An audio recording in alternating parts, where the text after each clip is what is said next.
A boy from an ordinary mountain village inadvertently enters a local small sect of the jianghu and becomes a named disciple. In this capacity, how will he establish himself within the sect and ascend to the ranks of cultivators despite his mediocre talents, ultimately standing proud among the three realms? Chapter 1. The Small Village by the Mountain. Lungzi opened his eyes wide, staring blankly at the thatched roof and the mud-caked black ceiling above, while the old cotton quilt draped over him, now a deep yellow, concealed its original form and subtly exuded a faint musty odor. Beside him lay his second brother, Hanju, sleeping soundly, occasionally emitting varying pitches of snoring. About half a zhang away from the bed stood a wall made of yellow mud. Over time, it had developed several inconspicuous cracks, through which the faint murmur of Han Mu's incessant complaints could be heard, occasionally accompanied by the pada-pada sound of Han Fu drawing on his pipe. Lungzi slowly closed his somewhat weary eyes, forcing himself to drift into a deep slumber. He understood all too well that if he did not comply and fall asleep soon, he would be unable to rise early the next day and join his companions in the mountains to gather firewood. Lungzi's surname is Han, and his name is Li. Such a seemingly respectable name could not have been conceived by his parents, but was instead given by Uncle Zhang of the village, using 2 coarse grains to make a steamed bun as an offering. In his youth, Uncle Zhang had served as a companion reader for a wealthy man from the city, making him the only literate person in the village. Indeed, a significant portion of the village children's names were bestowed by him. Han Li is known among the villagers as Lungzi, yet he is not truly foolish. Rather, he is one of the cleverest children in the village. However, like other village children, he seldom hears anyone call him by his formal name, Han Li, and instead, the moniker Lungzi has persisted until now. The reason for his nickname, Lungzi, is merely because there is already a child in the village named Lungzi. This is of little concern, as other village children bear names like Go Hua and Dan, which are hardly more pleasant than Lungzi. Thus, although Han Li does not favor this appellation, he can only console himself with such thoughts. Han Li appears quite unremarkable, with dark skin typical of an ordinary farmer's child. Yet, deep within, he is far more mature than his peers. He has long yearned for the wealth and splendor of the outside world, dreaming of one day escaping this minuscule village to behold the world that Uncle Zhang often spoke of. Han Li has never dared to share this aspiration with anyone, for it would surely astonish the villagers, who would find it strange that a mere child could harbor such adult thoughts. It is worth noting that other children of his age are simply preoccupied with chasing chickens and playing, let alone contemplating leaving their homeland. Han Li's family consists of 7 members, 2 older brothers, 1 sister, and a younger sister, placing him as the 4th child at just 10 years old. Their lives are quite meager, seldom enjoying a meal with meat, as the entire family perpetually hovers around the line of subsistence. At this moment, Han Li drifts in a hazy state between sleep and wakefulness, still clinging to the thought that he must help his beloved younger sister gather more of her favorite red berries when they ascend the mountain. The next day at noon, as Han Li trudged home under the blazing sun, laden with a pile of firewood taller than himself and a bag full of berries, he was unaware that a guest had arrived at his home, one who would alter the course of his life. This esteemed guest was a close relative, his 3rd uncle. It is said that he serves as a manager in a tavern in a nearby small town, regarded as a capable person by his parents. In nearly a century, the Han family had only one relative of some standing, this 3rd uncle. Han Li had only seen this uncle a few times in his childhood. His eldest brother's apprenticeship with an old blacksmith was arranged by this uncle, who frequently sent goods for Han Li's family, showing them great kindness, thus creating a favorable impression in Han Li's heart. He knew that although his parents did not speak of it, they were also very grateful.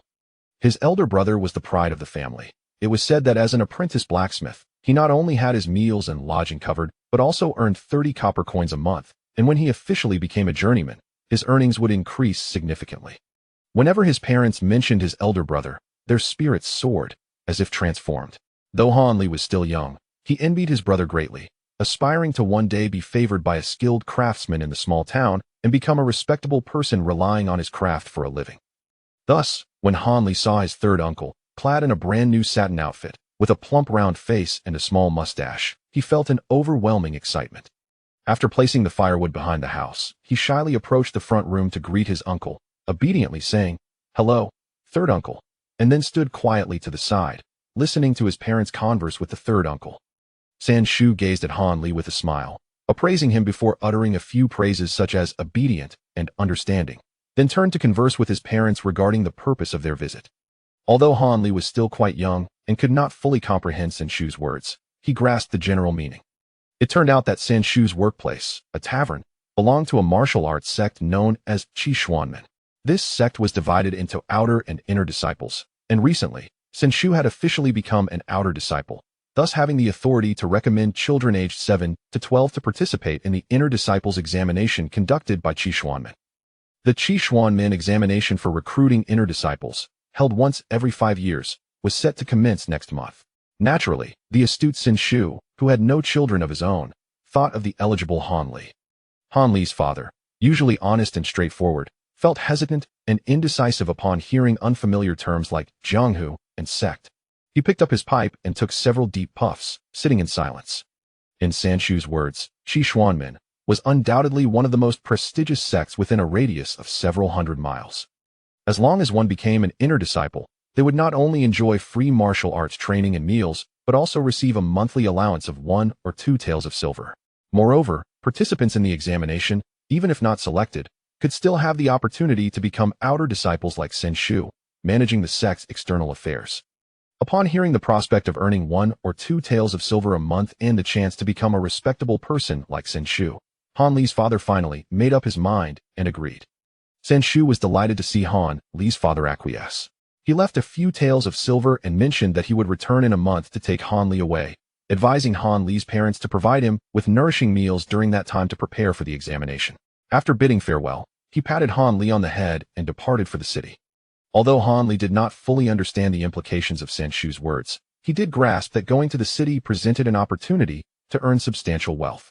His long-held dream seemed on the verge of realization, and he spent several nights in excitement, unable to sleep. A little over a month later, Sen Shu arrived punctually in the village to take Han Li away. Before leaving, Han Li's father repeatedly advised him to be honest, to practice forbearance in encounters, and to avoid conflicts with others, while his mother urged him to take care of his health, ensuring he eats and sleeps well. On the carriage, watching his parents' figures gradually recede into the distance, Han Li bit his lip, fighting back the tears welling in his eyes. Though he had always been more mature than other children, he was still a 10-year-old boy, and the prospect of his first journey away from home filled him with a sense of sadness and uncertainty. In his young heart, he secretly resolved that once he earned a fortune, he would return immediately and never part from his parents again. Han Li never anticipated that the wealth he sought would lose its significance after this departure. He was destined to embark on a path of cultivation unlike that of ordinary mortals, forging his own journey in the realm of immortality. Chapter 2. Qingyou Town. This is a small town, though one might say it is merely a larger village, known as Qingyou Town. Only the unsophisticated locals residing in nearby mountain valleys incessantly chant its name. This is the heartfelt sentiment of Zhang Er, who has served as a gatekeeper for over a decade. Indeed, Qingyou Town is not expansive. Its main thoroughfare consists solely of a single east-west street named Qingyou Street. And there is but one inn, the Qingyou Inn, situated at the western end of this elongated town. Thus, travelers wishing to avoid sleeping outdoors have no choice but to stay here. At present, a horse-drawn carriage, evidently having traveled a considerable distance, enters Qingyou Town from the west. It swiftly passes before the Qingyou Inn without stopping, continuing on until it halts in front of Chuanxiang Restaurant at the opposite end of the town. Chuanxiang Restaurant, while not large and somewhat antiquated, possesses a certain timeless charm. As it is lunchtime, the establishment is bustling with patrons, nearly filled to capacity. A chubby man with a round face and a small mustache, accompanied by a dark-skinned boy of about 10 years, descends from the carriage. The man strides confidently into the restaurant with the child. Some familiar patrons recognize the rotund individual as Han Pongzi, the innkeeper, though none can identify the child. Old Han, this little darky resembles you quite a bit. Could he be your illegitimate son? Someone jested, eliciting hearty laughter from those nearby. Bah, this is my own nephew. Of course, he bears some resemblance to me, Han Pongzi replied, not at all offended, but rather with a hint of pride. These two are none other than Han Li, who has journeyed for 3 consecutive days, and his uncle, colloquially referred to as Han Pongzi. After greeting several familiar faces, Han Pongzi leads Han Li to a secluded courtyard at the back of the restaurant. Little Li, you should rest well in this room to regain your strength. Once the steward arrives, I will call for you. I must step out for a moment to attend to some familiar guests, Han Pongzi kindly instructs, pointing towards a side room in the courtyard. Having said this, he hurriedly departs. At the entrance, seemingly still uneasy, he adds, do not wander about. There are too many people in the town. Stay close. It's best not to leave the courtyard. Han Li obediently acknowledges. And only then does Han Pengzi truly feel at ease as he exits. Exhausted, Han Li collapses onto the bed, falling into a deep slumber without a hint of the shyness typical of a child. In the evening, a servant brings food, though it lacks extravagance. It is still quite palatable. After the meal, another servant enters to clear away the leftover dishes, at which point his uncle leisurely walks in. How is it? Did the meal suit your palate? Are you feeling a bit homesick? Yes, a little, Han Li replies with apparent obedience. His uncle seems quite pleased with Han Li's response and proceeds to engage him in light conversation, sharing amusing anecdotes from his own experiences. Gradually, Han Li feels less restrained, and laughter ensues between them. Thus, 2 days pass in this manner. On the third day, after finishing dinner and awaiting his uncle to share tales of the martial world, another carriage arrives at the restaurant's entrance. This carriage, entirely painted in black, gleams ominously. The horse pulling it is a rare and exceptional yellow steed, and most strikingly, a small triangular black flag emblazoned with a mysterious character is affixed to its side, adorned with silver lettering and red borders, exuding an inexplicable aura of intrigue. Upon sighting this flag, any seasoned wanderer within hundreds of miles knows that an important figure from the Qishuan sect, one of the 2 dominant powers in the region, has arrived. The Qishuan sect, also known as the Seven Absolute Sect, was founded 200 years ago by the illustrious Jianghu, once reigning supreme over Jingzhou for decades and even extending influence into several neighboring states, earning a formidable reputation throughout the entirety of the Yu Kingdom. However, since the passing of Jianghu, the sect's power has significantly waned, being ousted from Jingzhou City by a coalition of rival sections a century ago.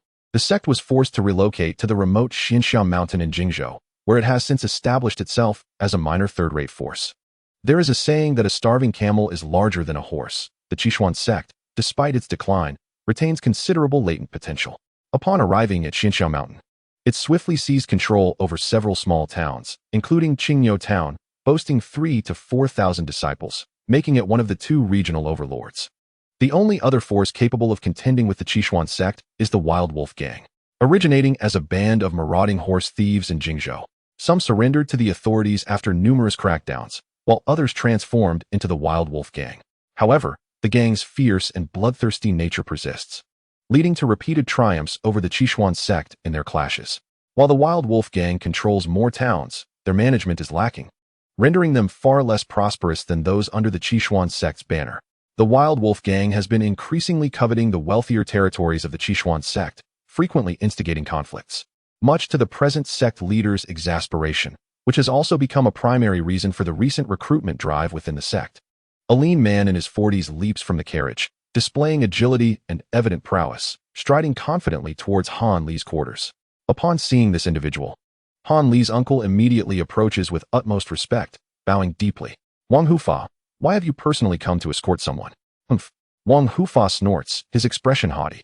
The roads have been perilous lately. We must bolster our defenses. The elders have instructed me to personally lead this child. Let us skip the pleasantries. Is this the child you wish to recommend? Yes, indeed, this is my own nephew. I hope you will look after him on the journey, Han Pengzi replies. Sensing Wang Hufa's impatience, he quickly produces a heavy bag and discreetly hands it over. Wang Hufa weighs the bag in his hand, his demeanor softening slightly. Han Pengzi, you certainly know how to conduct yourself. I will ensure your nephew is taken care of on the road. Time is of the essence. We should depart promptly. Chapter 3. Qishuan sect. The air inside the carriage is undeniably unpleasant, which is hardly surprising considering that it is meant to accommodate only a dozen individuals. Yet nearly 30 children are crammed inside.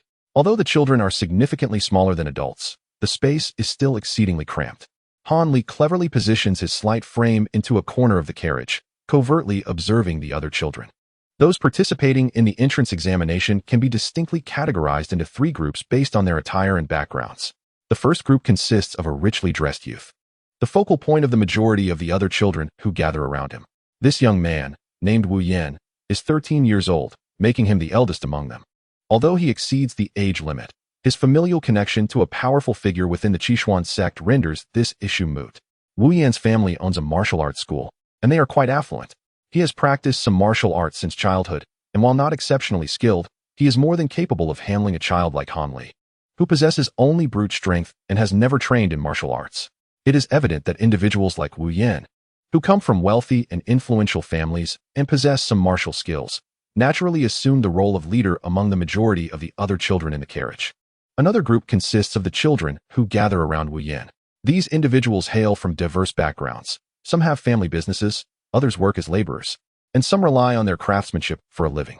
Nonetheless, they share a common trait. They have all been raised in towns and have, to varying degrees, learned the art of reading emotions and pursuing profit from their elders. Therefore, they flock around Wu Yan, addressing him as Wu Xiaoyi on one side and Wu Degu on the other, to which Wu Yan appears quite accustomed and takes pleasure in these titles. The final category comprises individuals like Han Li, who come from remote and impoverished villages, where families typically rely on the land and water for sustenance, living in dire poverty. This group is the smallest on the carriage, with only 5 or 6 individuals, most of whom display a timid demeanor, hesitant to speak loudly. They observe the boisterous laughter and raucousness of the other children, forming a stark contrast. The carriage departs from Qingmiao town, racing westward, making several stops along the way to pick up more children. Finally, on the evening of the 5th day, they arrive at Kaixiao Mountain, the headquarters of Qixuan Sect. The moment the children disembark, they are captivated by the breathtaking sunset, a spectacle of vibrant colors, until the urging voice of Wang Hu Fa snaps them back to reality, prompting them to continue onward. Kaixiao Mountain, originally known as Luo Feng Mountain, is said to have been formed from the transformation of a 5-colored phoenix that once landed here. Over time, visitors discovered the mountain's extraordinary beauty at sunset, resembling a canopy of colorful clouds, leading to its renaming. Since the Qixuan sect claimed this mountain, outsiders are no longer permitted to admire its splendor freely. Kaixiao Mountain is the second largest mountain within Jingzhou, surpassed only by Baimang Mountain. This mountain covers an extensive area, with its range extending for several miles. It boasts numerous peaks, each perilous in its own right, and is occupied by various branches of the Qixuan sect. The main peak, known as Sunset Peak, is exceptionally treacherous, being both towering and steep, with only a single path leading from the base to the summit. After establishing their headquarters here, the Qixuan sect has set up 13 checkpoints along this perilous route, ensuring their security and tranquility. As Han Li surveyed his surroundings while following the others, the procession suddenly halted, followed by a hearty voice resonating ahead. Wang Laodi, why have we only just arrived? We are 2 days behind schedule. Yu Tangzhu, we encountered some delays along the way. I apologize for the inconvenience. Wang Hu Fa replied respectfully to a red-faced elder, his demeanor shifting from the earlier arrogance to one of deference. What batch of disciples is this to reach the mountain? The 17th batch. Let them be taken to the Qing Ku Yuan, where they can rest well tonight. Tomorrow morning, we shall begin the selection of qualified disciples. Those who do not pass must descend the mountain early to avoid violating the mountain's rules. Understood, Yu Tangzhu. As they ascended the stone steps, all the children brimmed with excitement, yet none dared to speak loudly. Although they were all young, they understood that this place would determine their future destinies. Wang Hu Fa, leading the way, greeted acquaintances along the path, revealing his extensive connections and amiable disposition within the sect. Most individuals they encountered donned azure satin robes, wielding knives or swords, while some barehanded individuals had bulging waistbands, suggesting they concealed unknown items.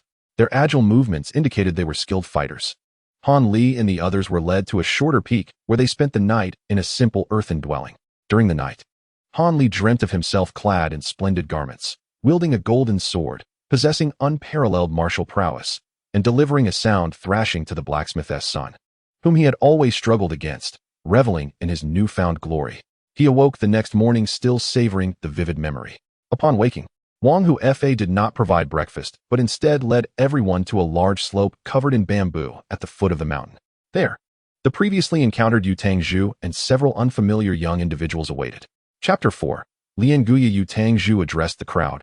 Listen closely, everyone. Proceed along the small path through the bamboo forest to reach the Lianguya of the Qixuan sect. The first section is through the bamboo grove, followed by rocky cliffs, and finally, a mountain precipice. Only those who reach the summit may enter the Qixuan sect, if you cannot arrive before noon. Although you cannot become formal disciples, those who display commendable qualities may be accepted as registered disciples. Han Li, unsure of the meaning of registered disciples, understood only that he needed to move forward and climb. Gazing ahead, he saw a slope that was not particularly steep, with numerous bamboo stalks of varying thicknesses sprouting from the incline, seeming relatively easy to ascend. Han Li glanced at the others, unwilling to be outdone by his peers, and sensed a sudden tension among the other children. Yu Tangzhu looked toward the rising sun and declared, It is nearly time. Prepare to set off. Do not be afraid. Your senior brothers will protect you from behind and ensure your safety. Han Li turned to see the older youths behind him. Realizing these were his senior brothers, likely previous disciples, he wondered if he, too, would don similar splendid attire if he were to join. While lost in thought, Han Li noticed the other children had already rushed into the bamboo forest, prompting him to follow closely. The bamboo grove appeared vast, and as 30 or so children dashed in, they quickly dispersed. Han Li found himself closely followed by a tall, silent senior brother, whose cold demeanor intimidated him, making him hesitant to speak. He merely focused on climbing the slope, lowering his body and carefully advancing. The bamboo grove, seemingly benign, soon revealed its challenges. As time passed, Han Li's legs grew heavy, and he found himself grasping the bamboo stalks for support to conserve energy. After a considerable struggle, he could no longer bear the exertion and plopped down on a nearby mound of earth, panting heavily. Stealing a glance at the tall senior brother, Han Li noticed that, despite the steep terrain, the senior stood unmoving, devoid of any dust, as upright as the bamboo around him, quietly observing Han Li from a short distance below. Feeling the senior's cold gaze, Han Li turned away, hearing the sounds of others ahead who had climbed faster and were now resting. After lingering a moment longer, he hurriedly pressed onward. The slope grew increasingly steep, and Han Li felt his strength waning. To avoid collapsing, he bent low, using both hands and feet to move forward. Thankful for the durability of his clothes, otherwise, his joints would have surely suffered. At last, Han Li emerged from the dense bamboo grove, only to find the final stretch even more arduous. The ground became increasingly rocky while the bamboo diminished. Han Li could no longer pull himself along the bamboo and found himself inching forward painstakingly. Upon exiting the grove, he was greeted by a wide expanse, with a colossal rock face ahead, upon which several small figures were slowly climbing, each followed by similarly dressed senior brothers. Without hesitation, Han Li dashed toward the massive stone wall. The sheer rock face consists of layers of sedimentary rock, severely weathered in certain areas, crumbling at the slightest touch. Yet, there are also many resilient shards of stone, exceedingly sharp. Within just the span of a meal, Han Li's hands were already covered in wounds, the fabric of his elbows and knees torn, exposing several cuts on his skin.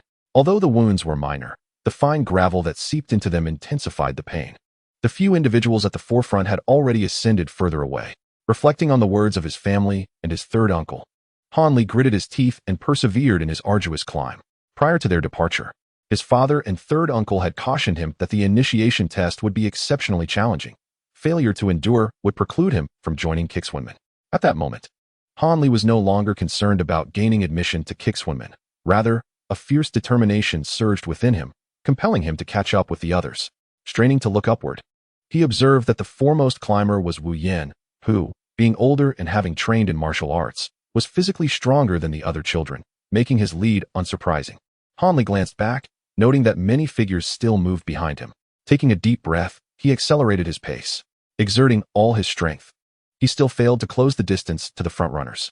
His body felt increasingly burdened as the sun ascended to its zenith. While Wu Yan had already reached the summit of the rock face, there lay a sheer cliff, towering over 30 jianghu, from which hung several thick hemp ropes, each adorned with fist-sized knots. Wu Yan was currently climbing one of these ropes, inching toward the cliff's peak. Han Li, disheartened by the sight of Wu Yan ahead, recognized that he could not catch up to the leaders, and that time was running out. As this thought crossed his mind, a sudden sharp pain shot through his injured elbows and knees, rendering his limbs weak. His grip on the rock faltered, and he felt himself plummet. Panic surged through him as his heart raced. He pressed his body tightly against the rock face, too frightened to move. After a moment, he regained his composure and reached for a protruding stone ledge, pulling himself up a few times until he felt it was secure enough to rest. Instinctively, he glanced back and saw his senior brother crouched nearby, arms outstretched in a protective gesture toward him. Relieved to be safe, Han Li watched as his senior slowly stood upright. A wave of gratitude washed over him. Had he fallen, all of his previous efforts would have been in vain. After a brief respite, he resumed his ascent, heading toward the thick ropes suspended from the cliff. Finally reaching an unoccupied rope, Han Li noticed the sun was nearly at its zenith, with less than half an hour remaining until noon. At that moment, Wu Yan had successfully reached the top and was looking down. Just as Han Li arrived at the base of the rope, he saw Wu Yan raise his arm, giving a subtle thumbs up to those below, accompanied by a hearty laugh before departing. Frustration welled up within Han Li as he grasped the rope and began to climb. However, his body was utterly spent, and he struggled to maintain his grip on the knots. After exerting considerable effort to reach the last knot, he collapsed onto it. Feeling utterly drained, unable to move even a finger. Turning his head, he noticed several children seated against the rock face, panting heavily, clearly having exhausted their last reserves of strength. Han Li could only smile bitterly, realizing he had underestimated this test. Fortunately, he had not fallen to the very back. Turning again, he spotted the aloof senior brother. After a moment's hesitation, Han Li resolved to muster his strength and climb a bit higher. While he knew he would not reach the top before noon, remaining idle would be too humiliating. Han Li stretched his stiffening hands, attempting to summon the faint remnants of energy he had regained, slowly inching up along the knots of the rope. However, his hands had grown unresponsive, rendering him incapable of holding onto the rope. After a brief struggle, he still made no progress. After a while, Han Li felt a tightening around his waist, and his body was suddenly lifted upward. Turning to look, he saw his senior brother, who had been closely following him, grasping him with one arm while using the other to ascend with remarkable agility. Han Li noticed the sun was now high above. It dawned on him that he had ultimately failed to complete this stretch of the journey, leaving him feeling disheartened despite his efforts. Upon reaching the cliff summit, he found 6 children resting nearby, while Wu Yin conversed with a portly old man clad in a deep blue robe, who appeared to be in his 50s. Both the head of the sect, Yu Tangzhu, and the protector, Wang Hufa, stood beside him, along with several others, waiting for the remaining young disciples to be brought up one by one. After a while, all the children were finally assembled. At this point, Yu Tangzhu stepped forward, addressing the group with solemnity. There are 7 successful candidates. 6 of you will enter the 100 Forging Hall and officially become inner disciples of our sect, he spoke slowly. As for the remaining one, Wu Yin, who reached the cliff first and exhibited outstanding performance, he shall be directly transferred to the 7 Absolute Hall to learn the sect's ultimate techniques. Yu Tangzhu glanced back at the elder in the blue robe, who stroked his beard in satisfaction and nodded in approval. Turning his gaze to the other children, Yu Tangzhu appraised them for a moment before thoughtfully stroking his chin. After a brief contemplation, he announced, Zhang Tai and Han Li, although you did not reach the summit on time, your performance was commendable. It is evident that you can endure the hardships of martial training. You two shall first lay a foundation under the guidance of several instructors within the sect, and after 6 months, you will be assessed again. If you qualify, you will officially become inner disciples. If not, you will be relegated to the outer sect as outer disciples. Han Li glanced at the other child called Zhang Tai, who had closely followed him and nearly reached the summit. Wang Hufa, the remaining individuals shall each receive a sum of silver and be sent back home. Yu Tangzhu's gaze turned cold as he regarded the last remaining children. Understood. Wang Hufa stepped forward, respectfully acknowledging the command, and led the unsuccessful candidates down the cliff. Zhang Jun, Wu Mingrui, you two will escort these successful candidates to the 100 Forging Hall and hand them over to Vice Hall Master Gu and Instructor Li, commanded Yu Tangzhu. 2 young men stepped forward, dividing Han Li and others into 2 groups, leading them down the cliff, one of whom was the IC senior brother. As Han Li descended, he couldn't resist glancing at Wu Yin, discovering he was still engaged in conversation with the blue-robed elder, showing no signs of movement. He is different from you all. He is being sent to the core disciples of the 7 Absolute Hall. Once he completes his training, he will at the very least attain the status of a protector, remarked a slender-faced senior brother, seemingly perceiving Han Li's confusion and offering an explanation. Yet, his words carried an unspoken tinge of envy and jealousy. Isn't it merely due to his connection with the Vice Sect Master? If not for his cousin marrying the Vice Sect Master as his second wife, would he even qualify?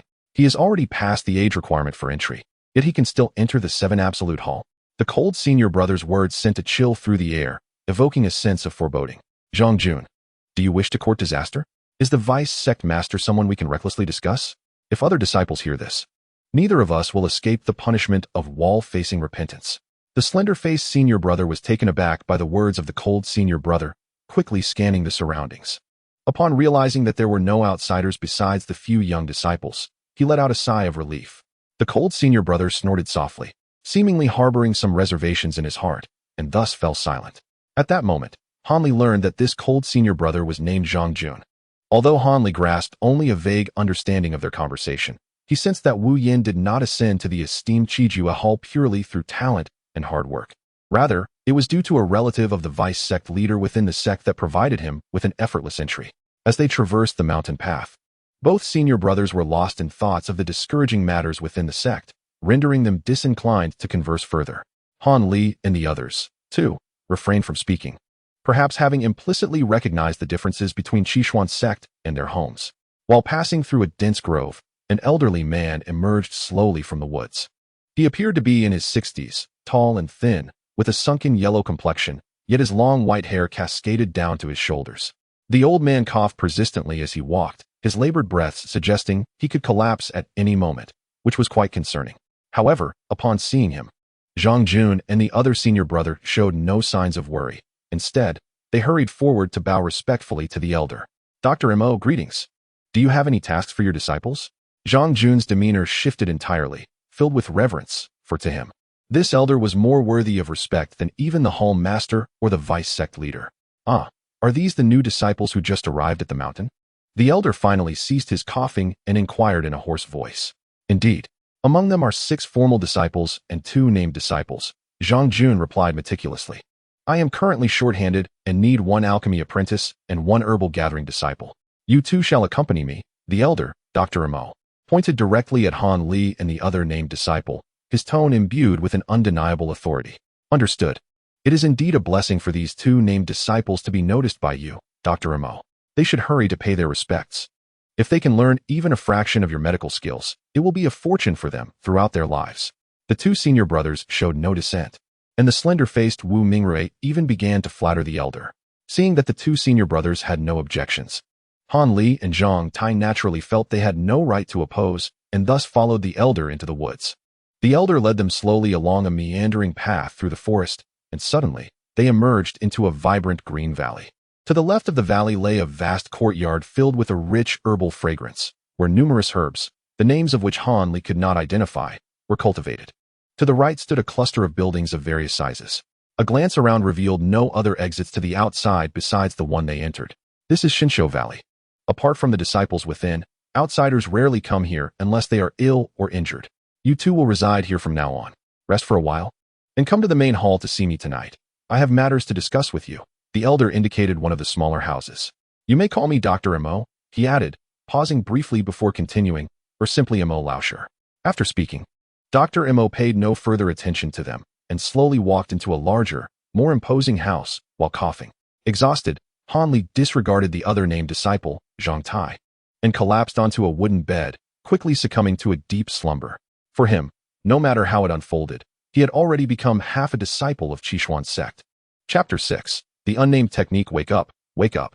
A distant voice, seemingly from the heavens, roused Han Li from his deep sleep. As he opened his eyes, a large face loomed closely before him, startling him.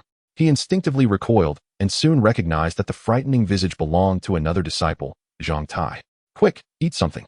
We need to see Dr. Mo after dinner, Zhang Tai said, handing Han Li 2 steaming buns. Where did you find this food? Han Li asked, momentarily taken aback before accepting the offering. There is a large kitchen nearby. I noticed everyone gathering food there, so I also went to grab a portion. After finishing, I realized you hadn't eaten, so I brought you these 2 buns, Zhang Tai replied with a simple smile. Thank you, Brother Zhang, Han Li said, feeling a bit touched. Noticing that Zhang Tai appeared more mature than himself, he spontaneously addressed him as brother. It's nothing. I'm used to helping out at home. If there is anything you need in the future, just let me know. I may not have much, but I still have strength to spare, Zhang Tai replied, a hint of bashfulness in his voice. Having skipped breakfast and lunch, Han Li was quite hungry. He devoured the buns in just a few bites, finishing them off in no time. It's getting late. We should go see Dr. Mo, Han Li said after a few burps. Glancing outside at the setting sun and calculating that it was indeed time to visit Dr. Mo, Zhang Tai made no objections and followed Han Li to the elder's quarters. Inside Dr. Mo's room, a row of bookshelves lined the walls, filled with a plethora of densely packed tomes. Dr. Mo, seated against a grand armchair. Dr. Mo was engrossed in a book, seemingly oblivious to the arrival of the 2 young disciples. Han Li and Zhang Tai, both still young, felt uncertain as Dr. Mo ignored them, leaving them to stand awkwardly to the side. It wasn't until Han Li's feet began to feel numb from standing that Dr. Mo leisurely set his book aside, scrutinized the 2 of them with a cold gaze, and took a few sips from a cup of tea before finally speaking. From this day forth, you 2 shall be my named disciples. I will teach you some fundamental knowledge of herbal gathering and alchemy, and perhaps even some medical skills for saving lives. However, I will not impart any martial arts. Dr. Mo's expression remained impassive as he set his cup down. I possess a set of techniques for self-cultivation which I will teach you. Though they may not grant you the power to vanquish foes, they will certainly strengthen your bodies. Should you wish to learn martial arts, you may approach the instructors there for guidance, and I shall not object. However, in 6 months, my assessment will solely focus on your mastery of this technique. Should you fail to meet the standards, you will be relegated to the outer sect as mere outer disciples. Do you understand this clearly? Dr. Mo's tone shifted to one of gravity, indicating the significance he placed on the technique. We understand clearly. Han Li and Zhang Tai responded in unison. You may leave now. Return tomorrow morning. Dr. Mo waved his hand, signaling them to exit, and resumed reading his book. As Han Li stepped out of Dr. Mo's room, he could not help but breathe a sigh of relief. Inside, he had felt so tense that he did not dare to breathe freely, but now that he was outside, he felt a wave of relaxation wash over him, returning to a sense of normalcy. In the days that followed, Han Li was filled with exhilaration, for he had finally become a disciple of the Qixin sect. Although he was merely a registered disciple, it was still a better fate than that of the other youths who were sent home. Even if he failed the assessment in 6 months, he could still become an outer disciple, much like his third uncle. In Han Li's eyes, his third uncle was a figure of considerable status and influence, and thus he did not dwell on the upcoming assessment, even secretly hoping that he would fail, for that would allow him to leave the mountains sooner and reunite with his parents and beloved younger sister. In the subsequent days, in the morning, Dr. Mo imparted some knowledge of medicine, and in the afternoon, he sent them to a study room where they learned to read and write alongside other youths, as well as foundational martial arts knowledge such as the 12 meridians, 8 extraordinary vessels, and the locations of various acupoints. They also practiced stances and basic techniques. After a month, Han Li and the others were separated. As they had no time to learn anything else, Dr. Mo began to teach them a set of unnamed incantations, which consumed most of their time. Dr. Mo strictly forbade them from sharing these incantations with anyone else, warning that any breach of this rule would result in severe punishment and expulsion from the sect. During this time, Han Li learned a considerable amount about the Qixin sect and Dr. Mo from the other disciples. The sect was led by the esteemed Wang Lu, a direct descendant of the 7 Absolute Master, alongside 3 other deputy masters. The sect was divided into outer and inner disciples. The outer sect comprised the Fei Niao Hall, Zhubao Hall, Sihai Hall, and Wai Ren Hall, while the inner sect included the Baiduan Hall, Qiju Hall, Gongfeng Hall, and Shuiren Hall, in addition to an elder council that operated directly under the main sect leader and alongside the deputy masters. Interestingly, Dr. Mo was not originally a disciple of the Qixin sect. Several years prior, while Wang Lu was out, he inadvertently fell into an ambush and was severely injured. In a moment of desperation, Dr. Mo appeared and miraculously healed him, saving his life. Grateful for the rescue, Wang Lu later invited Dr. Mo to join the sect, providing him with a residence in a secluded valley to ensure his comfort. Thus, Dr. Mo became a revered member of the Gongfeng Hall. Throughout his time in the Qixin sect, although the disciples had not witnessed Dr. Mo's martial prowess, his exceptional medical skills had saved many lives, earning him the respect of the disciples despite his often impassive demeanor and sparse words. Chapter 7. The Trials of Cultivation. Han Li gradually directed the energy flowing through his meridians back to his dantian, completing his 7th cycle of the great Zhou Tian today. He was acutely aware that his body had reached its limits. Should he attempt another cycle, the likelihood of his meridians rupturing again was exceedingly high, subjecting him to the torment of excruciating pain once more. The mere thought of his meridians fracturing sent a chill of sweat down his back. Even a soul as brave as his. It had been over half a year since Han Li had entered the sect, and the formal assessment for registered disciples had concluded over 2 months ago.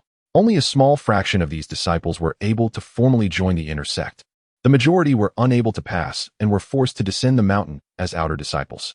Those who failed were typically assigned to Zhubao Hall or Fei Niao Hall, while the more exceptional ones might receive further training, potentially leading them to the better respected Wai Ren Hall.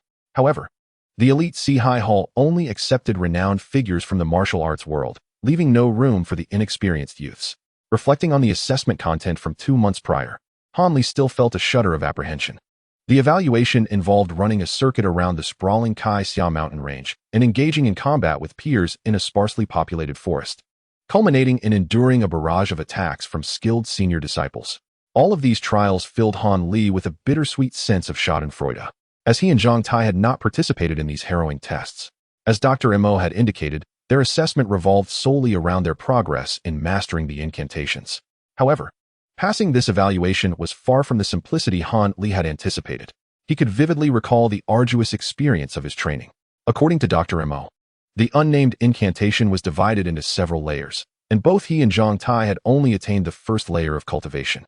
If they could show progress within this layer over the next 6 months, Dr. Mo would consider them successful, allowing them to become formal disciples with the same privileges as other inner disciples of Qixuan sect.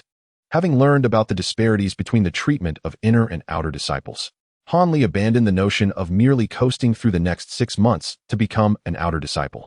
To him, the prospect of earning more silver from the Qixuan sect, which would improve the living conditions of his family, overshadowed everything else. Having lived in poverty at home, he understood that each additional coin he earned would enhance his family's well-being.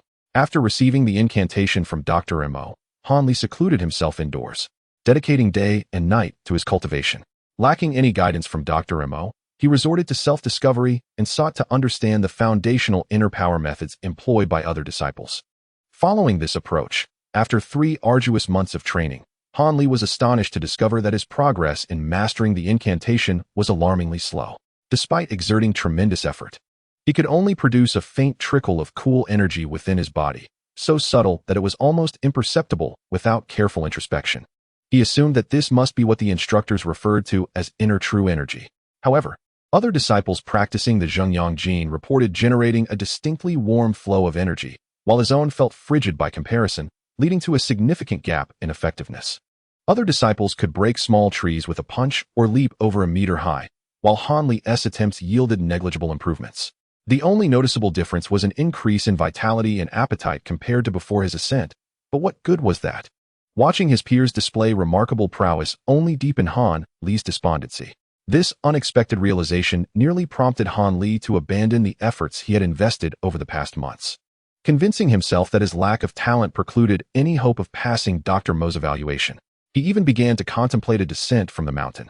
One day, however, Han Li learned from Zhang Tai that he too had experienced no progress since beginning the incantation, with no results whatsoever, not even the faintest hint of true energy. This revelation rekindled some of Han Li's lost confidence, and in the remaining days, he recommitted himself to the arduous training, pushing himself harder and with greater fervor than before. Han Li now dedicates every quarter of an hour to meditation and cultivation. Even during his sleep at night, he maintains the posture of cultivation, hoping to achieve even a modicum of improvement. Of course, this frenzied approach only lasted for a few days before it abruptly ceased. The reason being, he suffered from insufficient sleep, which impeded his ability to maintain the efficiency of his daytime cultivation. What puzzled Han Li was that since Dr. Mo imparted the incantation to the two of them, he had shown no interest in their progress or any issues they faced, as if he had completely forgotten their existence.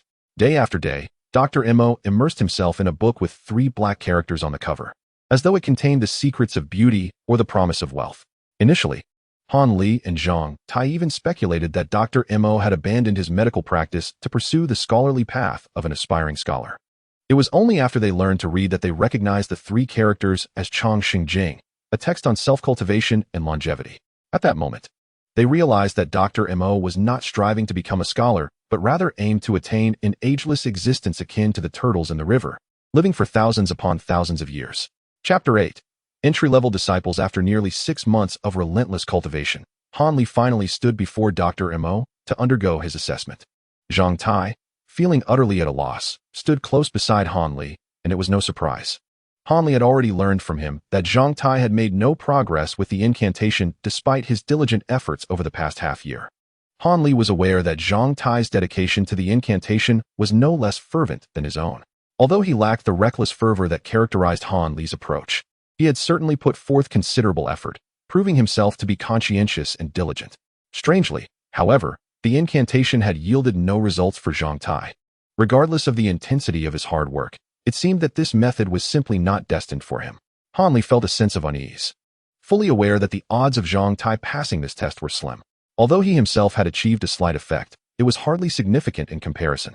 His relentless cultivation had only succeeded in amplifying the peculiar energy within him, which had grown from the thickness of a hair to that of a cotton thread.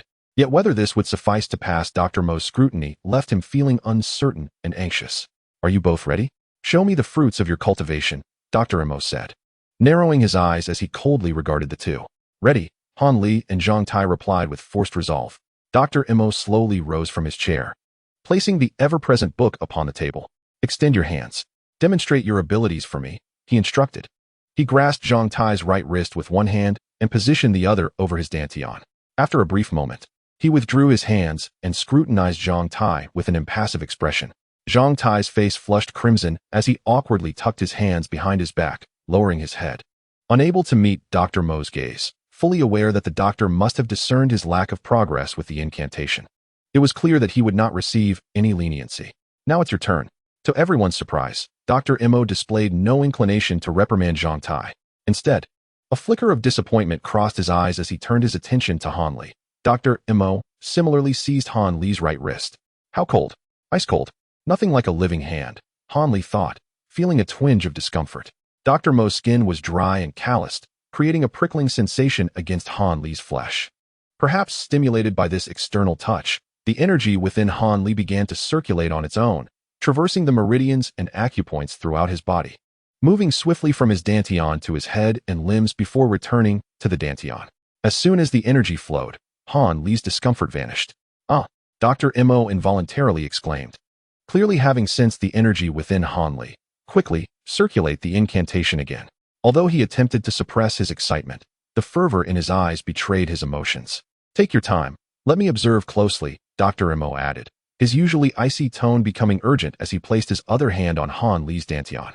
Han Li noticed a slight tremor in Dr. Mo's hands, indicating his intense excitement, and complied by allowing the energy to circulate once more. Excellent. Excellent. This is the sensation I desire. Undoubtedly, this is it. Haha. After a thorough examination, Dr. Imo could no longer contain his laughter, gripping Han Li's shoulders tightly. His previously squinted eyes now wide with astonishment, as if gazing upon an extraordinary treasure. The sound of his laughter echoed in Han Li's ears, causing him to wince from the pressure on his shoulders, and he felt a surge of fear at the sight of the doctor's frenzied expression. Very well. Very good. Dr. Imo noticed Han Li's apprehension and, realizing he had lost his composure, promptly ceased his laughter. From this day forth, you shall be my personal disciple, he declared, releasing Han Li and giving him an encouraging pat on the shoulder. Dr. Mo's expression returned to its customary calm, as if the earlier episode had never occurred. Only the occasional glimmer of fervor in his gaze hinted at his continued excitement. As for you, Dr. Imo finally turned his attention back to Zhang Tai. Zhang Tai, still in shock from the recent events, awoke from his stupor upon hearing his name.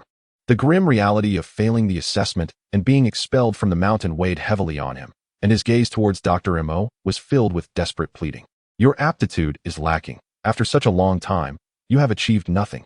It is rather a stretch to consider you my disciple, Dr. Imo said, shaking his head. With each shake, Zhang Tai's heart sank further. The implication of Dr. Mo's words was clear. He did not wish to accept Zhang Tai as a disciple. Suddenly, however, Dr. Imo appeared to contemplate something intriguing, and a peculiar expression crossed his face as he regarded Zhang Tai. Yet, I have just examined your root constitution, and I believe another method may be more suitable for you. Would you be willing to learn it? Dr. Mo's tone shifted unexpectedly, hinting at the possibility of Zhang Tai's redemption. Hearing this, Zhang Tai was quick to express his willingness without hesitation. Good, excellent. You may both leave now. I shall impart new techniques to you tomorrow. It was evident that Dr. Mo's mood had improved as he uttered yet another good with enthusiasm. Han Li and Zhang Tai exchanged glances, both feeling a sense of relief that the day's assessment had taken unexpected turns, ultimately leading to their success. Chapter 9. Xiang Jia Gong. As Han Li reflected on these events, a subtle smile of understanding graced his face. Over the past 6 months, he and Zhang Tai have become inseparable friends, united by similar temperaments and backgrounds. Han Li gradually uncrossed his legs, massaging his calves, which had become somewhat numb from prolonged meditation. After several gentle rubs, he felt the sensation return completely and finally stood up from the mat. Habitually brushing off the dust from his clothes, he pushed open the stone door and stepped outside. Glancing back at the stone chamber where he practiced, Han Li couldn't help but chuckle at himself. This chamber was hollowed out from solid granite, with the door crafted from a single large piece of bluestone. For an ordinary person to attempt to breach it without a formidable axe would be an exercise in futility. Such a meditation space was reserved for individuals of considerable status within the Qixin sect, including the sect leader, elders, and hall masters, while even the core disciples of the Qiju Hall could not claim such privileges. This stone chamber was specifically constructed to facilitate the deep cultivation of internal martial arts, safeguarding practitioners from external disturbances and preventing them from veering into madness. It remains a mystery how Dr. Mo persuaded several elders to permit the construction of a chamber that ordinary disciples could not utilize within the Shinsho Valley. Upon completion, Dr. Mo designated it for Han Li's exclusive use, a decision that left him somewhat astonished. Dr. Mo's kindness towards his disciple was extraordinary. Since the day Han Li formally became his pupil, Dr. Mo had provided him with various herbal concoctions daily and prepared unknown herbal broths for him to soak in. Although Han Li could not identify the names or effects of these herbs, he observed the rare expressions of reluctance on Dr. Mo's typically expressionless face whenever he administered them, which hinted at their exceptional value. Evidently, these external aids had significantly enhanced Han Li's cultivation speed, allowing him to successfully breach the first layer of an unnamed technique not long ago. However, he had suffered some internal injuries, nearly rupturing several meridians during the breakthrough. Thankfully, due to Dr. Mo's exceptional medical skills and the high-quality herbs employed, he did not suffer any lasting side effects from his injuries. Throughout the healing process, Dr. Mo exhibited an anxiety that surpassed even Han Li's own concern, only relaxing when he finally witnessed Han Li's recovery. Such behavior from Dr. Mo exceeded the bounds of ordinary teacher-student affection, leaving Han Li with an inexplicable sense of unease. Were it not for the fact that, apart from his third uncle, no one from the Han family had ever ventured beyond their impoverished mountain valley. Han Li might have even suspected that Dr. Mo was a distant relative of his. After stepping out of the stone chamber and stretching, Han Li made his way to his residence. Since becoming a formal disciple, he and Zhang Tai had moved out of their original quarters and now each had their own private rooms. Passing by Zhang Tai's room, Han Li cast a casual glance inside. As expected, Zhang Tai was absent, likely practicing at the waterfall beneath Chishui Peak again. Since becoming Dr. Mo's official disciple, Han Li had been instructed to focus solely on the unnamed technique, with no indication that Dr. Mo intended to teach him any other skills. Perhaps out of a desire to comfort him, Dr. Mo had imparted his medical knowledge without reservation, teaching Han Li in a hands-on manner. Whenever Han Li posed questions regarding medical practices, Dr. Mo was always ready with thorough answers, allowing him unrestricted access to all medical texts in his possession. In contrast, Dr. Mo had adhered to his earlier promise to Zhang Tai, teaching him an entirely different and practical martial art. The technique Zhang Tai was learning, known as jianghu, was described by Dr. Mo as a rare form of martial arts seldom seen in the martial world. Few had even heard of it, let alone practiced it. Unlike most martial arts that progress from easy to difficult, with increasing challenges at higher levels, jianghu consists of 9 layers. The first 3 layers are relatively easy to master, akin to ordinary martial arts. However, from the 4th layer onward, the difficulty surges dramatically, requiring practitioners to endure unimaginable pain and suffering. Many who attempt to cultivate this technique find the torment unbearable and cease their training, halting their progress altogether. The pain escalates exponentially in the 5th and 6th layers. Yet, once one breaks through to the 7th layer, the path becomes remarkably smooth, albeit with a few days each month requiring the practitioner to endure excruciating pain. Such challenges deter many from pursuing this art, contributing to its current near extinction. The unique nature of this martial art allows those who reach its highest levels to possess astonishing power. It is said that a practitioner at the 9th layer is akin to being clad in impenetrable armor, untouched by blades or fire, impervious to even the mightiest strikes. Moreover, practitioners gain immense strength, capable of overpowering ferocious wolves and tearing apart tigers and leopards. Those aware of this technique find themselves both enamored and fearful of it. Beyond the original creator, no one has managed to reach the 9th layer. Legends suggest that the creator possessed a congenital insensitivity to pain, enabling the development of such a formidable martial art. Although Dr. Mo thoroughly explained the advantages and disadvantages of jianghu to Zhang Tai, the latter, lacking personal experience of its perils, brushed off the warnings. Enchanted by the technique's might, he unhesitatingly agreed to practice it, and it seemed to suit him well, as he reached the pinnacle of the 1st layer in just 2 months. Recently, under Dr. Mo's guidance, Zhang Tai had been practicing daily beneath the waterfall at Chishui Peak, braving the powerful torrents to break through the 1st layer of jianghu. According to Zhang Tai, this method was proving effective, and he felt he was just a thin veil away from reaching the 2nd layer, on the cusp of a breakthrough. Chapter 10. The mysterious bottle. Han Li slowly exited Shinsho Valley, following the familiar path up the mountain, instinctively heading toward the vaguely visible Chishui Peak. He had no pressing matters to attend to and had been visiting Zhang Tai daily simply to witness his comical expressions while practicing under the waterfall. The trials of Xiang Jiagong were not meant for the faint-hearted. Even the first layer inflicted considerable torment, and the subsequent layers would likely strip away at least a few layers of skin. Han speculated that Zhang Tai might be regretting his choice by now. The overwhelming nature of Xiang Jiagong far surpassed the comprehension of these young boys. As he walked, he absent-mindedly kicked at fallen leaves and branches along the path. He thought that in a few days, they could jointly plead with Dr. Mo to allow Zhang Tai to switch to a different technique, sparing him from such relentless suffering. This thought invigorated Han Li, as he felt he could help his friend find a way out of his current predicament. Lifting his gaze to the trees lining the path, he noted that autumn had already set in, leaving the branches bare. The ground was thickly carpeted with fallen leaves and dead twigs, making each step soft and cushy beneath him. At that moment, distant sounds of metal clashing reverberated from a nearby peak, intermittently accompanied by raucous cheers. Upon hearing these sounds, Han Li glanced back at the mountain, and his previously uplifted spirits plummeted once more. It was the instructors of Bai Duan Tang conducting weapon combat training for the newly initiated disciples. Each time Han Li witnessed his fellow students gathering for practical training with real blades and firearms, a pang of envy struck him, as he yearned to wield a genuine weapon and engage in a vigorous display. Regrettably, for reasons unbeknownst to him, after formally apprenticing under Mo Daifu, he was strictly forbidden from engaging with such implements and was denied the opportunity to learn other martial arts from different instructors, as it was claimed that such distractions would hinder his progress in cultivating his secret technique. Consequently, Han Li could only gaze enviously from afar, occasionally borrowing a few weapons from amicable peers to indulge in brief, private practice sessions. It was truly perplexing. What merit did his current training method possess? To this day, he had yet to discern its value. While his contemporaries exhibited remarkable advancements in their martial prowess, he felt stagnant, unable to perceive any personal growth. Even Zhang Tai, who had only practiced Xiang Jiagong for 2 months, had grown tougher and more resilient, his strength significantly increased. Yet, had it not been for Mo Daifu taking him under his wing, he likely would not have passed the entry test for disciples 2 months prior, let alone remain on the mountain, able to send substantial funds home. Resolving not to learn anything further, Han Li continued to grumble internally while simultaneously attempting to console himself.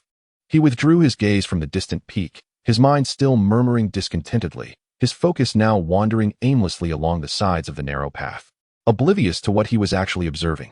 Suddenly, he inhaled sharply, his expression contorting in surprise, and a grin spread across his face, nearly reaching his ears.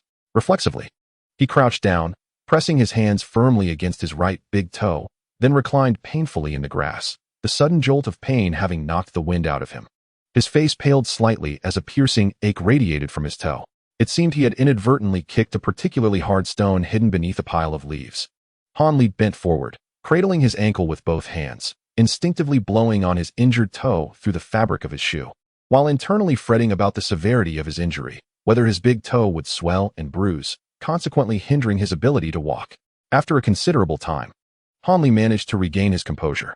He lifted his neck and scanned the nearby pile of leaves, seeking the culprit responsible for his misfortune. The scattered leaves around him were uniformly a dull yellow hue, rendering it impossible to identify the object he sought among the chaotic heap. Frowning, he began to rummage through the ground, grasping a relatively thick branch for support, cautiously rising onto his toes. Reluctantly, he began to dig through the dense layer of leaves surrounding him. To his surprise, he unearthed a fist-sized object with his branch. Upon closer inspection, he discovered that the source of his injury was a bottle-like object with a slender neck, its surface caked in dirt and entirely transformed into a dull gray, obscuring its original color. Initially, Han Li presumed it to be a small porcelain bottle, but upon lifting it, he found it unusually heavy. It appeared to be made of metal, which explained the pain it had inflicted upon him. However, metal bottles were quite rare. Intrigued by this small bottle, Han Li temporarily set aside his foot pain. He rubbed the dirt from the neck of the bottle, revealing a vibrant green hue, beautifully adorned with intricate dark green leaf patterns, and topped with a snug lid sealing its opening. He wondered if it contained anything inside. Bringing it to his ear, he gently shook it but felt nothing moving within. Placing his hand on the cap, he attempted to twist it open but found it unyielding.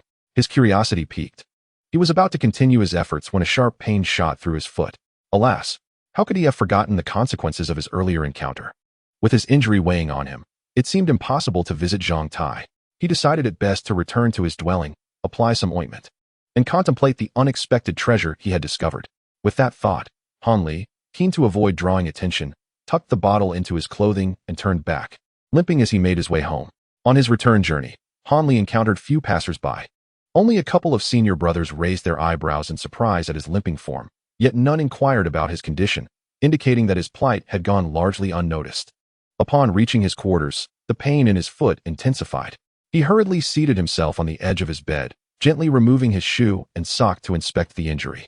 The swelling was considerable. His right big toe had risen prominently, the skin around the injury inflamed and shiny, resembling a large, red chili pepper. Without delay, Han Li reached for a small medicine bottle hidden beneath his wooden pillow, a concoction meticulously crafted by Mo Daifu, renowned for its efficacy against bruising, swelling, and even bleeding.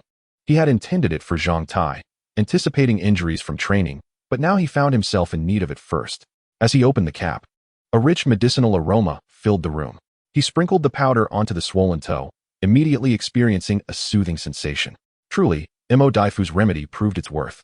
As relief washed over him, Han Li then fetched a clean piece of cloth, wrapping it around his injured toe, before donning his shoe and sock once more. Oh, much better.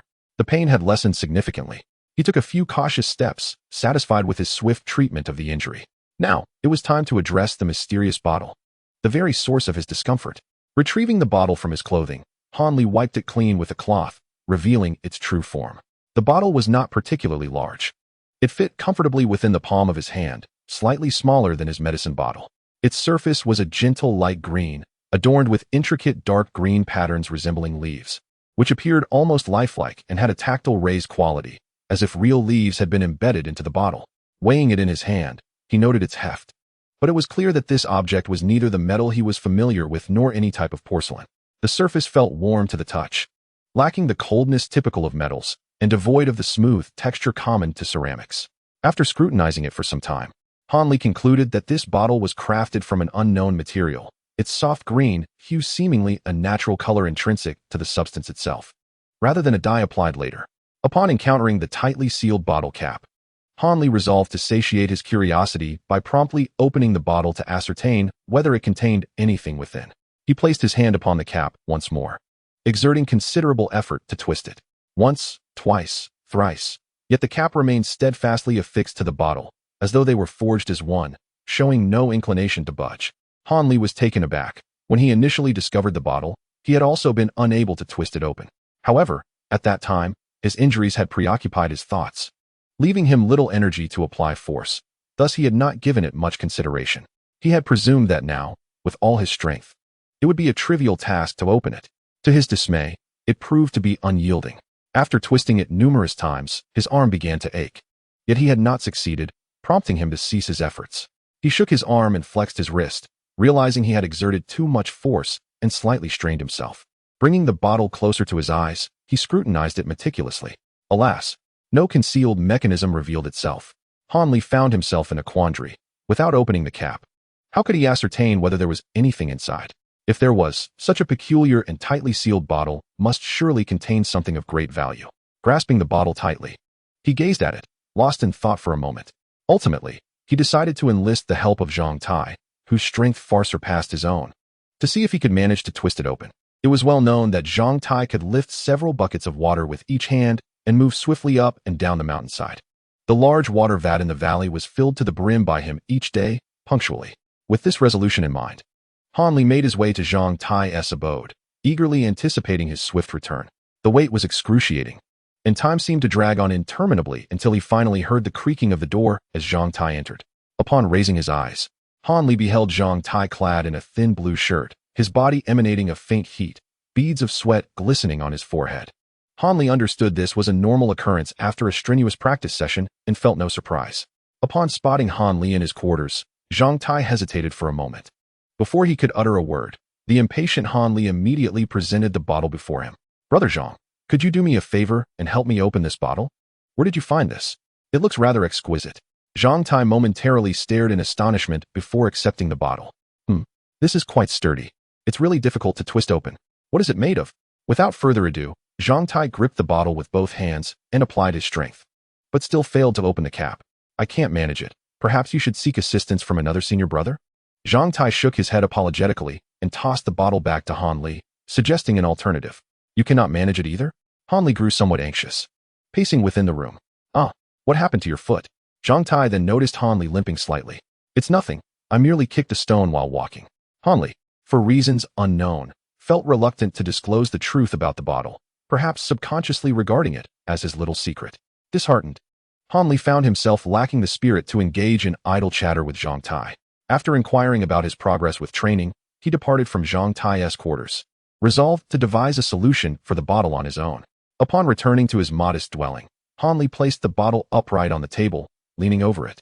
His gaze fixated on its surface as his mind raced to devise a method to resolve the predicament. Chapter 12, Shattering the Bottle. With a firm grip on his hands, Han Li struck the table with one of his fists. The decision to use a tool to shatter the bottle had been reached after much contemplation.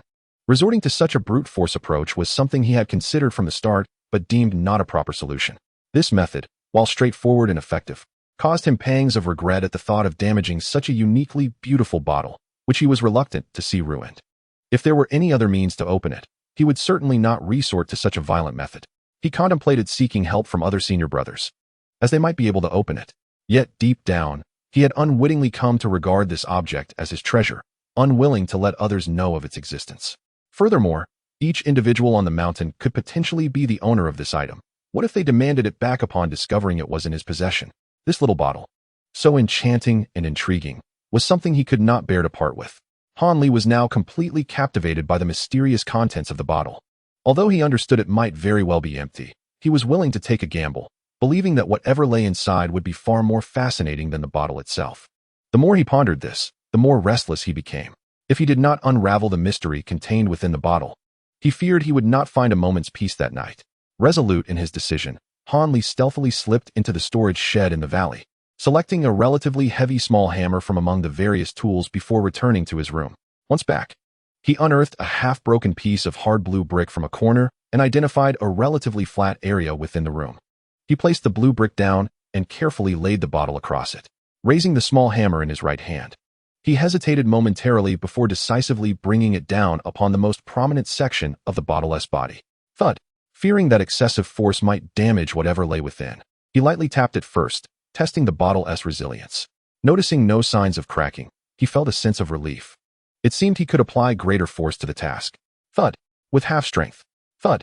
With 7/10 strength. Thud. With full strength. Thud. With even greater force. Han Li increasingly intensified his efforts, his arms swinging with greater exaggeration, the speed of the hammer's descent quickening with each strike.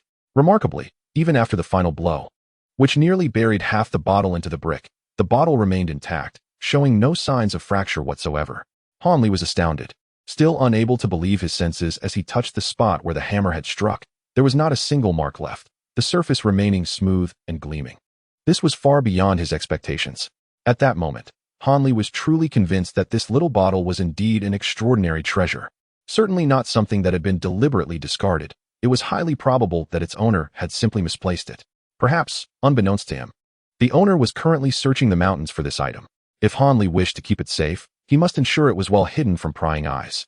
In his mind, as long as he did not actively steal or seize it, anything found on the ground rightfully belonged to him. Had it been an ordinary object, he might have returned it to its rightful owner. However, this bottle, shrouded in mystery, likely belonged to someone of wealth or status. And Han Li held no favorable impression of either. Growing up in poverty, his family often toiled tirelessly, struggling to have enough to eat. Within the Qixin sect, he frequently observed the first type of individuals lavishly spending money and indulging in extravagant feasts. Disciples of the Qixin sect could opt to pay extra for superior meals if they were dissatisfied with the standard fare, treating money as though it held no value. Each time he witnessed such behavior, Han Li felt a discomfort in his heart. The wealthy scions often harbored disdain for the disciples hailing from impoverished backgrounds, frequently resorting to verbal mockery and insults. Their contempt occasionally escalated into minor skirmishes, resulting in several altercations among the children. Han Li found himself embroiled in one such brawl, regrettably emerging with bruises that left him unable to face the world. After several days of rest, he finally returned to his normal state. As for those of some standing on the mountain, they did not leave Han Li with a particularly favorable impression. From Wang Hufa accepting bribes from Han Li's uncle to Wu Yin leveraging the authority of Deputy Master Ma to gain entry into the Qijua Hall. The once grand image of prominent figures in Han Li's youthful mind had been thoroughly tarnished. Rather than wishing to reclaim what these two types of people had lost, Han Li harbored a mischievous desire to hide it away. With this thought, he immediately removed a small leather pouch hanging around his neck. This pouch had been sewn for him by his mother from a piece of animal hide before he left home, designed to be waterproof and moisture-resistant. Intended to hold a peace talisman made from wild boar tusk, with hopes of ensuring his safety and health. Han Li loosened the pouch's opening, placed the bottle and the talisman together inside, tightened the pouch again, and hung it back around his neck. After completing this task, he glanced around to find no one in sight. He then puffed out his chest, patted the slightly bulging pouch against his chest, feeling reassured that it would no longer attract attention. At that moment, a sense of calm washed over him, dispelling his fears of the bottle being discovered and reclaimed by its rightful owner. Han Li quietly returned the hammer to its original place and pretended to be nonchalant as he strolled leisurely around Shinshou Valley until darkness enveloped the sky, at which point he limped back to his dwelling. Chapter 13. Ominous signs. Aware of Han Li's injury, Zhang Tai personally brought food to his room, intending to keep him company during the meal. Observing Zhang Tai's clumsiness as he maneuvered chairs and fussed over the table for an eternity before everything was finally ready, Han Li couldn't help but chuckle, though he felt more touched than amused. Once they settled at the table, they chatted about trivial matters while shoveling food into their mouths, occasionally exchanging insights on their respective training experiences. When the conversation shifted to Zhang Tai's Xiang Jiagong, he rolled his eyes in frustration. Zhang Tai had developed a dread of Xiang Jiagong. Although he had only practiced the first level, he had already endured relentless torment from Dr. Mo. Not only was he required to consume foul concoctions at scheduled intervals, but he also had to endure frequent beatings with a wooden stick, which were purportedly meant to temper his muscles and bones. These brutal training methods had once deprived him of sleep for an extended period, leaving him with a body covered in painful welts. Even the slightest contact with the wooden bed would elicit sharp cries of agony. To him, it had been nothing short of a nightmare. Conversely, he looked upon Han Li's nameless mantra with profound envy, wishing he could simply meditate like a monk each day. Such sentiments left Han Li speechless. Zhang Tai's abject fear of the subsequent levels of Xiang Jiagong was something Han Li could understand. Anyone would feel unsettled knowing that even greater torments awaited them. Zhang Tai's perseverance in not giving up had earned Han Li's admiration. If it were him, he would never practice such self-abusive martial arts, even if it promised to elevate him to a top-tier expert overnight. As their conversation continued, dinner drew to a close. Zhang Tai hastily cleaned up the dishes and stood to take his leave, reminding Han Li to rest well to recuperate from his foot injury. After watching Zhang Tai depart, Han Li hurried back inside, secured the doors and windows, leaving only a ventilation skylight ajar. He then retrieved the bottle from the pouch and resumed his examination. Han Li, merely a child of about 10 years, soon grew weary after a futile attempt at deciphering the bottle's secrets. Coupled with his foot injury, fatigue soon overtook him, and before he realized it, he had dozed off against the bedside while holding the bottle. It was unclear how long he had been asleep, but Han Li was abruptly jolted awake by a chilling sensation emanating from one of his hands. Shivering, he struggled to lift his heavy eyelids and groggily gazed at the offending hand. Suddenly, he sat upright, mouth agape, oblivious to the drool trickling from the corner of his mouth. His drowsiness vanished entirely as he was captivated by the scene before him. A stream of visible white light cascaded through the sole open skylight, converging upon the bottle he held, forming tiny, rice-sized white specks that enveloped the entire bottle in a delicate halo of soft white light. This ethereal glow was gentle and not at all blinding, and the icy sensation originated from this faint luminescence. Han Li swallowed the now cool saliva, startling himself awake. He instinctively flung the bottle aside, scrambling away. After a cautious observation, he discerned no immediate danger and carefully approached once more. The bottle, now shrouded in white light, appeared extraordinarily beautiful and intriguingly mysterious. Hesitating for a moment, Han Li gently prodded the bottle with his fingertip and, noting no reaction, cautiously picked it up again. He placed it back on the table and leaned closer. Excitedly observing this unprecedented spectacle, Han Li gazed intently at the bottle enveloped in white light for over a minute, finally uncovering a fragment of its mystery. The bottle was continuously absorbing the roaming white specks that surrounded it. No, it was not merely absorption. The light particles seemed to be striving to force themselves into the bottle, each vying for entry as if they were alive. Curiosity piqued. Han Li lightly touched one of the specks with his fingertip. It felt cool. Beyond that, there was nothing particularly remarkable about it. He lifted his gaze again, noticing that streams of white light continued to descend from the skylight without any sign of abating. Hanli glanced around at the shut doors and windows, and then looked back at the open skylight. Suddenly, an idea struck him. He gently pushed the door open, peering outside. Fortunately, it was now deep into the night, and aside from the occasional chirp of crickets, the outside was eerily quiet. No one in sight. Hanli withdrew his head, swiftly grabbed the small bottle, stuffed it into the leather pouch, and dashed outside.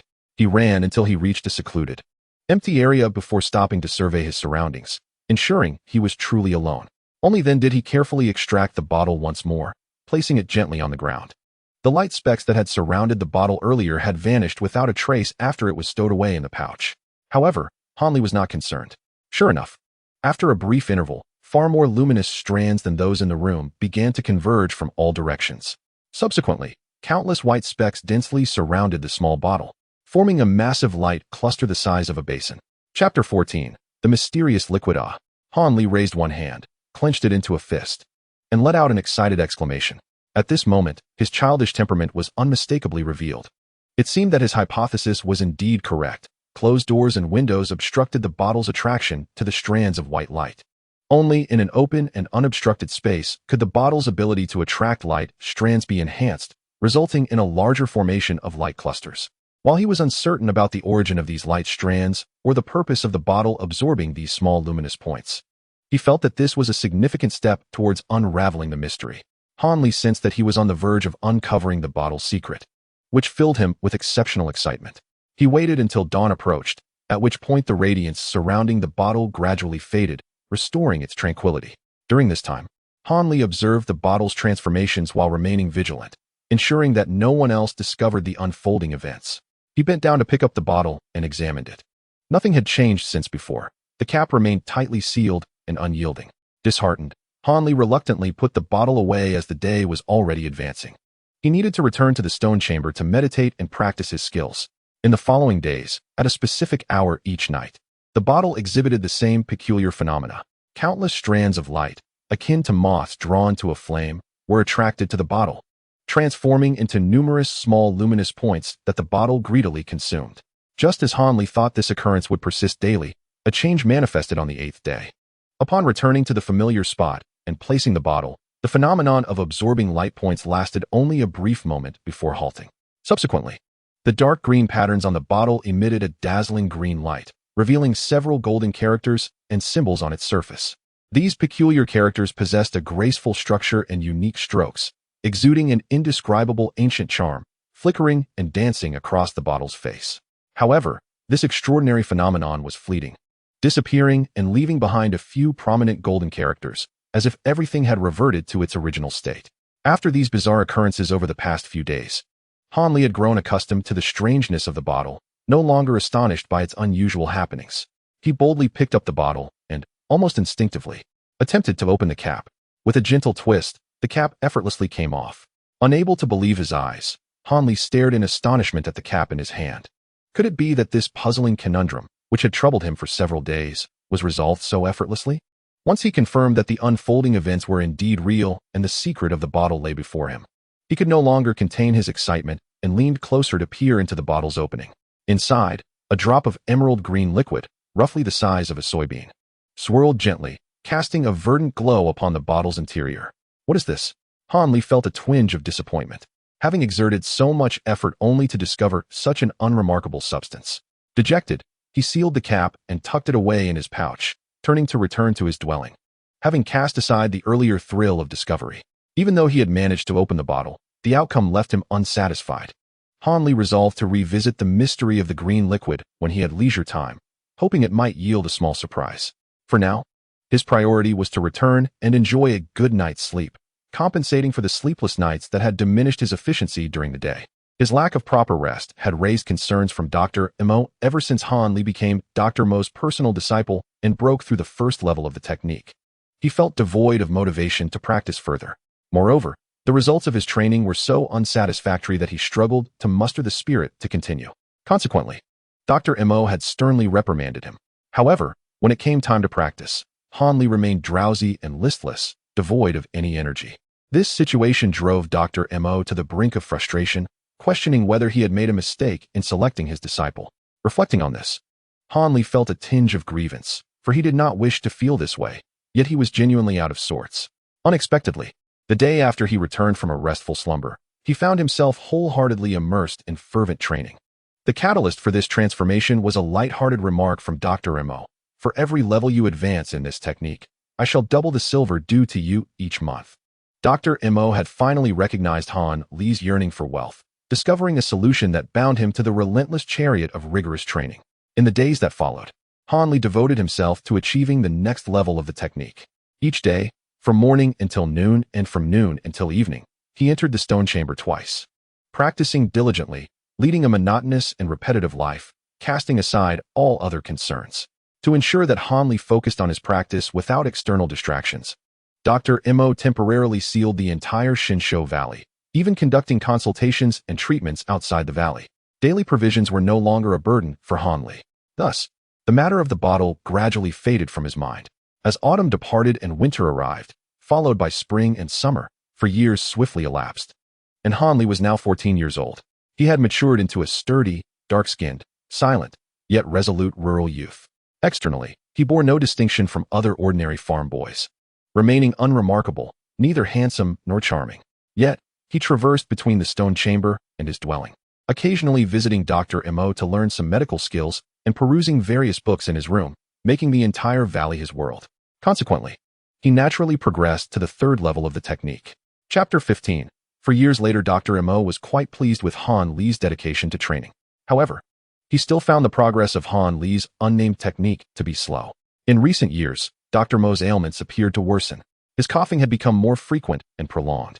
As his physical condition deteriorated, Dr. Mo seemed increasingly concerned about Han Li's training speed. His repeated exhortations revealed a sense of urgency beneath his caring demeanor.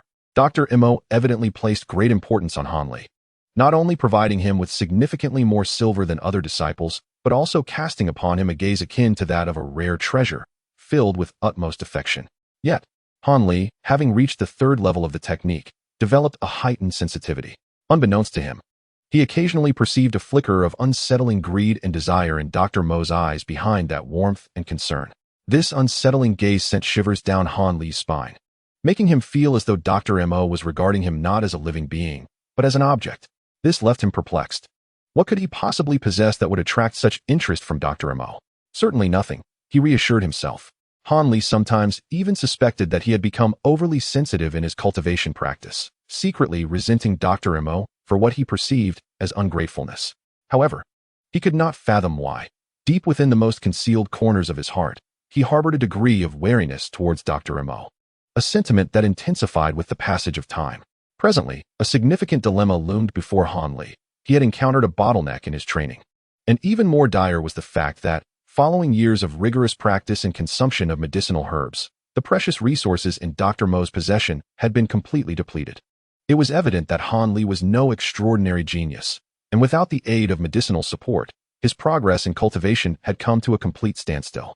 This left Han Li feeling deeply ashamed in the presence of Dr. Mo, who had devoted all his efforts and resources to create the optimal training conditions for him, while he himself could not fulfill the expectations set upon him.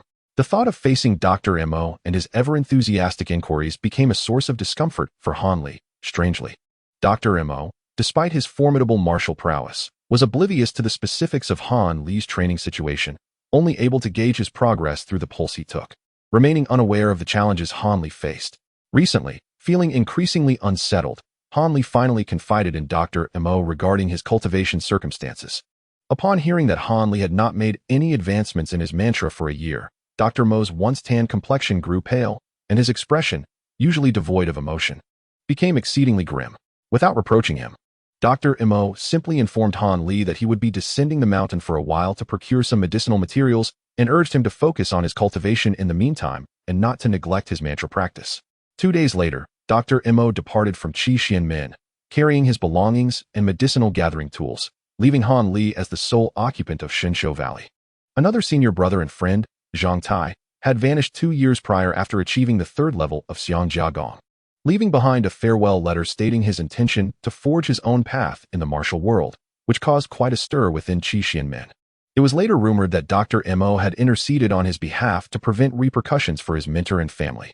This sudden turn of events left Han Li feeling despondent for several days, and upon reflection, he sensed an underlying discord, but as a mere novice with little influence. No one inquired about his thoughts, and the matter was soon forgotten. Han Li speculated that Zhang Tai might have fled out of fear of the challenges posed by the fourth level of Xiangjiagong. After several days of cultivation within the valley yielded no results, and with Han Li's youthful temperament, he ventured out of Xinshou Valley to wander within Kaixia Mountain.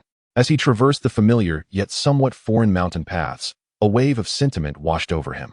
Over the years, in pursuit of his cultivation, Han Li had remained ensconced within the small valley, not stepping outside even once. It was likely that his fellow sect members had completely forgotten about their brother Han Li. Along the way, encountering several patrolling disciples who, upon seeing his sect attire but unfamiliar visage, approached him with suspicion. He had to spend considerable effort explaining himself to extricate himself from their inquiries. To avoid unnecessary trouble, Han Li opted for narrow paths leading to secluded areas, steering clear of bustling places where he might attract attention. Indeed, as he continued on his journey, he encountered no further annoying interrogations, allowing him to stroll freely and venture further. Observing the starkly contrasting beauty of the scenery and listening to the melodious chirping of various birds, Han Li momentarily cast aside all his worries. Suddenly, sounds of clashing weapons, shouts, and cheers emanated from a somewhat concealed cliff, piquing Han Li's curiosity. And he no longer feared inquiries as he followed the sounds of the altercation to the vicinity of the cliff. What a grand spectacle! He was momentarily taken aback, astonished by the scene before him. Beneath the trees that completely concealed the cliff, over 100 individuals were gathered in a compact area, and even a few were perched on the branches of nearby trees, observing the unfolding events. Within the circle formed by the crowd, two factions faced off with palpable hostility. The larger group on the left comprised around 11 or 12 individuals, while the smaller group on the right had 6 or 7. Han Li noticed that all those present, whether spectators or participants, appeared to be of similar age to him, merely adolescents. A faint smile crept onto Han Li's face. What a coincidence! Amongst the throng, he easily recognized several familiar faces: Wan Jinbao, Zhang Dalu, Ma Yun, and Sun Lisong. Wang Depang was even fatter than before. Truly, his family's culinary profession served him well. There was also Lu Taitu, who, to his surprise, had transformed from a coal-black visage into a fair-faced youth. Climbing up a tree, Han Li began calling out the names of these familiar faces. In the midst of the two opposing groups, two bare-handed youths were engaged in a contest of martial prowess. One was stout and robust, delivering powerful punches and kicks with remarkable stability. This was none other than his old friend Wang Depang. Despite his rotund figure, Wang Depang's agility was not to be underestimated. With each punch he threw, a gust of wind followed, exuding an imposing presence. The other was shorter, quick-footed, moving like a nimble mouse, opting not to block Wang Depang's strikes, but rather to evade, seemingly aiming to exhaust Wang Depang's strength before launching a counterattack. Witnessing his friend in combat, Han Li naturally found himself rooting for Wang Depang.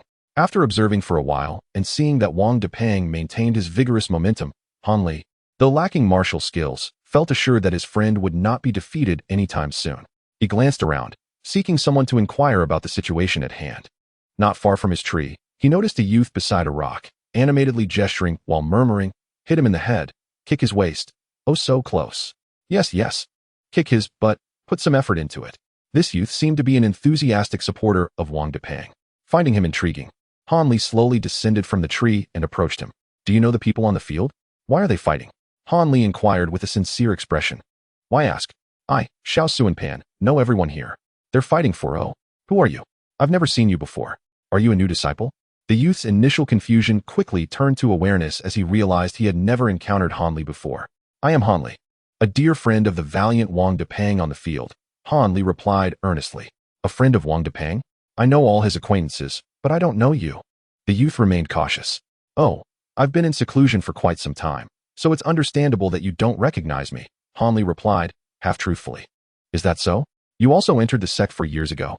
I never expected there would be someone the all-knowing, don't recognize," the youth remarked, glancing at Han Li's attire, seemingly convinced by his explanation. After a few casual exchanges, the youth couldn't help but reveal the origins of the contest to Han Li. "This junior brother, you are unaware that all of this is the consequence of a femme fatale. This tale begins with a certain Wang Yang, the chubby cousin of Wang Depang, and a young man named Zhang Changwei, the son of a moneylender. Both are disciples of the Qixin sect, albeit one belonging to the outer sect and the other to the inner sect. Although they reside in the same town, their paths would not have crossed were it not for a girl from another town, who was promised to Wang Yang since childhood. Recently, while out, this girl caught the attention of Zhang Degongzi, and under the influence of his wealth, she, along with her parents, succumbed to his advances. Ultimately, she was betrothed to Zhang Changwei, leading to the return of Wang Yang's bride price. The girl, enamored with wealth, chose another, delivering a crushing blow to Wang Yang, who had already fallen for her. Upon receiving this news, he was so distraught that he took his own life by jumping into a river. Initially, this tragedy seemed to have concluded the story. However, Wang Depang, who had shared a close bond with his cousin, was unwilling to let the matter rest. He confronted Zhang Changwei, challenging him to a duel, where the loser would be required to serve tea and bow in apology. Zhang Changwei, though proud, recognized his inferior skills and proposed that friends could also join, suggesting several rounds of competition to determine the overall victor. Wang Depang readily agreed.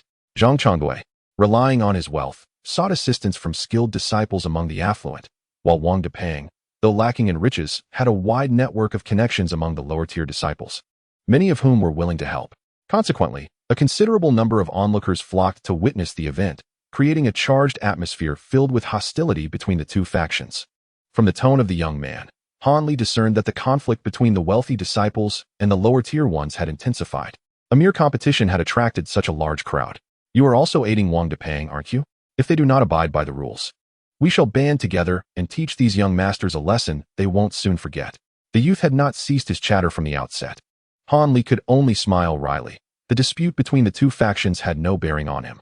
This matter was complex, and after years of meditation, his youthful impulsiveness had largely faded. Moreover, he had never trained in martial arts and stood no chance against any ordinary disciple. After witnessing the contest, it was best for him to return to the valley quietly. Suddenly, the youth's face brightened as he exclaimed. Han Li turned to see that Wang Depang's opponent had failed to dodge his hefty punch, collapsing unconscious to the ground. Instantly, a portion of the crowd erupted in cheers while others wore grim expressions. Wang Depang, brimming with pride, acknowledged the crowd with a fist salute before swaggering back to his side, entirely shedding the intensity he had displayed during the match. Zhang Changwei's side responded by dragging their fallen disciple back to safety. Subsequently, two more emerged, one brandishing a knife and the other a sword. Both seemed to possess fiery tempers, exchanging no words as they clashed weapons, creating a dazzling display of steel and sparks. Han Li observed for a while, but could not discern a clear victor. The fight appeared lively and captivating. Yet he could not identify any superior techniques or infer who was more skilled, as such nuances eluded his novice understanding. Han Shidi, I wonder under which esteemed master you have trained? Surely, your powers have significantly advanced since your seclusion, remarked Xiao Xuan, unable to restrain his curiosity about Han Li's lineage. Each inner disciple of the Qixin sect typically undergoes 2 years of foundational training at the Baiduan Hall before formally apprenticing under a senior master to learn more profound martial arts. Upon completion, these disciples take on specific roles within the sect. However, those who excel during the entrance examinations may bypass the foundational training and directly join the Qiju Hall, gaining mentorship from esteemed masters and learning the sect's ultimate techniques. Akin to a carp leaping over the dragon gate, soaring to great heights. During the 2-year foundational training, those who stand out may attract the attention of elders or hall masters, becoming their direct disciples. While such disciples may not surpass the master students, they are still afforded more opportunities than the average disciple. Hearing that Han Li had just emerged from seclusion, Xiao Xuan naturally speculated that he must be the disciple of a high-ranking figure within the sect and sought to establish a connection. Several years ago, I was recognized by a venerable elder who accepted me as a disciple. However, I prefer not to disclose my master's name, Han Li replied, fully aware of his intentions, but feigning modesty while allowing a hint of pride to seep through. Indeed, Han Shixiang is quite fortunate. Your status within the sect will undoubtedly be elevated, and your future is bright. I hope that if the opportunity arises, you might extend a helping hand to your junior. Xiao Xuan responded, undeterred by Han Li's reluctance to reveal his master's name, as any elder would be superior to his own. His tone shifted accordingly. Han Shixiang, it is evident that you are destined for greatness. Your rise is inevitable. Xiao Xuan, with his dark complexion and seemingly dull demeanor, pondered how a person like him could have garnered the attention of an elder, while he, being more astute, had not attracted a significant figure. Despite his internal musings, his demeanor grew increasingly respectful. Han Li noted the sudden shift in Xiao Xuan's address from Han Shidi to Han Shixiao, finding humor in the situation. However, he bore no disdain. It is human nature to gravitate toward those of higher status, as everyone aspires for a better life. Yet, Xiao Xuan was bound to be disappointed. While Han Li's earlier comments held some truth, his status as an elder's disciple was merely superficial. Any disciple within the Qixin sect could easily best him in combat. Han Li continued to smile inwardly while maintaining a facade of indifference, all the while engaging with Xiao Xuan's flattery. If Han Shixiao were to join the fray, his prowess would surely leave the swordsman in disarray. Xiao Xuan's words flowed without pause as he attentively observed Han Li's every move. How peculiar. A disciple of an elder should possess profound internal strength and formidable skills. Yet why can I not gauge his depth? There are no signs of martial training in his demeanor, Xiao Xuan mused, growing increasingly perplexed. The outcome has been determined. Han Li's light remark interrupted his thoughts. Startled, Xiao Xuan quickly redirected his attention back to the arena. Indeed, the wielder of the blade had cast it aside, one arm bleeding profusely while the other pressed against the wound, his face a pallid shade of cyan, evidently not defeated with grace. It was hardly surprising. Both combatants possessed similar skills, and it was merely a moment of carelessness that had led to one falling victim to the other's cunning, losing by a hair's breadth. Xiao Xuan, observing this, wore an expression of regret, repeatedly lamenting the unfortunate turn of events. What exactly was so regrettable? Han Li could not discern the underlying reasons. But with a knowledgeable companion beside him, it would be remiss not to inquire. In this competition, had Wang Depang's side emerged victorious, they would have triumphed in 3 matches, rendering the final contest unnecessary. Alas, they had not secured the win. However, it mattered little. Only the last match remained, in which the champion from Wang Depang's team was the most skilled among their disciples, wielding the formidable Ben Lei Dao technique capable of shattering stone and severing metal. To witness senior brother Li's masterful display of swordsmanship, my journey here has not been in vain. Regardless of who Zhang Changgui sends forth, victory is assured. Initially disheartened, Xiao Xuan soon became animated, brimming with confidence in senior brother Li. Had they truly reached the final match? Han Li responded casually, pondering who this senior brother Han might be, as he was unfamiliar with his own comrades. At that moment, a cold-faced youth emerged from Wang Depang's side, brandishing a long knife that glimmered ominously as he stepped into the arena, silently closing his eyes. Li Shixiao, Li Shixiao, Li Shixiao. The crowd erupted in fervent excitement upon his entrance, chanting his name in unison, their voices crescendoing, creating a thunderous roar that reverberated throughout the venue. The distinction between affluent and humble disciples vanished, replaced by a unified cheer for the young warrior. Is this senior brotherly renowned? Han Li inquired, astonished. You don't even know senior brotherly? I have been in seclusion for several years. Right, I had forgotten. My memory truly fails me. I assumed no disciple of Qi Xianmen could be unfamiliar with him, having overlooked your period of seclusion. Xiao Xuan, suddenly enlightened, hurriedly offered his apologies. Could you tell me more about this senior brotherly? Of course, Han Shixiao. We young disciples are quite well versed in his exploits. Xiao Xuan began recounting the tales of this illustrious figure before the opponent from Zhang Changgui's side had even been announced. Han Shixiao, I am not exaggerating. Not only are we aware of senior brother Li's accomplishments, but even the older disciples know quite a bit. His enthusiasm was palpable as he spiritedly narrated the saga of senior brother Li, as if he were the protagonist himself. Listening to Xiao Xuan's account, it indeed possessed an air of legend. Senior brother Li had ascended the mountain 4 years prior, though not in the same cohort as Han Li. He had initially faltered in his assessments, becoming a named disciple. Yet, 6 months later, he not only excelled in all tests, but also became the sole individual to withstand 30 exchanges against his seniors, shattering previous records and capturing the attention of notable figures. Upon examination, however, it was astonishing to discover that senior brother Li's innate talent was merely average, with limited growth potential, a diagnosis that evoked disappointment, resulting in no high-ranking individual taking him as a disciple. After 2 years of foundational training, he eventually became the apprentice of a mundane guardian, learning only a few ordinary martial arts techniques, with the Ben Lei Dao being one of the more commonplace mid-tier skills of Qi Xianmen. Had his journey ended there, senior brother Li would not have been considered legendary, merely experiencing a lackluster trajectory.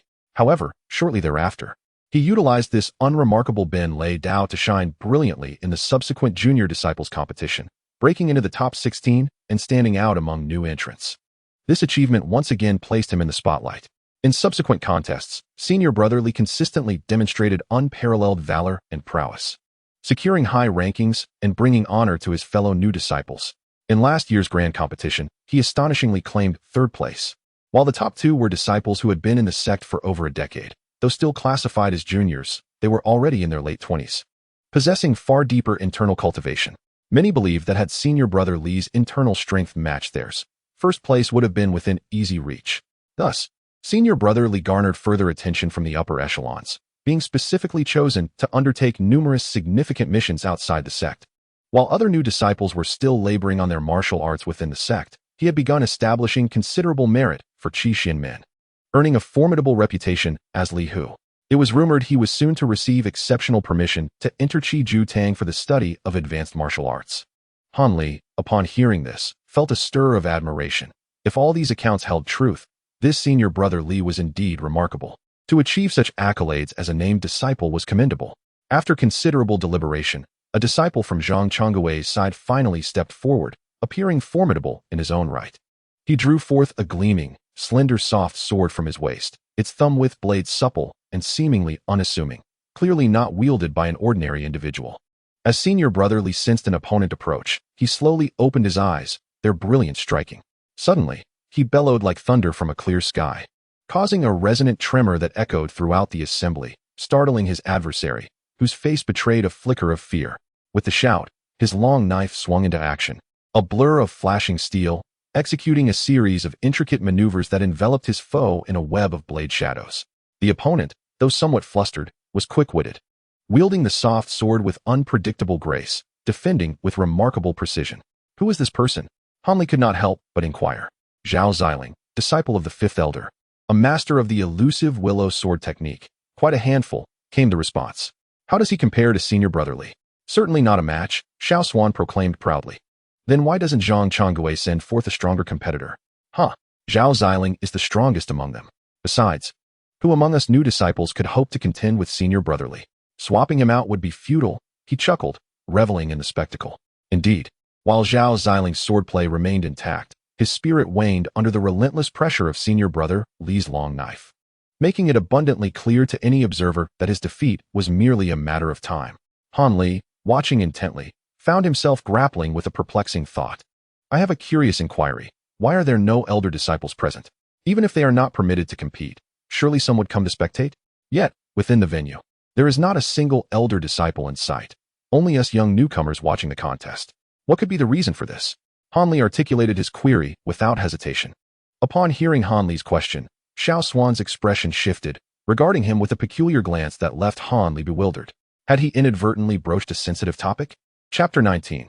Jianghu, Duhan Shixiao. You truly are oblivious to the affairs of the world outside your window. How could you be unaware of such significant events? Even if you are in seclusion, your master ought to have mentioned it to you. The tone of Xiao Xuan seemed to harbor suspicion once more. Without a moment's hesitation, Han Li deftly produced a waist token from his person and extended it towards Xiao Xuan. Han Shixiao, what are you doing? Do you not trust me? Upon seeing Han Li, Xiao Xuan felt an inexplicable sense of familiarity, as though they had met before, and he chuckled. A quick glance at the waist token confirmed its authenticity, prompting him to smile broadly. Now, can you enlighten me? Han Li inquired, still concerned about his earlier question. Of course, certainly. Xiao Xuan's mind raced, fearing he might have offended Han Li, yet he divulged everything candidly. It turned out that in recent years, the conflict between Qi Xianmen and the Wolf Gang had escalated dramatically. Both sides engaged in numerous skirmishes over several prosperous towns of ambiguous ownership, suffering significant casualties. The members of the Wolf Gang, trained as ruthless bandits, fought recklessly, becoming even more ferocious upon tasting blood. In contrast, while the disciples of Qi Xianmen possessed superior martial skills, they lacked the ferocity, often hesitating in battle, resulting in higher casualties among their ranks. After several encounters, the leaders of Qi Xianmen could no longer remain passive and dispatched the majority of their inner disciples to participate in the ensuing conflicts.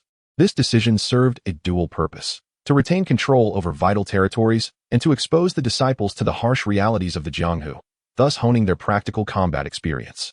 Ultimately, Qi Xianmen gained the upper hand in subsequent battles, yet the losses among the inner disciples were notably severe. with many elder brothers failing to return after venturing out. At this point, Xiao Xuan sighed deeply. The leaders then revised their strategy, assigning the inner disciples to undertake less critical missions and gain experience elsewhere before re-engaging in battles with the Wolf Gang. This approach significantly reduced casualties, and consequently, it became a formal rule within the sect that all disciples must first embark on practical training before being granted official positions within the sect. As a result, most of the elder brothers on the mountain had been dispatched, either entangled with the Wolf Gang or engaged in training, leaving only the younger, uninitiated disciples behind, along with a few necessary guardians of the mountain. Upon hearing this, Han Li finally comprehended the changes that had transpired on the mountain compared to before. Suddenly, a loud crash echoed as a soft sword soared into the air. Zhao Xiling, clutching his injured hand, staggered back, gasping for breath. He had been caught off guard by Li Shixiang's rapid succession of strikes and was forced to parry with his soft sword, only to be overwhelmed by the tremendous force, sending his weapon flying. Li Shixiang, truly impressive. I, your younger brother, humbly bow to your prowess. Zhao Xiling managed a strained smile and performed a respectful bow. Cheers erupted from the surrounding crowd. Li Shixiang, your skill is remarkable. Li Shixiang, such exquisite swordplay. Li Shixiang, please impart your wisdom to your junior brother. The enthusiastic calls from his admirers reverberated throughout the venue. Li Shixiang sheathed his long sword, a faint blush gracing his cheeks, and was about to speak when his expression suddenly changed, as if recalling something. I have pressing matters to attend to. I must take my leave, he declared curtly, swiftly gliding out of the arena, showcasing his remarkable lightness of foot, disappearing into the pines by the cliffside. Indeed, Li Shixiang possesses not only exceptional swordsmanship, but also remarkable agility. Exactly. The applause swelled once more. Han Li furrowed his brow. While Li Shixiang's skills were impressive, he seemed somewhat prone to boasting, perhaps a sign of youthful exuberance. Reflecting on this, Han Li couldn't help but chuckle at himself, realizing he was not much older than those around him. Yet, his mindset seemed aged, as if he were already a little old man. It appeared that his practice of that particular mantra had left his heart feeling aged. By the way, I still do not know your name, Shitty. Han Li suddenly asked the standing Xiao Xuan. I am Jin Dongbao, but you may call me Xiao Xuan, he replied, excitement flickering in his eyes, sensing he had aligned himself with a formidable ally. Should you fall ill or suffer injury, seek me out, and I shall offer you my healing services free of charge. Han Li said, patting his shoulder. Glancing at the commotion in the crowd once more, he turned away and ventured into the nearby pine forest. Left behind, Jin Dongbao stood in a daze, momentarily perplexed by Han Li's words. Chapter 20. Cho Sui Wan having departed the cliff for some distance. Han Li could still faintly hear the ruckus of their disputes, but he had no intention of concerning himself with how they resolved the conflict between Wang Depang and Zhang Chongwei. The image of Jin Dongbao standing there, lost in confusion, brought a smile to Han Li's face. He felt a lightness in his heart, dispelling the gloom that had lingered in the valley. As he walked through the pine forest towards a more secluded area, a narrow stream came into view. Han Li glanced up at the blazing sun and then down at the gently flowing water, deeming it a splendid idea to wash his hands in the stream. As he bent down to immerse his hands in the cool water, a series of anguished groans emanated from upstream. Han Li was taken aback. It was surprising to encounter anyone in such a remote location. Following the sound, he made his way upstream, where he discovered a fellow disciple, clad in inner sect attire, lying face down at the water's edge, convulsing and trembling. In an instant, Han Li recognized that this disciple was suffering from an acute illness, without immediate assistance. His life would be in peril. He dashed forward, retrieving a sandalwood box from his robes, opening it to reveal gleaming silver needles, and expertly began to administer acupuncture to the afflicted disciple's back. In swift succession, he completed the acupuncture on the back and then turned the disciple over to address the chest points. As he did so, the face of the patient was revealed, and Han Li gasped in shock. The critically ill individual was none other than Li Shixiang, who had recently displayed his prowess on the cliff. Taken aback, Han Li scrutinized the familiar visage. At that moment, Li Shixiang bore none of the earlier confidence and strength. His once cold demeanor was contorted in agony, his mouth frothing white, clearly indicating that he was in a state of delirium due to his suffering. Regaining his composure, Han Li deliberated briefly before swiftly employing the silver needles, executing a flurry of acupuncture that pierced the disciple's body with precision. After delivering the final needle, he wiped the beads of sweat from his brow, exhaling a sigh of relief. This method of emergency treatment was a considerable strain on him. As Li Shixiang became enveloped in a shimmering array of silver needles, He finally regained consciousness and awareness. He struggled to articulate, but his strength faltered, leaving him unable to complete his thought. I am a member of Shinshugu, and you should cease your chatter for now. Focus on regaining your strength. I can only awaken you temporarily. Your ailment is peculiar, and it is likely that only Dr. Mo can save you. Regrettably, he is no longer on the mountain. Han Li took the pulse of Senior Brother Li and furrowed his brow. As the urgency in Senior Brother Li's expression grew, his lips trembled as he attempted to raise his arm to communicate something, but he was unable to succeed. Do you possess the medicine that can cure your affliction? Han Li immediately grasped his intent and inquired in response. Upon seeing that Han Li understood his meaning, Senior Brother Li relaxed his expression and nodded laboriously. Without hesitation, Han Li began to search through his belongings, retrieving various items, among which he identified a small white jade vial. Given its precious nature and impeccable seal, it must be the object of his search. He picked up the vial and glanced back at Senior Brother Li, who was evidently filled with joy, desperately blinking his eyes. As Han Li uncapped the vial, unexpectedly, no medicinal fragrance wafted forth. Instead, a strong, foul odor surged from within. Upon inhaling this scent, Han Li's countenance soured. Cautiously, he extracted a pink pill from the vial. The pill appeared exquisite, yet emitted an unbearable stench, leaving him incredulous. Is this the pill? Han Li's expression returned to calmness. At this moment, Senior Brother Li, overwhelmed with urgency, could only blink in response, unable to articulate his thoughts. The Chao Sui pill is crafted from 23 rare ingredients, including Helan, scorpion flower, and centennial blue ant eggs. Upon completion, it takes on a pink hue and possesses an extraordinary foul odor. After consumption, it significantly depletes the body's potential, trading future lifespan for the present abilities of the user. Am I correct? Han Li observed Senior Brother Li with a cold gaze, articulating each word with an air of undeniable authority. Upon hearing Han Li's words, Senior Brother Li's face instantly drained of color, revealing a look of panic. Once this pill is ingested, it must be taken again after a period of time, and the user must endure excruciating pain from the marrow extraction. Failure to consume it can lead to paralysis or, in severe cases, death. Even if one adheres strictly to the regimen, the user will inevitably lose their life within 10 years due to the depletion of their lifespan. Han Li continued without pause. Do not tell me that the pill I hold is not the Chao Sui pill. Han Li momentarily hesitated as he spoke. Hearing this, Senior Brother Li's face displayed a look of despair, akin to having his secrets laid bare, yet his eyes betrayed an element of astonishment. Are you surprised? This pill is exceedingly rare. How could I possibly recognize it?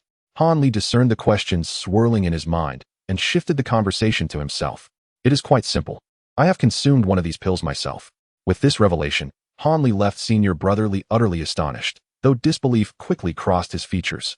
My method of consumption differs from yours. I ingested only a single pill, dividing it into 10 portions, taking it over 10 instances, each time using it as a catalyst for other medicines, thereby avoiding any detrimental side effects.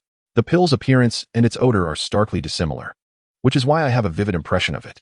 I had always believed that aside from my own experience, no one else would dare to consume such a secret medicine, yet here it is within our sect.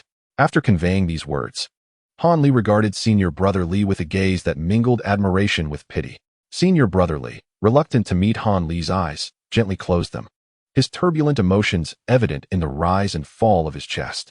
You have been consuming this medicine for several years, have you not? If you cease taking this pill now, I can implore Dr. Mo to concoct another secret remedy for you.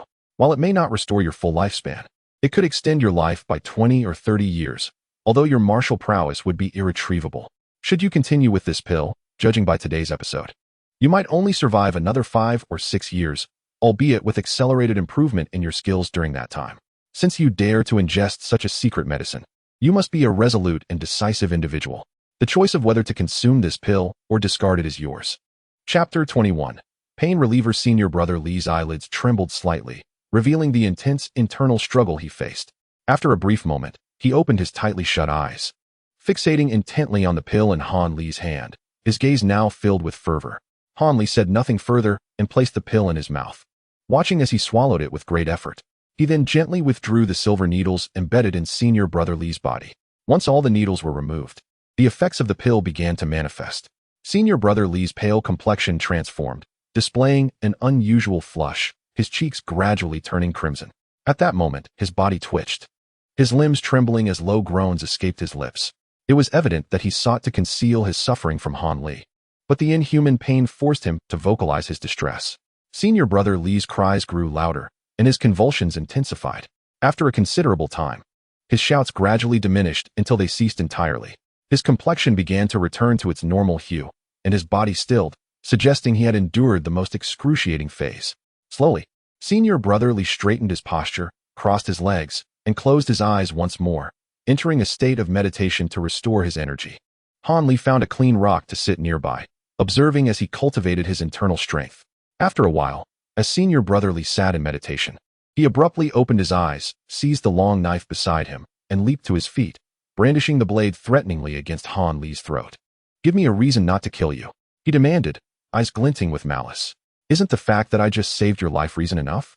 Han Li replied, maintaining his composure, though his brow twitched ever so slightly, imperceptible unless closely observed. Senior brother Li's expression softened momentarily, yet his gaze remained fiercely fixed on Han Li. "I was aware that saving you might lead to my own troubles, but I did not anticipate your prompt aggression." Han Li finally allowed a bitter smile to escape, revealing a hint of self-mockery. "Even knowing that my assistance might bring trouble upon myself, as a practitioner of medicine, I cannot stand by and watch one perish." Han Li sighed. Upon hearing this, a flicker of embarrassment crossed Senior brother Li's face, and the blade moved slightly away from Han Li's throat, though it remained poised at his neck. Han Li exhaled inwardly, his tone becoming more resolute. "You need not worry that I will divulge your secret to others. It is evident that I am not one to gossip. If you are still apprehensive, I can make a solemn vow. You can see that I possess no martial prowess. And should you find me violating my oath, you can easily slay me." Han Li calmly proposed. "Make your vow," Senior brother Li replied succinctly. With that, Han Li felt a wave of relief wash over him. Although he had observed Senior brother Li's demeanor prior to offering aid and deemed him not to be ungrateful or malicious, such assessments could not be entirely relied upon. Should he prove to be the sort of person who repays kindness with enmity, Han Li would have to resort to his only means of self-preservation. Han Li contemplated this and quietly moved his fingers away from an iron tube concealed within his sleeve. After Han Li solemnly swore an oath, Senior brother Li finally sheathed his long knife. Han Li touched his neck, where a shallow crimson line marked by the sharp blade lingered. Feeling a slight stickiness and a chill creeping down his back, evidently drenched in cold sweat. That was indeed perilous. He realized he had not thought this through sufficiently and must learn from this lesson. He would never again engage in such a thankless endeavor. The life and death of others were their own affairs, and not his concern, Han Li mused with a hint of trepidation. Without sufficient benefits and absolute certainty, he vowed never again to intervene to save others. The adverse consequences of his first attempt to save someone directly led to his later habit of only rising early for profit, and his once somewhat naive nature was entirely cast aside. Though he did not become a villain, he strayed far from being loyal and kind-hearted. "You saved my life and promised to keep my secret. I, Li Feiyu, owe you a great favor. As long as I live, should you require my assistance, feel free to seek me out, and I shall assist you to the best of my ability." Senior brother Li now fully regained his composure, collected the items Han Li had retrieved from the ground, and sincerely introduced himself while making his promise. "I fear I shall not trouble you. Rather, you seem to have your share of troubles," Han Li replied with a slight smile, countering him. "How do you know?" Li Feiyu was taken aback, surprised. "It is evident. You are merely a guardian disciple, yet you stand above a multitude of hall masters, elders, and even the sect leaders' favored disciples. How could you possibly have an easy life?" Han Li pointed out incisively. Li Feiyu's expression darkened, and he fell silent for a moment. "I do not wish to interfere in your affairs, nor can I, but I can assist you in alleviating the suffering caused by the marrow-extracting pill." "Really?" Li Feiyu's spirit surged, his previous gloom dissipating, replaced by joy, indicating that the torment of the marrow-extracting pill had indeed been severe. "What reason would I have to deceive you?" Han Li shot him a glance, knowing full well he possessed the formula to alleviate pain, which he had developed for Zhang Tai during his leisure time, significantly reducing the human perception of suffering, and it was highly effective. "This is wonderful, simply marvelous," Li Feiyu exclaimed excitedly, rubbing his hands together and gazing at Han Li with anticipation. "Why do you look at me like that? I do not have the medicine with me now. I need to return to Shunsho Valley to concoct it before I can provide you with the remedy." Upon hearing this, Li Feiyu felt somewhat embarrassed. He had just threatened Han Li with a knife, yet now he was requesting him to prepare medicine. "Tomorrow at noon. Wait for me at the entrance of Shunsho Valley. Once I have prepared the medicine, I will deliver it to you. At present, Dr. Mo is not at home, and I cannot allow outsiders to enter the valley." Han Li spoke slowly. "All right, I will be there on time. Thank you so much, brother. Li Feiyu quickly agreed, fearing Han Li might change his mind. My name is Han Li, a direct disciple of Dr. Mo. Given your formidable skills, you may simply refer to me as Han Shitty. Noticing Li Feiyu's use of such an intimate term, Han Li promptly shared his name to prevent him from uttering even more effusive titles. Chapter 22. Inner Demons. Han Li watched as Li Feiyu gradually receded into the distance, standing still in silence. After arranging to retrieve the medicine the following noon, Li Feiyu had taken the initiative to bid farewell, claiming he needed to return for further recuperation. Throughout this lengthy period, Han Li had refrained from inquiring about the reasons behind Li Feiyu's use of the secret medicine. He understood that even if he asked, it would not alter the events that had transpired, since Li Feiyu was willing to forsake everything for the sake of glory and honor. It was evident that he had his own compelling reasons for doing so. No one willingly seeks their own demise. Even a slow and costly form of suicide is never undertaken with eagerness. If he were compelled to voice his burdens, it would only reopen wounds that were nearly healed. Clearly, Han Li's approach was correct. Before departing, Li Feiyu appreciated Han Li's discretion in not probing into the specifics of his consumption of the marrow-extracting pill, silently grateful for his understanding. Although he did not articulate his gratitude, Han Li knew he had earned a significant favor in return. Han Li prepared to uphold their agreement, not only keeping his secret, but also resolved to concoct the pain-relieving medicine as soon as he returned to the valley. The reasoning behind this decision was simple.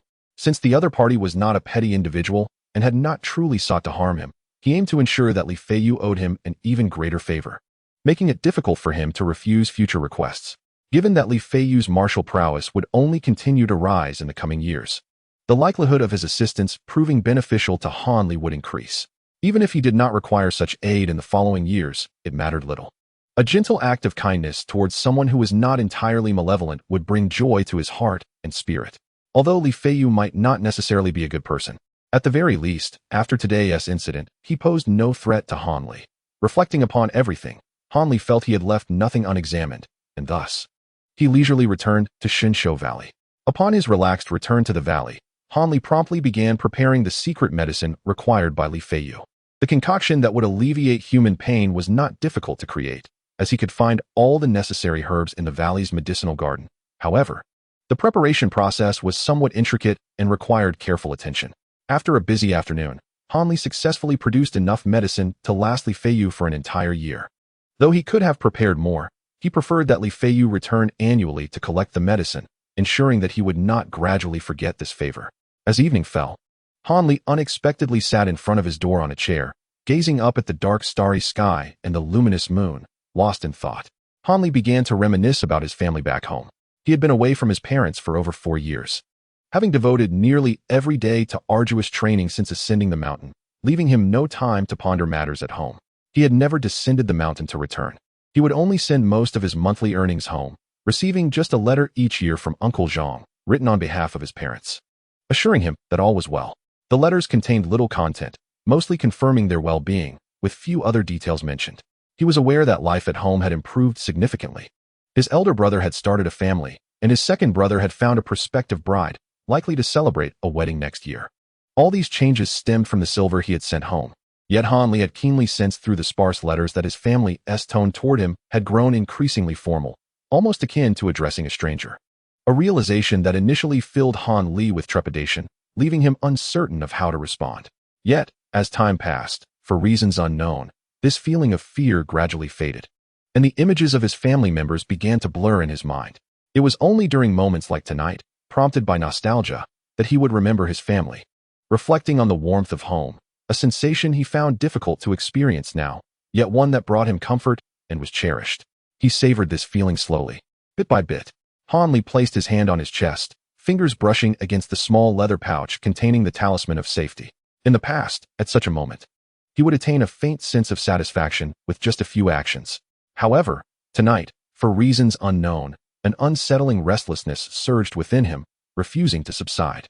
Han Li was engulfed by an indescribable feeling of melancholy, unable to rein in his emotions. His body felt awry as the vital energy within him began to churn restlessly, and the peculiar energy cultivated through his practice stirred with anticipation. The terrifying notion of losing control suddenly flashed through his mind. Han Li rose to his feet, inhaling deeply, forcing himself to regain composure. With Dr. Mo absent, he had to face this crisis alone. He found it perplexing that he would succumb to such turmoil without cause. Although this was not the time for introspection, tracing the root cause of this disturbance was the most viable solution to alleviate this predicament. Hanli lifted his gaze, scanning his surroundings, but found nothing of particular interest. As he brushed his chin with his right hand, his elbow inadvertently struck something round and firm. Instinctively, his gaze fell upon the object. The name Small Pouch of Talismans immediately echoed in his mind. Could it be the source of this great trouble? Hanli was uncertain, but there was no time for hesitation. His internal state was deteriorating, and the possibility of losing control loomed closer. Resolutely, he reached for the pouch, yanking it from around his neck, and hurled it far away. Yet something felt amiss. The discomfort within him intensified, and the tumult of his vital energy surged more violently. Hanli struggled to suppress the disturbances within, his bloodshot eyes fixated on the small pouch, hoping to uncover the cause of this escalating turmoil. Perhaps blessed by fortune, a sudden flash of insight illuminated Hanli's mind. He dashed towards the pouch he had cast aside, swiftly retrieving it. With deft hands, he opened the pouch and extracted the talisman his parents had given him. The moment his palm made contact with the talisman, a wave of tranquil clarity coursed through him. Instantly, his agitated heart calmed. The previous feelings of melancholy vanished without a trace, and the various anomalies within his body receded, as if everything had returned to normal. Hanli no longer paid heed to the changes he had undergone. Instead, he gently cradled the talisman, bringing it close to his eyes, while his other hand tenderly caressed it, immersing himself in its presence. After a prolonged moment, he sighed and ceased his actions, shifting his gaze away from the talisman. Unbeknownst to Hanli, the trouble that had nearly cost him his life was not the result of losing control, but rather an incursion of inner demons that plagued cultivators. Had he not seized the opportunity to dispel the inner turmoil with an external aid, he would have soon found himself under the influence of these demons, ensnared in illusions, and ultimately driven to madness. Of course, he would only come to comprehend this truth later on his journey into cultivation. Hanli conducted a thorough examination of his body, finding no issues, and to his astonishment, he realized his strength had significantly increased. Although he had not yet broken through to the fourth layer, he had reached the pinnacle of the third layer, with the fourth layer now within reach. Delighted by this unexpected boon, a smile graced Hanli's face. But he quickly stifled his excitement, fearing that emotional instability might lead to another perilous episode of losing control, an outcome he was uncertain he could navigate once more. He grasped the pouch that contained the talisman, preparing to return the invaluable talisman to its resting place and secure it properly. To his surprise, he stumbled upon an object long forgotten within the pouch, a mysterious little vial, a cherished collectible he had set aside years ago. Hanli had completely forgotten about this vial, and had it not been for this moment, he would have remained oblivious to its existence. Now, compared to 4 years prior, Hanli's knowledge and insight had expanded greatly. His extensive reading in Dr. Mo's library had broadened his horizons, and the cultivation techniques he had practiced had sharpened his intellect. At this moment, he could easily discern from the vial's past peculiarities that it was a rare artifact with extraordinary properties. His current objective was to thoroughly explore this vial's value, determining whether it could be of use to him, rather than allowing it to languish in obscurity, wasting its mysterious potential. Hanli carefully removed the vial, not hastily opening it, but instead examining it anew with the perspective of 4 years' growth, seeking any details he may have previously overlooked. Unfortunately, after meticulous inspection, he found no new revelations. No longer wishing to squander time, he cautiously opened the vial's cap. The drop of emerald liquid remained undisturbed at the bottom. Unchanged from 4 years ago, Hanli understood that all the vial's secrets likely resided within this small drop of green liquid, which must possess some undiscovered special properties. To unveil the liquid's mysteries, he realized he would need to procure some small creatures for testing. As night enveloped the world outside, it was impractical to venture out in search of live specimens, and after the exhausting events of the afternoon and early night, Hanli felt weary. Moreover, even if he were to find something, conducting experiments in the dim light of night would render it futile if he could not observe the changes clearly. After careful consideration, Hanli decided to rest for the night, allowing himself a well-deserved respite. He hoped that upon waking, a grand surprise awaited him. The following morning, after completing his morning routine, Hanli made his way to the large kitchen outside the valley for a modest breakfast. When Dr. Mo was present on the mountain, meals were personally delivered to Shunsho Gu by the kitchen staff at his behest. Hanli had enjoyed the benefits of Dr. Mo's favor, never needing to venture outside for meals, as the cooks would bring his food to him. Now that Dr. Mo was no longer at Qixinmen, The kitchen staff naturally ceased their deliveries, prompting Han Li to reflect on their opportunistic nature and the efficacy of power. After breakfast, Han Li did not immediately depart the kitchen. Instead, he sought out the kitchen steward, exchanging a few coins for 2 lively gray-haired wild rabbits, which he brought back to Shinshogu. Upon returning to the valley, Han Li tethered the rabbits in a spacious area of the herb garden, allowing them to bask in the sun. Once the rabbits appeared lethargic and parched from the heat, he procured a large white porcelain bowl, carefully pouring the emerald liquid from the vial into the bowl and diluting it with some ordinary clear water. The pea-sized drop of green liquid easily dissolved into the clear water, transforming the entire bowl into a vibrant green hue. The verdant brilliance evoked a refreshing chill that surged from the depths of his heart. Han Li approached the thirsty rabbits with the bowl of diluted liquid, setting it down beside them. The rabbits, already parched from the sun's rays, quickly hopped over, surrounding the bowl and eagerly drinking from its contents. Han Li, wishing to prevent them from consuming too much at once, removed the bowl when they had drunk about half. Standing to one side with a porcelain bowl in hand, he patiently awaited the rabbits' reactions, curious to see if any intriguing changes would transpire. Time passed swiftly, merely the duration of an incense stick, before the rabbits began to exhibit signs of agitation, their movements growing increasingly frantic and intense. Remarkably, changes began to manifest upon their bodies, beneath their fur. Egg-sized lumps started to protrude, multiplying rapidly until they covered their entire forms. These lumps fused into a mass, rendering the rabbits' bodies absurdly swollen in comparison to their diminutive heads, creating a comical sight. The rabbits' corpulent bodies maintained this state for only a brief moment before they began to inflate gradually. With the passage of time, the inflation accelerated, as though some mysterious gas was being incessantly infused within them, causing them to become ever larger and more distended. Ultimately, their bodies resembled 2 enormous watermelons, transformed into round, bulging spheres. Observing the bizarre transformation before him, Han Li felt a jolt of surprise.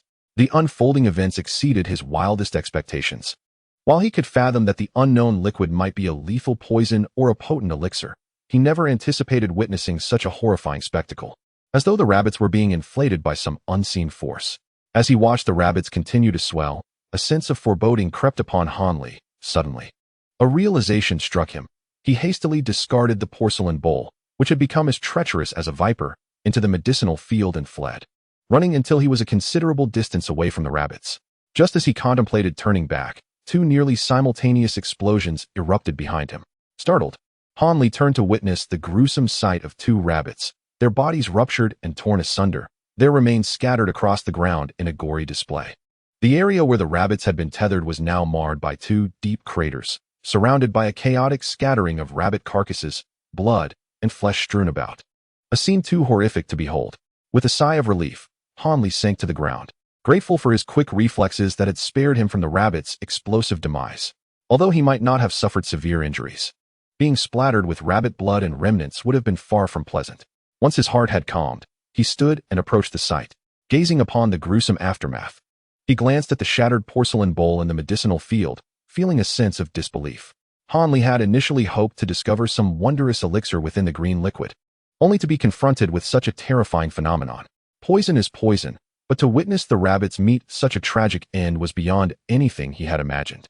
He vowed never to touch such a substance again. It was simply too frightening. Having encountered numerous deadly poisons under the tutelage of Dr. Mo over the years, Han Li had seen many lethal substances, yet none had ever resulted in such a horrifying demise. Fortunate for him, his psychological resilience was robust, allowing him to remain calm in such a distressing situation. As noon approached, he resolved to deliver the prepared secret medicine to his senior brother, Li. The aftermath of the incident could wait until he had completed his errand. With this thought in mind, Han Li refrained from lingering at the explosion site, leaving all troubles for later. After returning to his residence and resting briefly, he set out with the medicine for the entrance of Shinsho Valley. Han Li was punctual, arriving at the valley entrance just as noon struck. However, Li Feiyu appeared to have been anxiously waiting there for quite some time, alone at the valley's mouth. He wore a white brocade robe, but still carried the impressive long knife that had left a lasting impression on Han Li. As Han Li approached, he observed a hint of urgency on Li Feiyu's face, who anxiously scanned the valley until he caught sight of Han Li's arrival. The anxious expression faded, replaced by a slight smile as he remarked, "Junior brother Han, you are truly punctual. You arrived precisely at noon, and I have been waiting for over half an hour. My apologies." I spent too much time preparing the medicine yesterday and went to bed late, leading to a late start this morning. I only arrived at noon after finishing my tasks, Hanli replied, half-jokingly. Junior brother Han, have you completed the medicine? Li Feiyu inquired, his urgency causing him to stutter slightly. Without answering directly, Hanli smiled calmly and slowly retrieved a small medicine pouch from his robe, tossing it to Li Feiyu. Before taking the Cho Sui pill, dissolve a spoonful of the powder in cool boiled water to alleviate your suffering. Thank you, Junior brother Han. Thank you, Li Feiyu exclaimed, elated at the prospect of even a slight reduction in pain, as the agony of consuming the Cho Sui pill was daunting. Having previously tried many painkillers with little effect, he hoped that Han Li's knowledge of the pill would yield positive results. Do not be hasty in your gratitude. Wait until the medicine proves effective. Moreover, this is only enough for 1 year, and I have exhausted my current supplies. Once I gather more ingredients, I will prepare additional doses for you, Han Li stated candidly. That is fine. This is sufficient for now, isn't it? Regardless of the medicine's efficacy, I truly appreciate your kindness, Junior brother Han, Li Feiyu replied, his demeanor returning to normal, and he straightforwardly acknowledged his debt to Han Li. With a slight smile, Han Li chose not to elaborate further and bid farewell to Li Feiyu. Holding the precious medicine, Li Feiyu was eager to return and test its effectiveness. Thus he did not attempt to detain Han Li. The two exchanged farewells and parted ways. Upon returning to the valley, Han Li first attended to the medicinal garden. He swept away the remnants of the rabbits, the bloodied soil, and the shattered bowl, depositing them into the crater. He then filled the 2 newly formed holes with earth, restoring the area to its previous state, as if the experiment had never taken place. Satisfied, Han Li dusted off his hands and surveyed the surroundings for any overlooked details. As his gaze fell upon the spot where the porcelain bowl had shattered, he paused in contemplation. He recalled vividly how the diluted water had splashed onto the nearby medicinal herbs, dampening them. This raised a troubling question in his mind. Would these herbs absorb the tainted water and become poisonous? If consumed, would they lead to a fate similar to that of the rabbits? Should he eliminate these potentially toxic plants now? An array of questions surged within Han Li's thoughts. After much deliberation, he ultimately resolved to wait and observe the herbs for a while longer, treating it as another small experiment. If the herbs indeed became poisonous within the next few days, he could always remove them later. With his decision made, he found himself with nothing pressing to attend to. So he returned to the stone chamber to practice his cultivation, hoping to achieve further breakthroughs in his martial prowess. Han Li had long ceased to concern himself with the specific utility of this incantation. His practice of it had become an instinctive response. Without engaging in its cultivation, he found himself at a loss about what to do on the mountain. The pursuit of a higher tier of mastery over this incantation had become the sole objective of his current existence. After a dedicated afternoon of practice, Han Li was disheartened to realize that he was not a genius, though he felt he was but a finger's breadth away from breaking through to the 4th level. He had made not the slightest progress, having squandered an entire afternoon in futile effort. It seemed evident that without the aid of external medicinal substances, he would remain indefinitely trapped at the 3rd level, unable to advance further. Han Li began to yearn for Dr. Mo's swift return, hoping he would fortuitously gather enough herbs to assist him in overcoming his current predicament. Chapter 25. The willow branches. After another night had passed, Han Li arose early and made his way towards the herb garden, eager to observe any changes in the few medicinal plants. As he approached the herb field, he was suddenly enveloped by a rich, aromatic fragrance. For a moment, he hesitated, but then a thought struck him. Could it be? He quickened his pace and soon found himself before the few herbs exuding a potent scent. Were these the same plants from yesterday? Han Li could hardly believe his eyes and slapped his still sleepy face until it stung, stopping only when the pain became unbearable. The leaves of the huanglong grass had taken on a purplish hue, the bitter lotus had blossomed into 9 petals, and the skin of the wanyu fruit had turned black. Han Li could no longer contain his joy. Even his normally calm demeanor gave way to uproarious laughter. Fortune had smiled upon him. Overnight, these herbs, which should have taken 1 or 2 years to mature, had transformed into rare specimens aged over a decade, as evidenced by their leaf coloration, fruit shape, and floral fragrance. Han Li meticulously examined the herbs again, confirming they matched the descriptions in the herbal compendium, indeed proving to be precious materials that had aged significantly. If he could replicate this method of hastening herb maturation, would he not be able to amass an abundance of rare medicinal plants? Moreover, he could sell any surplus herbs to others, thus recouping a fortune. Han Li could hardly contain his excitement and began to indulge in wild fantasies. The more he pondered, the more elated he became, convinced he had stumbled upon a treasure. In an uncontrollable fit of exuberance, he rolled several times on the ground, shedding all semblance of his usual composure, resembling a giddy youth of 14 or 15. After a considerable time, Han Li regained his senses, his mind returning to its usual alertness, and he began to contemplate the challenges he faced in seizing this unexpected windfall. Firstly, while the herbs appeared flawless, their actual medicinal properties remained to be tested, as they had absorbed a peculiar liquid to attain this state. Who could say whether they harbored any mutated elements? He recalled the unfortunate fate of the rabbits he had witnessed the previous day, reminding him to proceed with caution. Furthermore, the mysterious green liquid in the small vial had been exhausted, leaving him uncertain whether any further extraordinary phenomena would occur. He hoped it was not a one-time occurrence and resolved to investigate further that evening. If both aspects proved satisfactory, he would need to master the specific details and procedures for cultivating these herbs, ensuring complete control over this astonishing method. After deep contemplation, Han Li identified several issues requiring resolution. Without addressing these, this boon would remain an ephemeral illusion. Once he had thoroughly considered these matters, Han Li sprang into action. He first visited the large kitchen outside the valley and, after consulting the steward, purchased 2 gray-haired rabbits. This action left the kitchen steward both pleased and perplexed, wondering why the youth consistently returned with live rabbits. Was he intending to practice his culinary skills by slaughtering them himself? Han Li paid no mind to the musings of others. This time, he tethered the rabbits not in the herb garden, but at his own doorstep, allowing him to observe their transformations closely. He then proceeded to the herb field, carefully harvested the newly cultivated herbs, and prepared several potions designed to strengthen bones and muscles. He mixed these concoctions with the rabbits' favorite foods and fed them thrice daily to test whether the herbs were toxic. After completing these preparations, Han Li anxiously awaited the arrival of nightfall. Time seemed to stretch unbearably until evening finally arrived. As darkness fell, Han Li rushed outside. Retrieving the small vial from his pouch and placing it on the ground, his focus intently fixed on any changes within. A quarter of an hour passed, yet the vial remained still. Another quarter passed, and still, there was no sign of activity. As time wore on, Han Li's heart sank further, waiting until dawn. But the vial exhibited no signs of change. He felt utterly despondent. Could the vial truly be a disposable item? Or had he made an error in his approach?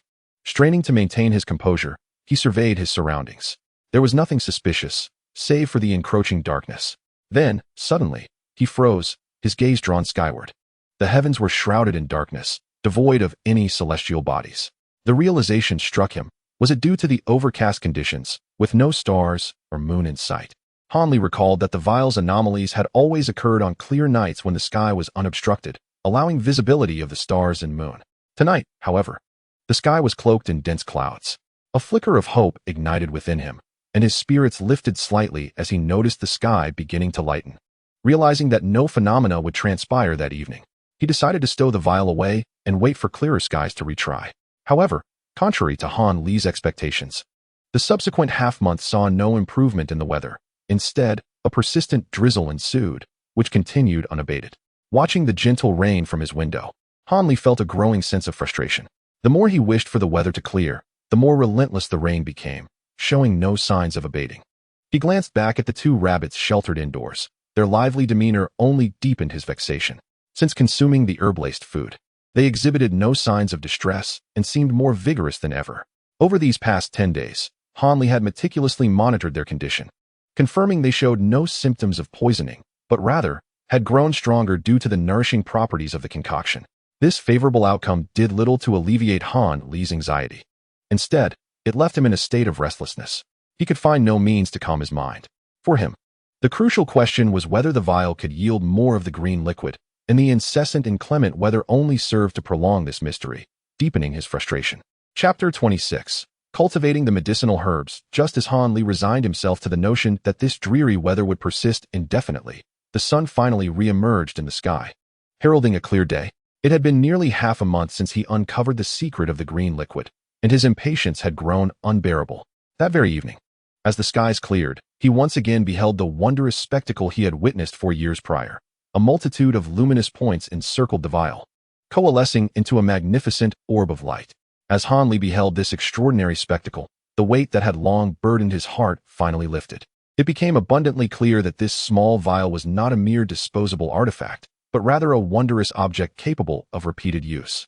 After a week's anticipation, A drop of green liquid finally manifested within the vial. Although Han Li had already harbored a strong sense of conviction, he could not suppress his exhilaration upon witnessing the verdant essence, as it signified a forthcoming abundance of rare medicinal herbs, alleviating any prior concerns. The value of medicinal ingredients is predominantly assessed by their age. The longer the herb has matured, the more potent its medicinal properties. Conversely, the older herbs are also increasingly elusive, typically found in remote mountainous regions or perilous cliffs, where the risks involved render their acquisition nearly unattainable without courage. While some apothecaries and physicians cultivate certain herbs, these are predominantly common varieties, ready for use within a mere few years. Few would be foolish enough to invest in plants that take decades to mature. However, some affluent families, in preparation for unforeseen circumstances, do commission the cultivation of exceedingly rare herbs for life-saving purposes.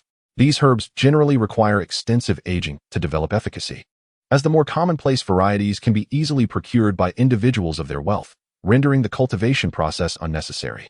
Moreover, these venerable families, possessing generational wealth, are not overly concerned with the time investment for growing such plants, as no one can predict when they might need them. Thus, these herbs often take centuries to cultivate or are unique specimens, unattainable for the average individual.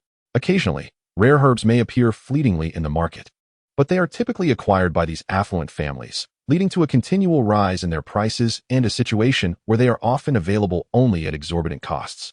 Han Li held little optimism for the outcome of Dr. Mo's expedition, surmising that he would yield little, yet he no longer needed to fret over such matters.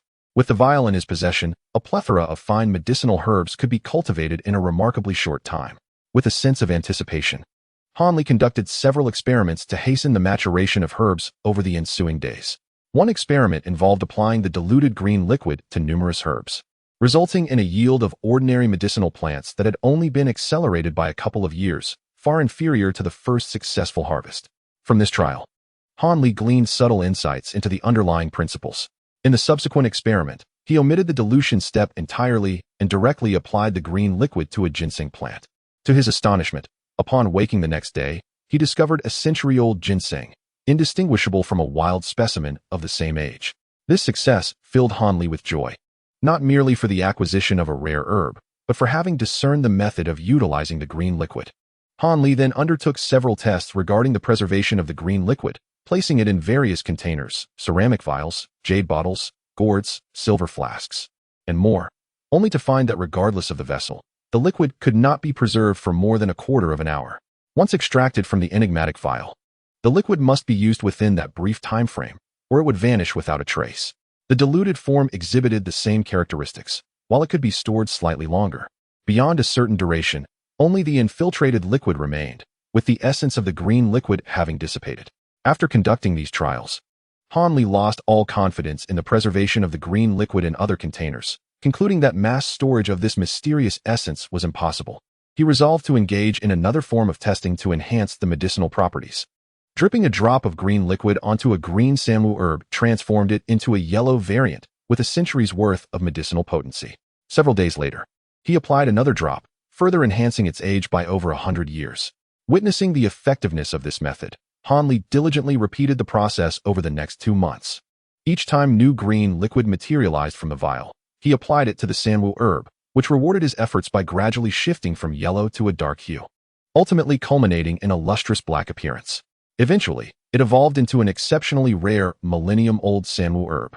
This experiment proved remarkably successful, indicating that with patience, the age of the herb could be further augmented. However, for Han Li, the endeavor was unnecessary. He merely needed to ascertain that the method was indeed feasible. As he did not require herbs of excessive antiquity, century-old plants sufficed for his own consumption. After completing this extensive series of experiments, Han Li finally found a moment to rest and reflect, noting that considerable time had elapsed since Dr. Mo had descended the mountain. Now, with the millennium-old jianghu herb in hand, Han Li reclined on his wooden bed, lost in thought. His gaze remained fixated upon the dark herb, seemingly studying it. Yet anyone else present would discern from his unfocused eyes that his mind was adrift, contemplating matters beyond the herb itself. The elation he once felt upon acquiring the jianghu herb had dissipated, replaced by a meticulous consideration of the benefits and dangers that this small vial had introduced into his life, as he pondered his future course of action. From the various texts in Dr. Mo's abode, Han Li had encountered numerous cautionary tales of those who possessed treasures but met tragic fates. The vial in his possession could indeed be deemed priceless. If others discovered his possession of such a treasure, he would not survive until dawn. Like many before him, he would be overwhelmed by the greedy throngs drawn by the allure of his secret. To cite a nearby example, if the leaders within his own sect were to uncover the vial's secret, they would not hesitate to eliminate him to seize it, leading to a dismal fate of treasure-seeking demise. He resolved never to divulge the existence of the vial to anyone, exercising caution in its use even on the mountain. The vial's absorption of light was conspicuous, and a moment's carelessness could reveal its secrets to outsiders. Han Li made a firm decision to remain tight-lipped, concealing the matter from any who might inquire. However, he found himself in dire need of medicinal ingredients for cultivation. Neglecting the vial would be a regrettable waste. So he sought a middle ground. Reflecting on his stagnant progress in cultivation, he felt a twinge of despondency. Regardless, he recognized that he could not afford to delay his training. His motivation stemmed not from Dr. Mo's encouragement, but from a growing awareness of his own unusual transformations over the years, intricately linked to the mysterious cultivation method he had been pursuing. Chapter 27. Medicinal Companions. Before Dr. Mo returned to the mountain, Han Li realized that utilizing the vial in the Shinsho Valley was temporarily secure, as he was the sole occupant of the valley, with no outsiders likely to intrude, ensuring that he could confidently employ the vial during this period without concern for unforeseen incidents. Han Li estimated the time it would take for Dr. Mo to return to the mountain and concluded that he would likely not find any valuable herbs nearby. It was probable that he would have to venture far away, perhaps into the remote and uninhabited deep mountains and forests, where rare medicinal materials could be found. However, such a journey would require nearly a year, considering both the travel time and the search for herbs. Now, nearly half a year had passed since Dr. Mo descended the mountain, and it was estimated that he would return to Qi Xianmen in about 6 or 7 months. During this time, Han Li aimed to cultivate as many useful herbs as possible, meticulously following the few rare formulas he knew to acquire the necessary materials, avoiding any waste of the precious green liquid. The concoctions he intended to create, which would aid in enhancing his power and breaking through his bottleneck, were the ultimate sacred medicines that Dr. Mo had previously wished to formulate, but could not due to a lack of the required herbs. Each of these medicines, if placed on the market, could bankrupt an ordinary family, and they were coveted treasures that martial artists would fight over. Even with Dr. Mo's exceptional medical skills, he had never seen any of these medicines, let alone crafted them himself. It should be noted that while Dr. Mo had mastered the methods for preparing these sacred medicines, he could only sigh at his inability to procure the necessary herbs. Han Li had shown great interest in these rare formulas during his studies with Dr. Mo, and although he had never aspired to concoct such precious medicines himself, he had memorized many of the formulas. Dr. Mo had been indifferent to Han Li's enthusiasm for learning these formulas. Whenever Han Li inquired, he would explain in detail without any intention of concealing information. It seemed that Dr. Mo regarded these formulas as somewhat trivial, neither particularly enjoyable nor worth discarding. Now, these formulas had become dear to Han Li, and he diligently cultivated the various herbs according to the required years specified, not daring to relax even slightly. He understood that time was of the essence, and he had to prepare these medicines before Dr. Mo's return, afterwards storing them away and vowing never to use them lightly on the mountain again. Han Li had no confidence that he could use the small bottle in front of Dr. Mo without revealing any clues. He was acutely aware of how astute and cautious Dr. Mo was, and he harbored no intention of divulging the bottle's secret. Han Li felt that the relationship between him and Dr. Mo was peculiar, far from the ordinary master-disciple dynamic. Dr. Mo often regarded him with a peculiar gaze, which made Han Li suspect that there were secrets being concealed that could be detrimental to him.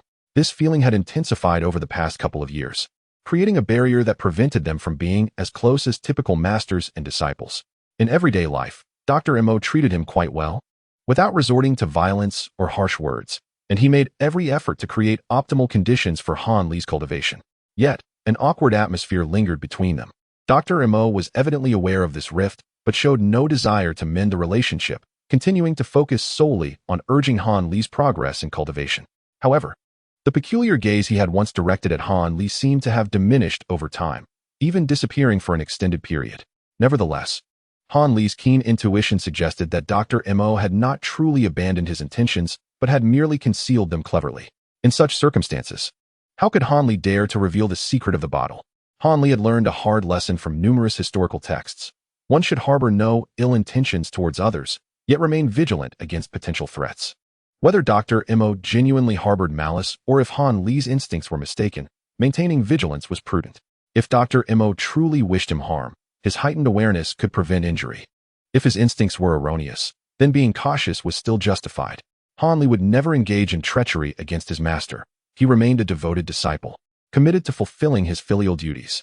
Reflecting on this, Han Li felt a twinge of discomfort, realizing that such a strange master-disciple relationship was likely unique within Qi Xianmen. He sighed softly. It was imperative that he refrain from using the bottle after Dr. Mo's return. After all, there is no wall that does not let the wind through.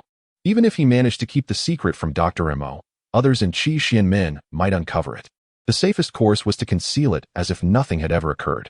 Having made all necessary preparations and resolved to secretly store the bottle without using it carelessly again, Han Li relaxed and drifted into a slumber. In the following months, he discreetly utilized the green liquid from the bottle to cultivate a large quantity of precious herbs. Using these herbs, he concocted several rare medicines according to the formulas, though he also experienced numerous failures during the process. Each failure pained him, as the materials used were exceedingly rare and costly. Each unsuccessful attempt represented a significant financial loss. Yet, he could not fault himself. It was the first time attempting these formulas, and failures were inevitable. Even Dr. Mo would likely make mistakes if he were to personally concoct these medicines. And Han Li could only comfort himself with that thought. Rare medicines such as Huang Long Dan, Qingling San, Jin Sui Wan, and Yang Jing Dan were all neatly arranged in small bottles before Han Li.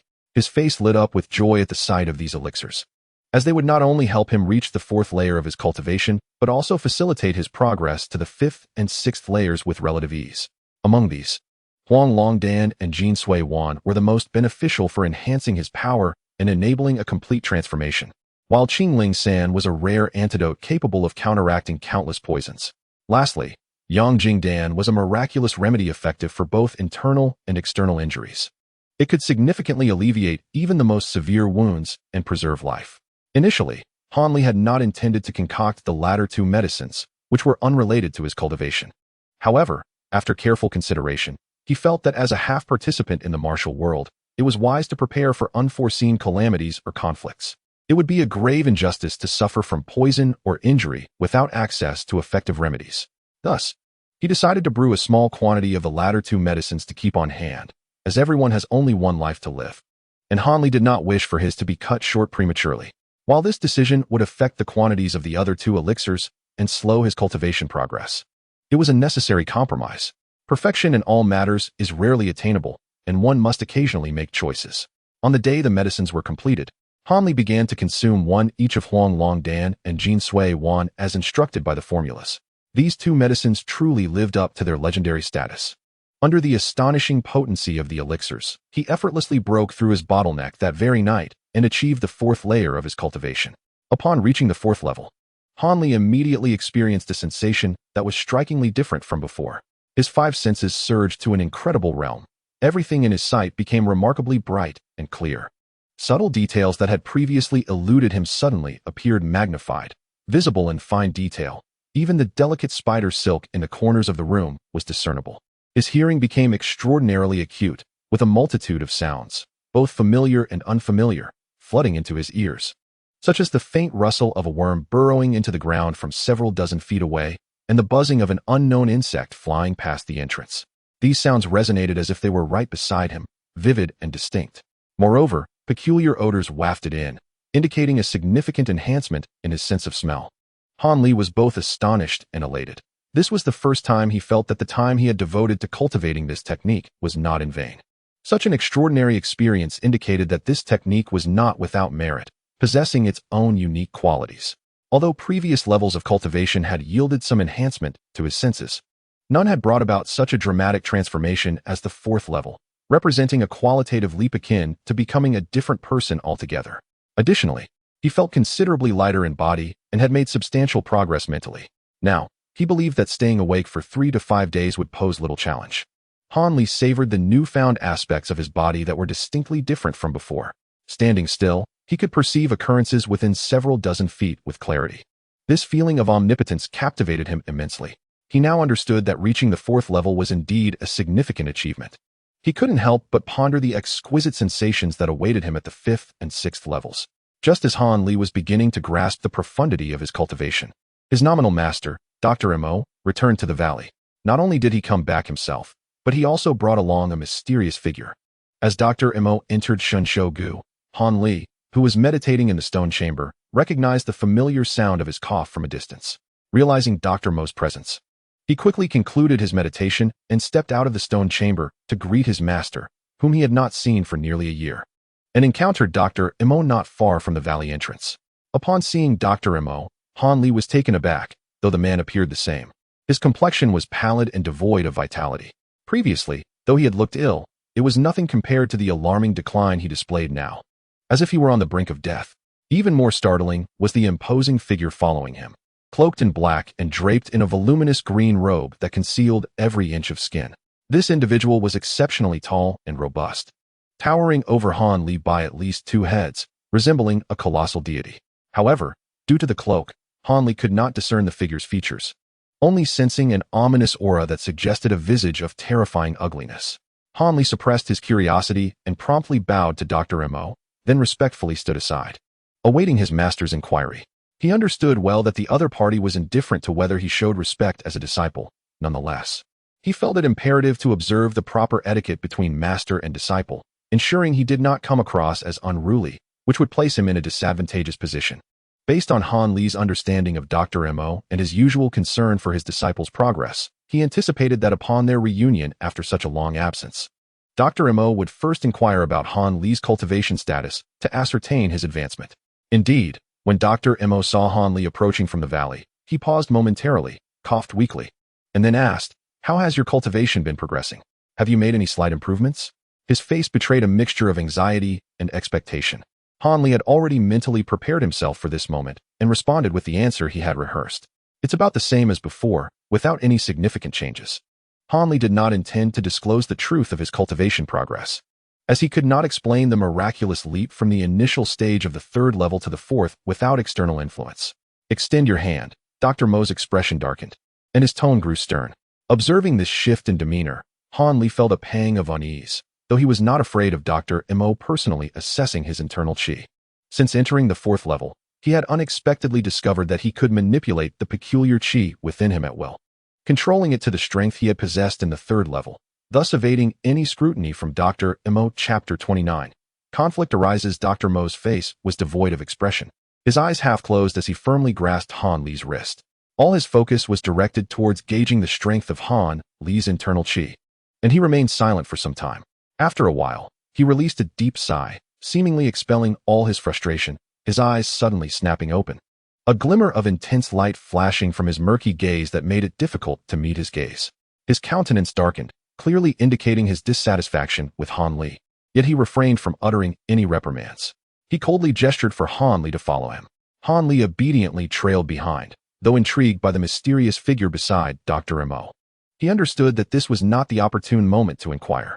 Once inside, Dr. Mo wearily settled into the grand chair, leaning back against the support, half reclined.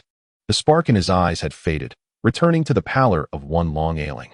The mysterious figure remained steadfastly at his back, standing motionless like a sentinel. Aware that Dr. Mo was feeling discontent, Han Li refrained from initiating conversation, instead mirroring the mysterious figure's stance, standing in the center of the room, bowing his head in deference to Dr. Mo, awaiting the master's words. After a considerable time of silence, Han Li's curiosity got the better of him. He quietly contemplated lifting his head to sneak a glance at Dr. Mo. Why should he sneak? Just as he tilted his neck, Dr. Mo's cold voice rang out. Han Li paused momentarily, then obediently raised his head, allowing his gaze to flit over Dr. Mo's face before quickly averting it. Though his expression remained unchanged, Han Li's heart roiled like turbulent waves. The peculiar transformation of Dr. Mo's countenance was alarming. A faint layer of dark energy seemed to envelop his pallid features, writhing like living tendrils, dancing menacingly across his face. What horrified Han Li even more was the stark departure from Dr. Mo's usual stoic demeanor. He now bore an expression of fierce determination, regarding Han Li with a malevolent glint in his eyes, his lips curling into a mocking smirk. Han Li sensed that something was amiss. A wave of unease enveloped him, and a hint of danger began to pervade the room. Cautiously, he took a half step back and withdrew his hand into his sleeve, gripping an iron tube within, which momentarily eased his taut nerves. Suddenly, A mocking voice from Dr. Mo pierced the air. Do you dare flaunt your minor cleverness? Dr. Mo shifted, transforming from a reclined position to standing, a sinister smile creeping across his face. In an instant, he appeared beside Han Li, resembling a phantom, and regarded him with a chilling grin. Han Li's expression changed drastically. Sensing the impending peril, he hastily attempted to lift his arm, but an unsettling numbness rendered him immobile. It was then he noticed that Dr. Mo's finger had just released the acupoint on his chest. The speed was astonishing. He had not perceived the slightest hint of the attack. Dr. Mo, what are your intentions? If I have erred, please feel free to articulate your grievances instead of sealing my acupoint, Han Li managed to utter, struggling to maintain his composure. Dr. Mo remained silent, merely tapping his back a few times and clearing his throat, appearing frail and decrepit. Yet, having just witnessed his rapid and formidable prowess, Han Li dared not regard him as an ordinary ailing elder. This pretense only heightened his vigilance. Dr. Mo, what is your status? Why stoop to engage with me as if I were your equal? If you unseal my acupoint, I shall willingly accept any punishment, Han Li continued, lavishly uttering flattering words. However, Dr. Mo ignored him, extracting the iron tube from Han Li's sleeve, holding it aloft while regarding him with derision and disdain. Seeing this, Han Li's heart sank. His hope of swaying Dr. Mo through words was extinguished. It was evident that his adversary would grant him no opportunity. Gradually, Han Li fell silent, his expression becoming serene as he met Dr. Mo's gaze with an impassive stare. At that moment, the entire room seemed to freeze, enveloped in an eerie stillness akin to the calm before a storm. Good, good, good, Dr. Mo suddenly exclaimed. No wonder I, Mo Jiren, have taken a liking to you. You remain unflustered even in dire straits. It is worth the considerable investment I made in you. He praised Han Li effusively. What do you intend to do with me? Han Li refrained from acknowledging Dr. Mo's flattery and instead inquired. What to do with you? Dr. Mo echoed, a hint of ambiguity lacing his tone. That depends on your performance. What do you mean? Han Li furrowed his brow, vaguely sensing Dr. Mo's intentions. If I do not speak, your keen intellect should grasp at least part of it, correct? I can only surmise a fraction. The entirety of the matter remains elusive to me, Han Li admitted candidly. Excellent. That is the right approach. Should you have any questions, feel free to ask. Do not harbor them within, Dr. Mo replied, a sly smile forming on his lips as the darkness of his aura deepened, making his visage appear all the more sinister. I am aware you have been wary of me, not regarding me as a true master. However, that is of no consequence, for I do not perceive you as a genuine disciple either, Dr. Mo remarked with a dismissive snort. Chapter 30. The Decline of a Hero. How old do you think I am? His facial muscles twitched as he posed an irrelevant question. By appearance, perhaps in your 60s. Yet, since you have broached this topic, your age must not align with your looks. Could you be significantly older or younger? Han Li responded, maintaining a composed demeanor. Ah, truly, a practitioner of Changchun Gong. A mere country lad transformed into such a shrewd and astute individual. Dr. Mo exclaimed in wonder, his gaze now filled with eagerness. You are correct. I am only 37 years old. This astonishing revelation from Dr. Mo left Han Li incredulous. Impossible.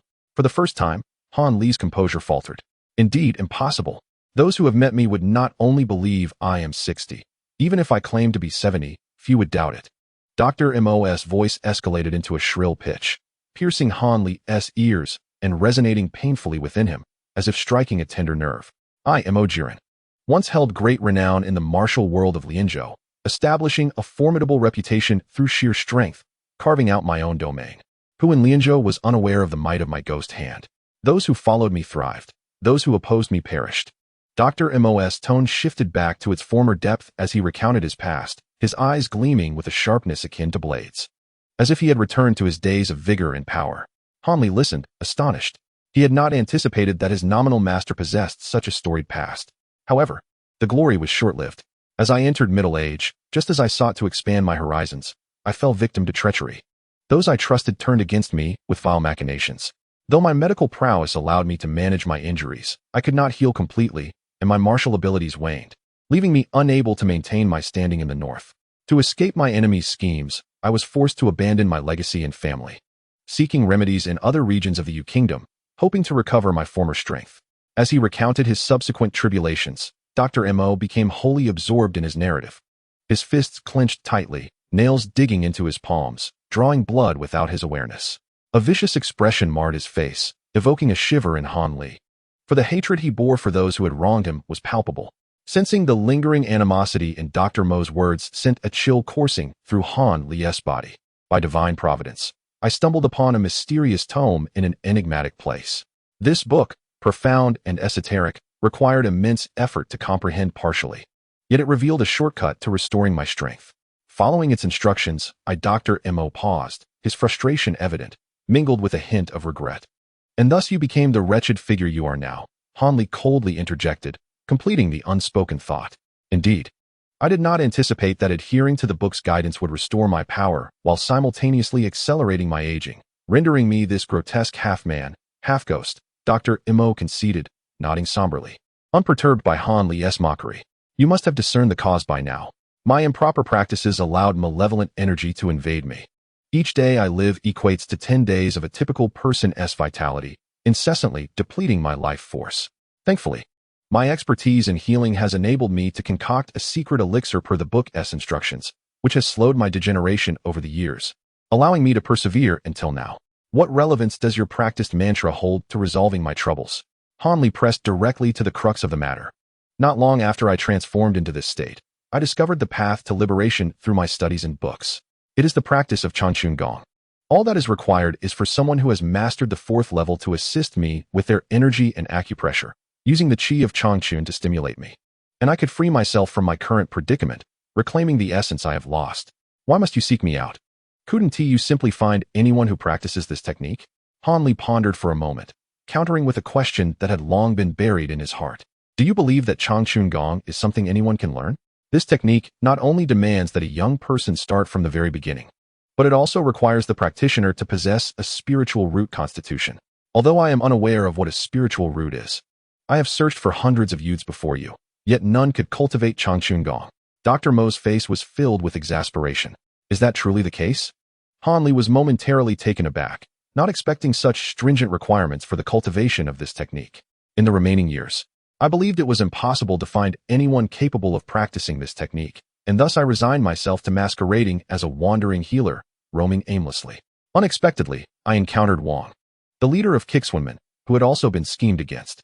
In a moment of shared sympathy, I saved his life, and at his invitation, I became a guest elder of the sect, intending to conceal my identity and spend my final days in seclusion on the mountain. To my surprise, a miracle occurred. Initially, fearing that my medical skills and martial arts would be lost, I invited you both into the valley. I genuinely wished to take you as my disciples. But for reasons unbeknownst to me, I inexplicably had you attempt to practice Changchun Gong, perhaps holding on to a glimmer of hope. In truth, even if you could not cultivate this technique, I would have taken you in and passed on some of my knowledge. Yet, I never anticipated that you would actually respond to this practice. Haha, truly, heaven does not forsake those in need. Dr. Mo revealed all these mysteries in one breath. His face flushed with excitement, clearly pleased with his own fortune. I have not yet cultivated Changchun Gong to the 4th level. Why must you restrain me now and reveal everything? Han Li finally asked the question that weighed most heavily on his mind. This is your own fault. I have expended so much effort and energy on you, yet you have failed to meet my expectations, constantly playing tricks on me. Now, we are but one step away, but you remain stagnant, unwilling to advance. I could have waited for you for another 2 years, but during my descent from the mountain, I was recognized by an enemy. After a fierce battle, although I defeated them, I exhausted my already limited energy, greatly shortening my lifespan. Even if I exert all my strength, I can only extend my life by another year. How can you expect me to wait any longer? The triumphant expression on Dr. Mo's face vanished without a trace, replaced by a fierce glare as he began to roar at Han Li. After hearing this, Han Li maintained his composure, revealing no sign of being disturbed. However, within, he was tumultuous, completely lacking the calm demeanor he appeared to possess. Although he had long anticipated that Dr. Mo harbored deep intentions towards him, he had not expected such a vast conspiracy, with the other's background, experiences, and the techniques employed all exceeding his imagination. Chapter 31. Corpse Worm Pill. Han Li's mind was in chaos, filled with fear, regret, and confusion. Despite the passage of time, he could not conceive a means of escape and felt a sense of panic. After all, he was still quite young and could not compete with an old schemer like Dr. Mo.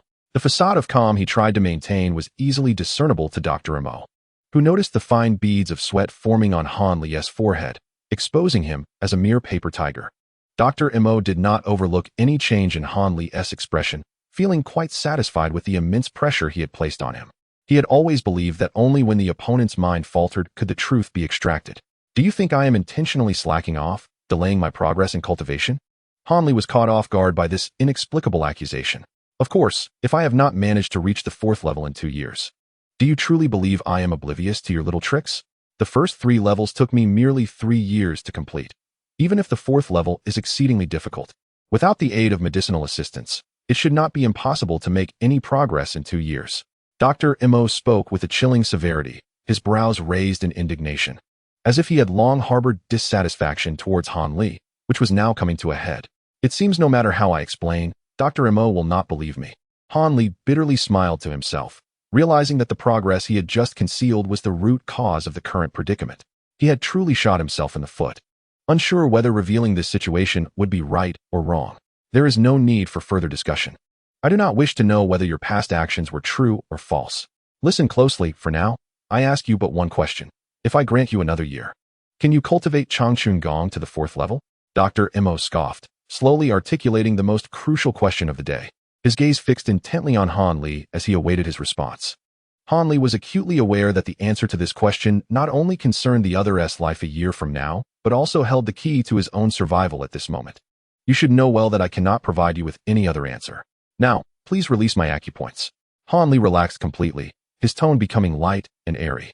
Upon hearing his words, Dr. Mo's expression softened, revealing a hint of appreciation, yet he did not approach to release Han Li's acupoints. Instead, he cautiously retrieved a beautifully carved square sandalwood box from his robes. Merely trusting your words is not enough. What if you decide to deceive me? For the sake of our lives, it is best to add an extra layer of security, he said ominously, carefully opening the lid. A white pill lay quietly in the center of the box.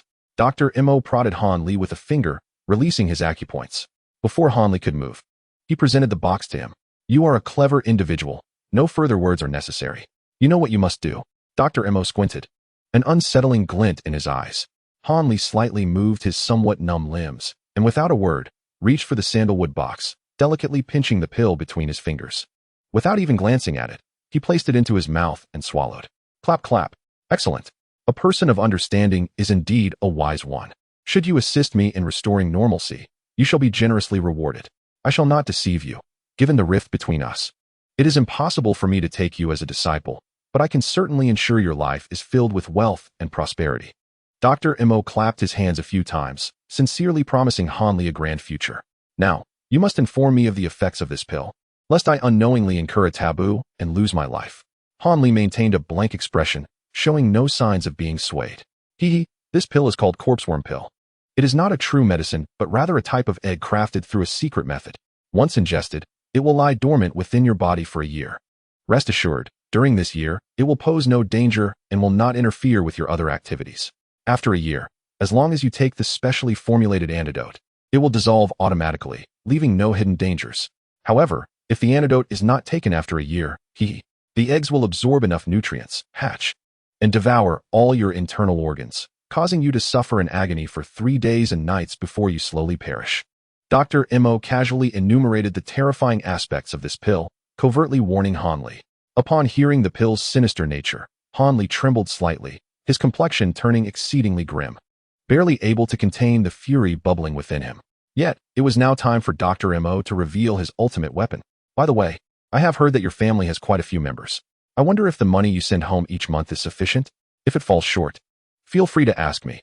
I am quite concerned for your relatives, Dr. Mo remarked with a tone of deep concern. At this moment, he revealed his true intentions, striking at Han Li's most vulnerable point. Han Li's face turned a shade of deep gray, unable to maintain the tranquil state of mind described in the books.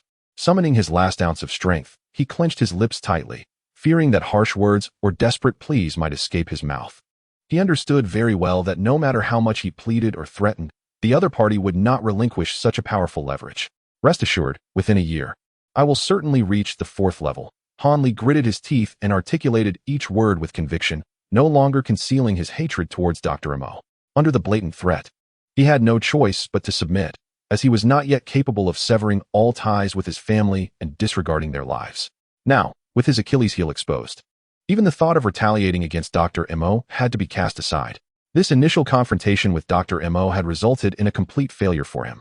Upon hearing Han Li's words of submission, Dr. Mo released a sigh of relief, his tension not lesser than Han Li's. Though he masked it with a series of enigmatic expressions. This Changchun Gong is truly remarkable. This young rascal is indeed not easy to deal with, Dr. Mo muttered to himself, feeling a mix of envy and jealousy. Although the Changchun Gong does possess certain abilities to cleanse the marrow and enlighten the mind, its efficacy is contingent upon the individual practicing it. Han Li, inherently more mature and astute than his peers, far exceeded ordinary youths in intelligence and cunning after cultivating this technique. Chapter 32. Heroic Spirit. Han Li turned and walked towards the door, but suddenly turned back and asked, "Brother standing behind Dr. Mo, you have not spoken a word. What brings you here?" Dr. Mo, slightly smiling at Han Li's unexpected inquiry, cunningly evaded the question. "With your intelligence, why not take a guess? I am sure you will figure it out." Han Li shook his head and briskly exited Dr. Mo's residence, unsure whether he could not guess or simply did not wish to. Once outside, Han Li's expression darkened. In this confrontation with Dr. Mo, he found himself utterly powerless, indicating his naivety in believing that clever tricks could sway the other party. The vial of 5 poisons water he had painstakingly concocted had not served its purpose and had been seized instead.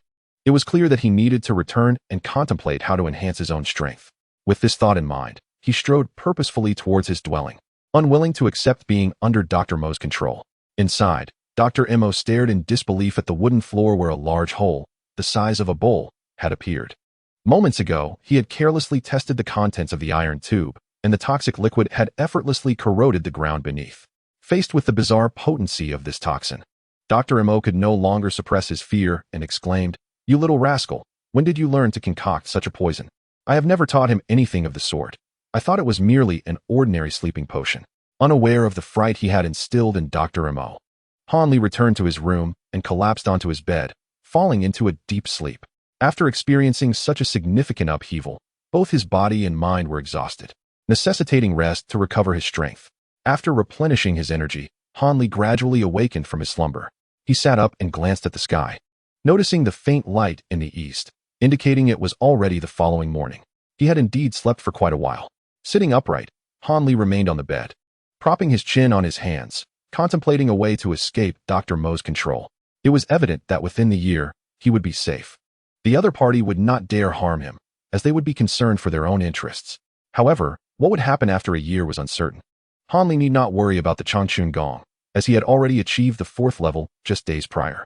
And the 5th level would surely be within his grasp in a year, requiring no further effort on his part. As for the issue with the corpse insect pill, it could be resolved by demonstrating his cultivation progress to Dr. Mo and threatening to withhold the antidote until he received treatment. The other party would likely not wish to offend him over such a matter. Suddenly, Han Li recalled something. He reached into his possession and retrieved a vial, pouring out a jade green pill and swallowing it. After a while, as the effects took hold, he began to introspect quietly. Dr. Mo was not deceiving me regarding this corpse insect pill. The Qingling San, which is capable of neutralizing all poisons, has no effect on this pill. It seems I must indeed wait a year for the antidote, Han Li murmured in frustration. After placing the vial back into his pocket, he rose from the bed and began pacing around the only table in the room. Walking slowly with his hands clasped behind his back, he continued to ponder various issues in his mind. It must be noted that Han Li did not fully trust Dr. Mo's words, aware that many of them were likely untruths. Unfortunately, being threatened with his relatives made it impossible for him to resist. Han Li was skeptical about whether Dr. Mo would truly honor his promise after a year. If it were as simple as Dr. Mo claimed, it would be easier to manage, and he would have no need to resist. However, he feared that the other party might conceal unfavorable aspects, and if he were unprepared, he would have no room for resistance should Dr. Mo turn against him. After contemplating this matter repeatedly, Han Li felt he had no viable solutions. Currently, both he and Dr. Mo were in a state of mutual fear. The latter was concerned that Han Li might neglect his cultivation, jeopardizing his own life, while Han Li feared that once Dr. Mo had alleviated his concerns, he might retaliate harshly. Originally, he could have used this situation to threaten Dr. Mo, inducing caution in him, but now that his family was being used as leverage, he had no choice but to retreat and comply. Did he truly have to place his life in the hands of another, hoping for their mercy in the future? Han Li felt somewhat disheartened. No, he must not allow this to happen. His destiny should never be controlled by another's whims. To relinquish everything to someone else is the most foolish thought. He quickly dismissed this naive notion. After much deliberation, Han Li devised a plan that, while not perfect, was a course of action. He resolved to strengthen himself through various means, seeking ways to bolster his own leverage to intimidate the other party. Even if Dr. Mo were to strike, he would have some means of self-preservation. This plan was indeed a clumsy one, relying on passive defense and allowing the other party to take the initiative. Yet, it was the only feasible approach, being relatively comprehensive and prudent. With his mind set on this course, Han Li decided to take a stroll outside. He opened the door and stepped into the open space, stretching lazily and yawning. Facing the morning's biting chill, he gazed at the sun, which had risen halfway, and declared with great fervor, "My fate shall only be governed by my own hands. I will never allow another to control it." Chapter 33. Private Transaction. Han Li grasped the rope of the wooden bucket and tossed it into the water pool, then pulled it back with a swift motion. A full bucket of spring water was drawn up. Han Li effortlessly lifted the wooden bucket above his head, and with a flick of his wrist, the refreshing water cascaded down from head to toe. What a delightful sensation! How refreshing! Both Han Li and another youth simultaneously exclaimed in pleasure. It is no wonder.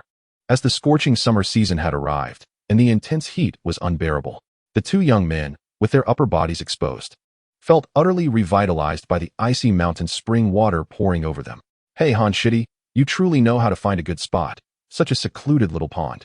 And you managed to discover it," remarked the seemingly aloof youth, breaking the silence. "This is nothing. I have found many even harder to locate places, but none with water as cool as this," the other youth replied, unabashedly accepting the compliment. This youth was none other than Han Li, while the other was Li Feiyu, who had come to gather medicinal herbs. Ever since Li Feiyu first obtained pain relief medicine from Han Li and found it remarkably effective, alleviating much of the agony from the marrow extraction pills, he became insatiable. He could not endure the suffering without Han Li's medicinal powder, and what was meant to last a year was exhausted in mere months. Tormented by excruciating pain, Li Feiyu had no choice but to muster his courage and seek out Han Li for more medicine. At that moment, Han Li was eager to enhance his own strength. Upon learning that Li Feiyu had entered the Qi Ju Tang for further training, he directly proposed in exchange the importation of the Qi Ju Tang's unique skills. Li Feiyu, who had little time left to live, readily agreed to the request. To prevent others from discovering their secret, Han Li found several secluded locations within the expansive Kai Xia mountain range to facilitate their transaction.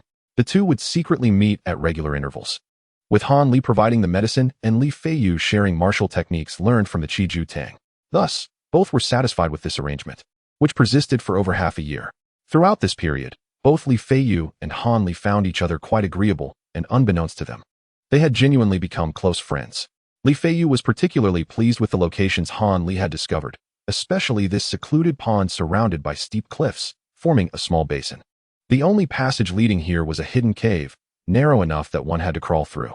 The cave's exit was astonishingly located in a hollow of an ancient locust tree, tightly pressed against the cliff.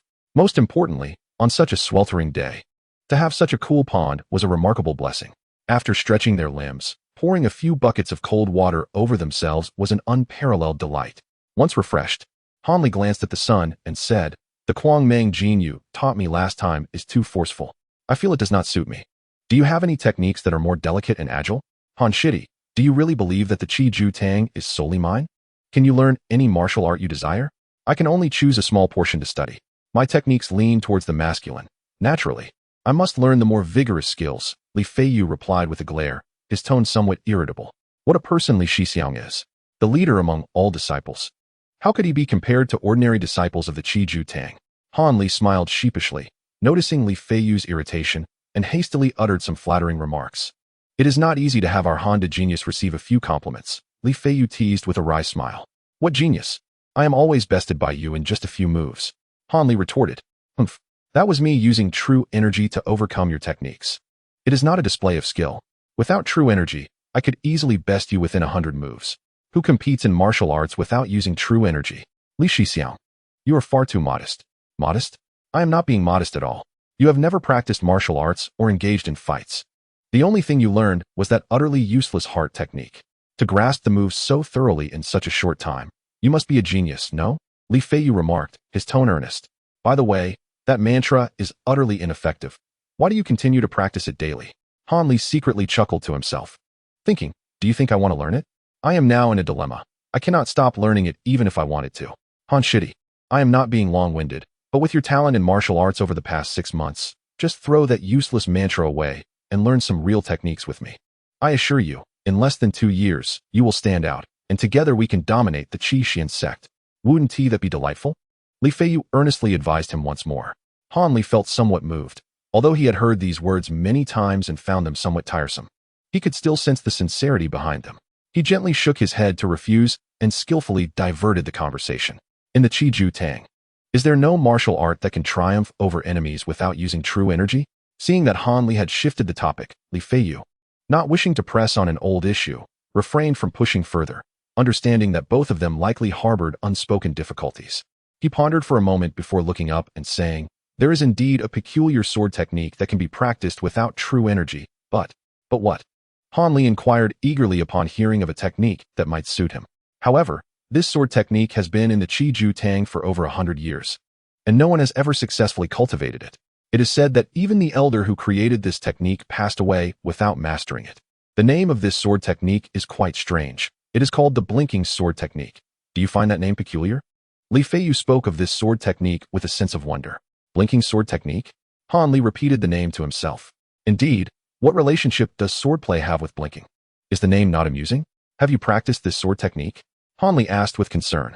Of course not. Who would practice a martial art that does not even require true energy? Wouldn't that be mere decoration? Not just me. But no one has cultivated it since its inception. It is said that had it not been for the elder who created it, who saved the Qi Xian sect from numerous crises and established a will before passing, insisting that this sword technique be included in the Qi Ju Tang, the blinking sword technique would never have been part of the sect's teachings. Li Feiyu, with his surprisingly loquacious nature, revealed all he knew about this sword technique before Han Li even had a chance to inquire further. Of course, his talkative nature only surfaced in front of Han Li. Outside, he reverted back to the cool and aloof image of Li Shixiao. After hearing Li Feiyu's account, Han Li's instincts hinted to him that this was the very thing he had been searching for. Li Shixiao, could you transcribe a copy of this sword technique for me to take out of the Qi Ju Tang? Certainly. As for other martial arts, I would hesitate to transcribe them, as there are daily inspections. However, the blinking sword technique is tucked away in a corner, completely unnoticed. It would be too tedious to transcribe it. I could simply sneak out the original manuscript for you. Once you memorize or copy it, I will quietly return it, and no one will notice, Li Feiyu boldly suggested. Seeing that he seemed quite confident in his plan, Han Li agreed to his approach. He had initially harbored some concerns regarding the careless habits of the individual before him.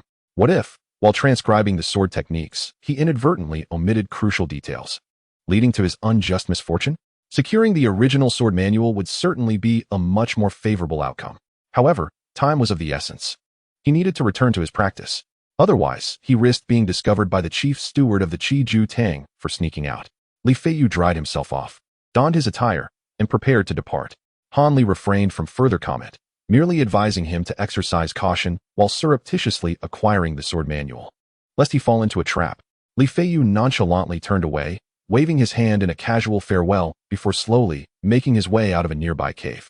As Han Li observed his figure gradually fading from the cave entrance, his smile slowly dissipated, replaced by a hint of somberness. Not long after Li Feiyu left, Han Li returned to the Xinqiu Valley. Upon his arrival, he spotted the tall, enigmatic figure standing motionless outside the residence of Dr. Mo, leaning against the doorframe. Cloaked and seemingly indifferent to the scorching summer sun, Han Li approached the entrance of his own dwelling, pausing to gaze at this taciturn man. Ever since being coerced by Dr. Mo, Han Li had developed a keen interest in this figure who never revealed his true identity. It appeared he was inherently mute. Since arriving in the valley, he had yet to utter a word. Even more astonishing was his remarkable stamina. He could remain standing still for an entire day without showing signs of fatigue. Han Li had already mentally labeled him a monster. He had attempted to engage the man in conversation, but the individual remained as unresponsive as a block of wood, disregarding Han Li's attempts, no matter how eloquent. Han Li was thoroughly impressed by Dr. Mo's ability to transform a living, breathing person into a lifeless puppet devoid of weaknesses. This man exhibited absolute obedience, extraordinary endurance, and an utter lack of speech or emotion.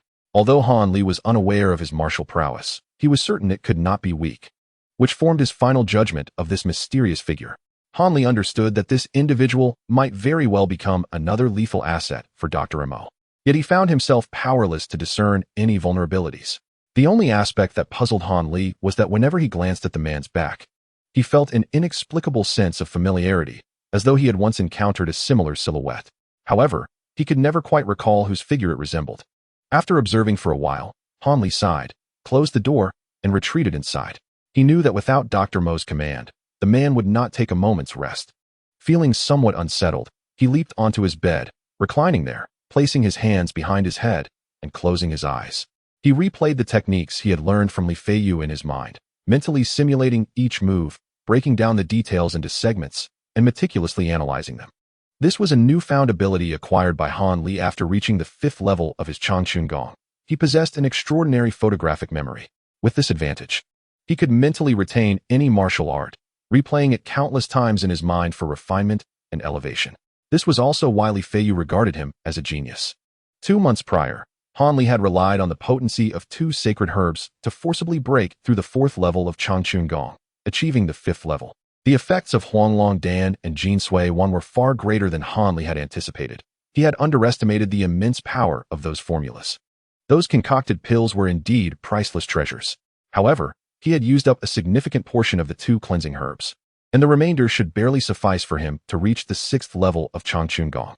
He was eager to discover the surprises the 6th level would bring. With only half a year remaining before Dr. Mo's final ultimatum, Han Li had learned some techniques from Li Feiyu, but without the corresponding inner energy to complement them. They were merely superficial skills. These techniques might suffice against those with a rudimentary understanding of martial arts, but against Dr. Mo, they would be as futile as a dog chasing after a meat bun, nothing but a lost cause. As Han Li contemplated this, he felt a mix of anxiety and vexation. While his Changchun Gong was commendable, it was entirely ineffectual in combat. He could only pin his hopes on the blink sword technique, hoping it would yield some unexpected fortune. Chapter 35. Stealing the manual. On a certain afternoon a few days later, Han Li once again stealthily slipped out of Shinsho Valley to rendezvous with Li Feiyu. In truth, it was not so much a clandestine departure. Dr. Mo was well aware of Han Li's frequent outings, yet he showed no interference, allowing Han Li the freedom to come and go as he pleased. This seemingly indifferent approach initially left Han Li feeling uneasy, uncertain of Dr. Mo's ulterior motives. However, after several uneventful entries and exits, he discovered that no one was tailing him, which alleviated his concerns, enabling him to focus on his own matters. After a considerable period of reflection, Han Li gradually came to understand the reasons behind Dr. Mo's leniency. Despite employing the corpse insect pill and the lives of his family as formidable leverage to keep Han Li under tight control, Dr. Mo recognized that such brutal methods would only breed resentment in Han Li, rendering him less willing to train. If he further restricted Han Li's freedom of movement, it would undoubtedly yield adverse effects. After all, Dr. Mo's intention was to encourage Han Li to actively and willingly pursue the cultivation of Changchun Gong, rather than forcing him into submission. Having grasped the context of the situation, Han Li grew bolder. Previously, he had to be cautious to avoid Dr. Mo's gaze. But now he strode confidently, unperturbed, past him without a word. Though he appeared nonchalant, internally he remained vigilant. Once outside the valley, he activated his Changchun Gong, enhancing his senses to an extraordinary level, encompassing all moving objects within several dozen yards into his awareness. Han Li was confident that even if Dr. Mo himself were to surveil him, he would not escape Han Li's perceptive grasp. While he might struggle in direct confrontation, he held unwavering confidence in his mastery of the 5 senses.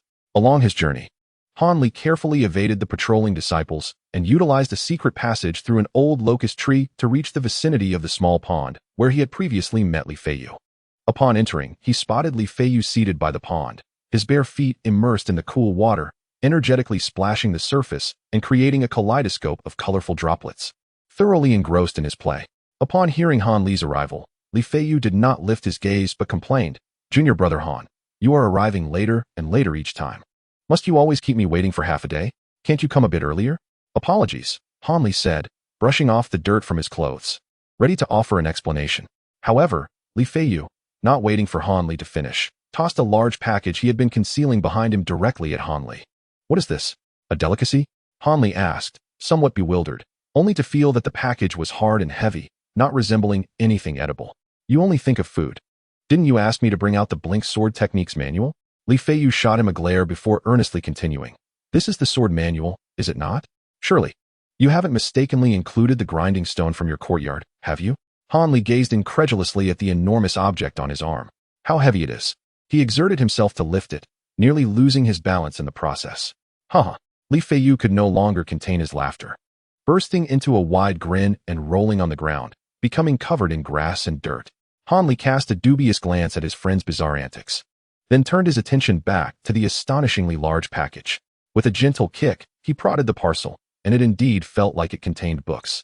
Disregarding his friend's uncontrollable mirth, Han Li stroked his chin thoughtfully, squatted beside the package, and pondered that attempting to guess the contents of something that would soon reveal itself was a futile exercise. His pristine hands rested on the tightly tied knot of the package, and as his fingers danced lightly, the knot miraculously loosened. Clap, clap. A series of crisp applause erupted. Han Li did not immediately unveil the package, but instead turned to glance at his laughing companion. Unbeknownst to him, Li Feiyu had already ceased his laughter and donned his shoes. Now, he was vigorously applauding, seemingly unconcerned about the redness of his palms. TSK, TSK. Every time I witness you wielding the skill of the Tangle silk hand with such finesse, I am left in awe. It appears this martial art was crafted just for you. It has only been 2 months since I taught you. Li Feiyu continued to applaud, showering him with praise. You didn't go through the trouble of transforming a book into this enormous package just to showcase my abilities, did you? Han Li retorted with irritation. Of course not. You will understand everything once you open the package, Li Feiyu replied, his expression shifting to one of seriousness. Han Li, sensing this sudden change, felt his curiosity piqued and turned his gaze back to the package. Tilting his head thoughtfully, he extended his index and middle fingers, delicately grasping a corner of the package and lifting it to reveal its contents. Han Li felt a wave of cold sweat break out on his forehead, his eyes nearly bulging in shock. Well, quite the surprise, isn't it? Li Feiyu strolled over leisurely, patting Han Li on the shoulder. Han Li turned stiffly to face him, momentarily at a loss for words. Why are you looking at me like that? I assure you, I won't offer myself, Li Feiyu teased with a grin. After processing this jest, Han Li seemed to regain his composure. I must distance myself from you. From now on, consider me a stranger to you. As if we have never met. Han Li exclaimed in frustration. Am I seeing things, or have you lost your mind? You've brought over nearly half of the collection from Qiju Tang. If the patrol guards discover this, we'll have a hard time escaping with our lives. Han Li shouted, pointing at the vast array of books before him. Each book bore a distinctive mark in the upper left corner, featuring the striking golden characters of Qiju Tang collection. Chapter 36. Astonishment seeing Han Li's outburst, Li Feiyu remained unfazed, wearing an expression of indifference. He tilted his head, inserted his pinky into his ear, and appeared to dig with great focus, embodying a carefree attitude in the face of adversity. After venting his frustration, Han Li observed Li Feiyu's imperturbable demeanor, which sparked a realization that there was something more to this situation. You are neither foolish nor arrogant. There must be a reason behind such reckless actions, Han Li inquired, now curious. Li Feiyu noticed the rapid shift in Han Li's mood, and, feeling a twinge of regret, feigned a pitiful expression, exclaiming, Oh dear, I am truly wronged. I intended to explain earlier, but you didn't give me a chance to speak. Now you come to complain, and I find myself in a predicament. His exaggerated tone and antics felt wholly insincere, making it clear to anyone that he was merely putting on a show. Han Li struggled to suppress the urge to confront him physically. Enough with the theatrics, explain yourself. Han Li demanded. You should be wary of your disciples who idolize you, if they see you like this. Your carefully crafted image as a cold-hearted killer will be utterly shattered. Han Li cast him a scornful glance, feeling that this was not the time for banter, as a misstep could lead to significant trouble for both of them. Li Feiyu seemed to grasp Han Li's concerns and refrained from retorting to the mockery. Instead, he lazily approached the package, bent down, and casually picked up a book, rising once more. Standing upright, he wore a mysterious expression, a smirk playing on his lips as he handed the book to Han Li, gesturing for him to take a look inside. Han Li accepted the thin volume, a puzzled expression crossing his face. He was unsure of Li Feiyu's intentions. Open it, and you will understand everything, Li Feiyu coaxed in a tone laced with anticipation. Why all this mystery? Just tell me directly, Han Li replied, his displeasure evident, yet he opened the book's cover. As he revealed the first page, the bold characters Blinking Sword Manual stood out clearly on the white paper. Han Li was momentarily taken aback. The very first book that Li Feiyu handed him contained precisely what he sought, leaving him astonished. Don't be alarmed. Take a look at these other books. Li Feiyu continued, tossing several more manuals Han Li's way. Han Li caught them one by one and quickly skimmed through each, becoming increasingly bewildered. Every book's title prominently displayed Blinking Sword Manual. After a considerable pause, Han Li finally lifted his gaze from the pile of manuals in his hands. He pointed at the mountain of books on the ground, stammering, You mustn't tell me that all of these are Blinking Sword Manuals. Regrettably, you have guessed correctly. Han Shidi, Li Feiyu shrugged, spreading his arms in a mock display of helplessness. However, the slight smirk on his lips and the gleeful tone in his voice contradicted his pretense of indifference. This is impossible. There are nearly 100 books here. How could they all be Blinking Sword Manuals? Han Li questioned incredulously, disregarding Li Feiyu's antics. Ask me?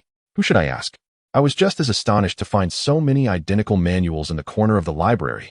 Li Feiyu rolled his eyes, muttering, revealing his lingering shock. Seeing Han Li's stupefied expression, he couldn't help but burst into laughter. For Li Feiyu, witnessing Han Li's astonishment was a rare spectacle indeed. The ordinarily composed Han Li, always exuding an air of calm confidence as if the notion of surprise would never grace his demeanor, now bore a rather dazed expression. This unusual display of bewilderment brought a sense of satisfaction to Li Feiyu, validating the hardships endured over recent days. After a brief moment, Han Li finally emerged from his stupor. Grasping a few tomes tightly, he lowered his head in contemplation for a short while before raising it with a contemplative expression, leisurely inquiring, Have you counted these books? How many are there in total? Of course, I have counted them, not just once but several times. There are 74 identical manuals. Li Feiyu promptly interjected, confidently providing the precise number. It was crucial to ascertain the exact count of these tomes, should he overlook even one upon returning. It could potentially lead to significant complications.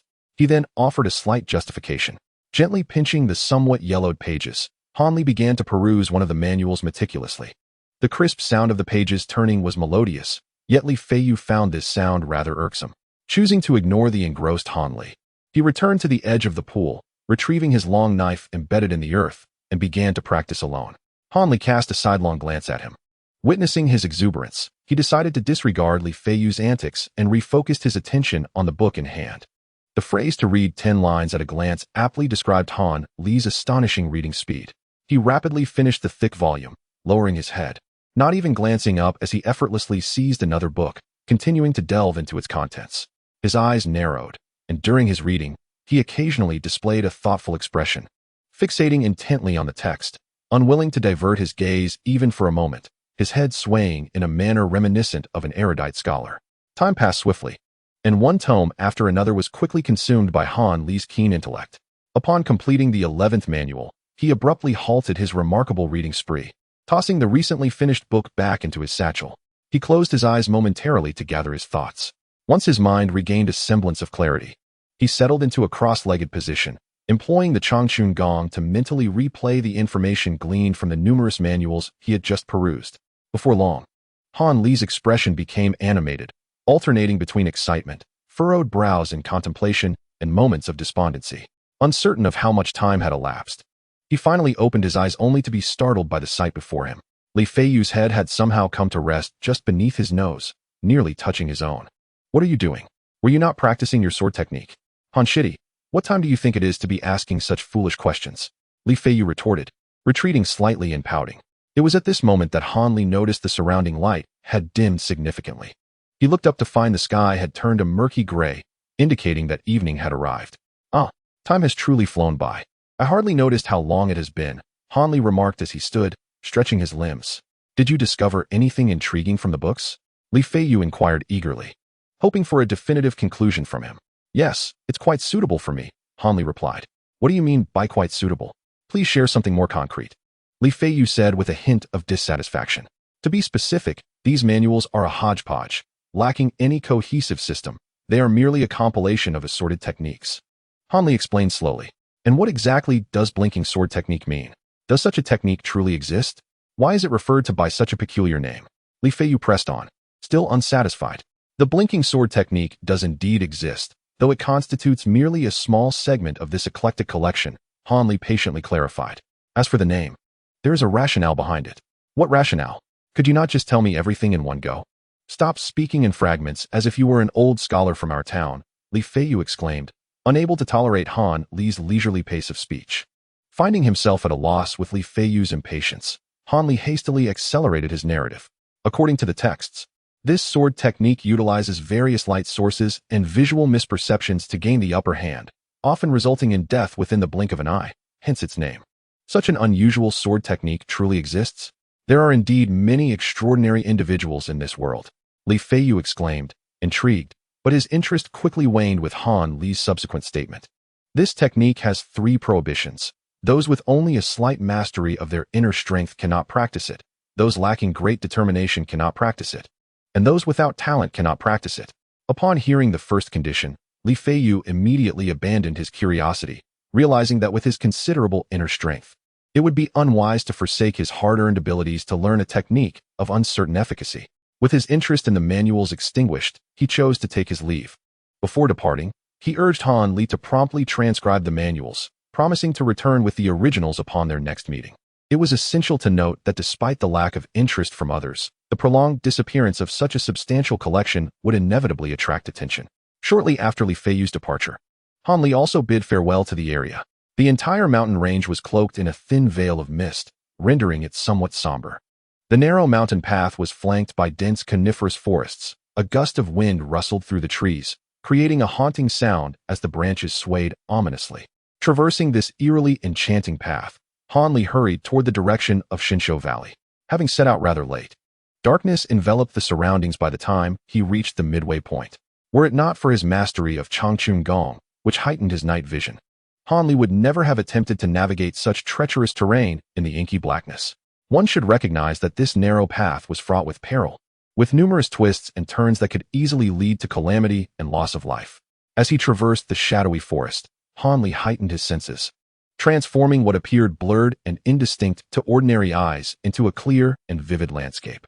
His vigilance stemmed not from fear of wild beasts lurking within the woods, but rather from an instinct honed through experience. Since the Qixin sect relocated to the Kaixia mountain range, the fauna that once inhabited the forest had been gradually eradicated. Fierce beasts and venomous serpents alike had largely found themselves as sustenance for the disciples. This cautious demeanor, vigilant in unfamiliar environments, was not a natural gift, but rather a learned behavior cultivated after narrowly escaping from Dr. Mo. This prudent habit would serve to mitigate unforeseen dangers in his future endeavors, reducing risk to a minimum. The mountain wind grew increasingly fierce, howling in a disconcerting manner, sending a chill down his spine. In the distance, Han Li sensed he was nearing the edge of the forest. He exhaled softly, feeling a profound sense of oppression as he navigated through the dense, shadowy forest alone. Han Li quickened his pace, taking larger strides than before, seemingly eager to escape this woodland. Suddenly, a fierce mountain wind blew towards him. After the gust subsided, Han Li abruptly halted, sensing something amiss. He furrowed his brow, tilted his neck, and strained to listen. Moments later, his expression grew increasingly solemn as he discerned faint footsteps nearby. Though the footfalls belonged to 2 individuals who moved lightly and were still some distance away, they were undoubtedly approaching him, drawing nearer with each passing moment. With a swift motion, Han Li deftly slipped into the thicket beside the path, agile and silent as a cat. Concealed behind a large tree, several paces away from the trail, he curled himself into a compact form, hidden from view. From the front of the tree, not a trace of Han Li could be seen. Once he had secured his hiding place, Han Li felt a slight sense of relief. His sensitivity was not unwarranted. In such a secluded area, on a moonless night with howling winds, the presence of 2 individuals was indeed peculiar, hinting at clandestine dealings.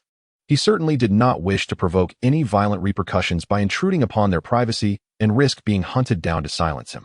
However, if he could eavesdrop on their secrets without endangering his safety, he would gladly seize the opportunity. He was not a rigid hypocrite, and such serendipitous fortune was not something he would dismiss. Faint whispers, muffled and intermittent, drifted from afar. The wind on the mountain was fierce, scattering most of their words. But a few fragments reached Han Li's ears.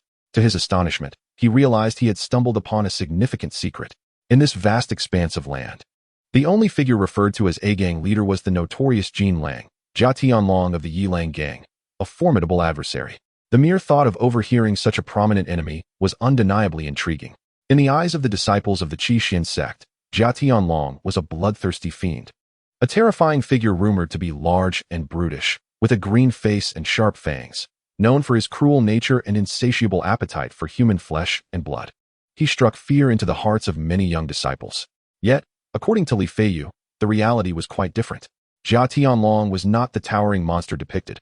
Rather, he was of average height, slender and handsome, and still in his early 30s, a stark contrast to the legends. Nevertheless, his ruthless disposition was indeed terrifying, as it was this very nature that commanded respect among the other bandits. Han Li recalled the details of Jia Tianlong, his breath hitching as he curled himself tighter, his breathing slowing. Low murmurs emerged again, clearer than before, indicating the two were drawing closer. Han Li dared not exhale audibly, acutely aware that discovery would mean certain death. For these two were undoubtedly spies from the Yilang gang, who would never allow a third party to learn their secrets. Gradually, the conversation lowered in volume, suggesting they had reached the crux of their discussion.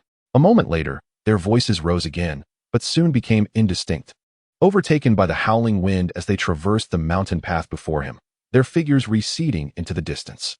For a time, Han Li remained crouched behind the tree, hesitant to move, until he confirmed, using his Qing Chun Gong technique, that no other presence lingered within dozens of paces. Slowly, he rose. This time, he had narrowly escaped with his life, fortunate to have sensed the spy's presence beforehand. Otherwise, he would have crossed paths with them.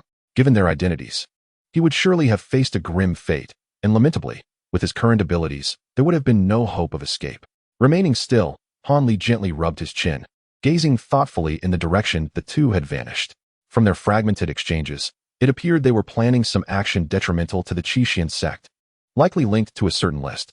What surprised him further was that despite not having seen their faces, he recognized one of the voices. Although they had only interacted once or twice, his extraordinary memory allowed him to connect one speaker to the inconspicuous steward from the large kitchen on the mountain. A man who had once sold him rabbits and had a penchant for petty gains, sporting a distinctive mustache and a shrewd demeanor. The realization that he was a spy for the Yilang gang sent a shiver down Han Li's spine. However, upon reflection, it was not entirely unexpected. Only someone with such a guise could frequently traverse between the mountain and the valley, conveying messages without drawing attention. The voice of the other spy was unfamiliar to Han Li, suggesting he had never encountered this individual. But judging by the tone, he seemed youthful, likely in his 20s. Regrettably, Han Li refrained from casting a glance, fearing that these two might be perceptive enough to sense his scrutiny, which could lead to disastrous consequences. After this incident, the remainder of his journey was remarkably uneventful. Han Li returned to his dwelling long after the evening meal. As usual, Dr. Mo displayed no interest in his mysterious return, offering only the medicinal concoctions prepared beforehand, leaving Han Li to wonder if the doctor had abandoned all hope for him, or if he was plotting something sinister. Now, Han Li regarded the so-called precious medicine with disdain, but to avoid arousing suspicion, he still pinched his nose and swallowed it down. He was not concerned about the possibility of poison. Harming him would ultimately harm the doctor as well. Reflecting on the encounter with the Yilang gang spies, Han Li devised a clever strategy on his way back. Although he held little emotional attachment to the Qixin sect as a semi-inner disciple, it would be unseemly to ignore threats occurring right under his nose. Moreover, he had already identified the ideal person to handle this matter, Li Feiyu, his senior brother. From Han Li's observations, perhaps due to the influence of the marrow-extracting pill, Li Feiyu's ambition had intensified significantly. He aspired to ascend to the higher echelons of the Qixin sect, yearning for greater recognition. Han Li surmised that the elder brother likely wished to push him further into madness and glory in the final moments. Now, with this significant achievement presented to him on a silver platter, it would surely delight Li Feiyu, allowing Han Li to repay the favor of obtaining the sword manual. As the thought of the blinking sword manual crossed his mind, Han Li felt a surge of excitement. He had not lied to his friend about the sword manual. It was indeed unsuitable for Li Feiyu's cultivation, yet he had withheld many details from him. For him, retaining a few small secrets in the presence of others was an unwavering principle of survival. Even when someone appeared to be intimately close, this rule applied without exception. However, the knowledge contained within these secrets was indeed far removed from conventional martial arts. In Han Li's perspective, it was more appropriate to refer to it as sword technique rather than swordplay. It was entirely a lethal art that synthesized various elements such as timing, terrain, and human factors into a rare assassination skill, a pure method of killing with a single stroke. These texts detailed the myriad techniques for delivering a fatal blow to an adversary using one's honed and secretive sword skills under different circumstances and times. They instructed practitioners to exploit the surrounding terrain and the varying intensities of light to create visual misperceptions that would allow them to seize upon an enemy's weaknesses and penetrate their defenses in an instant. This was a highly skillful secret technique, one that could not be comprehended without a modicum of innate talent. Thus, those who endeavored to master this art needed to possess extraordinary sensory acuity, far surpassing that of ordinary individuals, in order to hope for success. If merely possessing these attributes were not enough, some disciples, lured by its power, would still attempt to study it. Yet, the conditions were even more stringent. Practitioners were forbidden from possessing pure internal energy, for doing so would conflict with the techniques of force application, rendering their studies exceedingly arduous. Even if one were to miraculously navigate this hurdle, the overwhelming internal energy could inadvertently distort their sword moves, creating significant openings and leading to disastrous consequences. Such stringent conditions effectively extinguished the aspirations of most would-be practitioners. It was well known in the martial world that neglecting internal cultivation in favor of this obscure sword technique would render one a laughingstock. Consequently, only a handful of determined individuals remained committed to pursuing this path. However, even those with exceptional talent and adequate internal energy faced the final barrier that extinguished their ambitions. The sword techniques were overly complex, and the requirements for their application were intricate and multifaceted. Observing the substantial array of thick texts within the package would intimidate the average person. Each manual represented a distinct sword style, and each technique was dissected into hundreds of variations, each demanding different skills based on the environmental context and timing of execution. The sheer volume of sword techniques was daunting. Not only was mastering them a formidable task, but even merely studying them could lead to overwhelming frustration, let alone remembering them all for practical application. These unreasonable training conditions thwarted countless earnest disciples who aspired to learn this sword art, leading them to curse the elder who had devised it in their hearts. As time passed, the members of Qi Xianmen gradually lost interest in this sword technique, deeming it impossible for anyone to master it. They speculated that it was likely a fabrication created by the elder in his final moments, as such absurd training conditions seemed to serve only to frustrate those unaware of its intricacies. Thus, the manuals were relegated to dusty shelves, forgotten and neglected. Chapter 40. The origins of the secret technique. Those who complained were unaware that the elder who established this sword technique had once possessed profound abilities. In his youth, during a skirmish in the martial world, he was inadvertently incapacitated by an opponent, rendering him unable to cultivate internal energy. Fearing a decline in his standing within the sect, the elder concealed this fact from others and feigned a remarkable advancement in martial prowess, successfully deceiving all within the sect. However, he was left defenseless, a fact that could not be altered. From that moment on, he operated under the radar, relying on his exceptional cunning to remain undetected. This period coincided with Qi Xianmen's dominance over Jingzhou. When the elder realized his powers could not be restored, he, in a state of desperation, covertly leveraged his authority to dispatch subordinates to ambush many obscure minor sections. From these sects, he forcibly seized numerous covert martial arts manuals, seeking a supreme technique that did not require the use of internal energy.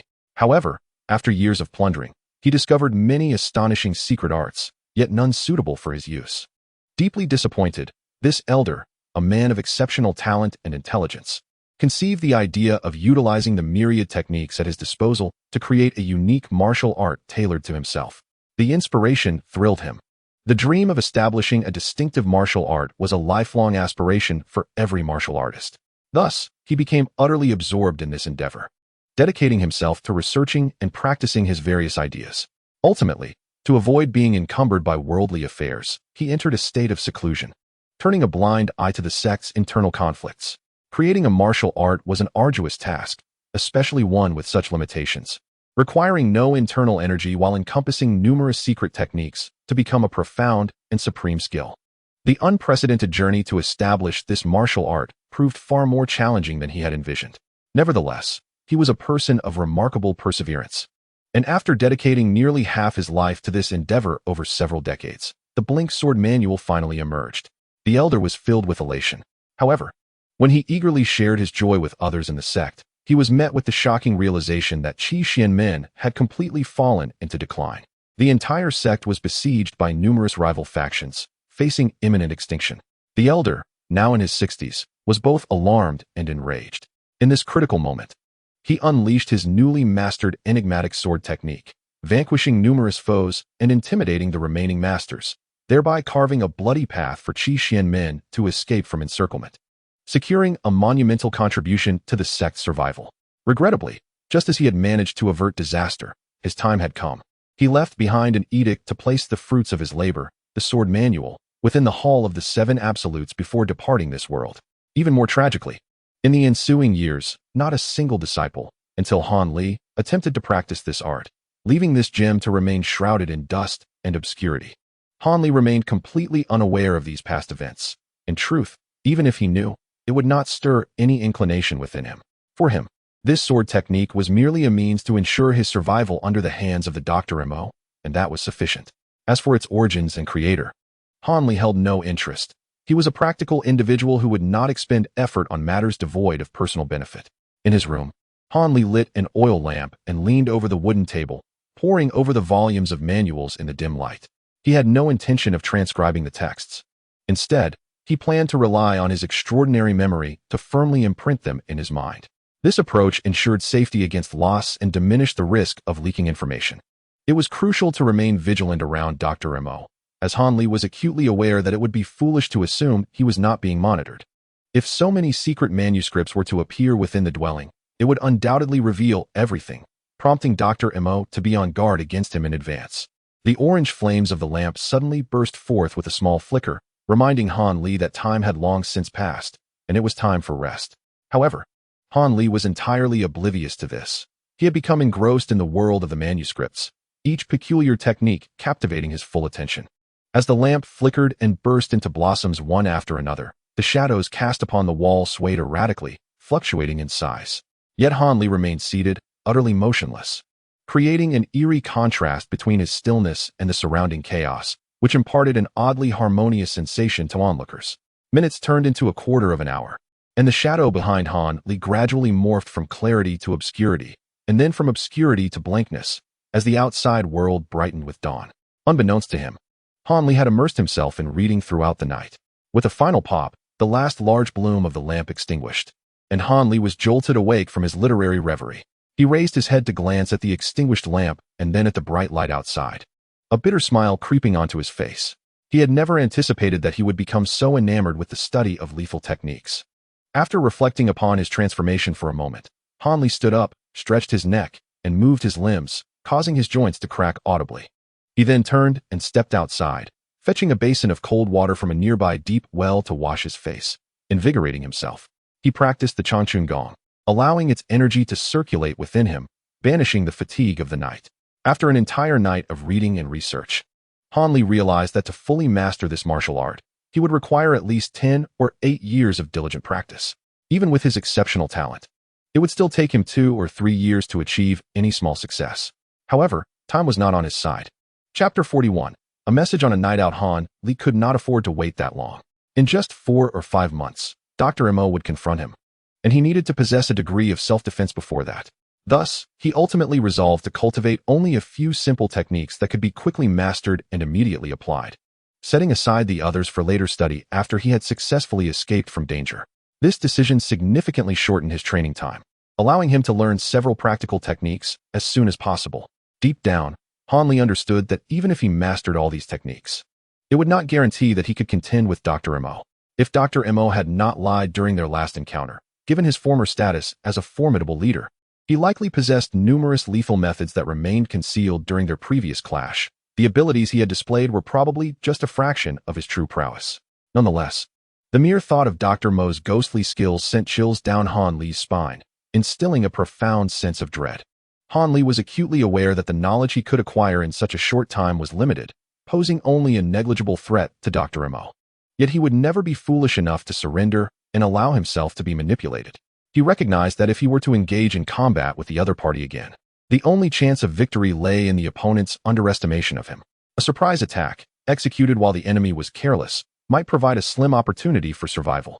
In the days that followed, Han Li meticulously memorized the entire blank sword manual and selected several techniques that were currently useful to him, embarking on a quest to devise an efficient training method. After days of intense contemplation, he compiled a comprehensive set of training techniques from the texts, and he felt a swell of pride at his remarkable efficiency in accomplishing such a complex task in such a short span of time. Over the next fortnight, Han Li attended to various trivial matters, ensuring he was well prepared and free of lingering concerns. First, he returned the original manuscript to Li Feiyu, unaltered, and recounted the encounter with the Wild Wolf Gang's spies, including the details of unmasking the kitchen steward's identity.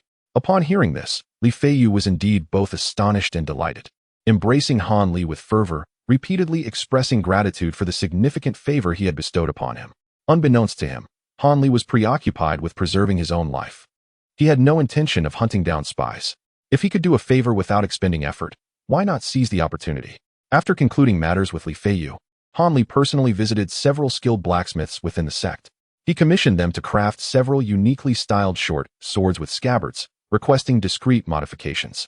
Additionally, he ordered a number of unnamed components and several small, exquisite iron bells, insisting they be completed as swiftly as possible, much to his financial discomfort.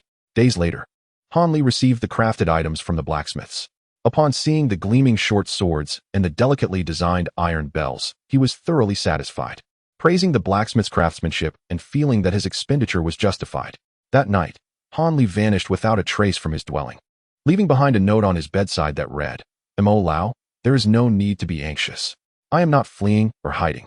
I merely find the oppressive atmosphere of sharing the same valley detrimental to my practice of Changchun Gong. Therefore, I have decided to seek a secluded location in the mountains for my closed-door training. Rest assured, I will return on the same day in 4 months to meet with you." Han Li reclining in a grand chair, Dr. Mo held the note in his left hand, scrutinizing it with a furrowed brow. On the nearby table lay another note detailing the recent order Han Li had placed with the blacksmith. The room was silent except for the sound of Dr. Mo's fingers tapping rhythmically on the table. Suddenly, he snorted coldly, crumpling the paper into shreds that scattered across the floor. Agitated, he rose and paced the room, deep in thought. After several laps, he paused and muttered to himself, "You little rascal, though I am uncertain of your intentions, regardless of what tricks you plan to play, you will not escape my grasp. I have set my sights on you." With that, Dr. Mo abruptly turned and approached the window. A low, elongated whistle escaped his lips, and soon a nameless little bird with yellow feathers flitted in through the window, spiraling around the room before landing on his shoulder. As the bird steadied itself, it affectionately rubbed its beak against his cheek, chirping sweetly. "I know you must be hungry. Here, this is your favorite, yellow chestnut balls," Dr. Mo said, a flicker of a smile breaking through his previously somber demeanor as he retrieved a morsel of birdseed from his pocket and fed it to the little creature. "Go now. And as before, keep a close watch on that person. The moment he departs from this mountain, return promptly to inform me," Dr. Mo instructed as if addressing a human. The bird, delighted by the food, soared gleefully around the room before darting out the window and vanishing into the sky. Humph! Under the watchful gaze of the cloud-winged bird, reputed to soar even faster than arrows shot from a strong bow, "I wonder what tricks you might conjure," he muttered ominously to himself. "For months? I have awaited this day. It seems the plan is about to succeed. Now, whoever dares to stand in my way and obstruct the execution of the plan shall face death. Whether they be gods or Buddhas, I shall eliminate them all." Ha ha!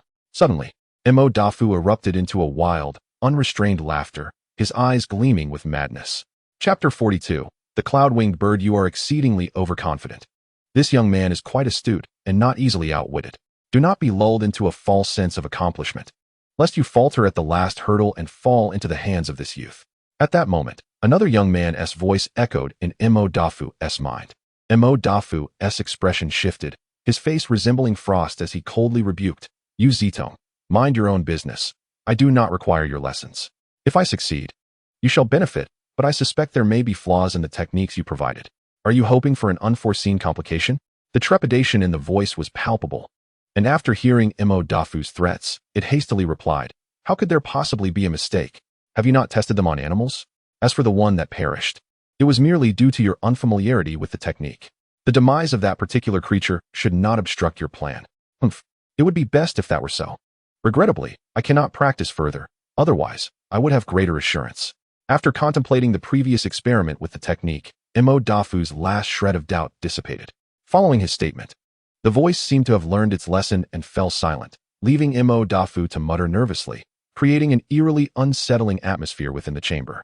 Meanwhile, Han Li found himself ensconced in an inconspicuous ravine, even more secluded and hidden than the locale where he had met Li Feiyu. The terrain was elongated, flanked by 2 steep hills, forming a narrow passage that was completely obstructed by dense thickets at both ends, rendering it impassable. Apart from a secret rope dangling from the summit of the lower hill, there were no other exits. Thorny brambles grew abundantly, occupying vast stretches of land. leaving only a small clearing for Han Li to occupy. At the top of the ravine, countless unknown vines intertwined to create a natural green canopy, shielding him from inadvertent onlookers above. Han Li placed his belongings beneath a massive boulder before returning to the center of the clearing. Closing his eyes, he contemplated for a moment, then opened them, revealing a determined expression as he softly declared, "Let us begin with the most challenging practice of the soft bone technique." Thus, Han Li commenced his solitary path of cultivation. Unbeknownst to him, not far away, a small yellow bird perched on a branch, observing him day and night. Noticing his lack of intent to flee, it refrained from returning to report to its master. Time flew swiftly, and half of the 4 months had passed in the blink of an eye. In the ravine, a glance revealed an empty expanse, devoid of any presence. Han Li had vanished, leaving only the small yellow bird, which remained unperturbed, preening its feathers and seemingly oblivious to its lost target, as if it had cast its mission aside. Suddenly, a gray bird flitted through the overhead green vines, spiraling down into the ravine. After circling a few times, it landed on a yellow wooden post at the edge of the clearing, apparently planning to rest for a while before departing. At this moment, the small yellow bird turned its head, casting a haughty glance at the newcomer, displaying a human-like expression of disdain towards the gray bird. The newly arrived bird, standing on one leg and surveying its surroundings, finally spotted its counterpart and stretched its wings as if intending to fly over. In a sudden turn of events, a withered yellow hand descended from the heavens, seizing the bewildered gray bird. The unexpected occurrence filled it with terror as it struggled desperately. Yet it was futile against the grip of its captor. Only then did the small bird realize that the post beneath its feet had transformed into a boy clad in yellow, with dark skin and an unremarkable appearance. Save for his clear eyes, there was nothing particularly captivating about him. The boy smiled, observing the small bird's frantic efforts to escape. As it neared exhaustion, he loosened his grip and gently instructed, "Go on, next time. Do not be so foolish. Ensure you assess your landing spot." The bird, suddenly freed, hastily flapped its wings and soared away without a backward glance. After watching the bird fly off, the boy remained still for a while, eventually murmuring to himself, "It seems my concealment technique and practice in stealth have reached a certain level. It is time to hone my assassination skills." With that, Han Li moved toward the newly constructed cabin, pausing briefly to glance at the peculiar little yellow bird perched nearby. He had first noticed this unusual bird over half a month ago. It had consistently lingered on branches nearby, watching him closely, exuding an aura of remarkable intelligence. Upon first seeing it, Han Li had been captivated by its spirited nature and had grown fond of it. He attempted to capture it.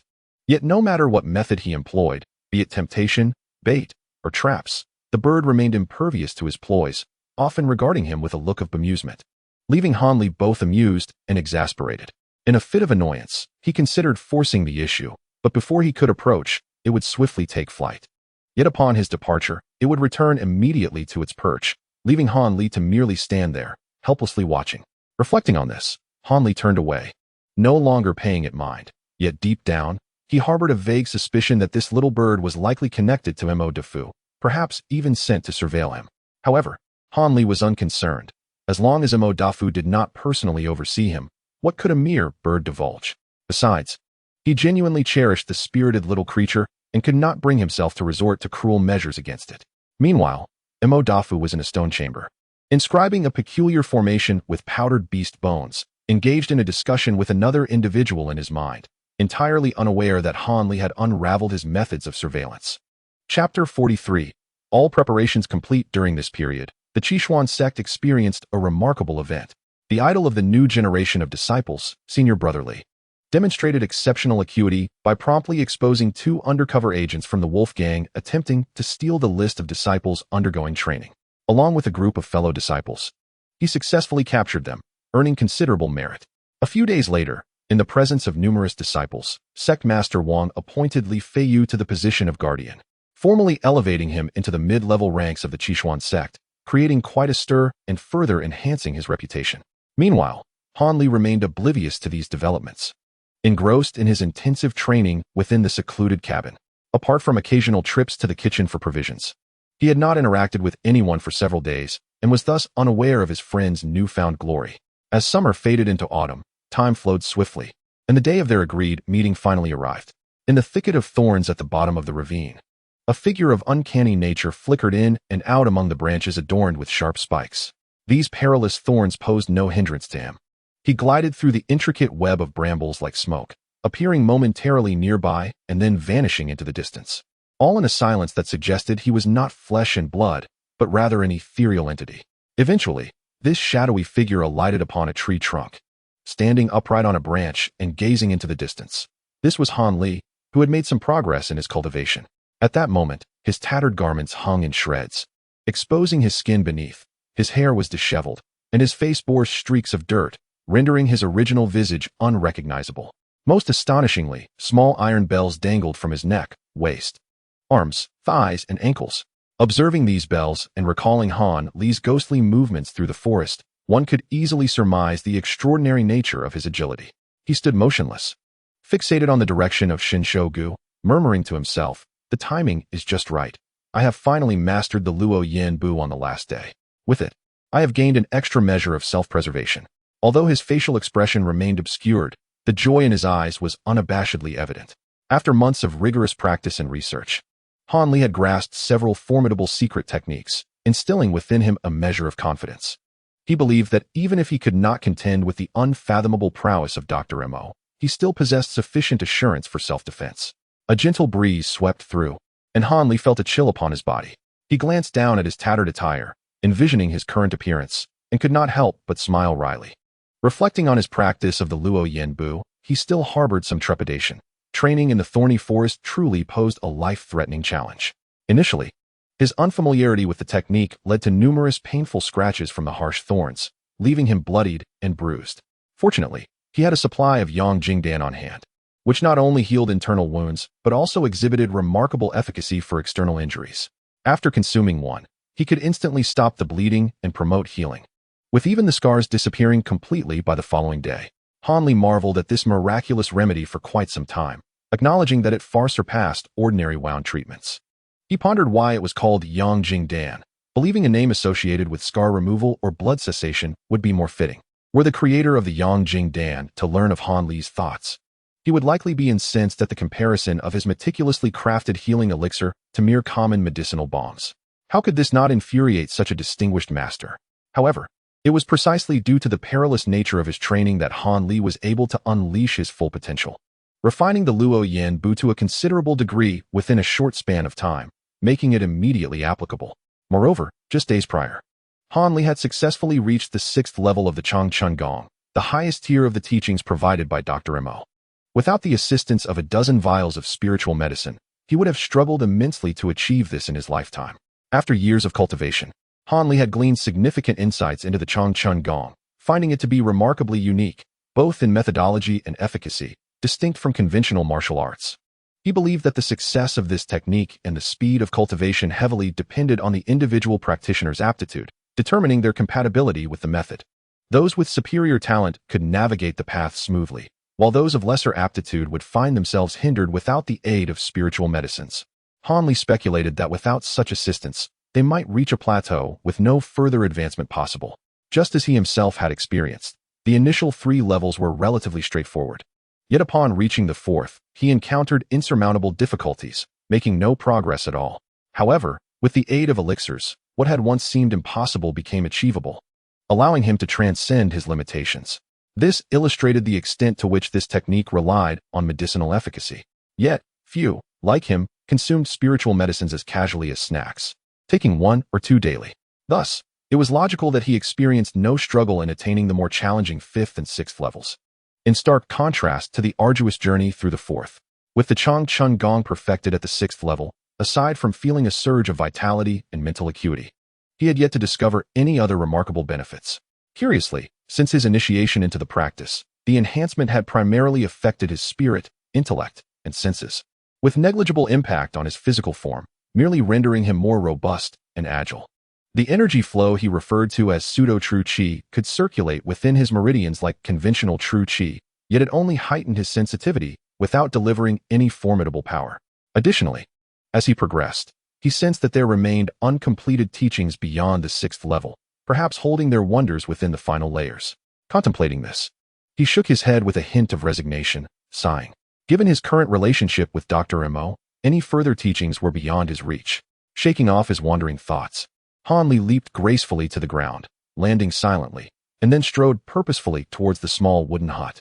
Tomorrow, he was to meet Dr. Mo, and before that, he intended to fully harness his innate abilities, mentally outlining the steps for their encounter and meticulously considering every potential nuance that might arise, devising optimal responses to any unforeseen dangers. Chapter 44.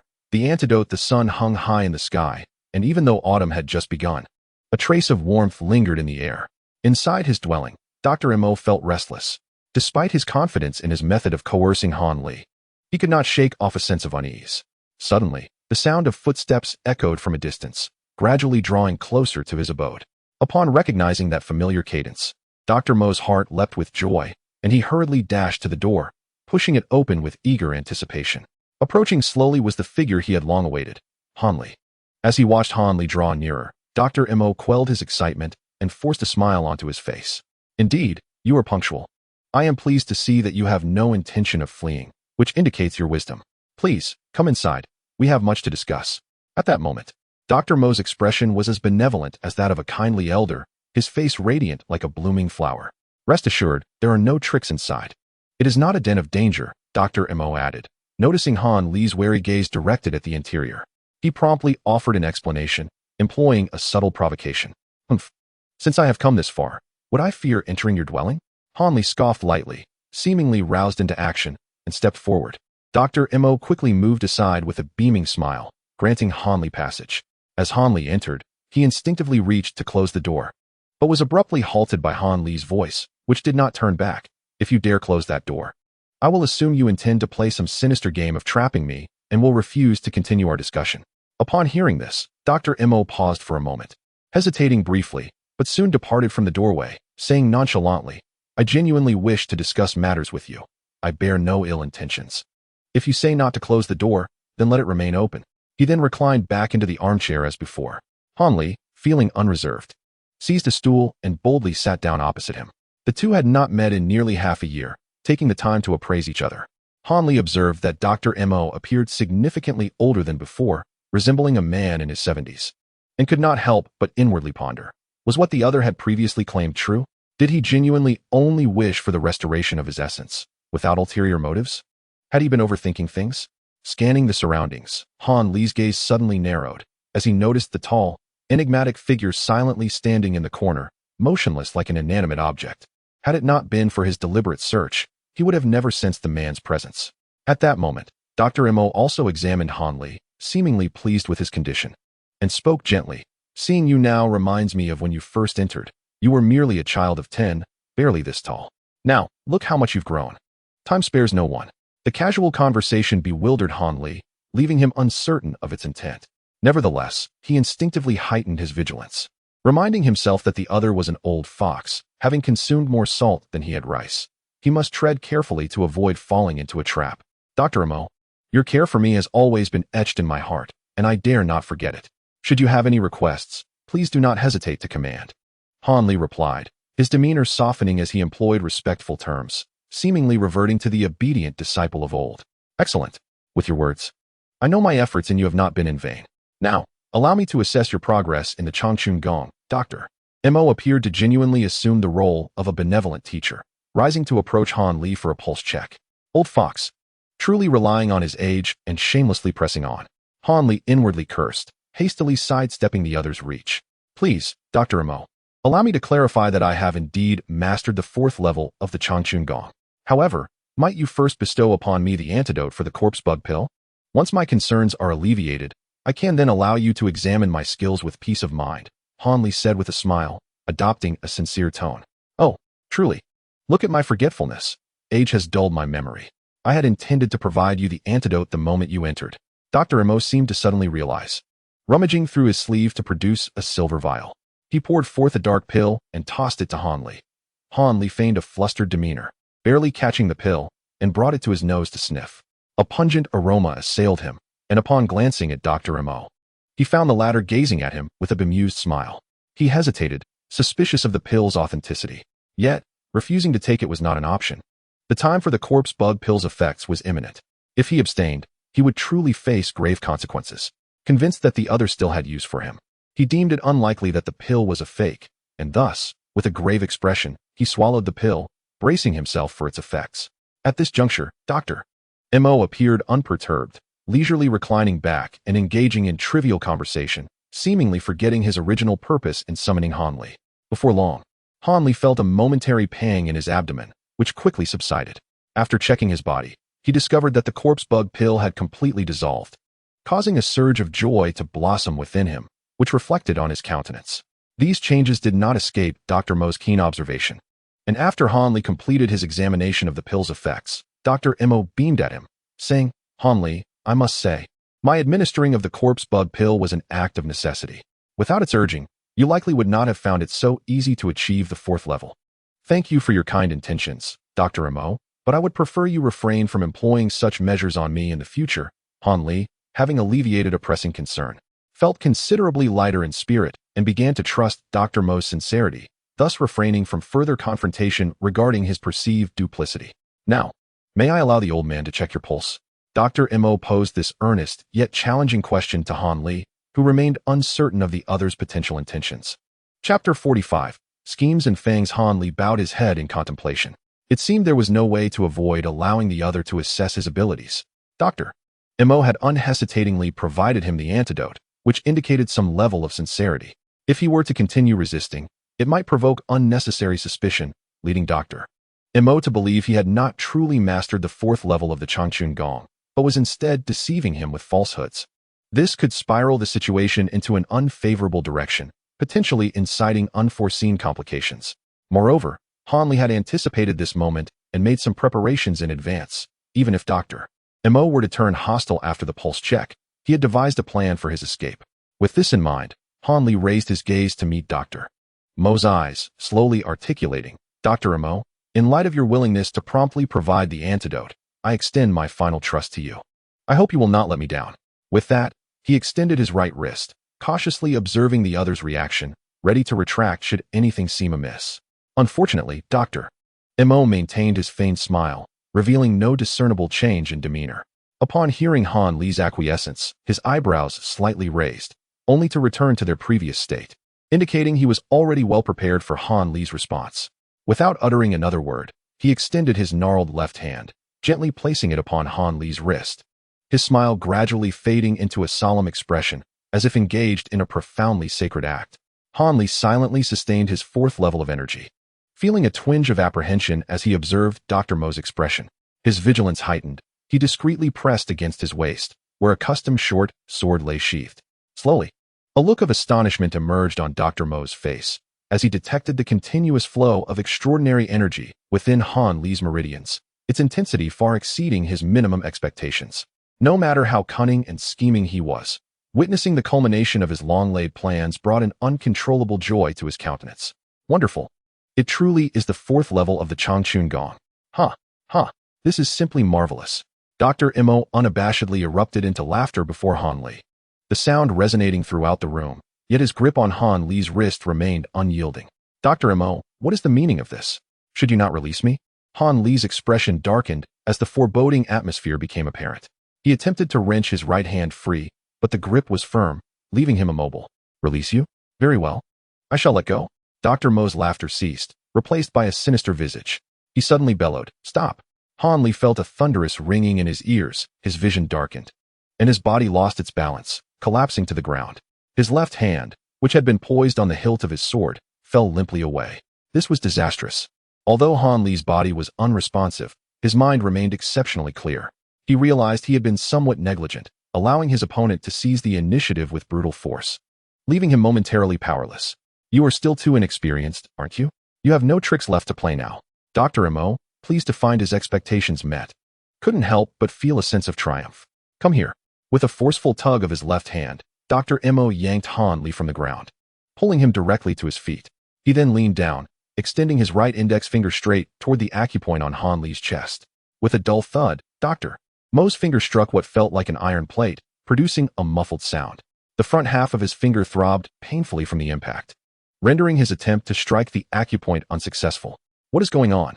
Dr. Mo was momentarily stunned, surprised by this unexpected turn of events. Could it be that beneath his clothing, Hanli wore a layer of iron armor? He couldn't help but wonder. His gaze involuntarily swept over Hanli's thin attire, which appeared far too flimsy to conceal any hidden armor, leaving him perplexed. In that fleeting moment of distraction, Han Li regained control over his body. His recovery abilities were far stronger than Dr. Mo had anticipated. After all, Han Li had diligently cultivated his 6th level of Changchun Gong, and his resilience against abnormal conditions far surpassed the imagination of an ordinary person, a fact even he had not foreseen. At this moment, Dr. Mo, determined to abandon his doubts, sought to employ a different method to subdue Han Li. However, he suddenly felt the wrist he had firmly grasped become slippery and flexible, eluding his control entirely. To his astonishment, when he exerted a bit more force, Han Li's hand slipped away like an eel from between his fingers, leaving Dr. Mo utterly bewildered. Unfazed by Dr. Mo's astonishment, Han Li unexpectedly performed a roll, swiftly maneuvering to a corner of the room. Only after distancing himself from Dr. Mo did he dare to rise slowly. At this moment, Han Li's expression was devoid of emotion, his eyes coldly fixed on Dr. Mo. He refrained from uttering any further words. Although he did not understand the opponent's motives for capturing him, he was certain that they were not benevolent. It was evident that the claims made by Dr. Mo regarding stimulating his Changchun Gong were nothing but blatant lies, entirely untrustworthy. For the sake of his own safety and that of his family, Han Li gradually drew a short sword from his waist with his left hand. The blade, measuring only about a foot in length, gleamed with a sharp azure light that suggested its exceptional quality. Today, it is either you or I who shall perish. Only one of us can leave this room alive.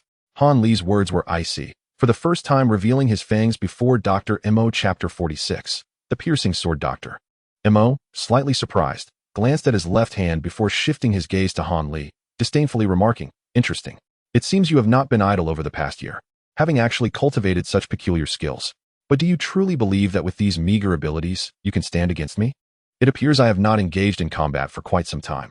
It will be refreshing to stretch my limbs. I shall allow you to make the first move." Ignoring Dr. Mo's verbal jabs, Han Li resolved to take the initiative, seeking to seize the upper hand. He positioned the short sword horizontally before him, capturing Dr. Mo's attention. Meanwhile, from the right sleeve, a white paper bag discreetly slid down into his palm. He then raised his hand, releasing a cloud of white powder from the bag, which quickly transformed into a dense fog that enveloped his entire figure, rendering him indistinct and elusive. The smoke swiftly spread throughout the room, obscuring everything in a thick white haze, making it impossible to see even 5 fingers in front of one's face, and Han Li mysteriously vanished within the mist. Dr. Mo furrowed his brow, somewhat taken aback by Han Li's actions. However, he remained unperturbed. With his extensive experience, he had numerous methods to counter such lowly tactics. Yet, to prevent any tampering with the smoke, he held his breath. With his profound internal strength, he could easily withstand several moments without air. "Humph, mere trifles. Daring to show off before me." Dr. Mo scoffed coldly, striking a palm into the fog. The white mist swirled as if stirred by a giant stick, revealing a clear opening. Not seeing Han Li's figure, Dr. Mo did not relent, unleashing a series of empty palm strikes in rapid succession, dispersing the smoke from the room entirely, restoring normalcy, save for the absence of Han Li. Strange, this kid truly possesses some skill, managing to make himself vanish before me. Dr. Mo was surprised yet remained calm. He had been vigilant near the entrance. Even a small insect could not escape his notice. He meticulously scanned the room, filled with numerous bookshelves, a desk, and a grand chair, all appearing ordinary. How could a living person like Han Li simply disappear within such a confined space? Though Dr. Mo's expression remained unchanged, doubts began to creep into his mind. However, he was skilled and daring. After a few coughs, he unsteadily approached the corner where Han Li had vanished, intent on investigating further. Upon reaching a distance of about 10 feet from the corner, he halted, squinting his eyes as he sensed a faint, almost imperceptible killing intent lingering nearby, directed at him and poised to strike. Dr. Mo's eyes sparkled with intensity as he scanned the surroundings repeatedly, yet he detected nothing unusual. Frustration mounted within him. Was there truly no one around? Just as he pondered the impossibility of such a scenario, he suddenly heard a metallic clang from above. Not good. Dr. Mo realized with sudden clarity that his opponent was concealed atop the eaves. Without a moment's hesitation, he raised his hand and delivered a fierce palm strike upwards, attempting to incapacitate the hidden adversary poised to harm him. A rumbling sound followed the force of his strike, intermingled with several sharp, clanging noises. Dr. Mo, perplexed, quickly looked up, only to find the space above him empty, devoid of any shadow. A solitary black iron bell hung from the beam, swaying violently from the force of his palm, the clanging sound emanating from it, with not a trace of Han Li in sight. At that moment, as Dr. Mo gazed upwards, a flash of cold light surged silently from beneath him, darting swiftly towards his abdomen. The speed was so remarkable that it could only be likened to a bolt of lightning. Just as the light was about to make contact with his clothing, Dr. Mo finally sensed the impending danger. Startled, Dr. Mo instinctively executed a bridge pose, folding his body backward as if lacking a spine, narrowly evading the blade as it grazed his abdomen, slicing through his clothing and leaving a long gash, nearly resulting in his disembowelment. After dodging the blade, Dr. Mo remained vigilant, feeling as if springs had been installed in his feet. Although he had not moved, he instinctively slid several feet back, finally daring to straighten up, both alarmed and furious. As he glared at the location from which the sword's light had erupted, he observed as the ground near his previous position gradually bulged upward, rising higher until it ultimately took the shape of a yellow figure. It was none other than Han Li, who had skillfully combined the techniques of softbone skill, breath collection skill, and concealment art. At this moment, he donned a set of earthy yellow garments that perfectly matched the floor, and in his left hand, he held the short sword that had nearly achieved greatness. His eyes conveyed a sense of regret. It was evident that Han Li felt a twinge of disappointment over that last strike. Dr. Mo, whose initially sallow complexion now appeared somewhat greenish, found his heart racing from the thrill of the earlier encounter. Despite being no stranger to perilous situations as a seasoned wanderer, he had never been so close to death in his lifetime, especially at the hands of someone he had always underestimated. After taking a deep breath, he finally regained his composure and, with a slightly hoarse voice, remarked, "It seems I have indeed underestimated you, my dear disciple. Your performance was quite commendable and deserves my earnest attention."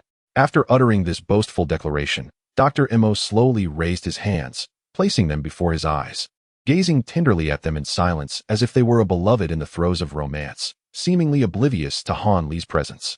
Han Li raised an eyebrow, a cold smirk creeping across his face as he tightened his grip on the short sword and approached Dr. Mo with deliberate, measured steps. "Magic silver hand." The three words flowed from Dr. Mo's lips with a deep, resonant tone, as if they were a celestial proclamation imbued with unfathomable power, causing Han Li to momentarily pause in his advance. No sooner had the words left his mouth than a tremendous surge of malevolent energy erupted from Dr. Mo, akin to a tempestuous storm, swelling and radiating outward to fill the small room. Han Li, who had been making his approach, was suddenly met with this overwhelming force, causing him to stagger backward several steps before managing to steady himself. His complexion shifted dramatically, a wave of trepidation washing over him as he realized that his opponent had unleashed a genuine ultimate technique, evidently spurred by the earlier encounter. "Huh, young one. To witness my renowned technique, the magic silver hand, is indeed a stroke of fortune for you." Dr. Mo's boisterous and arrogant voice resonated in Han Li's ears, though fortunately devoid of any internal energy, rendering it less impactful. It was clear that Dr. Mo held no desire to employ previously failed tactics against him, which provided Han Li with a measure of relief. However, hearing the name Magic Silver Hand mentioned twice in quick succession compelled Han Li to scrutinize Dr. Mo's hands. Upon closer inspection, Han Li's eyes widened in astonishment, his previously sealed lips parting slightly in disbelief. Dr. Mo's hands, from the elbows upward, appeared to swell as if filled with air, transforming his once emaciated arms into robust appendages. More astonishingly, his dry, yellowed skin had turned a striking silver hue, reflecting a chilling metallic sheen in the sunlight, exuding an aura of invincibility akin to pure silver. Is this truly Dr. Mo's formidable strength? At this realization, Han Li's heart sank, his grasp on the sword tightening as beads of cold sweat began to form, rendering his palms clammy. His lack of combat experience weighed heavily upon him, and the sheer intensity of Dr. Mo's presence, coupled with the otherworldly appearance of his hands, made even breathing feel laborious. Nevertheless, Han Li maintained an outwardly composed facade, his expression betraying no hint of unease, as if he regarded Dr. Mo's arrogance with indifference. Dr. Mo, somewhat irritated, acknowledged Han Li's growth with newfound respect, yet he felt it was excessive to employ such a powerful technique against a mere boy. He longed to witness Han Li's terror and disarray, believing that would justify his display of power. "Do you realize how much I despise that expression of yours? A mere child, yet you prance about as if you have everything under control," Dr. Mo declared coldly, his disdain for Han Li unmistakable. "Oh, indeed. If I can evoke such disdain in you, it is my honor. I shall endeavor to cultivate this trait further, Han Li retorted, no longer silent. His words laced with sarcasm, hoping to provoke a slip from Dr. Mo. However, it was evident that Han Li's attempt was in vain, as Dr. Mo ceased his verbal sparring and, with a resounding clap of his hands, produced a jarring metallic sound that unsettled the atmosphere. In an instant, he leapt into the air, his silver hand poised like a tempest, hurtling toward Han Li with the force of a mountain. It appeared that Dr. Mo had no intention of prolonging the encounter. Aiming to subdue Han Li with a swift display of his prowess, Han Li's expression grew serious, his focus sharpening as he tracked Dr. Mo's descent. Just as Dr. Mo reached the apex above him, Han Li raised his short sword, aiming it directly at the vulnerable point of Dr. Mo's throat. Seeing Han Li's audacity in confronting his formidable assault, Dr. Mo felt a surge of delight and sneered, "Die." With that, he thrust one of his silver hands brazenly toward Han Li's sword while the other struck downward toward his shoulder with considerable force. Yet, despite the ferocity of his attack, this strike was executed with only half the power, a stark contrast to the venomous words he had spoken, suggesting a reluctance to seriously injure Han Li. Unbeknownst to Han Li, even if he had discerned this subtlety, he would never test the hardness of Dr. Mo's palm with his own body. Instead, he deftly flicked his wrist, causing the sword to pivot suddenly, transforming into a protective barrier that shielded his upper body. Dr. Mo's lips curled into a mocking smile, but his hands remained relentless, crashing through the sword's radiance without any intention of retreating. The sound of metal striking metal rang out sharply as Han Li's sword met the silver palm, producing sparks that illuminated the air, yet it failed to penetrate the defense. Rebounding instead, seizing the opportunity, Dr. Mo flipped his hand, extending a finger that gracefully flicked the sword blade, sending it spiraling from Han Li's grasp. Devoid of any lingering attachment, embedding itself deep into the wall. Following swiftly, the other silver hand morphed into a claw, reaching for Han Li's ribcage, intent on incapacitating him and capturing him alive. As the situation rapidly deteriorated, Han Li remained unfazed, a slight shift of his shoulder rendering him indistinct. In a remarkable display, he transformed into a wisp of smoke, darting forward with unerring precision, evading Dr. Mo's grasp. Dr. Mo, taken aback by this spectral maneuver, attempted to envelop Han Li within a thick silver barrier formed by his descending hands, showing no intention of allowing Han Li to escape. Yet, the smoke was insidiously elusive, suddenly swirling outward at an unimaginable angle, slipping through the silver screen and, with a swift pivot, darting to the corner of the room on Dr. Mo's left side, where it gradually solidified, revealing Han Li's true form once more. Chapter 48. Deceptive words. Dr. Mo lightly descended to the spot where Han Li had originally stood. Without the slightest pause, like a specter, he turned around and faced Han Li once more. The pride that had once adorned his face had completely faded, leaving only a mask of apathy, yet a subtle hint of something unusual flickered in his eyes. At this moment, Han Li's condition was far from favorable. He was panting heavily, his complexion pale, beads of cold sweat forming on his forehead, and an abnormal flush coloring his cheeks. All these signs indicated that the life-saving technique he had just employed had drained most of his stamina, and it was highly likely that he would be unable to wield the same skill in the next encounter. Taking a deep breath, Han Li endeavored to relax his body to alleviate the significant strain inflicted upon his muscles by the recent use of Luo Yanbu. Now, he could only seize every opportunity to recover some strength, hoping to enhance his chances of victory in the upcoming bout. He cast a glance at his trembling left hand, which had become entirely numb and devoid of sensation, rendering him incapable of wielding a sword. It seemed that his painstakingly honed left-handed swordsmanship was temporarily rendered useless, leaving him with only his right hand to fight. Reflecting on this, he couldn't help but chuckle bitterly to himself. With the majority of his strength depleted and unable to execute the intricate Luo Yanbu, the situation was dire. He would have to resort to his final hidden technique. Han Li glanced outside at the sun, estimating the time and concluding that it was indeed suitable for the execution of this technique. He looked once more at the short sword embedded in the wall, realizing he would not have the opportunity to retrieve it, as his opponent would not allow him to retrieve the weapon so brazenly. After a moment of contemplation, Han Li retrieved another weapon from his robe, a short sword, approximately half a foot in length, more akin to a dagger due to its diminutive size. Upon drawing it from its sheath, it appeared sturdier and more radiant than an ordinary dagger, sharp and gleaming. Han Li discarded the sheath, gripping the sword in his right hand, extending his arm while positioning the sword's tip at an angle towards his opponent, adopting an offensive stance. Dr. Mo observed all of this, but did not rush to engage.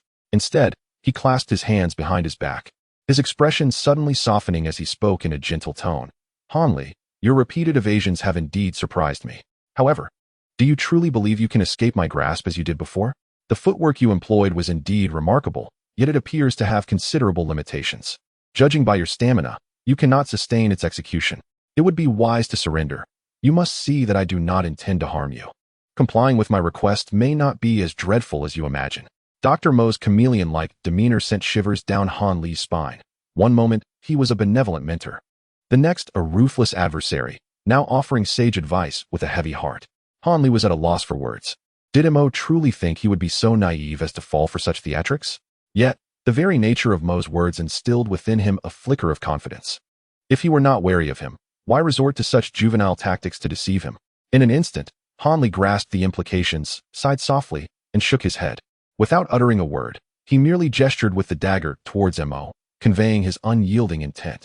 The veins on Dr. Mo's forehead throbbed as he saw Han Li disregard his counsel and instead provoke him with his weapon, unable to contain his rising fury. You are truly foolish, he exclaimed, taking a large step forward, his voice filled with contempt, a step away from eternity. Suddenly, he effortlessly closed the distance between them, appearing mere steps away from Han Li, as if employing some form of spatial contraction, astonishing all who beheld it. Han Li, visibly startled, stepped back 2 paces to create distance, raising the dagger before him in a defensive posture, swirling it into a glimmering arc to block Mo's advance. Seemingly oblivious to the pain he had endured in their previous encounter, Dr. Mo, suppressing a derisive smile, would not kindly remind his opponent of the impending danger. He separated his hands, launching a simultaneous assault towards Han Li, disregarding the shimmering blade before him. As the 2 silvery hands approached, ready to breach the blade's light, a soft laugh echoed from across the way, reminiscent of a hunter witnessing his prey stumble into a trap, filled with triumphant glee. Dr. Mo's heart sank, slowing his advance. And just then he heard a chilling voice proclaim, "You have truly fallen into a trap. Behold the dagger in my hand." Upon hearing the words, Dr. Mo involuntarily glanced at the dagger, only to find that Han Li had halted his earlier movements, adopting a peculiar stance, his upper body leaning slightly back.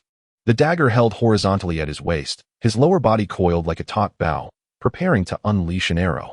The dagger, which had been described, revealed no signs of abnormality aside from a faint azure glow, leaving Mo puzzled. Was Han Li attempting to distract him with such a bizarre posture?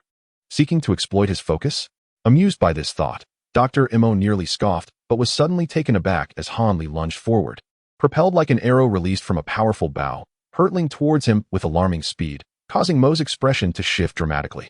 Mo hastily brought his hands together, aiming to trap Han Li's blade between his palms, yet the dagger flickered and transformed into a multitude of indistinguishable blades, thrusting toward him from various angles, blurring the line between reality and illusion. With a snort, Dr. Mo's opinion of Han Li diminished further.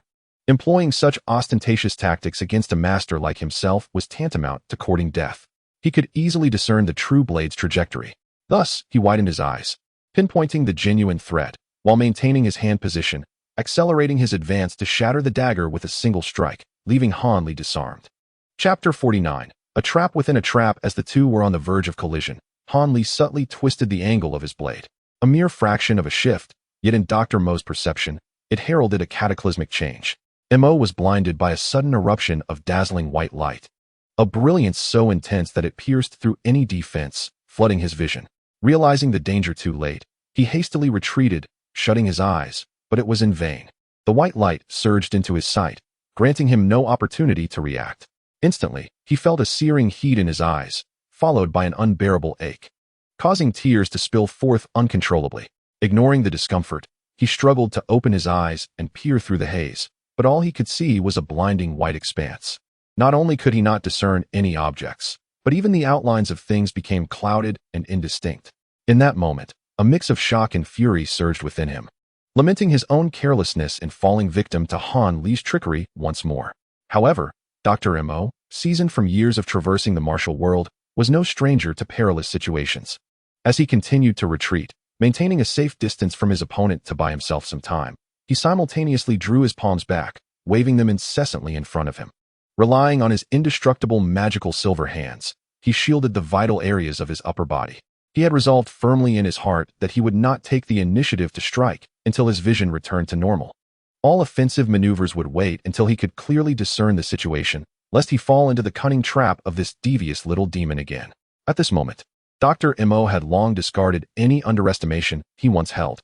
Recognizing that this duel with Han Li was as perilous as the life-and-death battles he had faced with formidable rivals in his earlier years.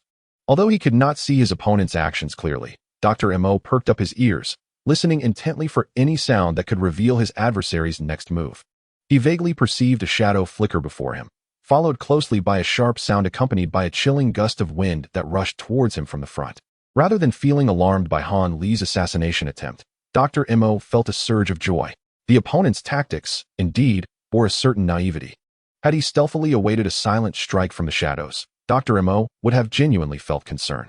However, such a bold frontal assault posed no true threat. He had mastered the art of discerning sounds, and even the direct thrust of a dagger or the approach of a fine embroidery needle would not escape his acute hearing.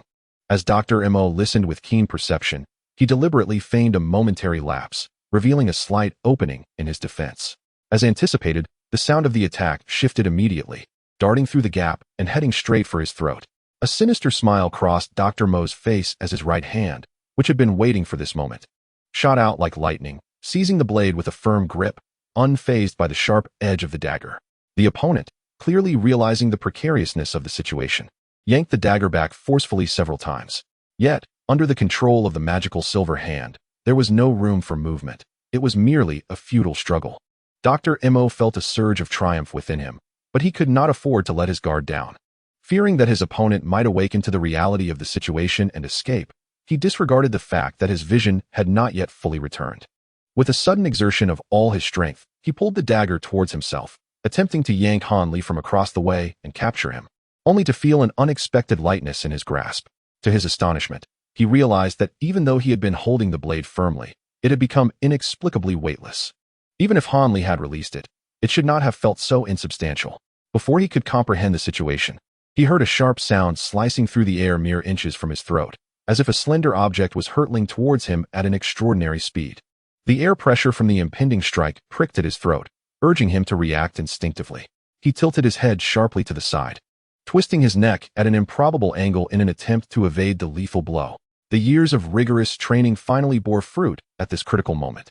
Dr. Mo felt a chill against his neck as the sharp object grazed his skin, inflicting only a minor wound without causing any significant harm. After narrowly escaping this attack, fearing that his opponent had further moves in store, he hastily imitated Han Li's earlier desperate maneuver, collapsing to the ground and rolling away to distance himself from Han Li before daring to rise again. Once upright, Dr. Mo felt a burning pain at his neck and instinctively touched the wound, finding his fingers slick with blood. Clearly, he had lost a considerable amount. He quickly pressed 2 fingers against the nearby blood vessels to staunch the flow. It was then that he began to feel a sense of dread. Realizing that he should not have escaped that last strike, it was his body's instinctive reaction that had inexplicably saved him from disaster. Reflecting on this, Dr. Mo glanced up at Han Li, only to find that his vision had returned to clarity, and he could now see everything distinctly. Han Li was glaring at him with a look of discontent, evidently displeased that his opponent had evaded yet another near miss. In his hand, he held a dagger-like weapon, approximately an inch long, resembling a remarkably short cone, with the hilt still resembling that of a sword. The peculiar appearance was marred by bloodstains. Clearly the weapon that had injured Dr. Mo. With a cold expression, Dr. Mo's eyes burned with rage. He could no longer tolerate the near brushes with death he had endured at Han Li's hands. Just as he was about to unleash his fury, he suddenly noticed that his right hand was still gripping something. Looking down, he discovered it was a blade without a hilt, light as a feather. Upon closer inspection, he realized that the blade was hollow. The conical object was concealed within it, and the blade itself was merely a deceptive cover for the sharp point. In an instant, his ire was extinguished by the unexpected revelation. Chapter 50. Entangled fragrance threads. At that moment, Dr. Mo recalled how, upon entering the room, Han Li had adamantly refused to let him close the door. It seemed that the opponent had already laid the groundwork for a trap using the reflection of sunlight. For someone so young, to have devised such a meticulous and insidious scheme that ensnared an old fox like him was indeed remarkable. Could this individual truly be a natural prodigy, a reincarnation of a genius? As he pondered, the more he thought about it, the more a chill of apprehension washed over him, causing beads of cold sweat to form all over his body. Following this setback, Dr. Mo's wariness towards Han Li intensified. He cautiously faced Han Li, momentarily hesitant to make any rash moves. To his surprise, Han Li seemed to lack any intentions of attacking, merely staring at Dr. Mo without any aggressive intent. The two found themselves momentarily in a stalemate, locked in a mutual gaze.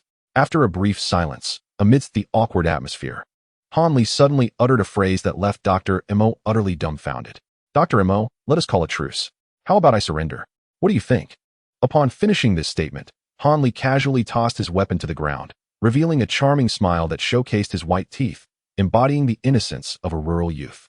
Surrender? Dr. Mo initially thought he must have misheard. However, he quickly regained his composure and glanced at the iron cone discarded by Han Li, his skepticism mounting. What trickery are you up to? Do not presume that I will fall for your deceit. If you wish to surrender, you could have done so from the very start. Why wait until it comes to a life-or-death struggle to propose such a thing? Han Li smiled at Dr. Mo, remaining silent in response to the accusation, and the two once again fell into a standoff. After a short while, Dr. Mo seemed to recall something exceedingly amusing, suddenly bending over, clutching his abdomen with both hands, and bursting into hearty laughter, tears streaming from the corners of his eyes. Haha, how amusing. I completely forgot such an important detail and ended up engaging you in this direct confrontation, Dr. Mo said amidst his intermittent laughter.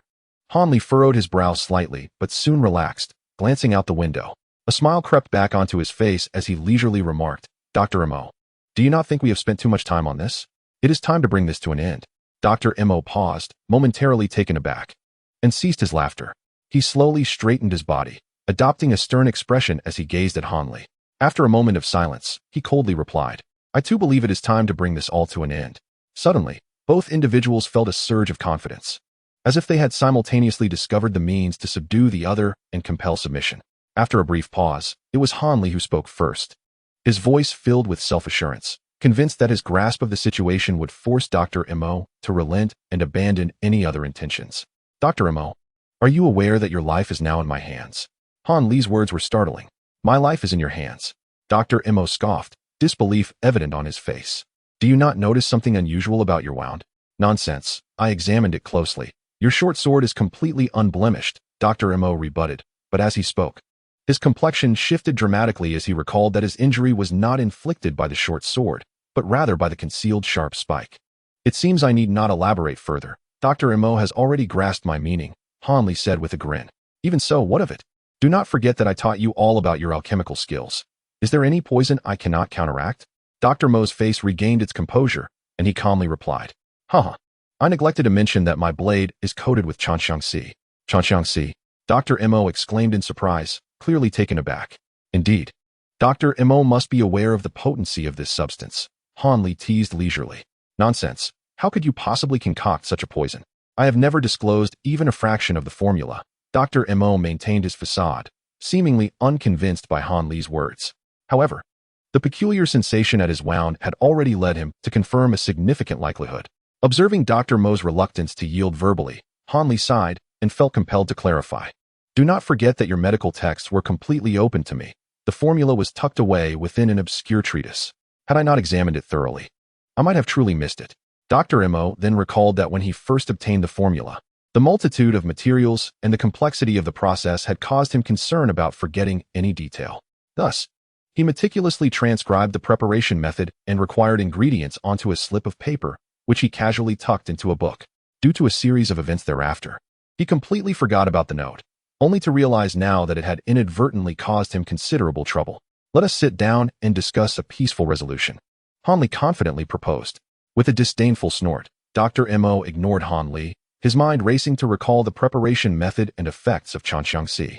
The name jianghu sounded unthreatening, even evoking whimsical thoughts of allure. Yet its potency was as unbearable as the unrequited love of a lovesick woman, penetrating deeply into one's very being.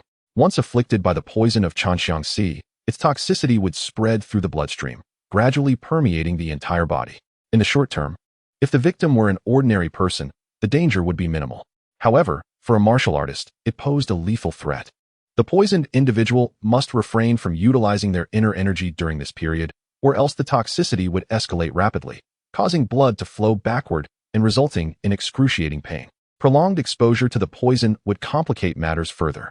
Although one might regain control of their inner energy, they would be required to consume antidotes daily to suppress the toxicity. Otherwise, their bones would begin to undergo mutations, leading to a gradual atrophy until they resembled a heap of lifeless matter, unable to move. What was even more daunting was that once the toxin infiltrated the marrow, it could not be entirely eradicated. The afflicted could only rely on long-term consumption of specific antidotes to stave off its effects, living with the poison entwined with their fate for eternity. The materials used to concoct this poison were diverse, with many being interchangeable, while the outcomes remained consistent. The specific toxicity varied according to the individual's preparation, rendering it unpredictable. Naturally, the antidotes would also differ, and only the creator of the poison could effectively formulate the corresponding antidote. Others, even if they understood the method of preparing jianghu, would find themselves at a loss when attempting to concoct the antidote. Consequently, the lives of the poisoned individuals lay in the hands of the poisoner, rendering them utterly subservient and unwilling to resist. Dr. Mo filtered through his memories regarding jianghu and comprehended Han Li's unwavering demeanor. A cold smile crept across his face. Yet his expression remained unchanged as he casually stated, "Is this your ultimate weapon? Young man, if you have no further tricks up your sleeve, you might as well surrender." Han Li's heart sank as he observed Dr. Mo's impassive demeanor. It was clear that his threat had not stirred any concern within the other. He realized he had undoubtedly overlooked something significant. It was evident that Dr. Mo was genuinely unconcerned about the poison, as it seemed to not have affected him at all. This realization made Han Li acutely aware of his precarious position, as Dr. Mo appeared to possess immense confidence in his ability to subdue him. Noticing Han Li's silence, Dr. Mo chuckled maliciously, a glimmer of cunning flashing in his eyes, before commanding, "Iron Slave, seize him." Upon hearing these words, Han Li suddenly remembered a crucial figure he had completely overlooked since entering the room. Without further thought, he deftly flicked his foot to draw the weapon nearby, and the iron spike leaped into his grasp. In that instant, a massive shadow rushed out from a corner of the room, propelled by a fierce wind, reaching him in the blink of an eye, its speed rendering Han Li unable to evade. Left with no choice, he thrust the spike toward the shadow's abdomen, hoping to create some delay and catch his breath. However, aiming such a small weapon at that region was a futile endeavor. Han Li found himself colliding with a monstrous figure, his wrist feeling as though it had been struck by a giant log, dislocating painfully, while he staggered back several steps. The iron spike, akin to striking stone, was knocked from his hand and vanished from sight. Enraged and startled, Han Li barely managed to steady himself from the impact when he sensed the looming shadow before him, followed by a surge of searing pain as two enormous hands clamped down on his shoulder blades, giving him the sensation of being crushed. Desperately, he struggled against the grip, but it felt as though an immovable mountain had descended upon him, rendering him utterly immobilized. In a moment of desperation, he disregarded all else and raised his knee, forcefully aiming for the shadow's vulnerable region. A pained cry escaped him as he felt cold sweat trickle down. The target of his strike was unexpectedly as unyielding as iron, and he felt as if his kneecap had shattered against stone. Nevertheless, his action seemed to provoke the opponent, as the immense hands on his shoulders tightened with renewed ferocity, causing Han Li to nearly lose consciousness, collapsing helplessly to the ground. "Be gentle, Iron Slave. This person still has great value," came Dr. Mo's sharp reprimand at this critical juncture. As his words fell, Han Li felt a release of pressure from his shoulders, and the pain lessened significantly. He couldn't help but let out a sigh of relief, feeling for the first time that Dr. Mo's voice was so pleasant to the ears. However, amidst his gratitude, the doubts that had long entangled his mind deepened. From the very beginning, Han Li had noticed that for some unknown reason, Dr. Mo always showed him leniency at crucial moments, seemingly afraid of harming him. Naturally, he would not consider this a manifestation of the doctor's benevolence. There must be something he was unaware of, some unspeakable matter, that made the other party cautious, unwilling to unleash their full force in an attack. Otherwise, they would not have been entangled for so long. He silently resolved to make full use of this point to negotiate with the other party and find a way to escape their grasp. Dr. Mo approached him and seemed to perceive his thoughts, a mocking expression fleeting across his face. He first touched Han Li's chest and retrieved a protective heart mirror, leaving him somewhat speechless. It turned out this item had blocked his acupoint.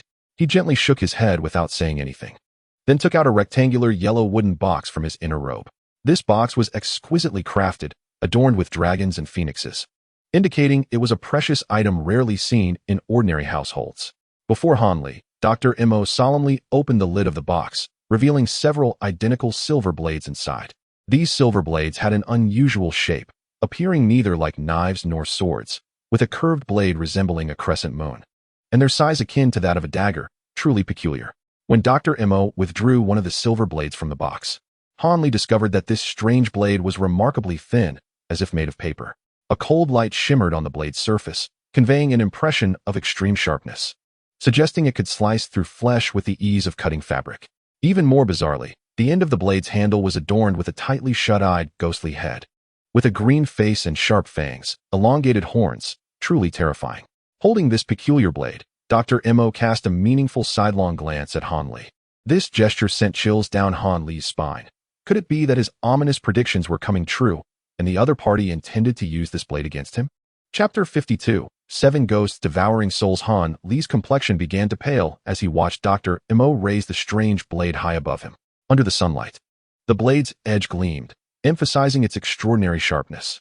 A flicker of panic arose within him, but rationality reminded him that the other party had gone to such great lengths to capture him. They would not simply take his life without a word. They were merely attempting to intimidate him. Therefore, as the gleaming blade slowly descended towards him, he remained silent, striving to maintain his composure. It was not until the blade's edge was merely half an inch from his head, with the tips of his hair already sensing a chill, that he slowly closed his eyes, a vague thought of regret flickering in his heart. Was the other party truly going to strike? Had he known it would come to this, he might as well have begged for mercy. Perhaps there would have been a glimmer of hope for survival. He was still so young and truly did not wish to perish like this. Would his parents be saddened upon hearing the news of his death? Would they regret sending him to the Qixin sect? Faced with this life and death moment, a tumult of thoughts surged within Han Li's mind, as if he were experiencing the joys and sorrows of life in an instant, gaining profound insights about life and death. The sound of the blade piercing flesh reached him. Han Li's body trembled slightly, but soon he was astonished to find that he felt no pain whatsoever. What was happening? He opened his eyes in bewilderment. To his astonishment, he saw that the strange blade had embedded itself in Dr. Mo's own shoulder, penetrating deep into his flesh, leaving only the handle exposed, trembling slightly. Perhaps due to its sharpness, not a single drop of blood leaked out, rendering the scene eerily surreal. Just as Han Li stood there, dumbfounded, Dr. Mo began to praise him in a casual tone. "Ah, young man, you truly possess some courage, allowing the blade to rest upon your neck without begging for mercy. Impressive indeed. In my days traversing the martial world, I have encountered countless heroes who claim to fear nothing, yet upon falling into my grasp, with just a hint of threat, they all turned into cowards, kneeling and pleading for their lives, displaying the very essence of fear." Han Li was left speechless, at a loss for how to respond. Just moments ago, he had nearly embarrassed himself. He had been holding on bravely, harboring a flicker of hope that the other party would not truly strike him. Moreover, he felt too embarrassed to shift his demeanor and plead for mercy. Now, faced with Dr. Mo's relentless praise, Han Li naturally refrained from explaining himself, yet a myriad of emotions surged within him, unsure whether to feel joy or dismay. As Han Li's thoughts spiraled, Dr. Mo swiftly inserted the remaining peculiar blades into various parts of his body, leaving only the handles adorned with ghostly heads exposed. When Han Li regained his senses, he was horrified to discover that a total of 7 blades had been embedded into Dr. Mo's shoulders, legs, abdomen, and chest, giving the appearance of a dismembered corpse from a distance. Han Li couldn't help but feel a mix of amusement and shock, realizing that the other party was likely employing a formidable technique by inflicting such self-harm. He wondered if it was intended for him. After inserting the strange blades, Dr. Mo ceased to speak, instead bending down to sit cross-legged before Han Li, then closing his eyes, entering a meditative state, no longer distracted by the external world. A thought struck Han Li. This was a rare opportunity for escape. He attempted to move his limbs, but as soon as he shifted, he felt a sudden weight on his shoulder and found himself immobilized once more. Han Li let out a bitter smile, having forgotten about the giant beside him. With him watching closely, how could he possibly find an opportunity to flee? It seemed Dr. Mo had already considered this before entering meditation, showing no fear of any tricks Han Li might attempt. The giant named Tai Nu was an enigma, impervious to blades and weapons. Even the most vulnerable parts of a man were equally protected. Today, it appeared he had completely fallen into the hands of these individuals. As Han Li lamented his predicament, the other figure before him began to undergo a strange transformation. Dr. Mo's face began to twitch, his entire body shaking uncontrollably, and his features contorted in agony, making him appear ghastly with the blades protruding from his body, an aura of chilling dread slowly rising within the room. Suddenly, Dr. Mo ceased his convulsions, but a deep, low growl emanated from his throat, filled with primal ferocity. In that moment, he seemed no longer an old man, but a ferocious beast that had just burst forth from the mountains. Then, even more terrifying occurrences unfolded. The ghostly mist that had appeared on Dr. Mo's face a year prior reemerged. This ghostly mist, unlike before, was far denser and darker, enveloping his face like a black mask, obscuring his true visage. The tentacles emerging from the mist underwent a dramatic transformation, their smooth, glossy blackness exuding a palpable texture, as if they possessed a physical form, writhing and dancing on Dr. Mo's face.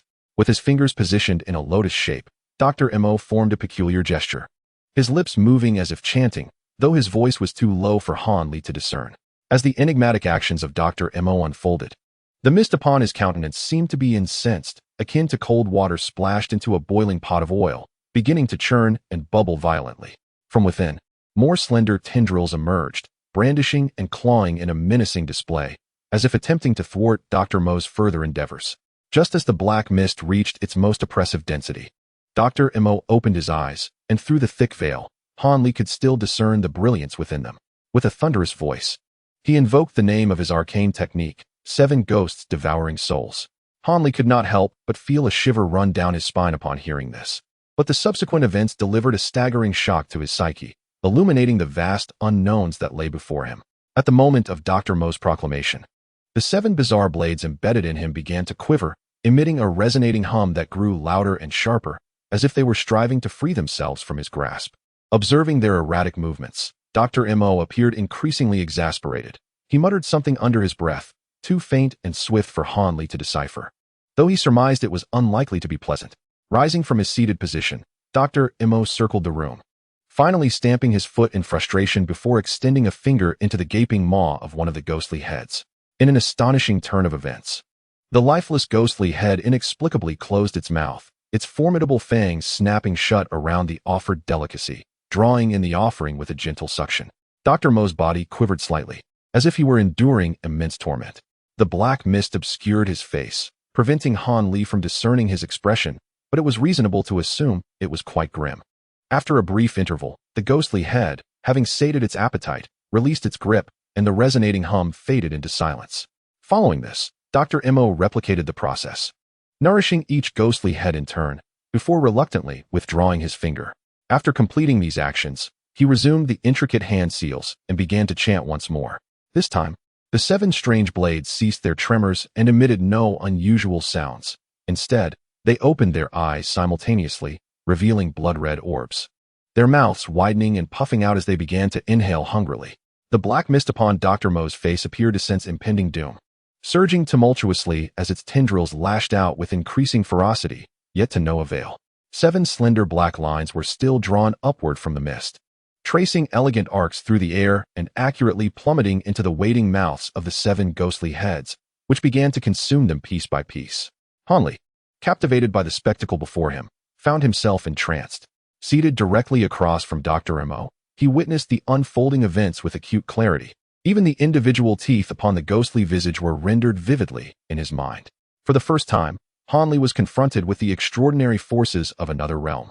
Overwhelmed by the bizarre silver blades, the eerie ghostly heads, and the sinister black mist enveloping Dr. Mo's face, each phenomenon defied rational explanation and shattered his previous understanding of the world. Previously, Han Li had harbored mere skepticism towards tales of the supernatural. Unless he witnessed it firsthand, he found it difficult to accept. Now, the ghostly scenes he had only encountered in legends materialized vividly before him, leaving him astounded. In that moment, Han Li's thoughts became a chaotic whirlpool. Faced with such inhuman power, he, a captive, was at a loss as to how to respond. Gradually, the mist upon Dr. Mo's face thinned, its density diminishing as it was nearly consumed by the ghostly heads, leaving only a faint layer shrouding his features. At this juncture, Dr. Mo's visage became partially discernible. Upon seeing the true form revealed to him, Han Li's mouth gaped in astonishment, momentarily unable to close. Today had been rife with surprises for Han Li. Yet nothing compared to the revelation before him, so far beyond comprehension that he was rendered speechless. Emerging from the black mist was the countenance of a robust man in his 30s, unmistakably Dr. Mo himself, but rejuvenated by several decades. The resolute features, the commanding gaze, and the subtly mocking curve of his lips all coalesced into the visage of an extraordinarily handsome man. Such a mature male countenance possesses a lethal allure for women, whether they be youthful maidens or discontented wives, often leaving them unable to resist his charm. With a mere gesture, they would find themselves ensnared, unable to extricate themselves from his grasp. Upon beholding this visage, Han Li felt an inexplicable urge to shatter it with his fist, realizing that this handsome facade undoubtedly incited the jealousy of other men. As the last vestiges of black mist were drawn into the ghostly mouths, Han Li recalled Dr. Mo's earlier mention that he was originally in his 30s, and that an unfortunate incident during healing had led to the prolonged extraction of his essence by malevolent forces, resulting in his aged appearance. In this respect, it seemed that Dr. Mo had not deceived him. Now, it appeared that this was indeed Dr. Mo's true form, yet the means of his restoration were astonishing. Han Li soon realized that Dr. Mo's rejuvenation extended beyond mere appearance. His physique and hair had also transformed. The glossy, dark hair, coupled with his erect stature, clearly indicated that he was in the prime of his life, at the pinnacle of vitality and strength. However, if Dr. Mo possessed the ability to restore his true visage, why then had he not done so sooner? Han Li, still puzzled, roused from his stupor, acutely aware that he remained ensnared in peril. His mind began to race, analyzing the situation in search of an escape route. Observing the rejuvenated Dr. Mo, Han Li noted a certain disorientation in his demeanor. He stood still, lost in thought. After a protracted silence, he finally raised a hand, studying the smooth skin on the back of it with an expression akin to that of a long-lost treasure. He then closed his eyes and pressed his palm against his cheek, gently rubbing it, as if savoring the vitality of youth once more. Dr. Mo's self-absorbed expression proved somewhat overwhelming for Han Li, who found it difficult to fathom the tumultuous mixture of emotions that must have coursed through him at the rediscovery of his youth. Dr. Mo, you appear to have returned to your former self. Might you no longer require my services? Could you perhaps grant me clemency, allowing me to serve you in the future?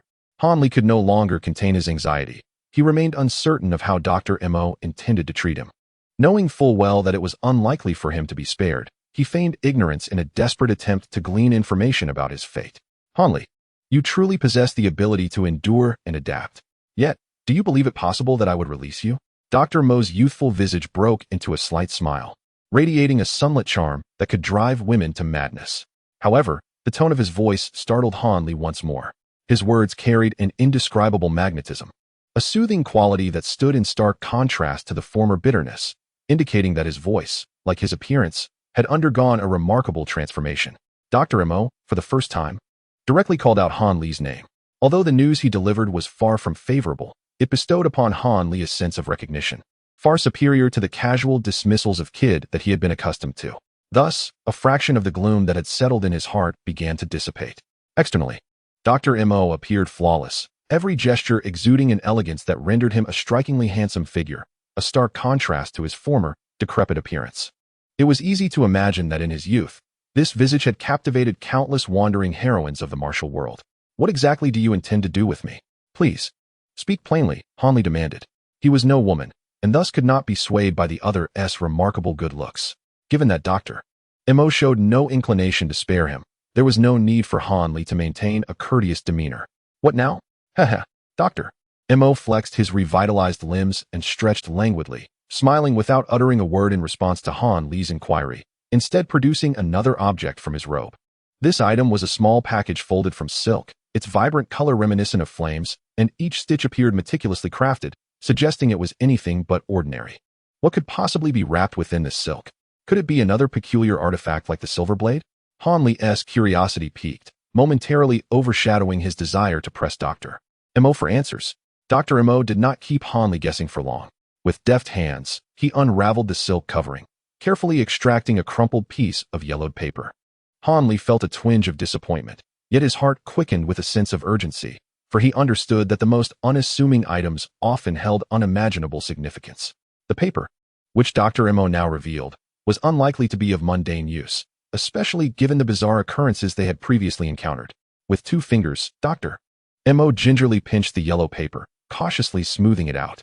Han Li observed closely. It was not large, merely the size of a palm, cut into a long strip. Its color somewhat faded, suggesting it had aged considerably. The most striking aspect was the silver symbols painted upon it, each one peculiar in shape. unlike anything Hanli had ever seen. Yet, upon first glance, he felt a mysterious force resonate within him, awakening his internal Lanchun Gong, as if stirred by the symbols themselves, leaving Hanli utterly astonished. Realizing something was amiss, Hanli focused intently on the symbols, searching for their hidden meanings. The symbols twisted and turned, yet they seemed to embody a certain order. Their arrangement and form concealed profound secrets. Regrettably, time was not on his side, and he could not decipher their significance in that fleeting moment. In an instant, Dr. Mo stood before Hanli, who was fixated on the yellow paper in the other's hands with an almost obsessive gaze. A glimmer of pity flickered in Dr. Mo's eyes, but it was fleeting, quickly replaced by his usual demeanor. Leaning slightly towards Hanli, he whispered in a low voice, "Hanli, do not blame me. I am left with no choice. It is time for you to be reborn. This body shall be mine." "What do you mean? What are you saying?"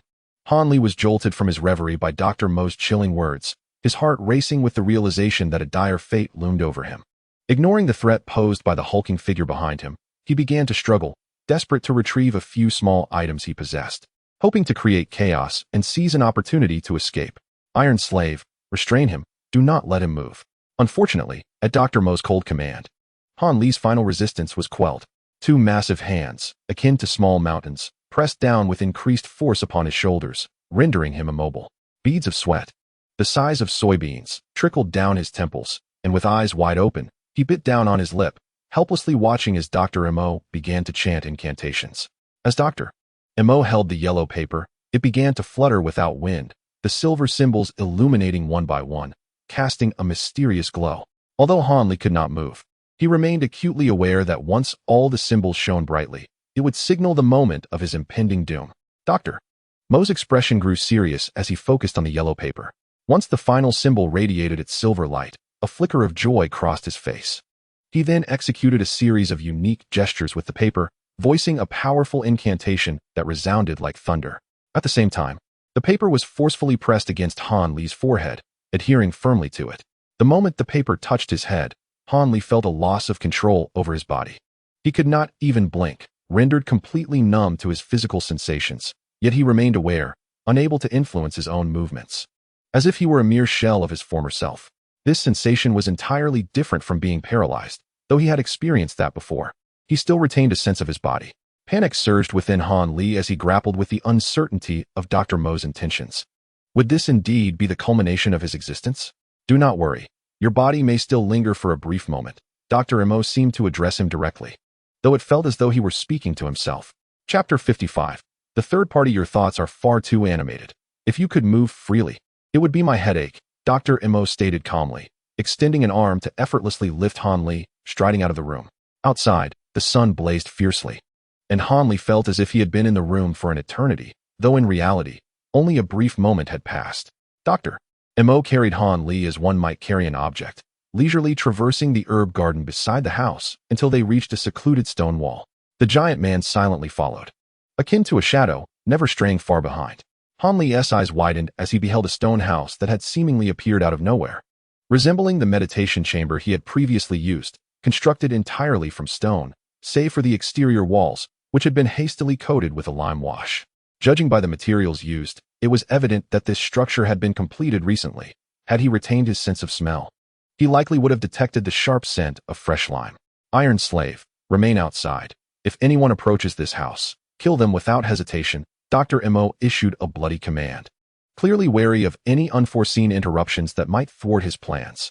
The stone door swung open effortlessly as he stepped inside, and without hesitation, he closed it behind him. Indicating his familiarity with the place, it was highly probable that he had constructed it himself. The stone house was devoid of windows, and after the door was shut, Hanli expected it to be shrouded in darkness. To his surprise, the interior was illuminated with an array of oil lamps and candles of various sizes, casting a bright light over the modest space, as if it were day. The scene within the stone chamber left Hanli utterly speechless. Presently, even if he wished to speak, he found himself utterly incapable of doing so. However, such matters paled in comparison to the disquiet that gripped him. At the center of the chamber lay an enigmatic pattern, spanning several meters in diameter. This design appeared to have been crafted from some sort of powder, but due to his inability to approach and discern its nature, Hanli remained ignorant of its specifics. Surrounding the pattern were several fist-sized pieces of green jade. Glistening under the flickering candlelight, revealing their rarity. Any connoisseur of such exquisite gems would surely lament the sight of such fine jade wasted on the stone floor. Unable to sleep for nights on end in despair, as Han Li remained absorbed in his thoughts, he suddenly heard a thud as his body was unceremoniously thrown into the center of the pattern, lying supine on the ground, with naught but the ceiling in his view. A wave of anxiety washed over him. In this critical moment, he could not perceive Dr. Mo's every movement, which only heightened his unease. Yet, feeling like a mere pawn in someone else's game, he could do little but offer himself a modicum of comfort, thankful that he was not face down. For then he would have nothing to gaze upon but the ground. A series of peculiar sounds echoed in the chamber, piquing Han Li's curiosity. But he soon realized that the light had dimmed significantly, as Dr. Mo had extinguished many of the flames. The intention behind this action remained a mystery to him. Moments later, Dr. Mo's cold voice broke the silence, posing a question that sent a chill through Han Li. Does the method you propose truly work? Know that I have staked everything on it. Han Li, perplexed, wondered if this inquiry was directed at him. Yet, it seemed unlikely. After all, aside from the two of them, no one else occupied the stone chamber. It appeared that Dr. Mo had quickly forgotten he was bound by that accursed yellow paper, rendering him incapable of speech. Absolutely no doubt. The 7 ghosts devouring souls talisman I transmitted to you has never been false, a youthful male voice suddenly interjected, seemingly belonging to someone in their 20s. Han Li felt a numbing sensation wash over him. The strange occurrences he had encountered today far surpassed those of previous years. Thus, the emergence of yet another voice felt almost mundane. Bah! Previous efficacy is of no consequence now, Dr. Mo spat, his words surprising Han Li. In days past, such language would have seemed inconsequential, yet the stark contrast between Dr. Mo's current handsome visage and his foul language evoked a bittersweet amusement within Han Li. If, at the last moment, you intentionally leave a trap for me, who shall I turn to for help? Before the young man could respond, Dr. Mo continued. Do not feign ignorance. You are to serve as my guarantor. Know that you should already be dead, and the one responsible for your demise is none other than myself. Can you truly harbor no resentment? Can you not deceive me in secret? Dr. Mo's barrage of questions left no room for retort, as if he were releasing all the anxiety that weighed heavily upon his heart. Following this, an extended silence enveloped the chamber, broken only by Dr. Mo's heavy breaths. After a prolonged moment, the young man remained silent, offering no reply. Han Li's heart sank at the implications of their exchange. This suddenly manifested youth had once perished, leading him to ponder whether he was a specter. Moreover, from their dialogue, it became apparent that Dr. Mo's peculiar technique had originated from this individual. What would you have me do? I have sworn a toxic oath in the name of my ancestors, parents, entire family, and even my entire clan. Will this not suffice? The young man finally spoke, his voice laced with indignation. Han Li felt a pang of dread. This youth was indeed reckless, willing to invoke the names of his closest kin to secure Dr. Mo's trust, revealing himself to be a callous soul. The fleeting sympathy Han Li had felt for him dissipated entirely. Indeed, I cannot impose upon you. Your physical form is shattered, leaving only your primordial spirit, which cannot endure the light of day. Compared to annihilation, this existence is barely better. Dr. Mo's tone softened, seemingly reluctant to escalate the confrontation. Chapter 56. The Battle of the Light Orbs. Yu Zitong. Allow me to offer one final warning. Should any misfortune befall me, your fate will not be much better. Your current primordial spirit form cannot last much longer. Without my assistance in finding a suitable corporeal vessel, you may very well dissolve into nothingness. Therefore, if there are any flaws or deceptions in the technique, now is the time to disclose them. It is not too late, and I will bear no malice towards you. Dr. Mo persisted, earnestly attempting to guide the youth. Han Li finally grasped the situation. Dr. Mo's insistence stemmed from a deep-seated fear that Yu Zitong might have tampered with the transmission of the technique, leading to potential disaster for himself. Thus, in this critical moment, he sought to reconfirm details from his counterpart to assuage his worries. The method I imparted to you for seizing control has absolutely no alterations. Should I deceive you, may my entire clan suffer divine retribution and perish without a trace, Yu Zitong declared firmly, evidently cognizant of Dr. Mo's trepidation. Moreover, while employing the 7 ghosts devouring souls technique may grant you temporary access to a modicum of power, it comes at the cost of your essence. Will the residual essence within your body suffice for future use of this technique? After swearing his oath, Yu Zitong countered Dr. Mo's concerns. With his words, silence once again enveloped the stone chamber, punctuated only by Dr. Mo's restless pacing. Han Li, who had never been a believer, found himself fervently wishing for divine intervention, hoping that a passing deity might instill fear in Dr. Mo, prompting him to abandon his malicious intentions. Although such thoughts seemed absurd, even self-deceptive, it was the only course of action he could muster at that moment. Trusting others is wise. Suspicion breeds discord. If one seeks to gain such great benefits, a modicum of risk is warranted. Dr. Mo finally resolved, his determination solidified. Upon hearing this, despair washed over Han Li. If he were capable of feeling his face, it would surely be ashen, reflecting his despondency. In stark contrast, Yu Zitong appeared elated, his words brimming with excitement. It was always destined to be this way. Consider, you were once a mundane individual devoid of spiritual roots, entirely unqualified to tread the path of immortality.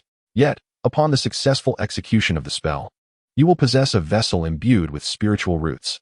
You may then seek refuge with a family or sect of cultivators, liberating yourself from the cycles of life and death, far surpassing the longevity of a common mortal. I shall take your good fortune to heart. Rest assured, I, Mo Jiren, am a man of my word. Upon success, I shall swiftly aid you in finding a suitable vessel with spiritual roots, ensuring that you are not wronged, my dear Yu, Dr. Mo replied, his excitement palpable as he envisioned the bright prospects that lay ahead, his demeanor toward Yu Zitong growing increasingly cordial. Many thanks, Brother Mo. Upon our success, I shall not withhold any of my cultivation techniques from you. Yu Zitong cunningly ingratiated himself, drawing closer to Dr. Mo. Han Li listened intently, his fury boiling over. These two were indeed conspiring together, shamelessly treating his body as their own possession, disregarding their host's opinions. Yet, at this juncture, he found himself utterly powerless. Dr. Mo cast aside his lingering doubts. Having made up his mind, he was determined not to procrastinate any longer. He deftly produced several slender golden needles from an unknown source and swiftly inserted them into the back of his own head, allowing himself to radiate with vitality and heightened spirit, with enough energy to perform his incantations flawlessly. Approaching Han Li, he helped him to sit up and arranged his posture on the ground. He then positioned himself opposite Han Li, crossing his arms tightly over his shoulders as he settled down. Dr. Mo formed a hand seal, and with a flick of his wrist, a beam of crimson light shot forth, striking the diagram beneath Han Li, instantly illuminating several jade stones surrounding them. Subsequently, a low, sonorous incantation began to flow slowly from Dr. Mo's lips, akin to a magical spell, lulling those who heard it into a stupor, inducing a profound drowsiness. As the incantation echoed in his ears, Han Li's consciousness began to blur, gradually succumbing to an overwhelming urge to sleep. Realizing the peril he was in, Han Li understood that this was a deliberate act by his opponent, a prelude to the seizing of his corporeal form. Reluctant to yield, he exerted every ounce of strength to resist the insidious voice. Yet, it was futile. Had he still retained control over his body, he could have resorted to biting his tongue or twisting his flesh to provoke himself into wakefulness, but he was now left to endure passively. Under the powerful hypnosis of the incantation, Han Li soon lost all awareness. Just before succumbing to unconsciousness, he vaguely perceived Dr. Mo's once handsome visage, now rendered grotesque and fearsome in the dim light, devoid of its former charm. How ugly you've become. This was the last phrase Han Li wished to utter before drifting into slumber, a resigned curse devoid of obscenity. In the depths of an endless darkness, Han Li found himself ensnared in a peculiar and bizarre dream. In this dream, he was a green orb of light, no larger than a fist, inhabiting a small realm of his own, where he soared freely and experienced immense joy. However, this bliss was abruptly interrupted by the intrusion of a yellow orb of light. Minuscule in size compared to Han Li's green sphere, yet emanating a menacing aura. Upon spotting Han Li, it charged with ferocity, opening its wide maw to bite him. Han Li, not one to shy away, retaliated with a mouth of his own, launching a fierce counterattack. Within moments, the yellow orb was easily consumed by Han Li, who leveraged his larger size to swiftly conclude the skirmish. After his victory, Han Li reveled in the delightful taste of his conquest. Yet, another intruder soon emerged. This time a green orb akin to his own, yet significantly larger, its glow dim and weak, lacking the brilliance of Han Li's. Upon encountering Han Li's form, this new adversary appeared taken aback, hesitating momentarily. However, having recently savored the exquisite pleasure of devouring other orbs, Han Li was unwilling to let this opportunity pass without engaging. Charging forward without regard for their strength disparity, the opponent, seeing Han Li's determination, had no choice but to reciprocate, and they clashed in a frenzied battle. Though the adversary was larger, It was feeble and clearly nothing more than an empty shell, succumbing after only a brief struggle, retreating in haste. Han Li pursued relentlessly. Yet the foe proved cunning, managing to escape by shedding the bitten portion of itself, narrowly eluding capture, albeit reduced in size by a third. After 2 encounters, this domain remained wholly under Han Li's dominion, and he awaited further intruders to present themselves. Alas, no others arrived. As time passed, he grew indifferent, continuing to drift joyfully in solitude, seemingly destined to remain in this state indefinitely. Chapter 57. Awakening to the fall of the enemy. A chilling sensation surged from the hidden depths of Han Li's heart, swiftly coursing through his entire being, rousing him from his slumber. Upon awakening, he felt an overwhelming heaviness in his head, a dull ache permeating his senses, and his body felt weak and soft, akin to someone recovering from a severe illness. He struggled to open his eyes, but his eyelids felt unbearably heavy, refusing to budge. In his haze, Han Li recalled the events leading up to his unconsciousness. A sudden shiver coursed through him, sharpening his awareness, and he began to assess his condition. To his astonishment, it seemed he had not been possessed. Although his eyes remained shut, the discomfort throughout his body confirmed that he had regained control. Could it be that Dr.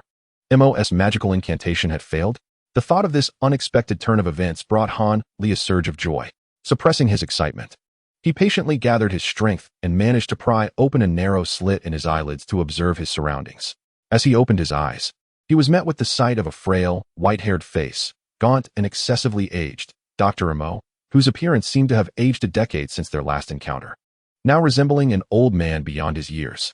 His eyes were wide with terror as he gazed at Han Li. Startled, Han Li's body tensed up, the sensation of weakness dissipating as adrenaline surged.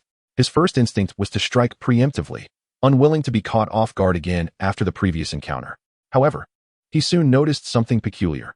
Dr. Mo remained frozen, utterly still, devoid of breath or movement, as if he had long since departed this life. Furrowing his brow, Han Li maintained his vigilance, focusing intently on Dr. Mo's face, searching for any indication of life. After observing for a good while, he had to concede that the old man appeared lifeless. Hesitant yet cautious, he approached Dr. Mo, grasping his wrist with one hand while placing the other beneath his nostrils to check for any sign of breath. After a moment of silence, he detected nothing. With that, Han Li's anxiety evaporated, replaced by an overwhelming sense of relief. The oppressive weight that had burdened him vanished entirely. Even now, he found it hard to believe that his formidable foe, the cunning and ruthless Dr. Mo, had perished so quietly, so inexplicably, and so effortlessly. He touched his forehead, noting the absence of the so-called talisman of focus, which had vanished without a trace, leaving him bemused. Reflecting on his newfound knowledge of talismanic magic, he realized the yellow talisman must have disintegrated after expending its magical energy, rendering it impossible for him to locate. Now relaxed in spirit, Han Li began to survey the area beyond Dr. Mo's lifeless form, seeking clues to the circumstances surrounding the old man's demise. The oil lamps and candles around him remained lit, indicating he had not been unconscious for long. Nearby, the once vibrant jade stones appeared dull and lifeless, as if they had lost several layers of quality. As his gaze shifted, he spotted something lurking in the corner of the stone chamber, attempting to hide from his sight. This object was familiar to him. It was the adversary he had battled in his dreams. The green orb that had escaped his grasp after losing a third of its mass. Now, it was desperately trying to burrow into the corner, clearly fearful of Han Li, seeking refuge from his presence. At first, Han Li was somewhat taken aback, but soon he thoughtfully propped his chin with one hand, lowering his head in contemplation for a moment. After a brief pause, Han Li rose to his feet and approached the luminous orb. He stopped merely half a zhang away, slowly articulating, "I believe it is time for us to make each other's acquaintance. You must be Yu Zitong." The green light sphere trembled slightly, its radiance flickering unpredictably. Upon hearing Han Li utter its name, it dimmed for a while before regaining its brilliance. "You have guessed correctly. It seems you are indeed the disciple of Mo Jiren." As difficult to handle as he is, the orb confessed in a voice reminiscent of the young man. It made no attempt to dispute Han Li's deduction, directly acknowledging the truth of his claim. "Then, might you provide me with some explanations regarding this matter? I would like to understand the circumstances in detail." Despite realizing that the other party was one of the culprits who sought to harm him, Han Li exhibited no trace of anger, maintaining a leisurely demeanor. However, Yu Zitong, observing Han Li's calm facade, felt an inexplicable chill surging within him, a sense of impending doom looming over him. In a recent mental battle, He had already experienced the formidable prowess of this relentless adversary, having been partially devoured, which resulted in a significant loss of his magical energy. At present, the remnants of his power allowed him only to perform minor illusions, devoid of any lethal capability. Faced with the real person before him and lacking the means for self-defense, he naturally felt an unexpressed dread. "What do you wish to know?" he inquired, recognizing that his opponent had just escaped from a near-death experience, likely in a volatile emotional state, posing a considerable threat. Although the other appeared outwardly tranquil, there might be a tempest brewing beneath the surface, akin to a volcano on the verge of eruption, brimming with suppressed fury. Since he had already been discovered, the most prudent course of action was to cooperate, avoiding any verbal provocations that could challenge Han Li's patience. He was unwilling to meet his end due to the other's impulsiveness. "First, could you clarify who you truly are? Then, recount your acquaintance with Dr. Mo, along with the details of your original plan. I have ample time to listen to your narrative."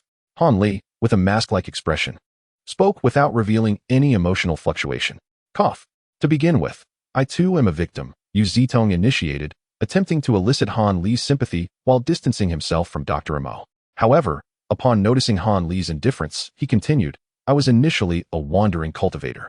He recounted his background and the events leading to his current predicament in meticulous detail, portraying himself as a pitiable character coerced into complicity by Dr. Mo, shifting all blame onto the deceased. Han Li, naturally, did not fully trust his account. Yet by piecing together the fragments of truth from Dr. Mo's words, he could discern a substantial portion of the reality. Disregarding the possible fabrications in Yu Zitong's narrative, Han Li gained a general understanding of the situation. The portion of Dr. Mo's story regarding the treachery he faced prior to seeking methods to restore his powers was likely true, as there was no need for deceit. However, the tale of finding a mysterious tome in a secretive location, from which he derived the means to recover his abilities, was a concocted fabrication, entirely attributable to Yu Zitong's involvement. It was also because of Yu Zitong that Dr. Mo fell victim to a curse. It turned out that Yu Zitong was originally a member of a so-called cultivator family, having cultivated the Changchun Gong to the 7th level, achieving a certain degree of proficiency. However, due to limitations in his innate talent, he could not advance further, rendering him unable to meet the criteria for formal foundational establishment. Being an unestablished cultivator, he could not be considered part of the sect and could not formally engage in the realm of cultivation. Thus, in desperation, Yu Zitong emerged from seclusion, intending to navigate the secular world in search of a breakthrough in his mindset. Naturally, he hoped to discover rare herbs to concoct spiritual elixirs. Although he was acutely aware of the slim chances of success, nonetheless, he thought of it as a matter of fortune. Perhaps he might experience a stroke of luck and stumble upon an opportunity. With such alluring intentions, the youthful Yu Zitong ventured into the secular realm, only to be dazzled by the extravagant world outside. His already fragile mindset quickly succumbed to temptation, and within a few years, he had completely fallen from grace, becoming a favored guest of a certain powerful family, indulging in the luxuries of the world, and gradually losing his desire for cultivation. A disciple such as Yu Zitong, who had abandoned his path, would inevitably be stricken from his family tree after a century, rendering him a secular person, forever severed from his lineage unless a descendant with exceptional talent emerged to restore the connection. If matters continued in this manner, although Yu Zitong's prospects for cultivation appeared bleak, he could still anticipate a long life filled with wealth and comfort. Such circumstances, while rare among unestablished cultivators, were not entirely unprecedented, and thus, not considered insurmountable. Yet, whether by divine intervention or a twist of fate, several years later, during a casual stroll through the streets, he inadvertently visited a pharmacy and discovered a rare Shui Ling Chow among the common herbs, mistaken for an ordinary red oil flower by the unknowledgeable shopkeeper. Upon spotting it, Yu Zitong was overjoyed. Possessing this herb could significantly enhance his chances of breaking through his bottleneck, reigniting his passion for cultivation. He immediately prepared to purchase the item, but fate had other plans. Another cultivator entered the store, also noticing the valuable herb, and a dispute ensued. The shopkeeper, recognizing the item's worth, proposed that the herb would go to the one who offered the highest price. Consequently, with slightly more wealth at his disposal, Yu Zitong secured the precious herb. However, he was not naive. He understood that his opponent would not relent easily. He fled his residence that very night, making his way back to his family's territory. Yet, halfway through his journey, he was pursued by the other party, leading to an inevitable clash. The opponent's magical prowess vastly surpassed his own, resulting in Yu Zitong sustaining severe injuries despite his determination to retain the coveted herb. In desperation, he activated a life-saving talisman he had brought from his family and, employing a mutual destruction technique, managed to scare off his assailant, allowing him to escape. However, he was gravely wounded, and in such a dire state, he encountered Dr. Mo, who was also in search of a remedy. It was as if fate conspired against him. Despite having roamed the world for several years, Yu Zitong possessed no experience in dealing with the cunning of the world. Upon observing Dr. Mo's condition, he inadvertently revealed his possession of a miraculous herb, inadvertently inviting calamity upon himself. Dr. Mo, in a state of urgency and desperation, upon hearing of the potential remedy, would undoubtedly employ every means at his disposal to extract the information. Yet, although the herbs Yu Zitong spoke of were not as extraordinary as Shui Ling Chao, they were still composed of several precious materials, painstakingly crafted through the expenditure of significant energy, and he had only a limited supply remaining.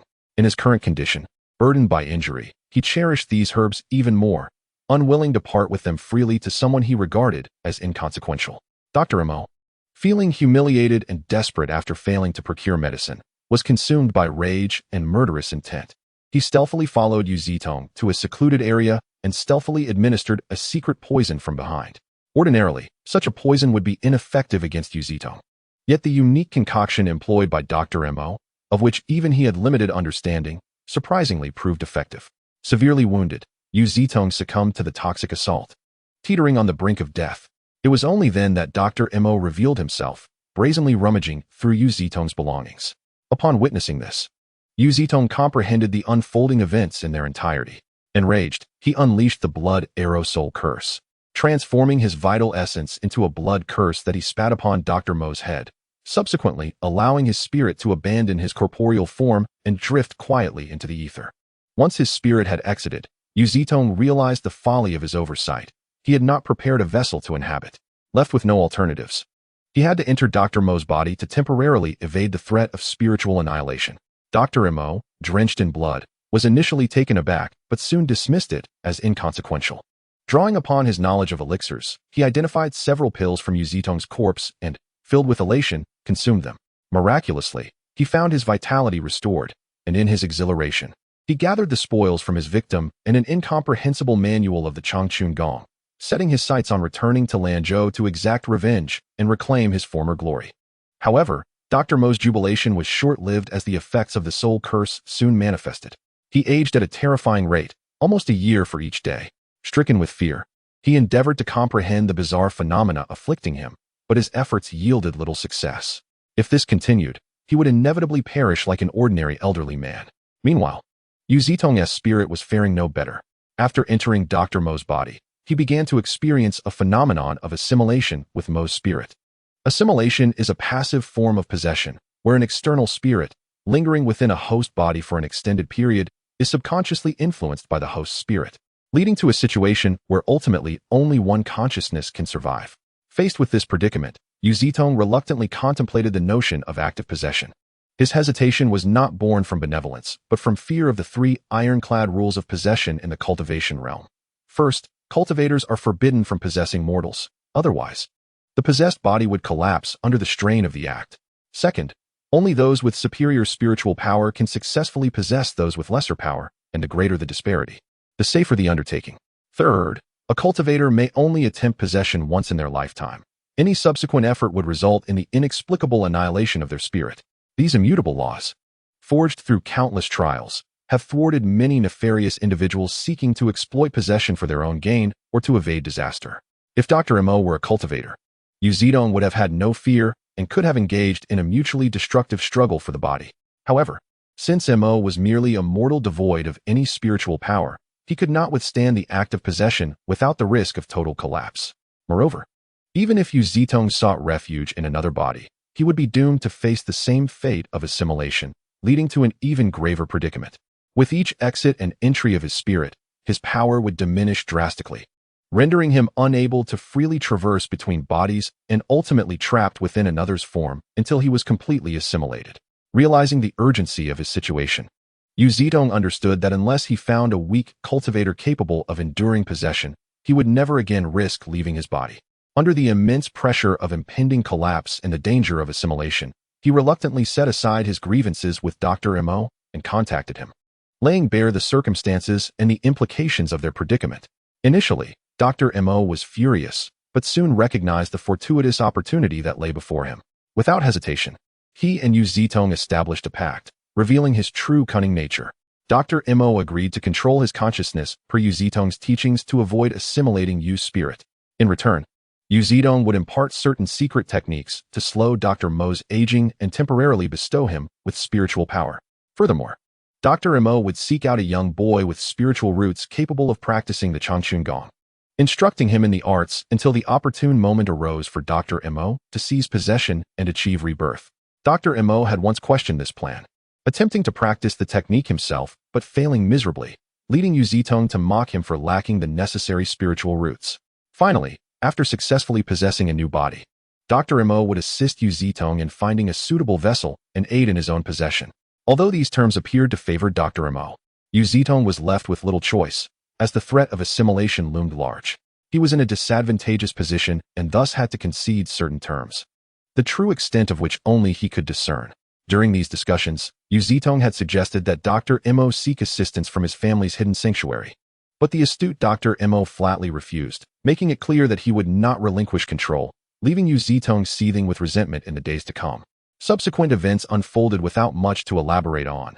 Dr. Mo, having failed to find a suitable candidate for several years, despondently entered the Qishuan sect, where he fortuitously took in Han Li and taught him the Changchun Gong, which aligned closely with Dr. Mo's prior narrative. After hearing all this, Han Li exhaled deeply, the majority of his lingering doubts dispelled. However, noticing Yu Zitong's abrupt silence, he frowned and coldly remarked, "You seem to have yet to disclose the reason for Dr. Mo's demise." There was little to explain. Dr. Mo had misjudged your progress in the Changchun Gong, his power insufficient for possession, resulting in his being consumed by you. Yu Zitong hesitated momentarily before revealing the truth. So the first yellow sphere that entered my body was Dr. Mo's spirit, and the second green one is yours, Han Li remarked nonchalantly. At that moment, I thought you and Dr. Mo had perished together. I merely wished to borrow this body so as not to waste it, he admitted, somewhat awkwardly. Perhaps it was not mere assumption, but rather a deliberate scheme of yours. Yu Zitong, when you initially transmitted the art of soul-snatching to Mo Dafu, it seems your intentions were far from benevolent. You deliberately omitted any mention of success or failure, which is closely tied to the profundity of one's magical prowess. According to your original design, Mo Dafu, employing the self-harming soul-devouring technique alongside my fourth level of Changchun Gong, would have had comparable magical abilities. Once the soul-snatching commenced, it would have led to mutual destruction, allowing you, the opportunistic third party, to seize my body and succeed in your endeavor. Am I correct in my assumptions? My esteemed Yu Daxiuxian? Han Li calmly articulated his conclusions in one breath. Yu Zitong fell silent for a moment, and after a long pause, he sighed, appearing somewhat dejected and refraining from rebuttal. Initially, I praised you merely as a formality, but now I sincerely commend your intellect. You have truly surpassed expectations, outshining even that cunning fox, Mo Durance. You guessed correctly. This entire scheme was indeed of my design. However, I did not anticipate your exceptional aptitude for cultivation, which allowed you to rapidly ascend to the 6th level of Changchun Gong, just one tier below me. Not only did you effortlessly consume Mo Dafu's primordial spirit, but even my own, severely weakened as I am, stood no chance against you, resulting in a significant loss of my vitality. Yet, his tone shifted suddenly. Becoming haughty, Mo Durance is merely a mundane individual who dares to equate himself with us cultivators, calling us brothers. Does he even deserve that? What is even more intolerable is that he resorted to despicable means to destroy my avatar, all the while aspiring to tread the path of immortality. It is nothing but a daydream.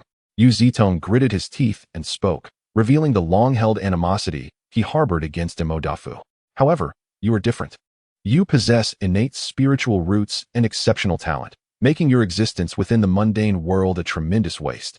If you would assist me in finding a suitable vessel and aid in the soul snatching, I am willing to act as your guide, introducing you to the elders of my clan and accepting you as my disciple.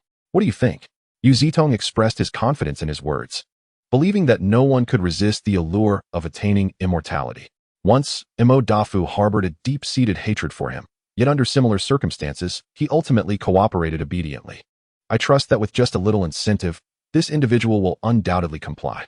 However, Yu Zitong was disappointed, Upon hearing his tempting proposition, Han Li exhibited no signs of excitement, maintaining a demeanor of tranquility as if the words had stirred not a single ripple in his heart. I shall consider the matter of cooperation in due course. But for now, I have a query I hope you can clarify.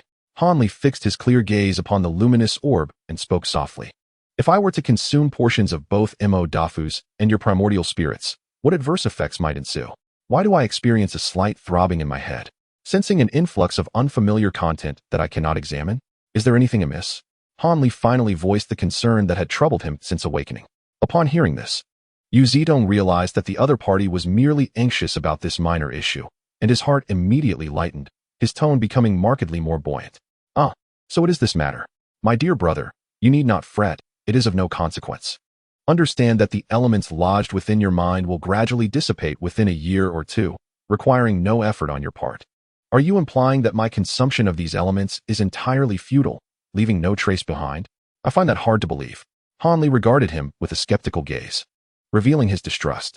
To claim that nothing remains would not be entirely accurate. However, what can be retained is indeed minimal. Yu Zedong hastily sought to clarify, fearing a misunderstanding. The memories, experiences, and emotions contained within are entirely untouchable. Should they be absorbed, the consequences could range from becoming an imbecile to a split personality, or worse, a catastrophic rupture of the mind leading to demise. Bear in mind, the primordial spirit is the most delicate of entities. It cannot be casually melded with others. Temporarily housing another's primordial spirit within your mind is permissible, but transforming it into your own is mere folly. Otherwise, if one could simply snatch another's essence to gain their experiences, memories, and techniques, chaos would ensue. Who would diligently cultivate or grasp the nuances of realms and mental methods if they could simply take it all through a soul snatch? Among the consumed primordial spirits, the only aspect that can be utilized is a minuscule portion of the inherent power, which can slightly bolster one's own primordial spirit, albeit only a trivial amount. This is because such energy dissipates rapidly, vanishing within a few days and becoming utterly unusable. As Han Li absorbed Yu Zedong's explanation, the final threads of concern within him unraveled. He discerned that the other party was not deceiving him at this moment. Yu Zedong likely contemplated a collaboration akin to that with Mo Dafu, and thus had no intention of misleading him regarding a matter that would soon be revealed. Once Yu Zedong concluded his explanation, he noticed Han Li nodding in apparent belief of his words, which filled him with elation. The orb of his primordial spirit seemed to radiate with even greater luminescence as he eagerly inquired, Han Laudi, it appears you are satisfied with my explanation. Shall we now discuss the details of our collaboration? Indeed, partnering with a cultivator is an opportunity one could scarcely desire more. Han Li suddenly beamed a smile, revealing his pearly white teeth, shimmering with sincerity. Really? Yu Zedong exclaimed, excitement coursing through him. He had not anticipated such immediate agreement. Certainly, Han Li replied swiftly and clearly. He then smiled as he retrieved an object from within his robes, addressing Yu Zedong in a friendly tone. Since we are now partners, would you be amenable to cooperating in a minor experiment before we delve into the specifics? An experiment? Yu Zedong was taken aback, gazing at the cylindrical object in Han Li's hand, feeling an unsettling sense of familiarity, a foreboding premonition creeping into his mind. Indeed, a toxicity trial. Before he finished speaking, Han Li's thumb moved, and a thick, black liquid erupted from the cylinder, emitting a foul odor as it surged toward its target. Ah! A scream escaped Yu Zedong as the black liquid drenched his primordial spirit, causing the green light above him to dim significantly, indicating he had sustained considerable injury. You dare to poison me, to ambush me? Yu Zedong shrieked in disbelief, seemingly unable to process the events that had just transpired. Han Li paid no heed to the other's fury. Instead, he grasped the clasp of his belt above his abdomen, swiftly drawing out a gleaming sword. This blade was about the width of a finger, approximately 1.5 feet in length, remarkably flexible, and was a rare jade belt short sword. This item, the final short sword forged at great expense by Han Li from the blacksmith, is also the most costly of its kind. However, Han Li is not proficient in such weapons, and thus has never wielded it until now. Holding this long-hidden, yet scarcely utilized weapon, his countenance darkened, the previous smile vanishing entirely. He cast a look of disdain at the quivering Yu Zedong's primordial spirit, and without uttering a word, he swiftly advanced, wielding the sword as if it were an axe for chopping firewood, delivering powerful strikes towards the luminous sphere. Chapter 61. The destruction of the divine Yu Zedong's primordial spirit was trapped in a narrow corner, flailing about like a wingless fly. each time it attempted to escape. A surge of black liquid forcibly pushed it back, followed closely by a lethal glint that struck the light sphere intermittently, continuously diminishing the green luminescence. Despair settled in his heart. Although the relentless assaults of the sharp blade weakened his spirit significantly, he remained largely unconcerned. What truly confounded him was the ceaseless erosion of that black liquid. Ever since it splashed upon him, he felt a prickling sensation on his primordial spirit, rendering him feeble and gradually wearing away his remaining magical energy. More critically, it obstructed Yu Zitong's spellcasting, causing his attempts to wield magic to repeatedly fail, as if he were under confinement. Why do you seek to kill me? Why? In the face of Han Li's merciless assault, Yu Zitong's hoarse cries echoed from the luminous sphere, filled with profound resentment. Yet, Han Li remained silent, responding only with the accelerated swings of his blade. Soon, Yu Zitong's voice dwindled, becoming weaker until it faded into mere murmurs, ultimately falling silent. Han Li did not cease his actions immediately. Instead, he struck the feeble primordial spirit lying on the ground, delivering a series of 10 fierce blows. Realizing he could not extinguish the last remnants of green light, he finally sheathed the sword, securing it back to his belt. At that moment, Han Li coldly declared, "I never collaborate with those who swear oaths upon their own parents, let alone follow in the footsteps of Dr. Mo, to believe in the assurances of a scoundrel like you." Casting a chilling glance at the last flicker of Yu Zitong's spirit fire, Han Li unhesitatingly turned away and approached the stone door, forcefully pushing it open. As the stone door swung wide, radiant sunlight streamed in, illuminating the remnants of the primordial spirit. In an instant, the faint green glow extinguished with a puff, transforming into wisps of azure smoke that vanished into the air. Thus, the only trace Yu Zitong left in this world was entirely eradicated by Han Li, leaving no means to trace this individual. Had Han Li been aware that the primordial spirit feared light, he might have credited Dr. Mo's earlier actions of extinguishing many lamps upon entering the room as a timely reminder. Otherwise, he would have been at a loss for how to deal with such a lingering threat. However, the ease with which he vanquished Yu Zitong's spirit was largely due to another vial of 7 poison water he had prepared in advance. This concoction, an improvement on the 5 poison water previously claimed by Dr. Mo, incorporated a substance derived from the tugu hua, a venomous plant that poses significant threats not only to ordinary individuals, but also to the primordial spirits of cultivators. This is precisely why Yu Zitong was unable to successfully cast spells, leading to the easy annihilation of his spirit. The reason Han Li initially drenched Yu Zitong's spirit in the 7 poison water was influenced by various legendary tales, wherein all manner of demons and monsters seemed to fear substances like rooster blood or black dog blood. Seizing upon inspiration, Han Li treated Yu Zitong's spirit as if it were a malevolent entity. One can only wonder if Yu Zitong, were he to know of such fortuitous missteps, would be enraged to the point of spitting blood once more. Han Li, oblivious to all these coincidences, was simply aware that even if the poison had not succeeded, Yu Zitong's spirit would undoubtedly be extinguished once he opened the door. With such thorough consideration, he had acted ruthlessly against Yu Zitong, showing no mercy. Now freed, he no longer had to endure the anxiety of living with a blade at his throat, perpetually prepared for death. As Han Li slowly returned to the center of the stone room, he stood quietly for a moment. Suddenly, he leaped up, soaring more than 3 feet off the ground, releasing several fierce shouts to vent the joy swelling within him. At this moment, he truly returned to himself, to the essence of a 16-year-old boy. "I am finally free. I am finally free." But abruptly, Han Li's jubilant exclamations were cut short, as a colossal figure, drifting not far from the stone door, caught his eye. It was the giant known as Tai Nu. Han Li's expression instantly soured. Upon seeing this figure, he felt a familiar pang in his shoulder. He had made a grave mistake, neglecting to inquire about the giant's origins and weaknesses from Yu Zitong's spirit. However, Han Li found some solace in the fact that the giant appeared disinterested in the happenings within the stone room, merely pacing outside, strictly adhering to the cautionary command issued by Dr. Mo during his lifetime, not casting a glance at the ajar stone door. Han Li furrowed his brows, sensing that matters were becoming complicated. This giant, clearly somewhat simple-minded, was obedient to orders. Yet such individuals posed the greatest challenge for Han Li, as he could not persuade them through words to cease hostilities and seek reconciliation. If conflict were to arise, Han Li knew he was no match for the giant. With the only item capable of threatening him being the empty vial of poison, Han Li paced back and forth within the room several times, desperately racking his brain for a method to subdue the giant. Yet for the moment, his thoughts were a tangled mess. By chance, his gaze fell upon Dr. Mo's corpse. An idea sparked in his mind. Perhaps he could find something on the body to restrain the giant. With this thought, he glanced outside. The giant still tirelessly roamed, showing no signs of approaching. Satisfied, Hanli stepped forward, reaching the corpse of Dr. Mo, and without hesitation, began to meticulously search, inch by inch. Chapter 62. The transaction. As Hanli rummaged through the peculiar assortment of items, both familiar and foreign, he sorted them into two piles based on their suspicious nature.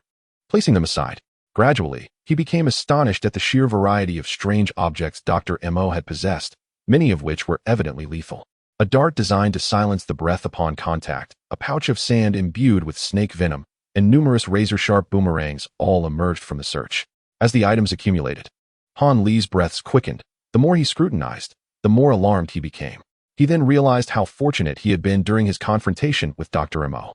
Had the latter sought to capture him with lethal intent, he might have already met his demise. Wiping the cold sweat from his brow, Han Li chuckled at himself, reflecting on how a living person could be so intimidated by the belongings of the deceased. Once the search was complete, Han Li began to examine each of the items he deemed suspicious. This small vial contains a foul-smelling substance. It seems to be some form of antidote, so it should be harmless. He mused. This peculiar weapon resembles a miniature wheel. Although its purpose remains unclear, it likely has no connection to the giant. So I shall set it aside for now. Regarding the fragrant sachet, Han Li was fiddling with the item while engaging in self-talk, exhibiting a lively interest. At that moment, he held a common sachet embroidered with plain white silk flowers. Logically, such an ordinary sachet should not raise suspicions. However, Han Li believed that while such a mundane object was fitting for an ordinary person, its presence on the formidable figure of Dr. Mo was indeed peculiar. He first weighed it in one hand, finding it quite light, suggesting it contained no heavy items. Then, he squeezed it, noting a paper-like texture, as if it concealed pages of some sort. Han Li's spirits lifted as he unwrapped the sachet and, as expected, discovered several sheets of paper inside. A cursory glance revealed they were in Dr. Mo's own handwriting, providing him with a sense of assurance. Upon closer inspection, Han Li was astonished to find it was a letter of testament left for him by Dr. Mo. Curiosity piqued, he carefully perused the sheets. After finishing, Han Li exhaled a long, heavy sigh. Furrowing his brow in deep contemplation, his mind burdened with thoughts. He clasped his hands behind his back, pacing like an elderly man, unconsciously wandering. After every couple of steps, he would pause to ponder, then, indecisive, continue walking and stop again to reflect. Thus, unbeknownst to him, Han Li circled around Dr. Mo's corpse like a donkey in a mill, his expression shifting between hues of red and white, revealing his inner turmoil, which he could not control. If Li Feiyu were to witness Han Li in such a distraught state, he would likely burst into laughter. Han Li's transformation was entirely due to the letter, which presented him with dreadful news and a dilemma. The antidote for the corpse bug pill was, in fact, poisonous, an uncommon and insidious toxin that could only be countered by his family's treasured Nuanyang jade. Aside from this, there were no alternatives, and even legendary antidotes were deemed ineffective against it. Dr. Mo clearly articulated in the letter that this testament, along with the previously mentioned toxin, was his contingency plan. Should he fail to seize control of his own body, it was likely that Han Li would be the one to survive. Thus, to secure his own future, Dr. Mo proposed a simple transaction with Han Li, aiming for a mutually beneficial arrangement that would alleviate his own concerns while bestowing upon Han Li a significant fortune and countless advantages. As for whether Yu Zitong would ultimately survive, Dr. Mo did not entertain this thought, disdainfully dismissing him in the letter as a cold-hearted individual who feared death, possessing only a modicum of cleverness. Even as a cultivator, he would not amount to much. The one who would ultimately triumph would not be him. Upon reaching this point in the letter, Han Li could not help but smile bitterly. Dr. Mo, with his intricate schemes, likely never anticipated that he himself would fall into the trap laid by someone he deemed inferior. Had Han Li not concealed the true progress of his Changchun Gong, he would have most likely perished alongside Dr. Mo, inadvertently allowing Yu Zitong to benefit from the situation. This was also tied to Dr. Mo being so enraptured by his dreams of ascension that he lost his clarity of thought. It appeared that no matter the type of cultivator, one must never underestimate them. In the letter, Dr. Mo outlined a straightforward transaction. He required Han Li to visit his home within 1 to 2 years. The toxin would manifest after 2 years, and he had a wife, concubines, daughters, and a considerable estate to protect. Although he had made extensive arrangements and shrouded his departure in mystery, If he failed to return for an extended period, his unruly subordinates and enemies would likely grow suspicious, posing a threat to his family. Therefore, Han Li needed to act before matters deteriorated, ensuring the safety of his loved ones and providing them with a life free from the turmoil of the martial world. As compensation for his earlier treachery and to facilitate Han Li's cooperation, Dr. Mo offered one of his daughters to Han Li as a wife, with a dowry amounting to half of his wealth and the Nuanyang jade. Before leaving, Dr. Mo had entrusted the jade to his first wife, specifying it for his daughter's marriage. Consequently, Han Li, for the sake of his own life, would have no choice but to accept the marriage. Naturally, he made it clear that his enemies and rivals were formidable and his subordinates were difficult to control. Han Li, with his current abilities, would likely struggle to confront them directly. To this end, he had arranged 2 false identities for Han Li in a hidden compartment of his residence, along with tokens and handwritten letters for Han Li to choose the most suitable identity. He also provided a list of trusted individuals, suspicious parties, enemies, and other pertinent details requiring careful attention. Finally, to prove the sincerity of his testament, he included instructions for controlling and summoning the hulking iron servant and the cloud-winged bird. Han Li was somewhat perplexed by the vague mention that the iron servant was a soulless corpse, merely a shell, as its original soul had long since reincarnated. And there was no need for Han Li to feel sorrow. This left Han Li scratching his head. Did he really appear to possess such emotional depth? Nevertheless, even aside from the poisoning issue, the prospect of such immense wealth was undeniably enticing to Han Li, who had always been sensitive to money. The transaction proposed by Dr. Mo intrigued him greatly.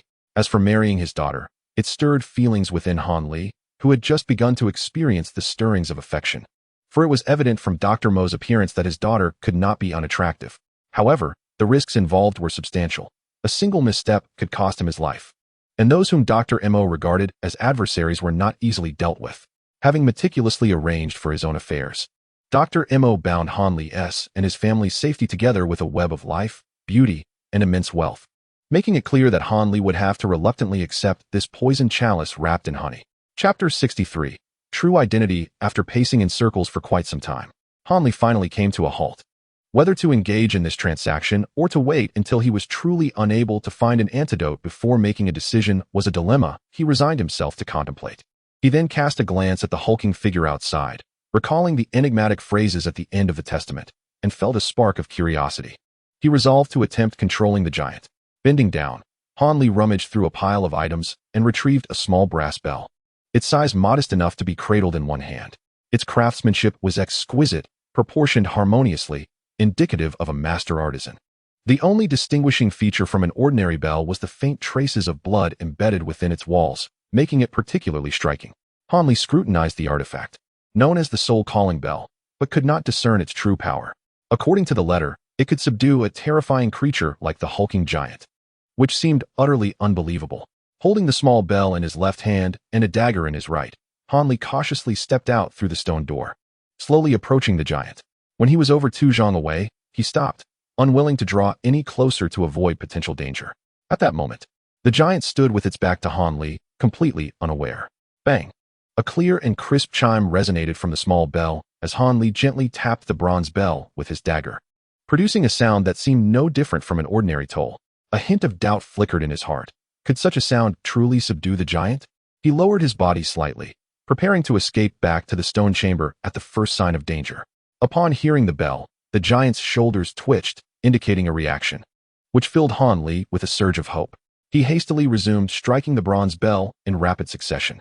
The bell tolled repeatedly, and the giant's body began to tremble, ultimately losing its balance and collapsing to the ground, unconscious. The giant's massive form hit the dry earth, stirring up dust that caught Han Li off guard, causing him to sneeze multiple times in a rather awkward display. However, Han Li could not afford to be distracted by trivialities. He swiftly leapt onto the giant's body and tore away the cloak covering his head, revealing a grotesquely swollen face that sent chills down Han Li's spine. Suppressing his discomfort, Han Li quickly made a shallow incision on his wrist, allowing his blood to flow freely onto the giant's face until it was entirely smeared with crimson. Only then did he apply pressure to the wound, swiftly locating a clean cloth to bind it and staunch the bleeding. He then calmly observed the giant's reaction. An extraordinary phenomenon occurred as the blood gradually seeped into the giant's skin, leaving not a single drop behind. Han Li stood transfixed, even as he inadvertently pressed too hard on his own wound, causing fresh blood to seep through the cloth, oblivious to his own state. Once his blood was nearly absorbed, the giant opened his eyes and slowly rose to his feet. His expression was vacant, devoid of any emotion. Yet, when the giant turned his head and their gazes locked, Han Li felt a sudden jolt in his mind, an unfamiliar yet strangely familiar sensation washing over him, as if a foreign entity had intertwined with his very essence, calling out to him like a loyal dog. Startled, Han Li regained his composure, for he noticed the giant's previously lifeless countenance now bore an expression of compliance, evoking a sense of control over the giant's life and death, a truly remarkable sensation. Suppressing his inner excitement, Han Li issued a test command to the giant: demolish that stone door. Without uttering a word, the giant strode purposefully to the stone door, raised his fists as if wielding a great hammer, and shattered it into pieces within moments. He then swiftly returned to Han Li's side, awaiting further instructions. Typically averse to extreme emotions, Han Li could not suppress his joy, his lips curling into a smile at the prospect of having such a formidable ally at his beck and call, rendering the dangers of the world trivial in comparison. As he reveled in thoughts of his splendid future, he scrutinized the giant from head to toe with eager eyes. With each glance, his satisfaction grew. What he once deemed an excessively hideous visage now appeared strangely pleasing, and a sense of familiarity began to blossom. Familiarity? Han Li was taken aback by this sentiment, astonished at how he could feel such warmth towards a face he had never encountered before. Driven by curiosity, he meticulously examined the giant's features, attempting to discern the reason behind this inexplicable feeling. Gradually, he realized that if the giant's somewhat swollen features were restored to their original state and slightly reduced in size, the face would not be unattractive. It even possessed a certain endearing quality, reminiscent of someone he knew well. Pale and speechless for a moment, Han Li extended both of his hands and gently caressed the giant's face. "Jianghu, is that truly you?" His voice was low and calm. The reconstructed visage bore a striking resemblance to his long-lost friend, Zhang Tai, coupled with the cryptic words left by Dr. Mo.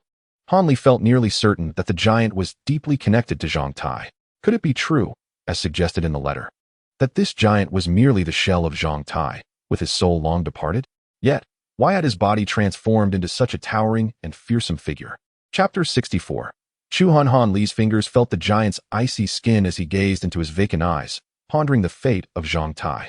It was highly likely that Dr. Mo, in collusion with Yu Zitong, had abducted the Zhang Tai who had made considerable progress in Xiangjiagong, fabricating a false narrative of his departure to deceive the many eyes and ears of the Qishuan sect. Behind the scenes, they may have employed some arcane method to obliterate Zhang Tai's soul, subsequently altering his body into this peculiar form that bore a resemblance to the culmination of Xiangjiagong. Han Li's conjecture was astute. The reality was not far from it.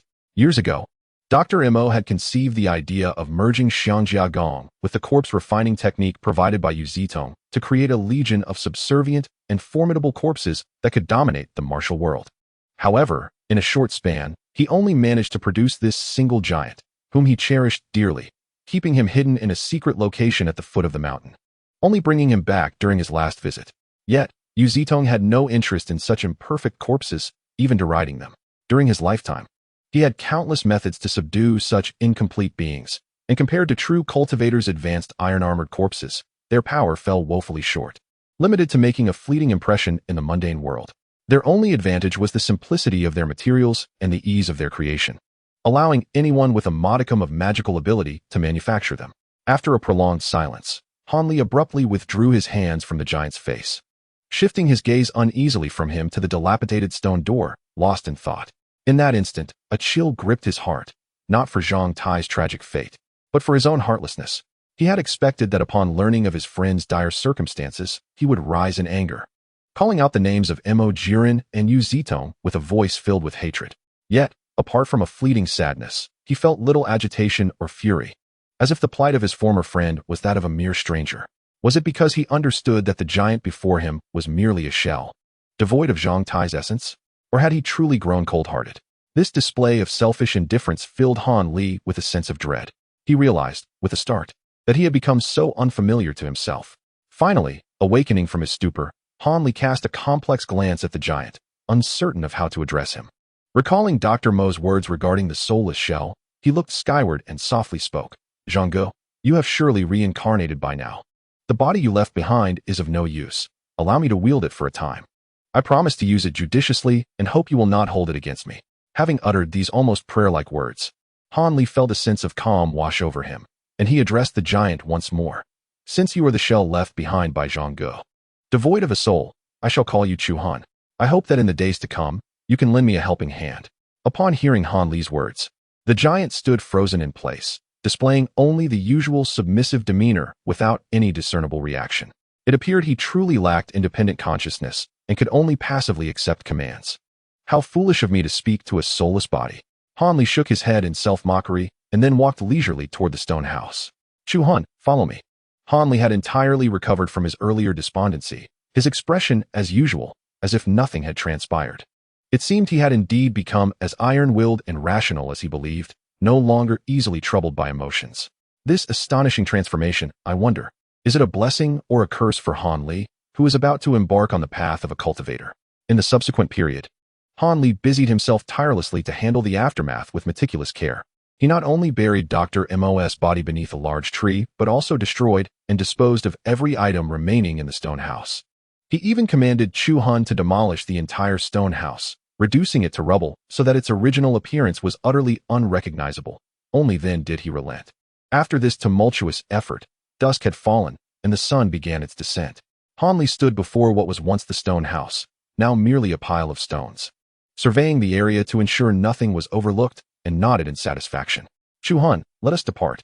There is a plethora of matters to attend to tomorrow. It is unfortunate that you lack consciousness and cannot speak.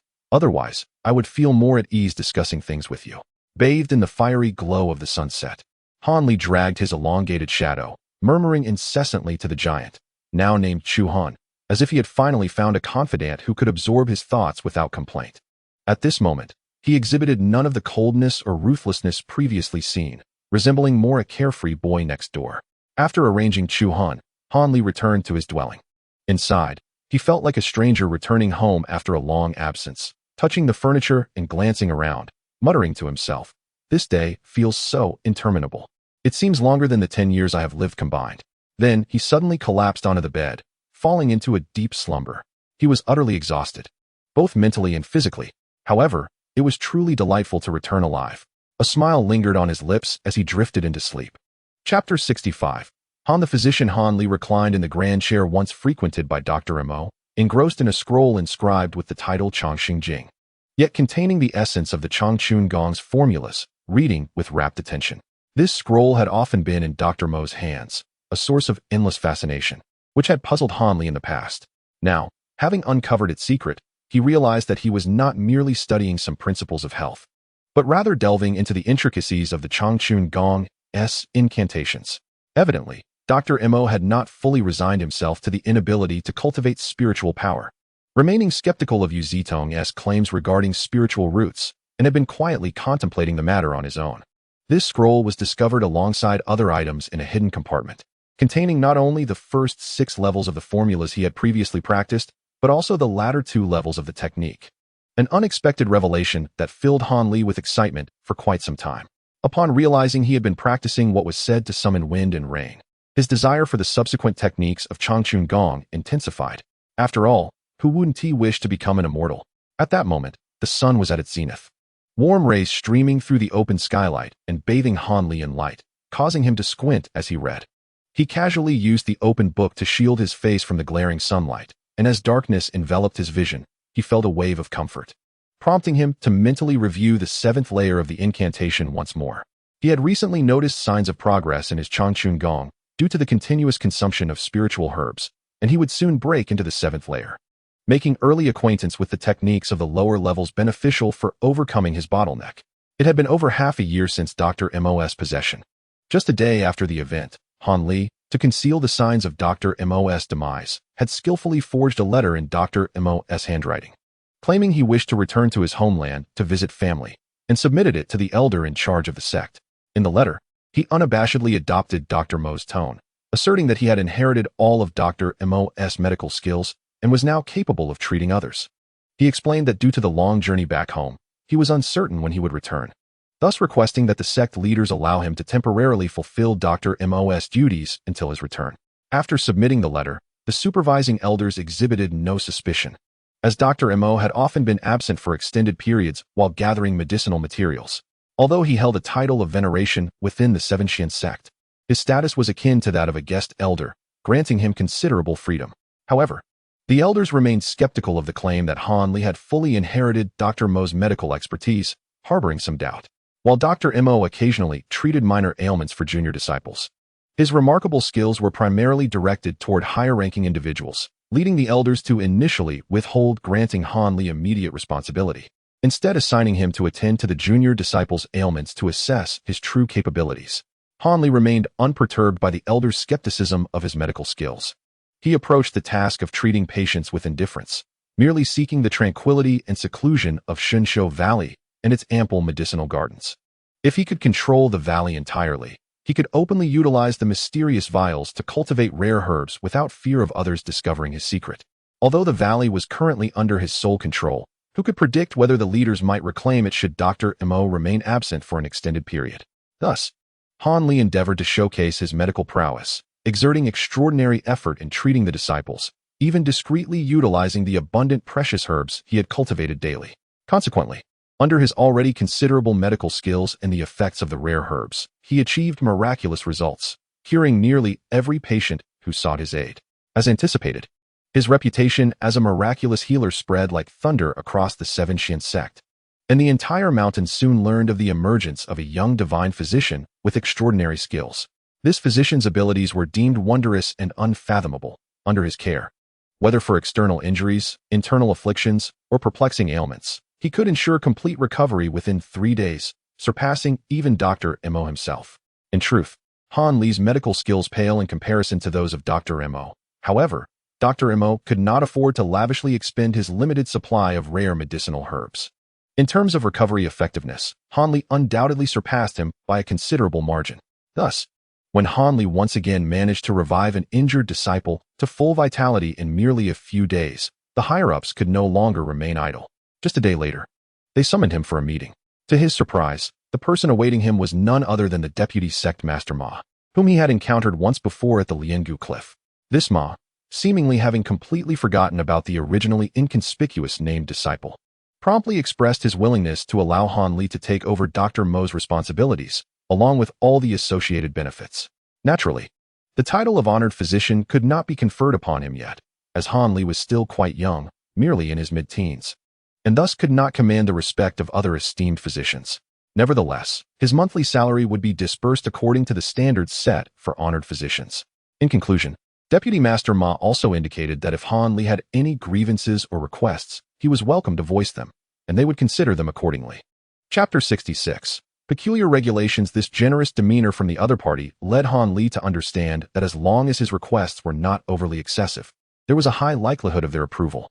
It appeared that his initial goals could be effortlessly realized. However, such lavish treatment was indeed rare within the entire Qishuan sect. This reflects the high-ranking official's understanding of the profound significance a skilled healer holds within the martial world. Han Li, unreserved, promptly demanded that the Divine Hand Valley be granted to him for private residence, insisting that no outsiders disturb his medical studies within the valley. This modest request was readily agreed upon by Deputy Master Ma, perhaps in a bid to win Han Li over. He even proposed to send a beautiful young maid to attend to Han Li's daily needs. Momentarily captivated by this unexpected proposition, Han Li nearly acquiesced. But upon a moment's reflection on the multitude of secrets he bore, he regretfully declined. Han Li's refusal garnered admiration from Deputy Master Ma, who regarded him with newfound respect, extolling him as a young talent who was not easily swayed by carnal desires, adding that if he had a daughter, she would undoubtedly marry Han Li. Such remarks left Han Li both amused and exasperated. It was not that he was disinterested in women, but rather that he recognized the inopportune timing. Thus, the entire Divine Hand Valley became Han Li's private domain, with outsiders generally forbidden entry. To facilitate this, he even installed a large bell at the valley's entrance, declaring that anyone wishing to see him need only ring the bell, and he would promptly emerge to meet them. This peculiar regulation was boldly established by Han Li beside the bell, and even some mid-tier officials were not exempt. The rationale behind Han Li's whimsical rule was solely to prevent the secret of the vial from leaking. As long as no one intruded upon the valley, he could ensure that the astonishing capabilities of the vial remained known only to him. Initially, this decree held little consequence for the lower-ranking disciples. Yet it incited considerable dissatisfaction among the higher-ups, who believed Han Li to be overly presumptuous and lacking in humility. After all, even Dr. Mo had not wielded such authority.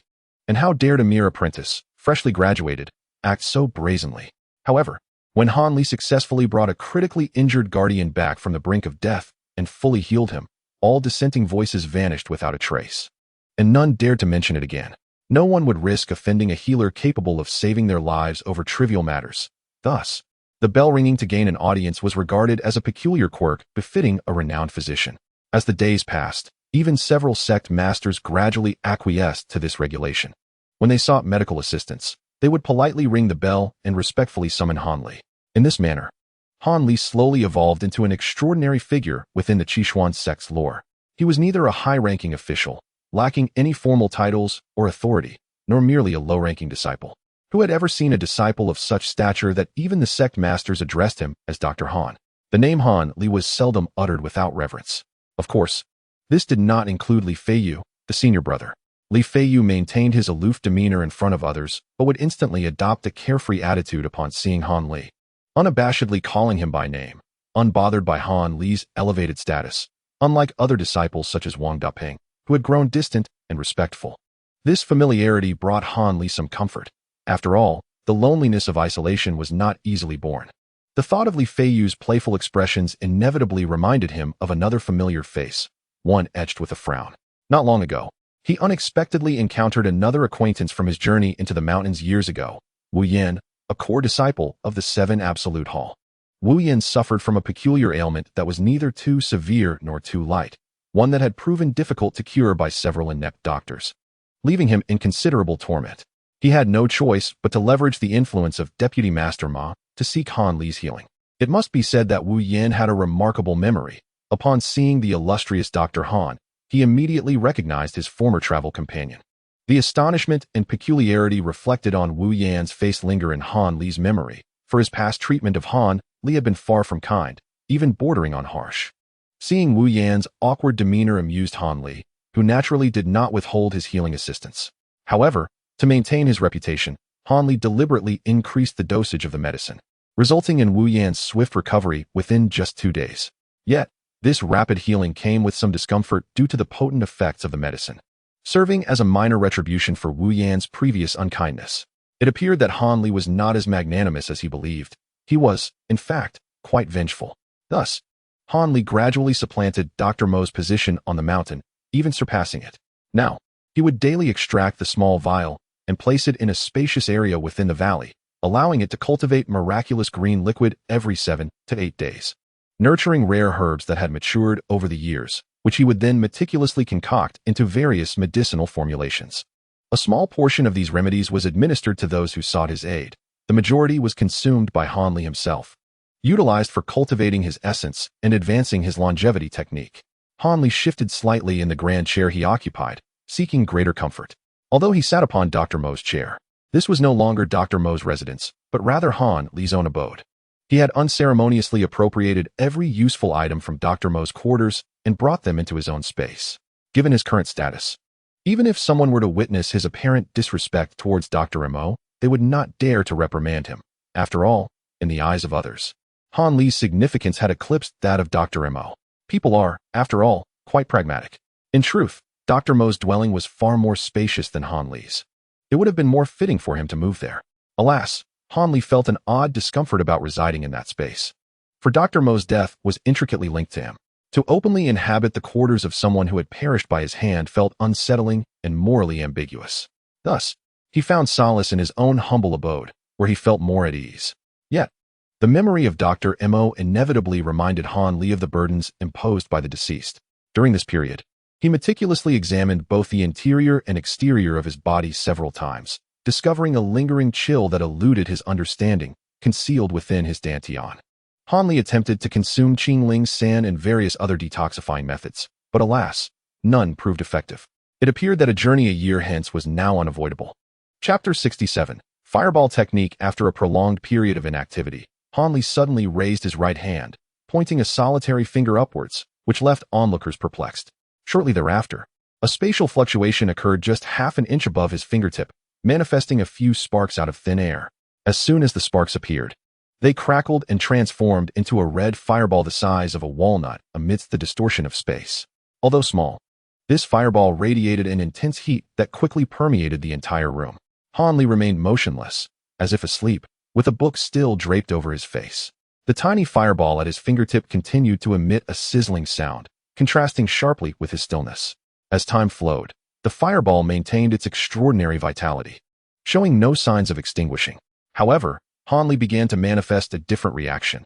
The fingertips supporting the fireball trembled slightly at first, but as time passed, his wrist, entire arm, and ultimately his whole body began to shake.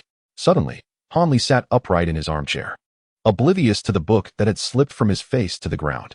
He fixated intently on the fireball at his fingertip, his face flushed. Sweat beads trickled down from his forehead to his neck, as if he had just completed an arduous physical exertion, his entire being enveloped in a suffocating heat. After a moment, the fireball began to sway violently with Han Li's intense shaking, its flames fluctuating between bursts of size, unable to maintain composure. Eventually, it diminished, transforming back into embers that vanished into the air. Once the fireball disappeared, Han Li collapsed back into his chair, utterly exhausted, as if he had just expended considerable energy. This fireball technique was indeed challenging to master. He had invested nearly half a year studying it, and had yet to fully grasp its essence, extending its manifestation time only slightly. Han Li gazed at the ceiling, murmuring to himself. It turned out that the final pages of this Changchun Gong tome contained several rudimentary spells, clearly designed for novice cultivators, which Han Li regarded as a treasure, leaving him restless with excitement for several nights. It was no wonder he felt such exhilaration after witnessing the spells wielded by Dr. Mo. Han Li had developed a profound interest in these extraordinary and formidable abilities. Unfortunately, Han Li, despite possessing the pinnacle of the 6th level of Changchun Gong, was akin to a beggar clutching a golden bowl, completely unaware of any spellcasting techniques, and ignorant of even the most basic principles of magic. Now, however, he had discovered several incantations suitable for a novice like himself, which filled him with delight. The final pages recorded 5 spells: Fireball Technique, Spirit Fixation Talisman, Wind Control Technique, Object Manipulation Technique, and Heavenly Eye Technique. Each incantation was steeped in archaic and profound language, making comprehension elusive for Han Li. It was understandable, as the terminology employed in these incantations was composed of some antiquated grammatical constructs. Despite having read numerous texts, his understanding in this area was indeed superficial, rendering him incapable of grasping their meanings at once. In desperation, Han Li once again summoned the fervor he had when first learning the Changchun Gong, immersing himself in a plethora of ancient literature, tirelessly studying the true significance of each incantation, scrutinizing every word and phrase dozens of times until he was satisfied he had achieved clarity without ambiguity. Though he had never previously learned any spells, he understood that such potent forces, if mishandled, could be far more perilous than any chi deviation, potentially costing him his life. For the sake of his own safety, Han Li proceeded with utmost caution, fearing even the slightest error. After 3 months of rigorous study, Han Li finally synthesized all the incantations theoretically, allowing him to commence actual spell practice. However, this practical endeavor dealt him a considerable blow. He had assumed that, given his adeptness in learning the blinking sword technique, mastering spells would also be straightforward. To his dismay, he found himself inexplicably clumsy. Although he understood the principles, executing them correctly proved elusive. Whether it was an incorrect hand movement, a mispronounced incantation, or insufficient magical energy, he felt utterly inept. Han Li was at a loss. If the issue were a lack of magical energy, he could remedy that by consuming a few more spiritual herbs. However, this was a problem rooted in his own inability. It seemed his aptitude for spellcasting was not as promising as he had imagined, which was the conclusion he drew after considerable effort. After extensive practice, he finally made some progress with the Fireball Technique and Heavenly Eye Technique, but he had yet to even brush the threshold of the other 3 spells, achieving no results whatsoever. In his frustration, he focused his energy entirely on the Fireball and Heavenly Eye techniques, nurturing a glimmer of hope in them. The Fireball technique did not disappoint Han Li. In fact, it exceeded his expectations. Despite the small size of the fireball, the terrifying heat it harbored was nearly capable of incinerating all that it touched. Even weapons forged from fine steel would be reduced to molten metal upon contact with the fireball. Witnessing such inhuman and dreadful power, Han Li even threw a fireball onto the surface of water for experimentation. To his astonishment, the water ignited immediately, resembling oil. showing no inclination to be extinguished by the water. Upon fully grasping the fireball technique's might, Hanli finally understood why Yu Zitong held such disdain for mortals. Consider this. A cultivator with even a modicum of spellcasting ability could easily eliminate so-called masters of the martial world with a simple spell like the fireball technique. If a more powerful cultivator were to intervene, they could sweep through the entire martial realm, becoming invincible. Such a vast disparity in strength explained why cultivators like Yu Zitong viewed ordinary people with contempt. Chapter 68. Poisoned. As for the other spell, the Heavenly Eye Technique. After witnessing the extraordinary nature of the fireball technique, Hanli held high expectations for it as well. However, upon attempting to cast it, he realized that this spell merely involved a subtle application of magical energy to the eyes, presenting no difficulty whatsoever and proving quite easy to master. Yet its function matched its simplicity. It served solely as an auxiliary spell to observe whether one possessed magical energy and to gauge its depth. Initially, Hanli was quite enthusiastic, repeatedly employing the Heavenly Eye Technique on his own eyes to inspect his physical condition. He observed a faint white light enveloping him, intensifying the closer he got to his dantian. It appears that this is what is referred to as magical power. Upon witnessing it, Hanli instinctively reached out to touch the white light, yet he felt nothing. It seems that magical power, akin to true energy, is intangible and insubstantial, only perceptible under the scrutiny of the Tianyin technique. However, after several attempts, Hanli completely lost interest in it. In the entirety of Kixwanman, he was the sole individual who could be considered a half-immortal cultivator. Whom could he possibly observe with the Tianyin technique? Surely, he could not indulge in self-admiration all day long. Consequently, aside from intensifying his practice of the fireball technique, hoping to skillfully apply it in combat, he redirected his interest towards several other spells he had yet to master, beginning the process of repetitive practice and experimentation, yearning for further breakthroughs. The thought of the arduous nature of mastering these other spells caused Hanli to sigh once more. He realized that since he commenced his spellcasting endeavors, his size had increased significantly. A resounding toll from the bell echoed from outside the valley. Hanli furrowed his brows. Recently, he noticed an influx of people seeking medical assistance, most of whom were afflicted with severe injuries, such as severed limbs or deep cuts. He could not afford to be negligent, for saving a life was akin to extinguishing a fire. Grabbing the medical supplies he had prepared in advance, he exited his abode and made his way towards the valley entrance. At the edge of the forest outside the valley, Hanli spotted a senior disciple clad in elegant robes, anxiously pacing beneath the great bell, akin to an ant on a hot pan. Upon seeing Hanli, the disciple immediately rushed over with great delight. "Dr. Han, you have arrived. My master has been poisoned and is on the brink of death. Please, hasten to his side and see if you can alleviate the poison." As the individual drew closer, Hanli recognized him. It was Ma Rong, the favored disciple of Elder Li, ranked 5th within the sect, whom he had met a few times when Elder Li brought him to the Shinsho Valley. Poisoned. Hanli followed Ma Rong hastily while internally lamenting his unfortunate luck, inquiring about the details, aware that he himself still bore unresolved poison. "Yes, my master encountered a formidable foe from the wolf gang while descending the mountain for an errand, and inadvertently fell victim to a hidden poison. Initially, he remained unperturbed, even managing to slay his adversary. However, upon returning to the mountain, the poison manifested, rendering him unconscious." "Have you consulted any other doctors?" Hanli queried. "Of course, I sought others. If it were merely a common poison, I wouldn't trouble you, Dr. Han. Those quacks merely discerned that my master was afflicted with an uncommon toxin and could offer no solutions, not even a prescription." Ma Rong expressed his disdain, evidently dissatisfied with the other physicians. Han Li's expression remained unchanged as he nodded in response and continued towards their destination, though internally he was plagued by doubt. To be frank, he was not particularly skilled in detoxification. While he felt somewhat confident treating external and internal injuries with a few effective medicines, handling a rare and formidable toxin was beyond his expertise. Although he possessed a miraculous antidote known as Qingling San, the multitude of poisonous substances in the world was overwhelming. Who could say for certain whether it would be effective against this particular toxin? Furthermore, the other physicians on the mountain were not inept. They possessed unique techniques for treating common ailments and poisons, or else they would have long been dismissed by the prominent figures within the sect, who valued their lives highly and would not harbor useless individuals. The fact that they had not even dared to prescribe a remedy indicated that this poison was indeed formidable, not to be trifled with. He could only adapt as the situation unfolded. Even if he were unable to save the individual, it would not tarnish his reputation, as no physician could claim to possess a cure for all ailments. and his standing within the sect would remain largely unaffected. As Han Li contemplated his strategy, Ma Rong nearly bore him along, tugging at his sleeve in haste towards Elder Li's residence. Observing his fervent demeanor, Han Li understood the depth of their master-disciple bond. A tinge of melancholy washed over him as he reflected on his relationship with Dr. Mo, which, though framed as a teacher-student dynamic, was fundamentally adversarial. Had their relationship been as harmonious as that of Ma Rong and his master, it would have been splendid.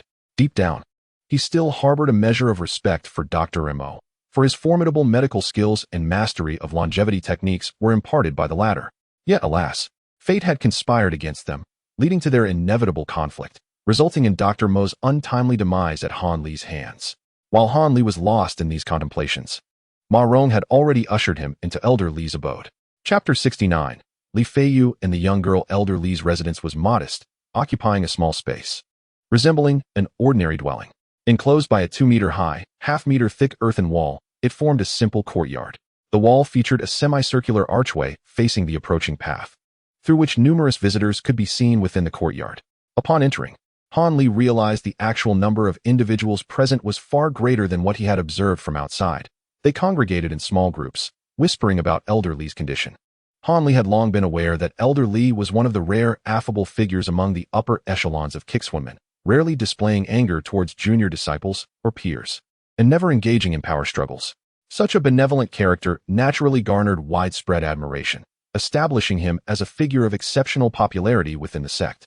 Now that he was in distress, those of some standing felt compelled, whether genuinely or out of obligation, to visit and inquire, resulting in the gathering of many individuals. As Han Li entered, he was quickly recognized by the crowd, and those of lower status, such as the guardians, immediately surrounded him, clamoring to greet him. Dr. Han, greetings. The esteemed Dr. Han has arrived. Their eager voices filled his ears, making it impossible to ignore. Witnessing their enthusiastic faces, Han Li reciprocated their greetings with a radiant smile, appearing exceedingly polite, though inwardly he found their disingenuous flattery rather tiresome. Fortunately, the higher-ranking individuals, such as a few deputy hall masters and offerings, maintained their composure, merely nodding subtly in Han Li's direction without approaching him closely. Their restraint elicited a modicum of appreciation from Han Li, as he was spared from excessively mingling with the higher-ups.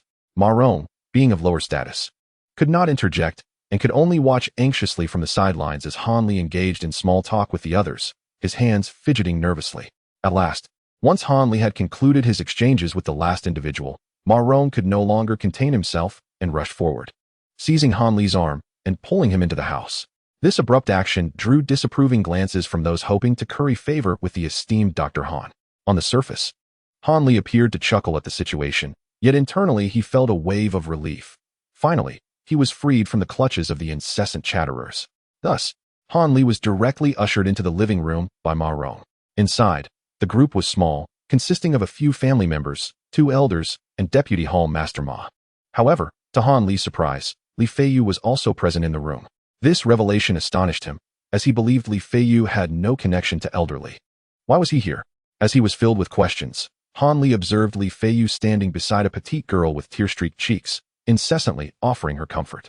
The attentive demeanor he exhibited was markedly different from his usual interactions with other brothers and in Han Li's presence, revealing a face ensnared by the tendrils of affection. Witnessing Li Feiyu so deeply entranced by love, Han Li suddenly came to a realization, feeling a mix of surprise and amusement. He quickly scrutinized the girl's appearance, curious to see what kind of enchanting beauty could captivate a reckless rogue like Li Feiyu. The girl appeared to be around 15 or 16 years old, adorned with a jade hairpin and dressed in a verdant green gown that perfectly complemented her delicate frame. Her lustrous black hair was braided into 2 small plaits cascading down her back, lending a playful touch to her already sweet visage. However, her eyes were somewhat swollen, and she looked pitiful, evoking an instinctive urge to hold her tenderly.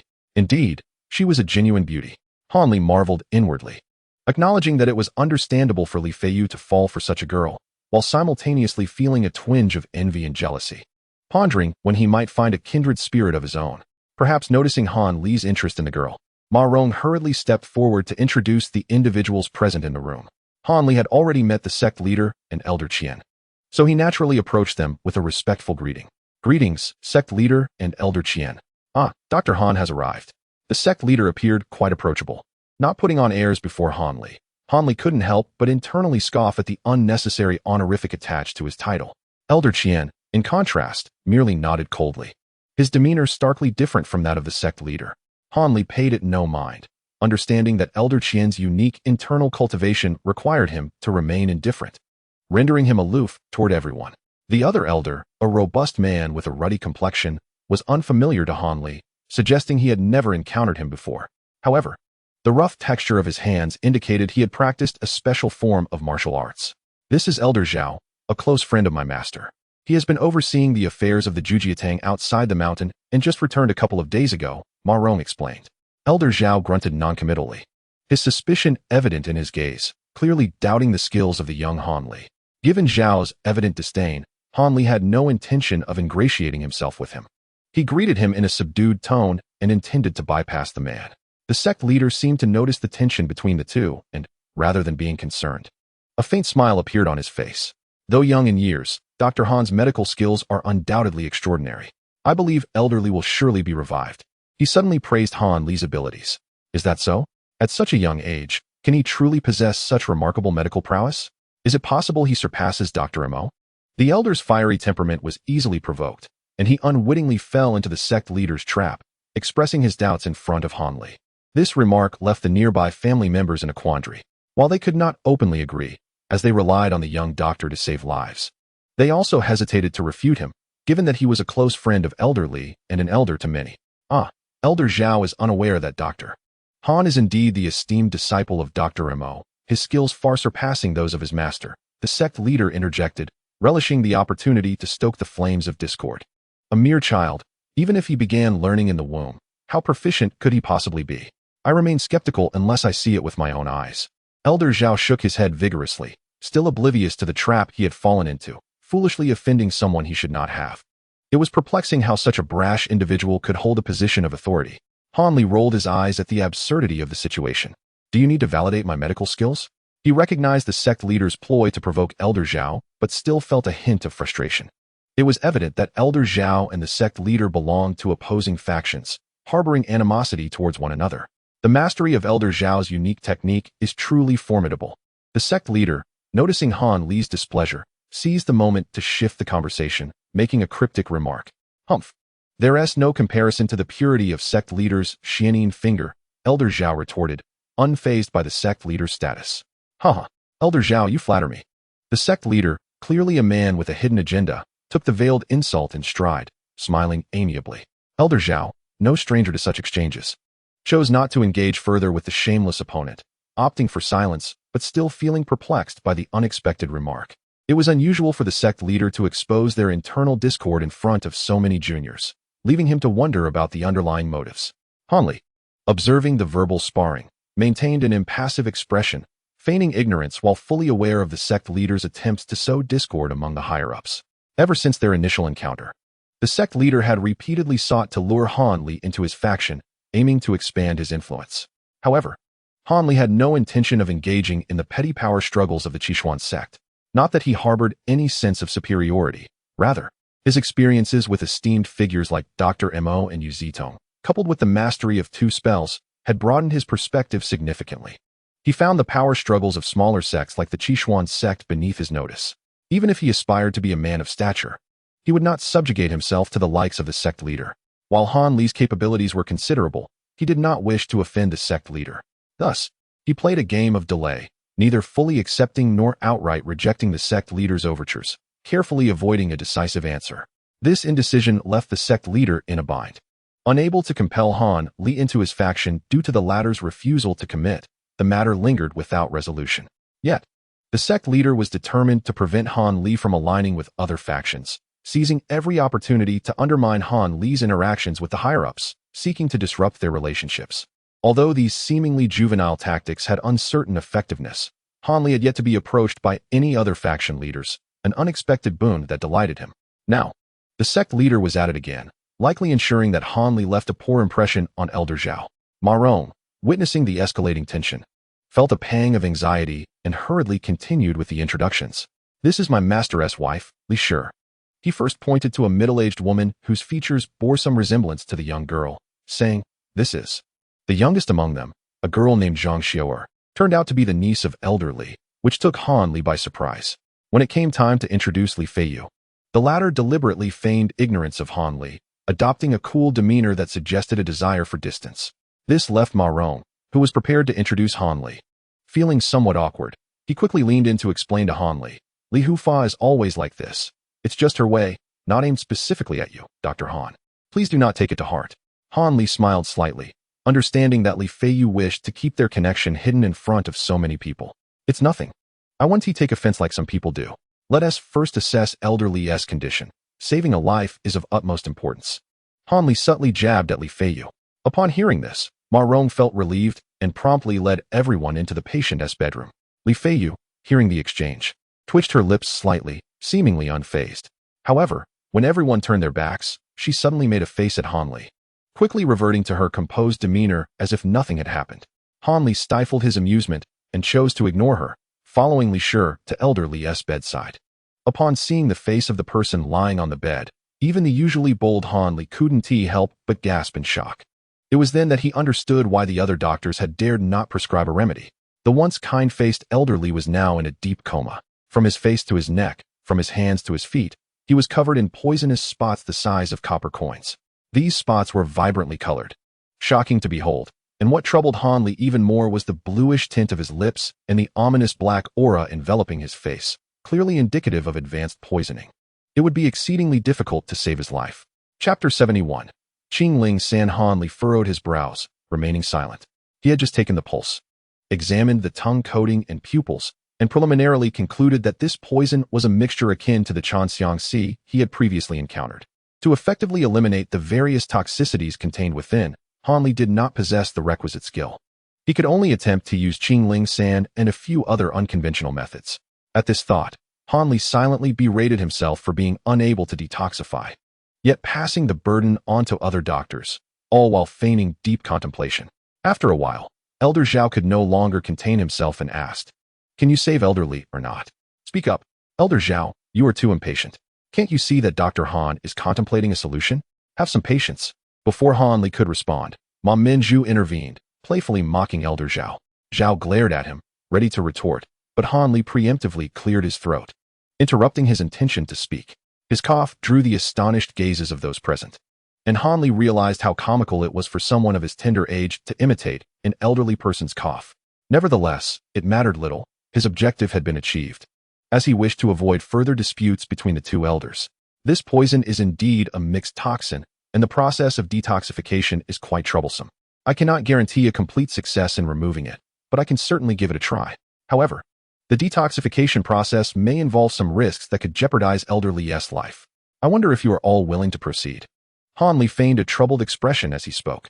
For him, it would be better if he were not allowed to attempt detoxification, as his confidence was truly limited. His words left the family members exchanging glances, none daring to agree to let him proceed immediately with the detoxification. However, it seemed that none of the other doctors were capable either. After a lengthy pause, Li Shi, Elder Li's wife, suddenly asked, "What is Dr. Han's confidence level in saving my husband?" 50%, Han Li replied without hesitation. "Very well, then, Dr. Han, please proceed with the treatment. If anything were to happen to my husband, I would never blame you. It would be fate." Li Shi displayed a resolute expression, making a decision that took Han Li by surprise. "Sister-in-law, shouldn't you consider this more? This young doctor seems rather inexperienced to me," Elder Zhao urged, anxious to dissuade Li Shi from her impulsive decision. "I have thought it through carefully. If I don't allow Dr. Han to detoxify, my husband may not survive the night. It is better to take a risk. There is still a 50% chance of saving him." Li Shi spoke softly, her head bowed in sadness. Elder Zhao was left speechless. Han Li glanced at the others, and seeing no one opposed Li Shi's decision, he retrieved a green porcelain vial from his medical bag and poured out a red pill. "Someone go fetch a bowl of warm water and dissolve this medicine in it for Elder Li to take." "I'll go." Before Han Li could finish, a clear voice rang out. Zhang Xiu'er, who had been standing nearby with red-rimmed eyes, responded and stepped outside. Li Feiyu hesitated for a moment before quickly following her, prompting Han Li to silently deride her. Moments later, Zhang Xiu'er returned, looking helpless and empty-handed, while Li Feiyu cautiously carried a white porcelain bowl, closely trailing behind her. The sight elicited suppressed laughter among those in the room, their expressions shifting to one of anticipation. This caused a slight blush to rise on Zhang Xiaoer's cheeks as she appeared flustered, embodying the demeanor of a young girl.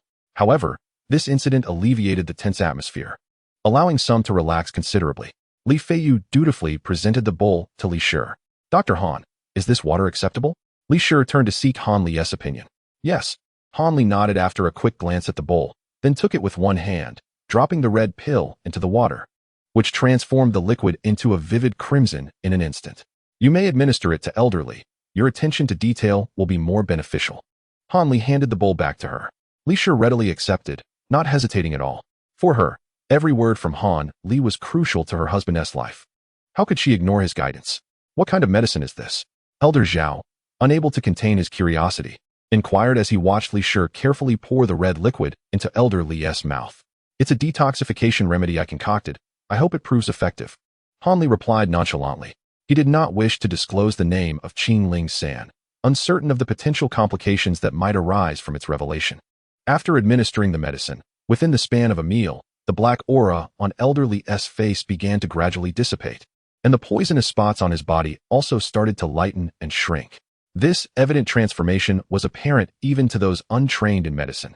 They could see that Elder Li's poisoning was steadily alleviating, indicating a positive turn of events. Witnessing this, the onlookers couldn't help but smile. Their gazes toward Han Li transformed entirely from earlier skepticism. Only Elder Zhao remained somewhat stiff, snorting softly, though his expression had softened considerably. Seeing that the poison had begun to recede even before he took further action, Han Li was somewhat astonished. The efficacy of Qingling San was unexpectedly remarkable, leading him to think perhaps this toxin was not as formidable as he had imagined. As matters seemed to be progressing positively, Han Li found himself somewhat disheartened. Two reasons contributed to his discontent. First, he had previously mentioned that the detoxification process bore certain risks. If the toxicity were to be so easily alleviated, would it not be akin to slapping his own face, leading others to believe he had deliberately misled them? Second, if the Qingling San proved so effective against the poison in others, why did it fail to work for him? This lingering concern over the insidious poison within him continued to trouble his mind. Chapter 72. Extracting the poison. Han Li silently lamented. But in order to maintain his esteemed image as a divine physician, he had to present himself with an air of calm assurance, smiling yet silent. His composed demeanor reassured those present, who believed the efficacy of the pill to be anticipated by him, thereby augmenting their admiration for him. Master Ma chuckled joyfully, his smile tinged with a hint of smugness, as though Han Li had already become his subordinate. Perhaps he believed that, at this juncture, he was the most likely candidate to secure Han Li's allegiance, hence his exuberance. However, not long after, the situation took a turn. "Oh no!" Zhang Xiao exclaimed. "The dark energy on Uncle's face seems to have resurfaced." This proclamation startled everyone. Several impatient individuals rushed forward to inspect, including Elder Zhao. Upon hearing this, Han Li was momentarily taken aback, but refrained from joining the crowd at the bedside. However, Li Shi, being perceptive and astute, quickly instructed the two younger ones to step back, creating space for Han Li, the esteemed healer, to conduct his examination. With a clear path before him, Han Li approached the bedside unhurriedly and began his meticulous observation. After approximately half a stick of incense's worth of time, he concluded that this was not a resurgence of dark energy, but merely a residual trace of poison that had not been entirely eradicated, lingering faintly on the surface of the skin. Upon reaching this conclusion, Han Li cast a sidelong glance at Zhang Xiao, perceiving her reaction to be somewhat exaggerated.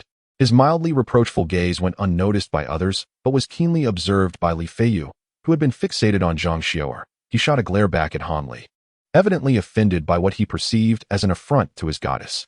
Han Li sighed inwardly, realizing that the love-struck Li Feiyu had become rather simple-minded. He chose not to engage further with this infatuated fellow and redirected his focus to Elder Li's condition. Aside from the unresolved dark energy on his face, the poison spots on Elder Li's body had stabilized at the size of soybeans and ceased to diminish further. He remained in a state of unconsciousness due to the lingering toxicity. Recognizing the necessity for his subsequent measures, Han Li felt relieved that he would not have to fabricate excuses for his earlier statements. This was an opportunity to showcase his foresight. "Bring me a basin filled with clear water," Han Li commanded with an undeniable tone. This time, it was not Zhang Xiao who attended to the task, but Ma Rong, who hurriedly dashed out. Han Li turned back to Elder Qian and Master Ma, speaking earnestly. "I require your assistance. Use your inner strength to drive the residual poison in elderly to a few specific acupuncture points. Then, I will employ the golden needle bloodletting method to expel the toxic blood. Can you both manage this? Master Ma's gaze flickered uncertainly, yet he ultimately consented. Elder Qian nodded coldly, agreeing succinctly. Why must it be the two of you? Am I not capable? Elder Zhao expressed his displeasure, feeling underestimated by Han Li. Han Li sighed again, understanding that he needed to clarify matters for this obstinate individual. Elder Zhao, your practice of the Hunyuan palm primarily emphasizes external techniques. In terms of the purity of inner strength, I believe Master Ma and Elder Qian are more suited for this task. Han Li spoke gently, unhurriedly. This left Elder Zhao momentarily speechless, caught off guard by Han Li's soft rebuttal. Ignoring the disgruntled elder, Han Li addressed the others in the room with an authoritative tone. Everyone except for Masters Ma and Qian should step outside. The procedure for detoxifying Elder Li is not suitable for public observation, and absolute tranquility is imperative during the treatment to avoid disturbances. His words left the assembled crowd momentarily stunned, but Li Shi was the first to comprehend. She respectfully bowed and said, I must ask you all to excuse us. She then gracefully exited the room. Following her lead, others, whether willing or reluctant, had no choice but to follow suit back to the parlor. Once Ma Rong returned with a basin of clear water, Han Li promptly ushered him out and firmly closed the door, leaving the onlookers outside in a state of anxious anticipation. Time passed slowly, each quarter hour feeling interminable. The bedroom door remained closed, and no sounds emerged from within. This unusual silence filled the waiting crowd with impatience and unease, a shadow creeping silently into their hearts. Even Li Shi, who had previously appeared calm, began to exhibit signs of restlessness, not to mention Elder Zhao, who had already paced the parlor countless times. Just as the occupants of the parlor were on the verge of losing their patience, the bedroom door creaked open. Instinctively, everyone turned their attention to the entrance, the atmosphere becoming tense and heavy. Han Li emerged, his face displaying signs of fatigue. Upon noticing the grave expressions of the gathering, he offered a slight smile. Everything is fine. The residual poison has been completely expelled. Elder Li will awaken on his own after resting for one more night. Han Li spoke with such confidence that even he was taken aback by how smoothly the detoxification had proceeded, without a single hitch. Upon hearing his reassuring words, Li Shi and the others couldn't help but beam with joy, their previous gloom dissipating entirely. A few of the more impatient individuals rushed to enter the room, but Han Li raised a hand to stop them. Elder Li is currently in a weakened state and should not be disturbed by too many visitors. Furthermore, Masters Ma and Qian have exhausted their energy during the detoxification and need to recuperate. I believe it would be best if only you, madam, were to enter, Han Li stated solemnly to Li Shi. Upon receiving this delightful news, Li Shi had no further objections. She nodded eagerly, forgetting to express her gratitude to Han Li, and hurriedly entered the bedroom. Chapter 73. Li Feiyu's thoughts. As soon as Li Shi entered the room, she was greeted by a pungent odor. She then observed Master Ma and Elder Qian seated on either side of the bed, their eyes closed in meditation. In the space between them lay a basin filled with pitch-black blood, the source of the foul smell. Their faces appeared somewhat pale, clearly having expended considerable energy. Just as Han Li had indicated, a wave of gratitude surged within Li Shi for the two men. Though she lacked martial skills, she understood the importance of not disturbing them at this moment, having learned from her surroundings. Therefore, she slowed her pace and gracefully approached the bedside to gaze upon the figure lying there. To her relief, Elder Li was now peacefully asleep, the previous anguish etched upon his brow having vanished without a trace. Although his complexion still bore a hint of pallor, the dark energy had dissipated entirely, and the poison spots on his body had faded to mere water-like imprints, nearly imperceptible. It appeared that the poison had indeed been completely neutralized, causing Li Shi to be overwhelmed with joy and tears. After a considerable moment, she wiped away the tears from the corners of her eyes and realized she ought to return to express her profound gratitude to Han Li. She gently retraced her steps back to the parlor, but as she stepped outside, she was immediately surrounded, bombarded with questions from all sides. Yet she could not spot Han Li among the crowd. She could not help but feel a twinge of surprise and hastily inquired about Ma Rong and the others. Upon hearing their responses, Li Shi realized that Han Li had already taken his leave after presenting a prescription for health and had departed gracefully without lingering for even a moment longer.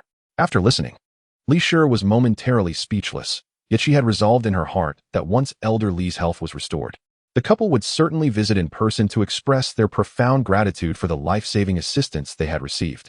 Unbeknownst to Li Shi, there was another absence in the room besides the esteemed Han Shini, Li Feiyu, who had been inseparable from Zhang Xiao'er. In a secluded path beside a dense tree, Han Li, who had just exited Elder Li's residence, lay on the grass with his hands behind his head, exceedingly bored as he scrutinized the green leaves on a nearby branch. When he had counted nearly 1,000, a shadow suddenly descended from above, swooping down upon him with the ferocity of an eagle seizing its prey, as if harboring a deep-seated vendetta. Hey, cut it out. Every time we meet, why do you always want to make a move? I am not that Zhang Xiao'er. Upon hearing these words, the shadow deftly twisted midair and landed gracefully beside Han Li. It was none other than Li Feiyu, who had hurried after him. With your dark appearance, how dare you compare yourself to Miss Zhang? That is simply an affront, Li Feiyu retorted, lightly tapping the tip of her right foot against Han Li's rear as a form of reprimand. Han Li rolled his eyes in response, then performed a sudden leap. Standing upright, it seems our esteemed senior brother Li prioritizes beauty over friendship. Truly, I have chosen my friends poorly. Enough idle chatter. Why did you summon me? You know how hard I worked to find an opportunity to get closer to Miss Zhang, and now you've wasted it. If you don't provide a satisfactory reason, you shall not escape unscathed. Li Feiyu appeared quite indignant, harboring a deep-seated resentment towards Han Li for this inexplicable summons. Did I actually call you out? I was unaware. Did I say it aloud? Han Li feigned shock with exaggerated expressions. Your cryptic gestures when you left were evident to anyone with sight. Stop beating around the bush.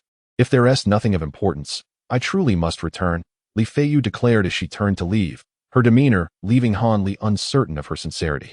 Not wishing to continue teasing her, Han Li's expression suddenly shifted to seriousness, and he addressed Li Feiyu earnestly.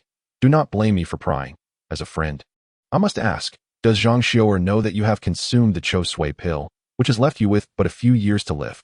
Upon hearing this, Li Feiyu's face drained of color, devoid of any trace of blood, and she remained silent for a long while. Han Li sighed inwardly, realizing that no further inquiry was necessary. Her expression spoke volumes. Why must you awaken me to such harsh reality?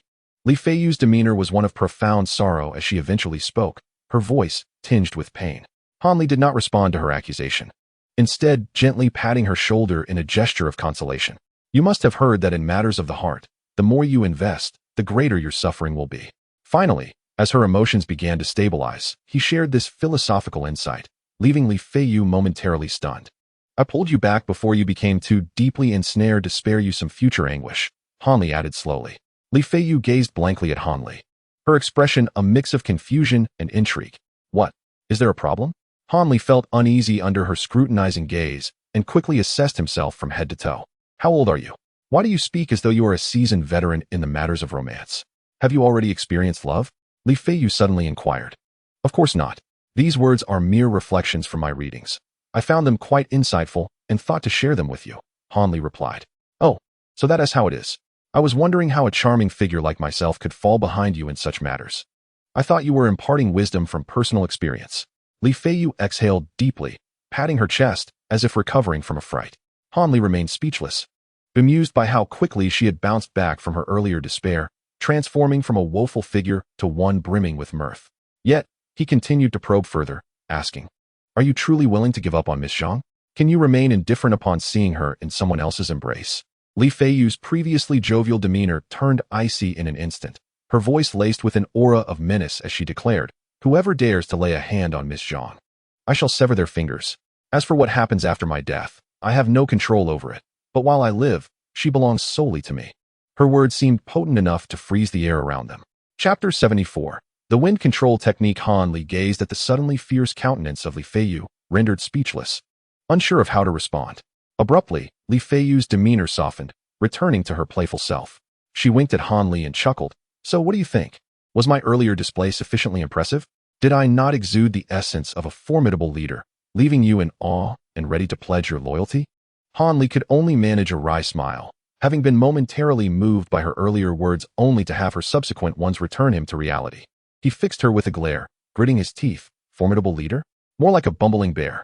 Li Feiyu laughed heartily, reveling in her ability to momentarily dominate Han Li's mood. Han Li gradually regained his composure amidst her laughter and, with a sudden shift in tone, said, I have already warned you, and you are acutely aware of your situation. Hence, I shall ask you once more. If you were to disperse your power, I could grant you many more years, allowing you to spend ample time with Miss Zhang. Will you not reconsider? Han Li's laughter ceased abruptly, his expression darkening as he fixed Li Feiyu with a piercing gaze, awaiting a response. Yet, Han Li maintained his calm demeanor, returning her gaze with unwavering clarity. After what felt like an eternity, Li Feiyu finally relented, her expression softening slightly. Han Li, you know I would never entertain the idea of voluntarily dispersing my power. I understand you mean well, but please do not bring it up again, all right? She managed to say, forcing a smile that concealed her true feelings, tinged with desperation. Furthermore, do you truly believe that if I become a powerless fool, Miss Zhang would still regard me? Li Feiyu's words carried a hint of self-deprecation. Han Li fell silent, turning his gaze down the path from which Li Feiyu had come, contemplating for a moment before speaking in a low voice. Since you have made up your mind, I shall not press you further. Please return. And I sincerely hope you and Zhang Xiu'er can achieve a happy outcome. Upon hearing Han Li's words, Li Feiyu's face brightened instantly, and she enthusiastically clapped Han Li on the shoulders several times. Good brother. Those words are music to my ears. They are the happiest words I have heard today. I shall take my leave now.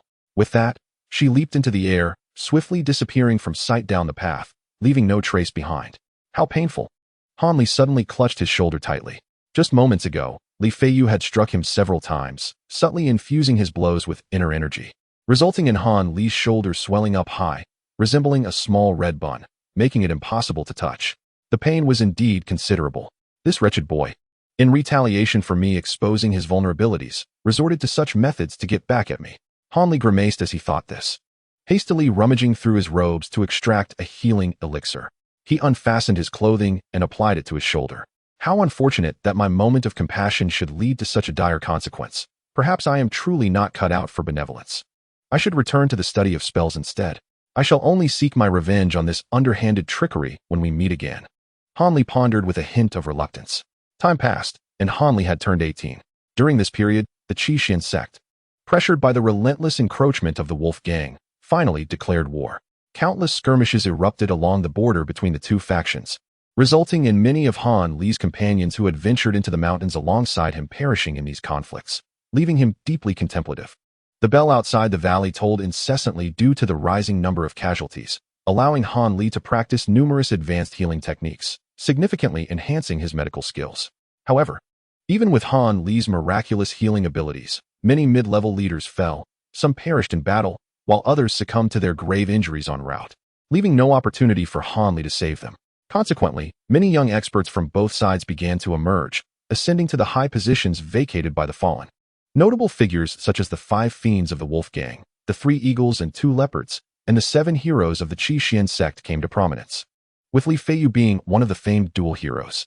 He had attained the position of Deputy Hall Master of the Outer Blade Hall after personally slaying the opposing purple-clad standard-bearer, and his relationship with Zhang Xiu'er was rapidly developing, reaching the stage of discussing marriage.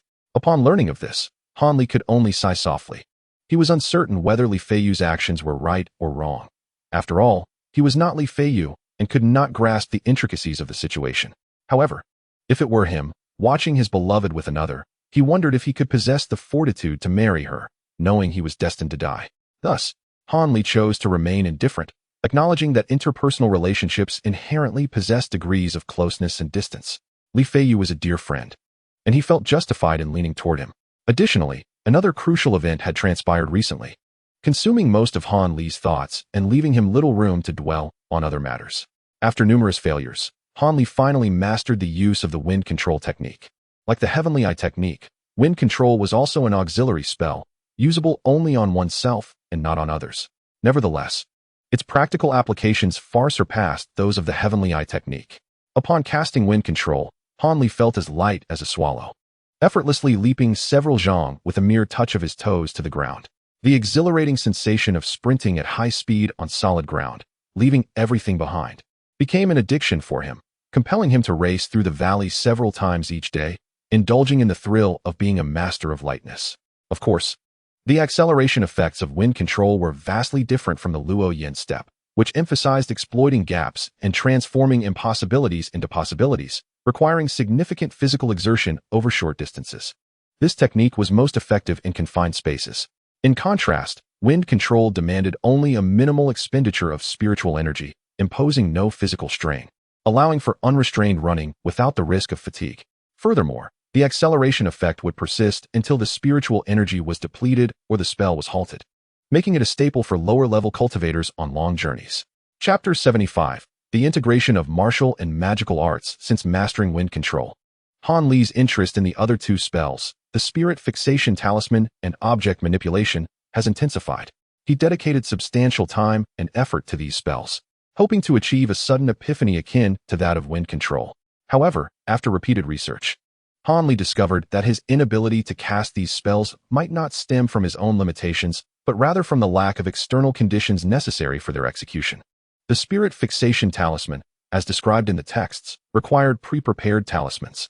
Consequently, Han Li had previously utilized yellow paper purchased from a nearby town to meticulously draw the talisman symbols with a brush.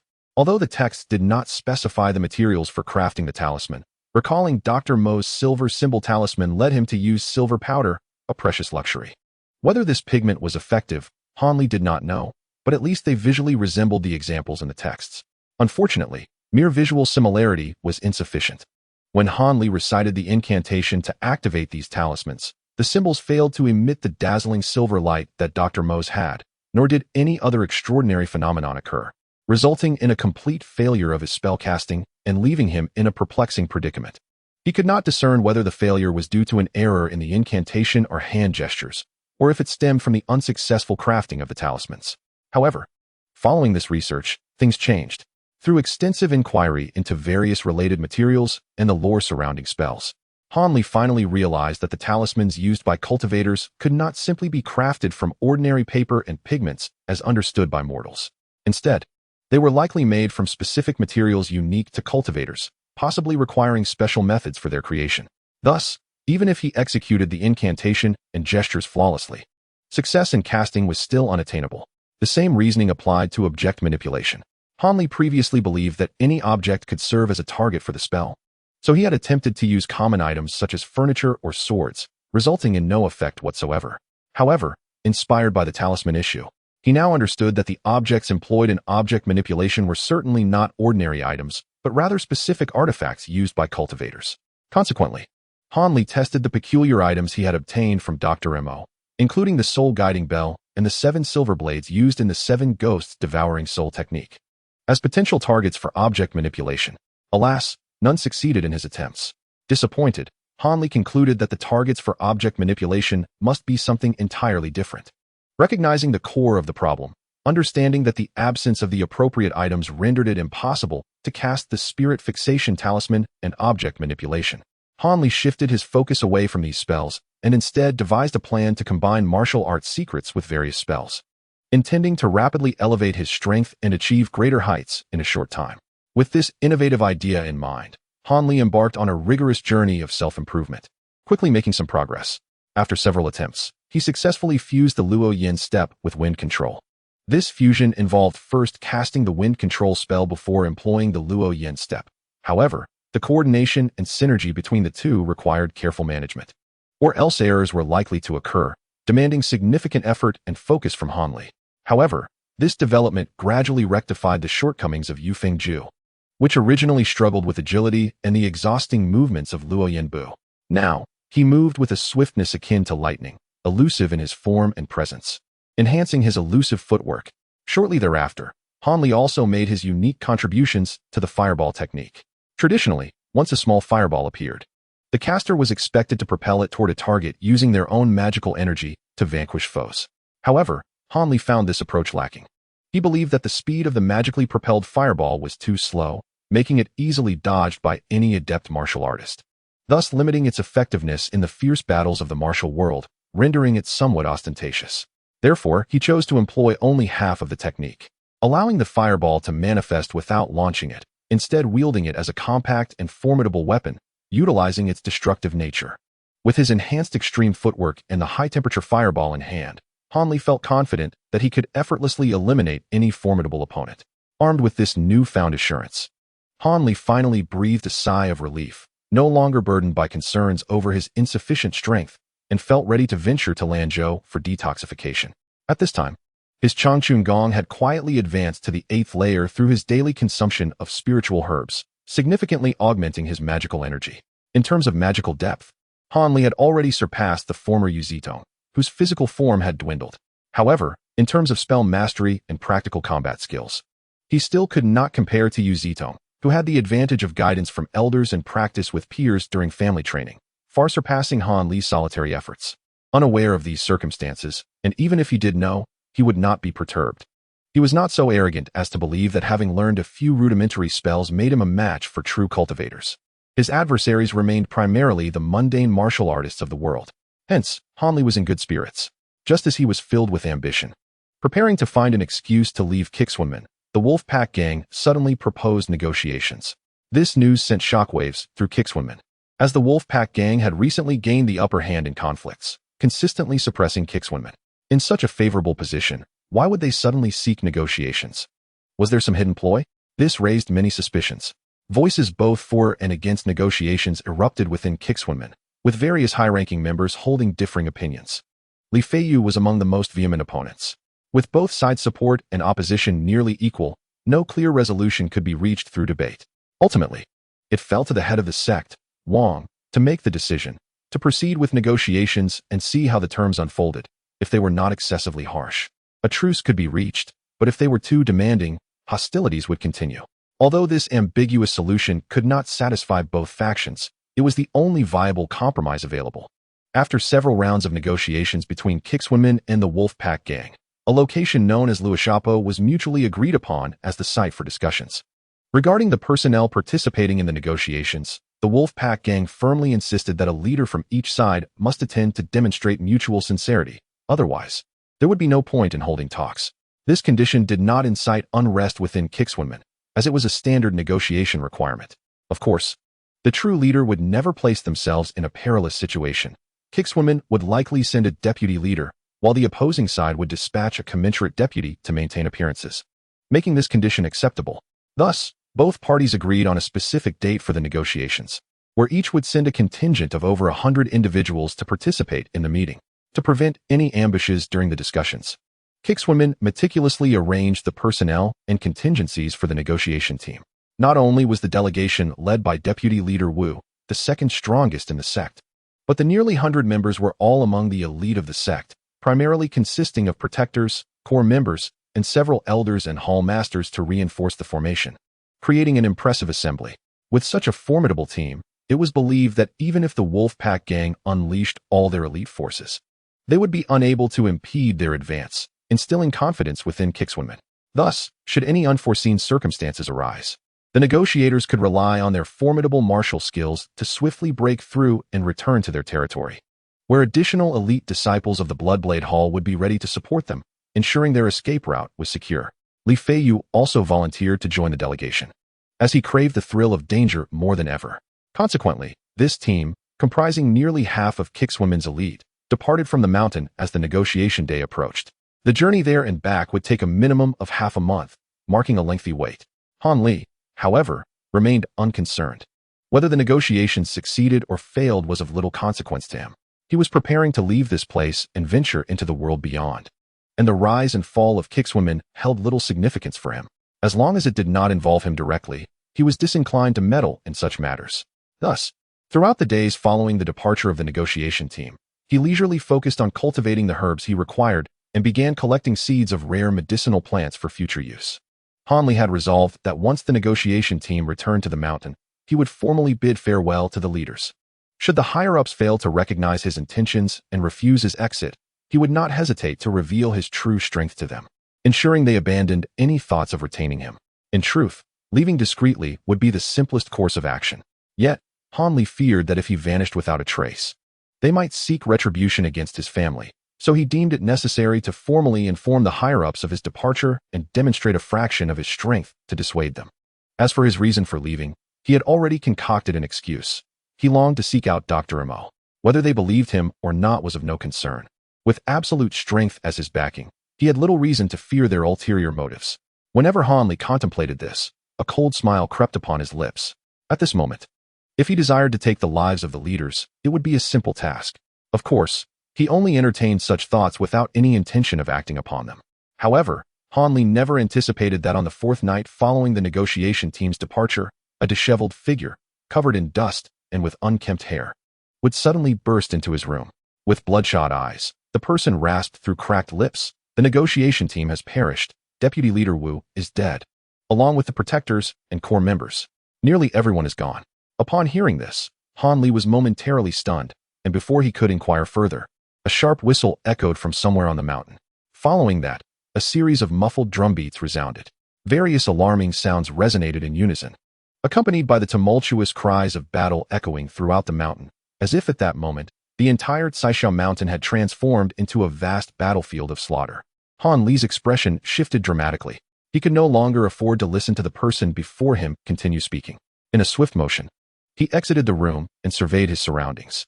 Spotting the tallest building, he lightly stamped his foot and found himself atop the roof, gazing out towards the valley. His demeanor was grim, shadowed by a sense of foreboding. For not far from his view, flames soared into the sky, figures flitted about, and the air was rife with the clang of weapons and the cacophony of chaos. Shouts of alarm and furious reprimands echoed all around him. Hearing a rush of wind behind him, he asked without turning, "Li Feiyu, is it the Wolf Gang?" "Indeed, I never anticipated their planning would be so meticulous. They nearly annihilated our negotiation team and immediately pursued us survivors up the mountain," responded the messenger, who was none other than Li Feiyu, who had departed 4 days prior.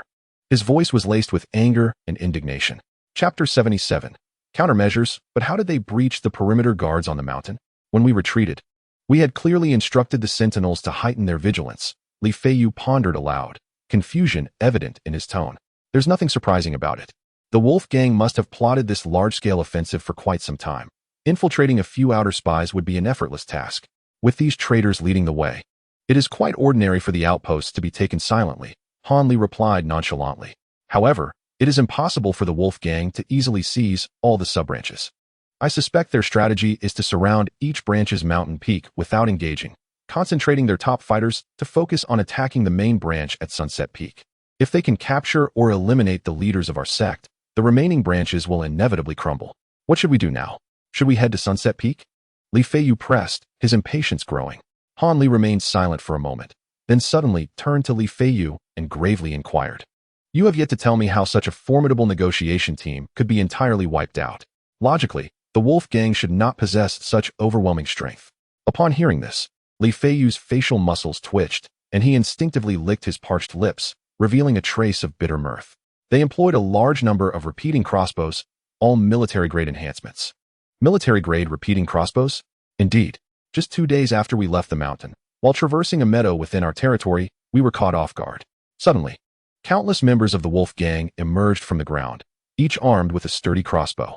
A relentless barrage of crossbow bolts rained down upon us, and those disciples with lesser martial skills perished instantly beneath the hail of arrows.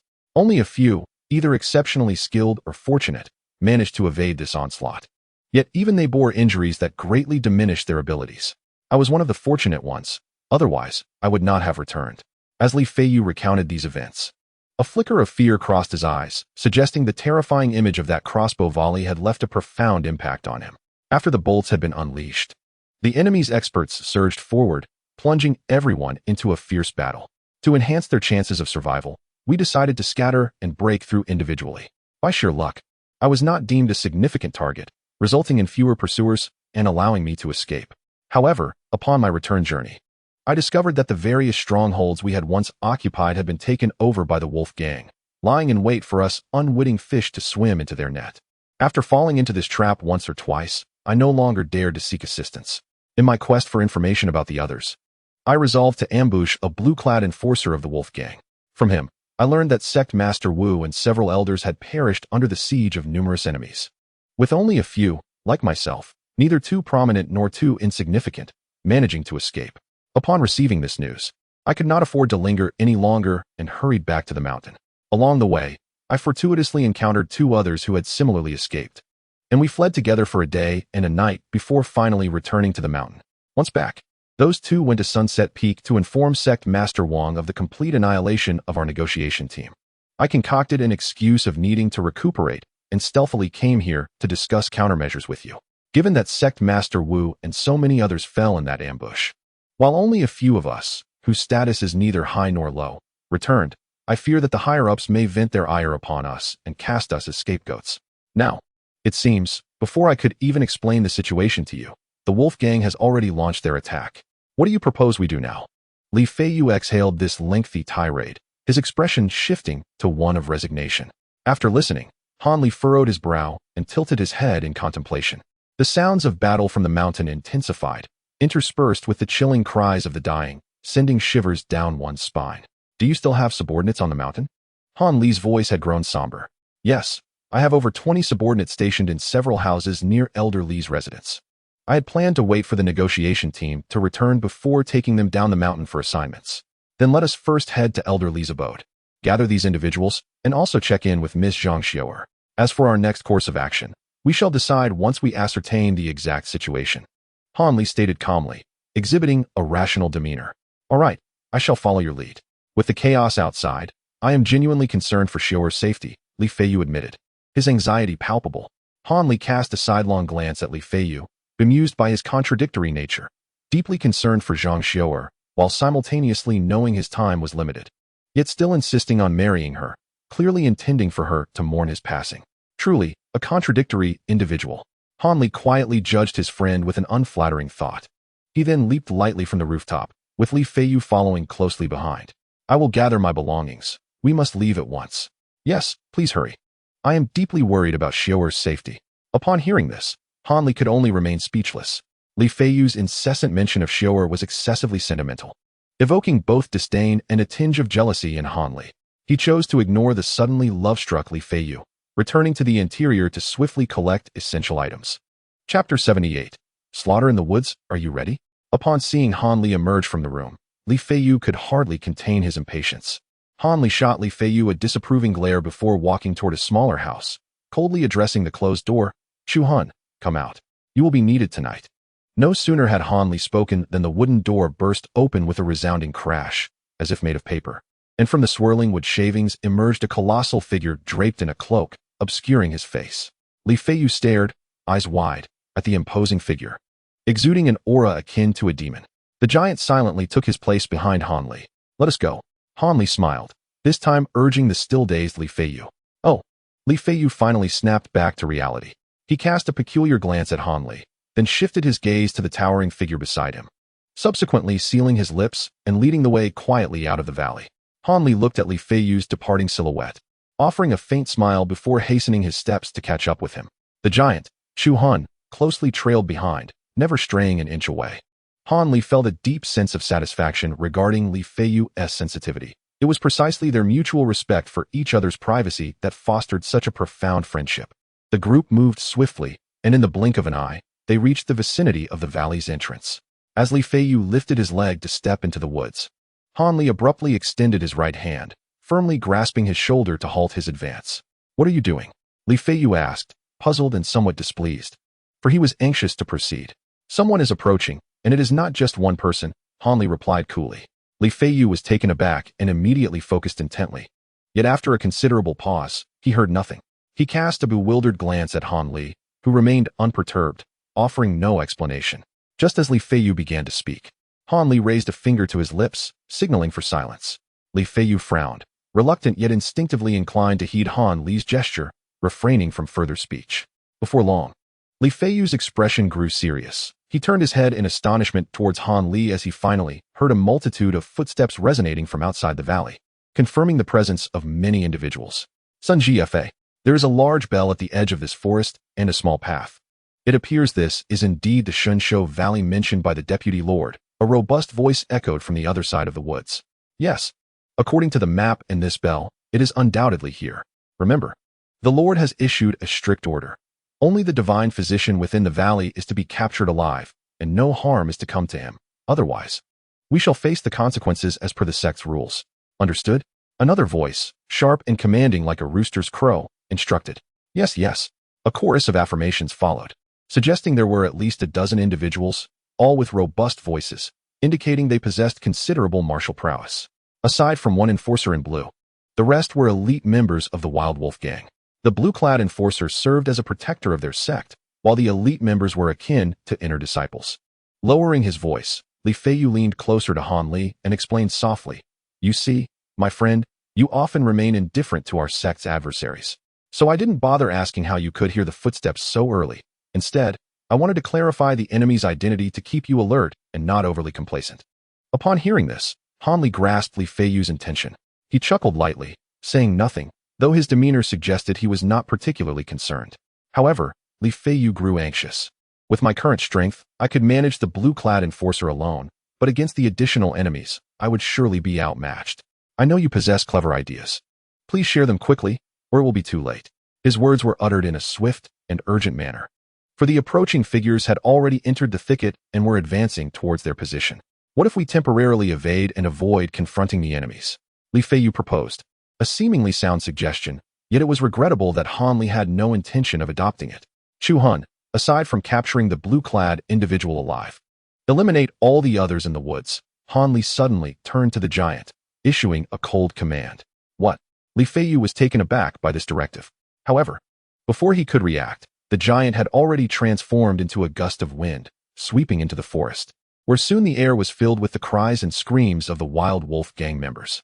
Ah, who is it? Trouble, someone is ambushing us. What sort of monster is this? Run. The cacophony of alarm and anguish erupted from within the woods, only to gradually diminish, leading to an eerie silence soon after. Li Feiyu gazed at the forest, his expression one of disbelief. Chapter 79. Interrogation. The giant emerged from the woods, effortlessly holding a dazed blue-clad man as if he were a mere chick. Blood splattered across his form, the crimson stains contrasting vividly against the green robe, resembling blooming peach blossoms. Li Feiyu inhaled sharply. The giant took a few steps towards them and tossed the blue-clad man to the ground, a sharp, iron-like smell of blood assaulting Li Feiyu's senses. His countenance shifted dramatically, instinctively retreating half a step and assuming a defensive posture.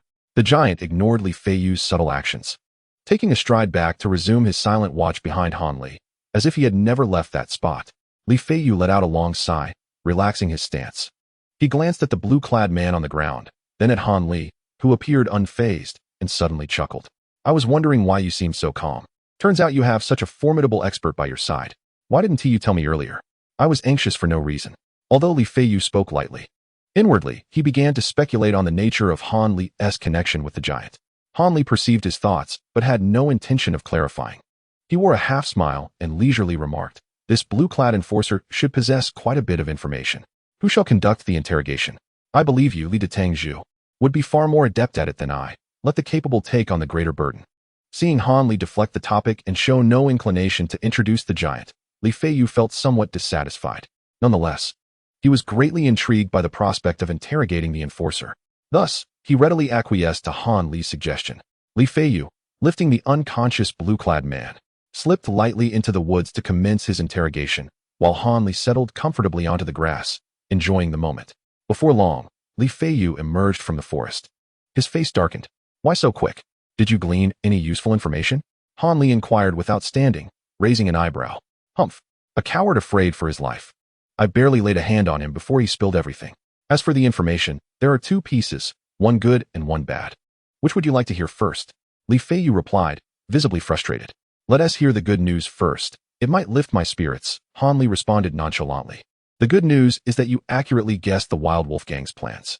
They have indeed confined the other peaks without launching an attack, focusing their main forces on the base of the setting sun peak, where they are relentlessly assaulting. I've heard they've already captured several checkpoints, Li Feiyu stated matter-of-factly, showing little concern for the peril facing their upper echelons. Given the good news is like this, I need not ask. The bad news must be dreadful, Han Li mused, stroking his nose. Your ominous predictions are spot on. The bad news is that besides the Wild Wolf Gang, there are several other small to medium-sized factions, such as the Iron Spear Society and the Waterbreak Sect, also attacking the mountain. It seems our sect is truly facing a grave crisis, Li Feiyu lamented. Han Li was momentarily taken aback, as this revelation had indeed caught him off guard. Regardless of the number of attackers, it is imperative that you first confer with your beloved and your subordinates. Given the current chaos outside, we must depart post-haste. Han Li, having quickly assessed the situation, made a decisive judgment. Li Feiyu nodded in agreement, finding the suggestion to be perfectly aligned with his own thoughts. What have you done with that fellow?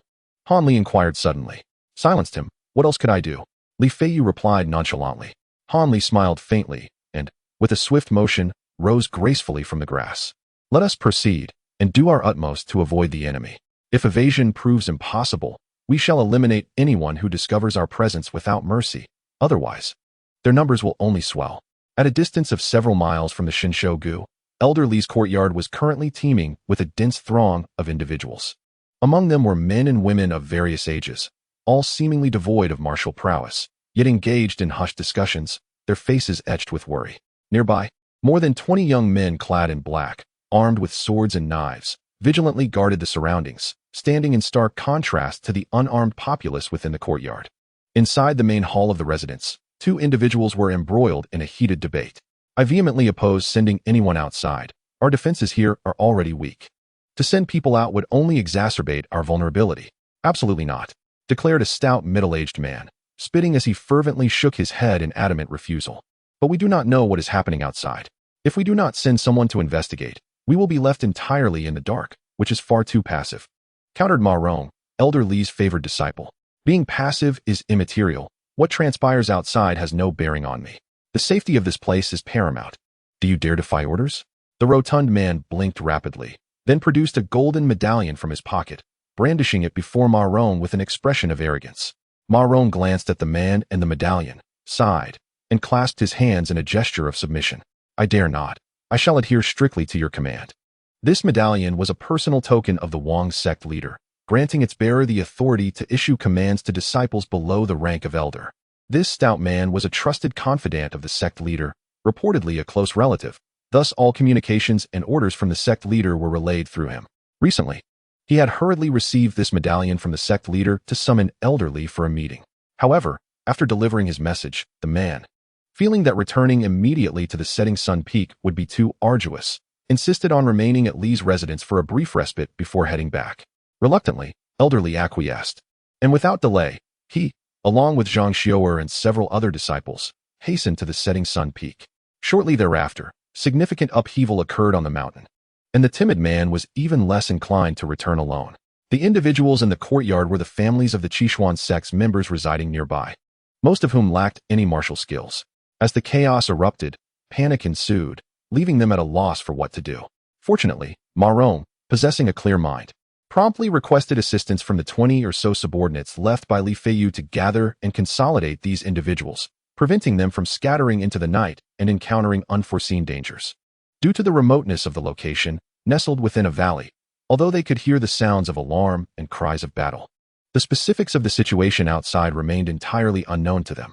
After attending to these matters, Ma Rong intended to dispatch individuals to glean information. However, at that moment, the clueless stout man intervened, not only obstructing the reconnaissance efforts, but also leveraging the medallion to usurp Ma Rong's command over the outer disciples. He intended to hunker down and remain inactive, effectively burying his head in the sand. Ma Rong understood the critical importance of intelligence on the enemy. He engaged in several disputes with the cowardly man, but the latter, paralyzed by fear, wielded the sect leader's medallion to suppress Ma Rong's efforts, even forbidding him from investigating personally. It appeared that he regarded Ma Rong merely as a tool for self-preservation. Thus, Ma Rong was left in the hall, agitated as an ant on a hot stove, utterly powerless against the ignorant man before him. In the Qishuan sect, defying orders and acting autonomously was a grave offense, punishable by the forfeiture of martial abilities or even death. Consequently, despite his awareness of the monumental events unfolding outside, he found himself unable to act. As Ma Rong seethed with frustration at the prospect of striking down this so-called superior, Han Li and Li Feiyu remained oblivious to the turmoil, hurrying towards the location. Along their route, they encountered signs of enemies, evading when possible and concealing their tracks, until they were but a mile from Elder Li's residence, where they were confronted head-on by a group of individuals clad in green, making concealment impossible and marking their first direct encounter with the enemy. The group of over a dozen individuals wielding steel blades surrounded them from all directions, trapping them in a tight circle. Observing their movements, it became evident that the majority of those with a single white line embroidered on their sleeves possessed the weakest martial skills. Two individuals adorned with two white lines exhibited considerably greater prowess, yet the most formidable among them was a figure with 3 white lines and a scarred face. Clearly the leader of the group, the scar-faced leader scrutinized the trio of captives before him. His curiosity piqued. It was no wonder, for among them, Li Feiyu appeared disheveled and filthy, resembling a mere kitchen servant, while Han Li's vacant gaze and dark complexion made him resemble an unskilled farmer. The only one who exuded any semblance of intimidation was the tall figure, Chu Hun, whose blood-stained attire and conical hat spoke of a fierce encounter. The incongruous trio standing together bewildered even the self-proclaimed seasoned veteran among them. He exchanged wary glances with his subordinates and then shouted, "Regardless of who you are, the Qishuan sect is finished. Surrender now, and you may be spared." Han Li chuckled, turning to Li Feiyu, "Who shall strike first, you or Chu Han?" Li Feiyu's eyes gleamed with intensity as he replied, "These individuals, based on their attire, appear to be low-ranking disciples of the Duanshui sect. Having been pursued by the Yilang gang for so long, I shall take my vengeance upon them. Their weapons are also quite suitable for my use." With that, he shot forth like a comet, swiftly closing the distance to the nearest green-clad adversary. The man was taken aback, attempting to wield his steel blade, only to find it suddenly snatched from his grasp, now wielded by the enemy. In a panic, he attempted to retreat, but it was too late. A flash of white light passed before his eyes, and he met his demise. Li Feiyu's series of movements were executed with precision and swiftness, leaving the remaining disciples of the Duanshui sect unable to react before he claimed another life. The expressions of the remaining foes shifted dramatically, particularly the scar-faced leader, whose superior martial prowess rendered him acutely aware of the grave danger they faced. He understood that they had encountered an extraordinary opponent, one far beyond their capacity to withstand. Thus he resolutely commanded, "Retreat at once. Let everyone escape. Signal for reinforcements from the experts." This sentence served as a reminder to the other Qingyi individuals, who immediately transformed their previously united stance into a chaotic dispersion, fleeing in all directions. Some, in their haste, reached into their bosoms, seemingly in search of the so-called signal. Among them, a Qingyi person adorned with 2 white stripes sprinted the fastest, swiftly covering several zhang. He felt a surge of joy, believing his escape was assured, when suddenly a chill crept up his neck. A blade, mere half-inch in length, pierced through his throat and vanished without a trace.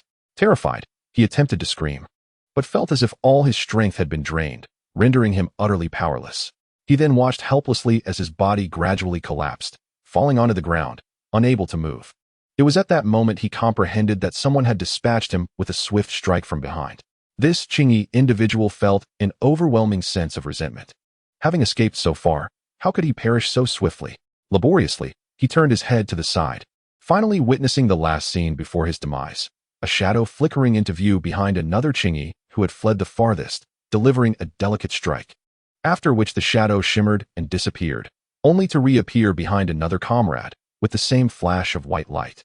At that instant, the previous comrade, pierced through the throat, collapsed to the ground, blood gushing from his wound. After witnessing this, the Qingyi man smiled serenely as he succumbed, for he knew he would not be alone. Many would soon join him, for that elusive shadow would spare none among them. Chapter 81. Jia Tianlong. At this moment, Jinlang Jia Tianlong was filled with ambition. His typically pallid face glowed with a hint of crimson due to his exhilaration. It was no wonder, for the perennial adversary of the Yilang gang, Qi Xianmen, was on the brink of falling before him, a prospect that filled him with immense pride as the leader of the Yilang gang. He stood on the hillside of the Sunset Peak, at a checkpoint of Qi Xianmen, surrounded by numerous red-clad iron guards of the Yilang gang. These 50 or 60 elite guards were his carefully nurtured disciples, each skilled in martial arts and fiercely loyal to him, harboring no ulterior motives. He regarded them as treasures, rarely deploying them in routine skirmishes, yet now had them all at his side, intent on intimidating the smaller factions that were stirring restlessly. Otherwise, leaders from the Taichung Hui and Duanshui men would not so readily submit to him. After all, these factions were unwilling to see the Yilang gang dominate. They desired a perpetual struggle or balance between the two major forces, allowing them to survive in the interstices. Had Jia Tianlong not swiftly seized the families and children of these leaders, combined with promises of substantial rewards, these smaller factions might have already turned against him. Reflecting on this, he glanced back at the dozen or so leaders from the smaller factions standing not far behind him. Each appeared dejected, and upon meeting Jia Tianlong's gaze, they either glared back in anger or averted their eyes in fear. Seeing this, Jia Tianlong couldn't help but smirk coldly, turning his thoughts to strategies for subjugating these smaller factions after overcoming Qi Xianmen. In front of Jia Tianlong, nearly 1,000 individuals donned in various attire, wielding an array of weapons, were fervently attacking a checkpoint of Qi Xianmen. Their formation was disordered, lacking coordination, resulting in considerable casualties. Yet, Jia Tianlong remained indifferent. For the assailants were not his Yi Lang gang members, but rather the followers of Tai Chong Hui and Duan Shui men. He had not expected them to breach Sunset Peak's final and most perilous stronghold. His intention was merely to exhaust the defenders' energies before dispatching his elite troops for a decisive strike. The thought of those military crossbows brought a glimmer of joy to Jia Tianlong's refined visage.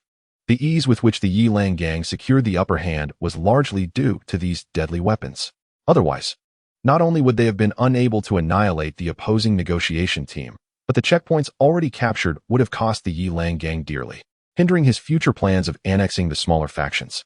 These military crossbows had required no effort on Jia Tianlong's part. They had simply descended from the heavens as he plotted this operation at headquarters 3 months prior. Unexpectedly, a military officer claiming to be a relative sought him out. Surprised, he met with the individual, who turned out to be a cousin. Many years ago, when the Yi Lang gang was still a band of marauders, some had been recruited by the government, among them his cousin, who had since risen to the rank of deputy commander. This cousin was now transporting supplies to a border garrison in Jingzhou, and, upon hearing of Jia Tianlong's reputation as the leader of the Yi Lang gang, decided to pay a visit. Their reunion was filled with nostalgic greetings and discussions of their respective experiences over the years. When Jia Tianlong recounted the recent conflicts with Qi Xian men, his cousin arrogantly claimed that with 100 crossbows, he could wipe out the entire Qi Xian men. The words were spoken casually, yet they sparked an idea in Jia Tianlong. He cautiously inquired if his cousin could provide some of those crossbows. The cousin smiled slightly and, while admitting he could not offer too many, indicated that a few could be supplied for a fee to silence the officials involved. Elated, Jia Tianlong promptly spent over 20,000 taels of silver to acquire more than 300 crossbows, entrusting their careful use to his most trusted subordinates, which led to a series of victories in the following days. Suddenly, a tremendous uproar jolted Jia Tianlong from his reverie. Surprised, he looked up towards the peak, where the checkpoint that had once displayed the Qi Xian men flag was now teeming with members of the smaller factions. Indeed, it had been breached. Jia Tianlong furrowed his brow. Puzzled, based on the defensive strength of the previous checkpoints, this last one should have been even more formidable. How could it have fallen to these ragtag troops so swiftly? Was there some hidden scheme at play? His expression darkened, for anyone familiar with Jia Tianlong knew this was a sign of his displeasure. To provoke him at this moment would be perilous indeed. Hey, since it's breached, why aren't we leaving?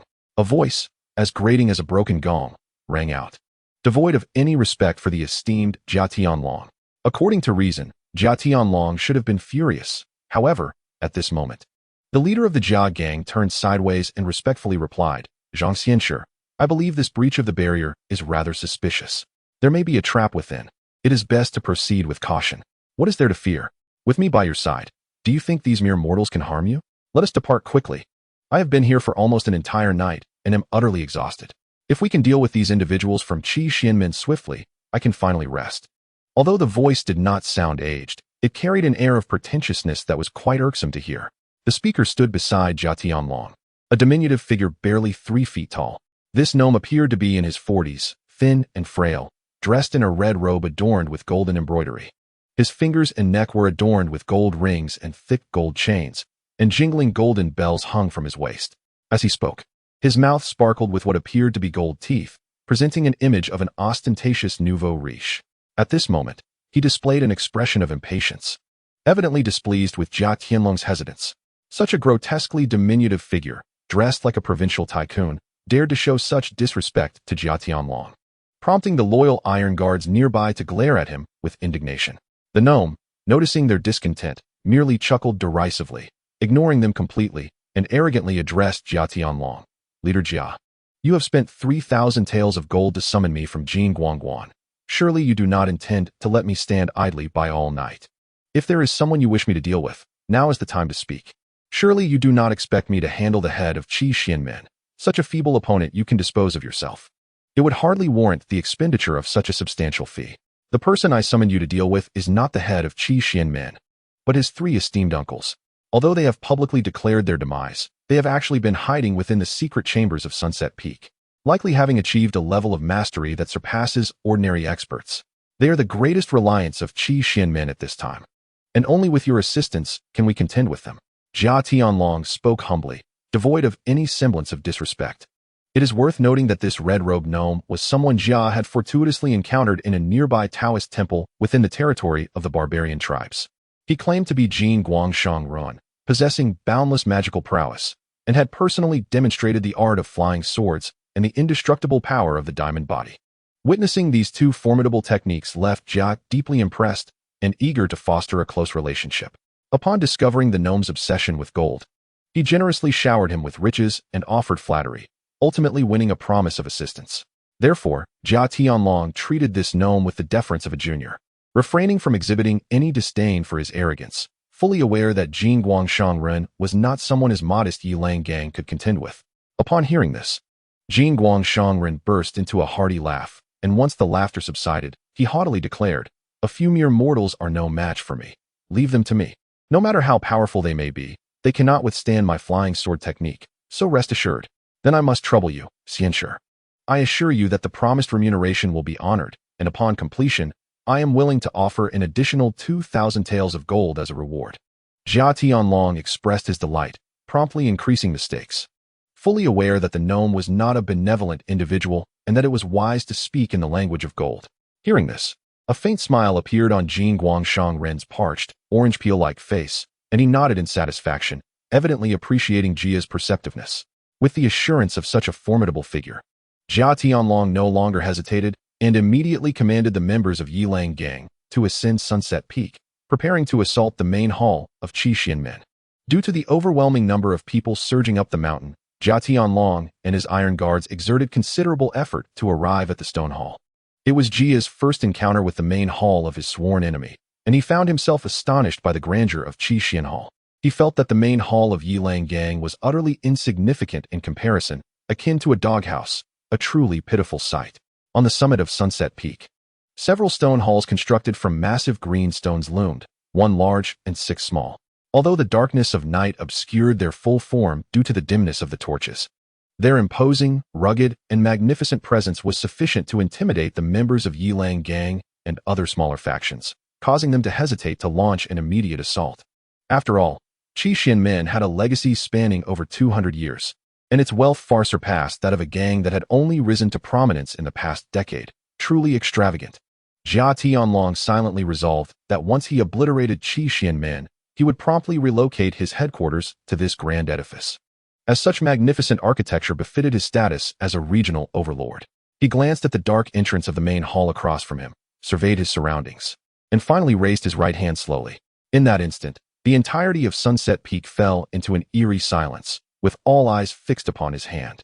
They understood that once this hand descended, the brutal offensive against Qixianmen's main hall would commence.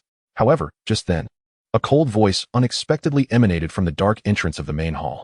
Following that, a rhythmic sound of footsteps echoed from within, growing increasingly distinct.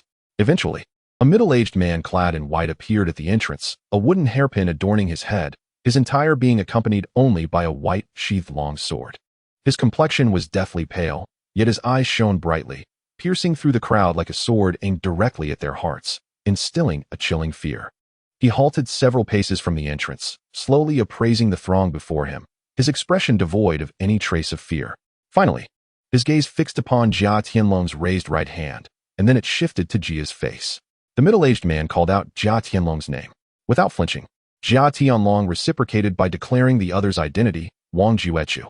Indeed, this is the first time we, as leaders of our respective factions, have met face to face. Is it not, my esteemed Wang Demenju? Jia Tianlong spoke with a tone of feigned nonchalance, a hint of mockery gracing his lips as he slowly lowered his raised hand. Wang Juechu regarded Jia Tianlong expressionlessly, remaining silent as the atmosphere grew tense. Has Wang Minju come here alone with the intention of surrendering? Jia Tianlong teased with a smile. Indeed, I intend to discuss the matter of surrender, Wang Juechu. The head of Qixianmen replied coldly, resembling an ice man. Do you truly intend to surrender? Jia Tianlong inquired, somewhat taken aback. Surrender is surrender. But which side surrenders to whom remains uncertain. Wang Minju narrowed his eyes slightly, casually resting his hand on the hilt of his sword as he spoke slowly. What do you mean by that? Jia Tianlong's expression darkened as he gestured for a pincer movement. Suddenly, the iron guards behind him surged forward, encircling Wang Juechu in a semicircular formation. Simultaneously, they drew out their hardened crossbows from behind, aiming the gleaming azure-tipped bolts directly at him. It was evident that at the slightest command from Jia Tianlong, they would unhesitatingly unleash a barrage of bolts, instantly ending Wang Juechu's life on the spot. Did you think that our sect relocated its main hall to Luo Ri Feng without ever considering the possibility of an external invasion that we could not withstand? Wang Minzhu regarded the crossbows with indifference, yet his tone carried a menacing undertone. Upon hearing this, Jia Tianlong felt a slight chill in his heart. Sensing an ominous premonition, he refrained from interrupting the speaker, maintaining a dark expression as he awaited the continuation of the discourse. The relocation was orchestrated by the seventh-generation leader, Li Minzhu, a man of exceptional talent and adept at the art of earth and wood mechanisms, truly a remarkable genius of his time. At this juncture, Wang Minzhu paused momentarily, revealing a hint of admiration on his face. He then continued, stating that Li Minzhu had chosen Luo Ri Feng as the site of the sect's main hall for two reasons. First, the peak's treacherous terrain made it easy to defend but difficult to assault, rendering it an excellent defensive stronghold. Second, within the heart of the mountain, there existed a naturally formed cavern of colossal proportions, a vast stone milk cave. This cave was extraordinarily expansive, occupying nearly 2/3 of the mountain's interior. Witnessing such a marvel, Li Minzhu conceived a plan, utilizing his knowledge of earth and wood techniques to transform the entire peak into a natural trap. Now, should anyone activate the preset mechanisms, the entire mountain would collapse, entombing all who resided upon it. After delivering these words, Wang Minzhu fell silent, surveying the densely packed crowd with a cold, lifeless glare. Jia Tianlong, taken aback by the revelation, found himself momentarily at a loss. Naturally, he did not believe the assertions made by his opponent, yet in that instant, he could not discern how to counter the threat. The others atop the peak who overheard the exchange began to fidget restlessly, whispering among themselves. Some of the more astute individuals even began to gravitate toward the only route down the mountain, preparing to flee at the slightest hint of danger. Silence. Those who move or create a disturbance shall face death, without mercy. Jia Tianlong quickly regained his composure, incensed to see his followers succumbing to chaos based solely on the opponent's words. He understood that if he did not act immediately to restore order, the situation would spiral out of control. Without hesitation, he issued a lethal command. His edict was executed flawlessly by his trusted subordinates, who swiftly dispatched several cowardly individuals attempting to flee. This act instilled fear in the remaining crowd, quelling the unrest. However, Jia Tianlong was acutely aware that this calm was merely superficial and temporary. If he could not swiftly prove the veracity of his opponent's claims as falsehoods, neither his own followers nor those from other factions would remain at ease in this place. They would likely scatter at the first sign of trouble. You cannot expect us to believe your words based solely on your empty rhetoric. Suppressing his rising anger, Jia Tianlong prepared to personally expose his adversary's deceit. Of course not. I possess ample evidence for you to witness. However, heed my warning. Should anyone attempt to flee or persist in their aggression after seeing my proof, I will activate the mechanisms, ensuring our mutual destruction. Wang Juechu's words dripped with malice, an unmistakable threat. Jia Tianlong scrutinized his opponent's expression, searching for any signs of deceit. Alas, the individual before him maintained a frigid demeanor, betraying no indications of guilt or hesitation. This left him pondering if perhaps there was truth to his opponent's assertions, and that indeed, such a deadly trap existed. Activate the second mechanism. Wang Juechu abruptly turned towards the main hall, issuing a loud command. He then shifted his gaze to a smaller stone hall, disregarding Jia Tianlong entirely. Witnessing such blatant disregard ignited Jia Tianlong's fury. He resolutely resolved that unless the evidence presented by his opponent satisfied him, he would order this Wang Minzhu to be transformed into a human pincushion on the spot. Nonetheless, Wang Juechu's peculiar fixation on the stone hall captured the attention of his subordinates, who could not help but direct their gazes toward the same location, eager to witness any strange occurrences. Amidst the palpable tension among the members of the Yilang gang, no one noticed two figures on the outskirts of the crowd, clad in the attire of the Duan Shui sect, whispering quietly to each other. Hanli, do you think what our leader said is true or false? Is it possible that such a colossal Luo Ri Feng is indeed hollow? I have been here several times, yet never sensed anything amiss. Could it be that Wang Minzhu is deceiving them, seeking to buy time? One of the young men, persistent in his inquiries, pressed the other, who remained silent, eager for an explanation to his doubts. These two were none other than Han Li and Li Feiyu, who had originally intended to visit Elderly. Chapter 84. The earth trembles and the mountains shake initially, to prevent the disciples of the Duan Shui sect from fleeing and alerting other enemies. Han Li had to personally intervene, employing both the Luo Yin step and the Yufeng decision. In mere moments, he effortlessly eliminated all foes, leaving Li Feiyu, who had intended to join the fray, utterly astonished, realizing for the first time the true extent of Han Li's strength.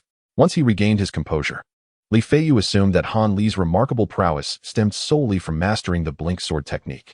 This notion nearly drove him mad with envy, prompting thoughts of abandoning his own cultivation to pursue the same technique. Fortunately, the remnants of his reason reminded him that, in terms of both time and talent, such aspirations were utterly unattainable. Thus, throughout their journey, Li Feiyu incessantly lamented Han Li's luck, exclaiming in disbelief that he had acquired such an extraordinary skill. Meanwhile, Han Li paid little mind to his increasingly envious companion, focusing instead on dispatching the enemies they encountered along the way, no longer concealing his true capabilities. All opponents appeared powerless against Han Li's enigmatic movements. They fell before him without managing to mount even a single counterattack, including several high-ranking adversaries.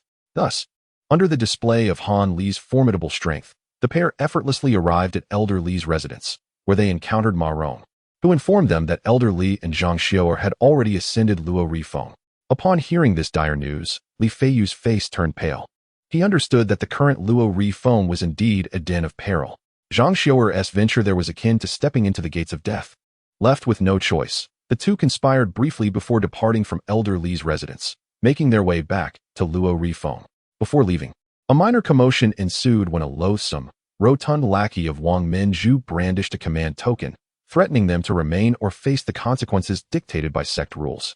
Li Feiyu was now in a state of frantic anxiety, his mind solely fixated on the safety of Zhang Xiao, with disregard for any rules or regulations.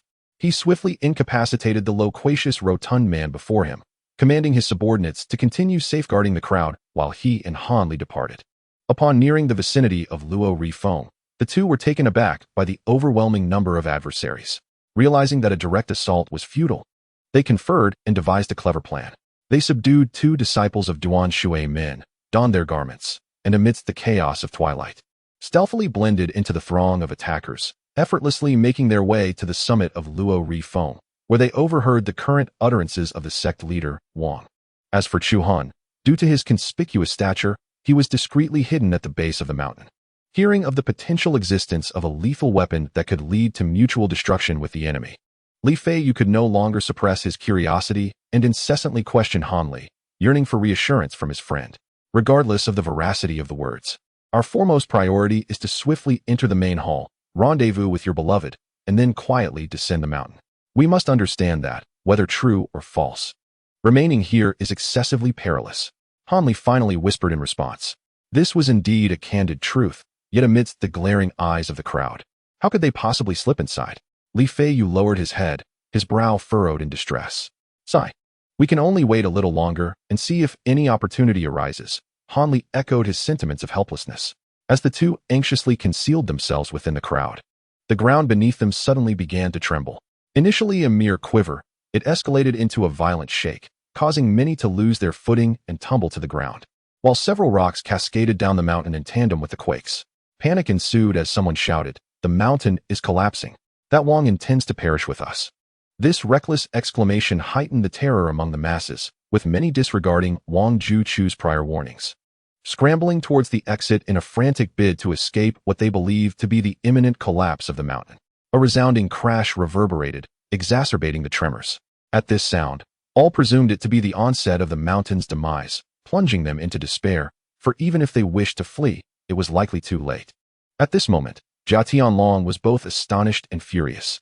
Surrounded by his fiercely loyal iron guards, he felt a sense of confusion, uncertain of how to proceed. He turned his gaze towards the Jin Guangshang Ran, his supposed ally, but upon witnessing the panic etched on the latter's face, he could not help but smile bitterly. It dawned on him that this individual was equally vulnerable. He chuckled to himself, thinking he had assumed the members of the Yilang gang were fearless warriors, only to discover they were merely a disorganized rabble. Just then, Wang Juchu's mocking voice cut through the chaos, clear and resonant amidst the turmoil, showcasing his formidable prowess. With his words, the ground's tremors astonishingly ceased, as if the entire mountain had quelled its fury in that fleeting moment, returning to tranquility. People soon realized that the much-discussed stone hall had vanished without a trace, leaving behind a gaping chasm of several acres.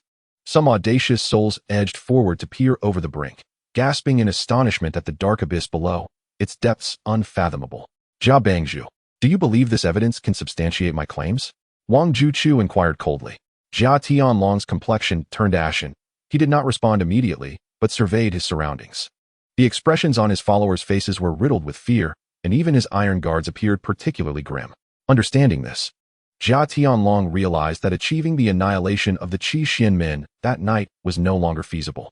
It seemed prudent to retreat for the time being and deliberate on their next course of action. You may present your conditions, but be aware that even if we comply, we stand merely at a stalemate. Do not push your luck, he begrudgingly stated, a hint of bitterness lacing his words. Chapter 85. The Blood Pact Duel. The conditions are few and quite simple, merely two, Wang Juchu replied impassively. Firstly, your people must vacate this sect's territory, and this withdrawal must occur in batches, under the supervision of our disciples. His tone was firm and unyielding. Agreed, that is acceptable, Jia Tianlong responded without hesitation. Observing the ease with which his opponent acquiesced, Wang Juchu smirked before laying forth the next condition, which took Jia Tianlong by surprise. Secondly, we must engage in a blood pact duel here, after which you may depart. A blood pact duel? Is this for real? Has he lost his senses? Wang Juchu's declaration sparked a tumultuous uproar among the assembled crowd, their expressions a mix of horror and exhilaration. Jia Tianlong's visage shifted, but he quickly masked his surprise. Did I hear correctly? A blood duel that requires both parties to sign a pact, allowing only one to leave the arena? He chuckled lightly, feigning nonchalance. Absolutely correct. This duel is to exact revenge for the blood debts owed to sect leader Wu and others, and both of us must participate. Wang Juchu declared, his hand resting on the hilt of his sword, his gaze fixed coldly on Jia Tianlong. Jia Tianlong chuckled softly, withholding immediate affirmation. His eyes glinting as he contemplated the gravity of a blood pact duel. It was clear he understood the seriousness of the matter and would deliberate carefully before responding. Amidst the murmurs of curiosity surrounding the blood pact duel, Han Li, bewildered and impatient, turned to Li Feiyu and inquired, what is a blood pact duel? It seems quite significant. Surely you jest. You don't know what a blood pact duel is. That's simply unbelievable. It is the most notorious and bloody method for resolving disputes among the martial world. Li Feiyu exclaimed, his expression one of sheer astonishment. Of course. You know I am not well versed in such matters of the martial world. What is so remarkable about it? Han Li retorted, his tone tinged with irritation. Oh, I almost forgot that detail. Li Feiyu sheepishly scratched his head. A blood pact duel refers to a confrontation between parties with deep-seated enmity, where they must sign a life and death contract before the duel, declaring that only one may leave the arena alive. Should anyone attempt to leave during the duel, they would not only suffer disgrace, but also be subject to a bounty and pursuit throughout the martial world. This is because all practitioners regard the blood pact duel as a sacred form of combat, and those who tarnish it deserve death as a warning. Such duels are typically reserved for multiple combatants, rendering them particularly brutal and savage. In recent years, such methods have become increasingly rare. Upon hearing the discussion, Han Li furrowed his brow. After grasping the nature of the death contract duel, he felt somewhat dismissive of the sudden proposition made by Wang Minju. To him, such a duel was evidently a path toward mutual destruction. Why engage in such folly? It would be far more prudent to allow the enemy to depart swiftly, thereby avoiding unnecessary complications. Very well, I consent to the death contract duel, he declared. After much contemplation, Jia Tianlong shifted his gaze around Jing Guangshangren before finally resolving to proceed. It is worth noting that the opponent aimed to seize this opportunity to eliminate him, just as he sought to eradicate the remnants of Qi Xianmen in one fell swoop. Jia Tianlong was well aware of Wang Juechu's intentions. The latter sought to rely on the support of 3 obscure masters. However, Jia Tianlong had already learned of these details through his covert informants and had taken precautions accordingly. Now, equipped with a cultivator skilled in flying sword techniques, he was confident that his chances of victory in the death contract duel exceeded 90%. If he could eliminate Wang Juechu and the remaining experts of Qi Xianmen, even if this plan did not succeed, it would matter little. For any future assaults, the enemy would be left defenseless, as nurturing experts could not yield results in a mere year or two. Thus, the usually prudent Jia Tianlong was willing to take this risk and resolutely agreed to sign the death contract. Wang Minju, according to the rules of the death contract duel, since you proposed the time and location for the duel and I did not object, then the number of participants and the method should be decided by you, correct? Jia Tianlong remarked with a facade of civility. Humph. Indeed, Wang Juechu reluctantly acquiesced. Very well. I demand that the number of duelists be 100, with 50 from each side, employing a free-for-all format, Jia Tianlong boldly asserted. 50 participants? A free-for-all? A flicker of surprise crossed Wang Minzhu's icy visage. Typically, in a death duel, both sides would limit themselves to 20 or 30 participants to avoid substantial injury. The free-for-all format was seldom employed, with one-on-one duels being the norm. However, since he had initiated the challenge, he could not retract it, and he possessed unwavering confidence in his three masters, believing that even in a free-for-all, victory would surely be on his side. Moreover, the cost of eliminating Jia Tianlong was worth any price.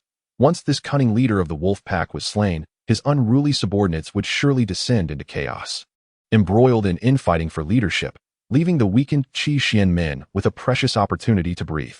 With this thought in mind, Wang Minzhu nodded in agreement to the opponent's demands. Bring forth the arena for the duel.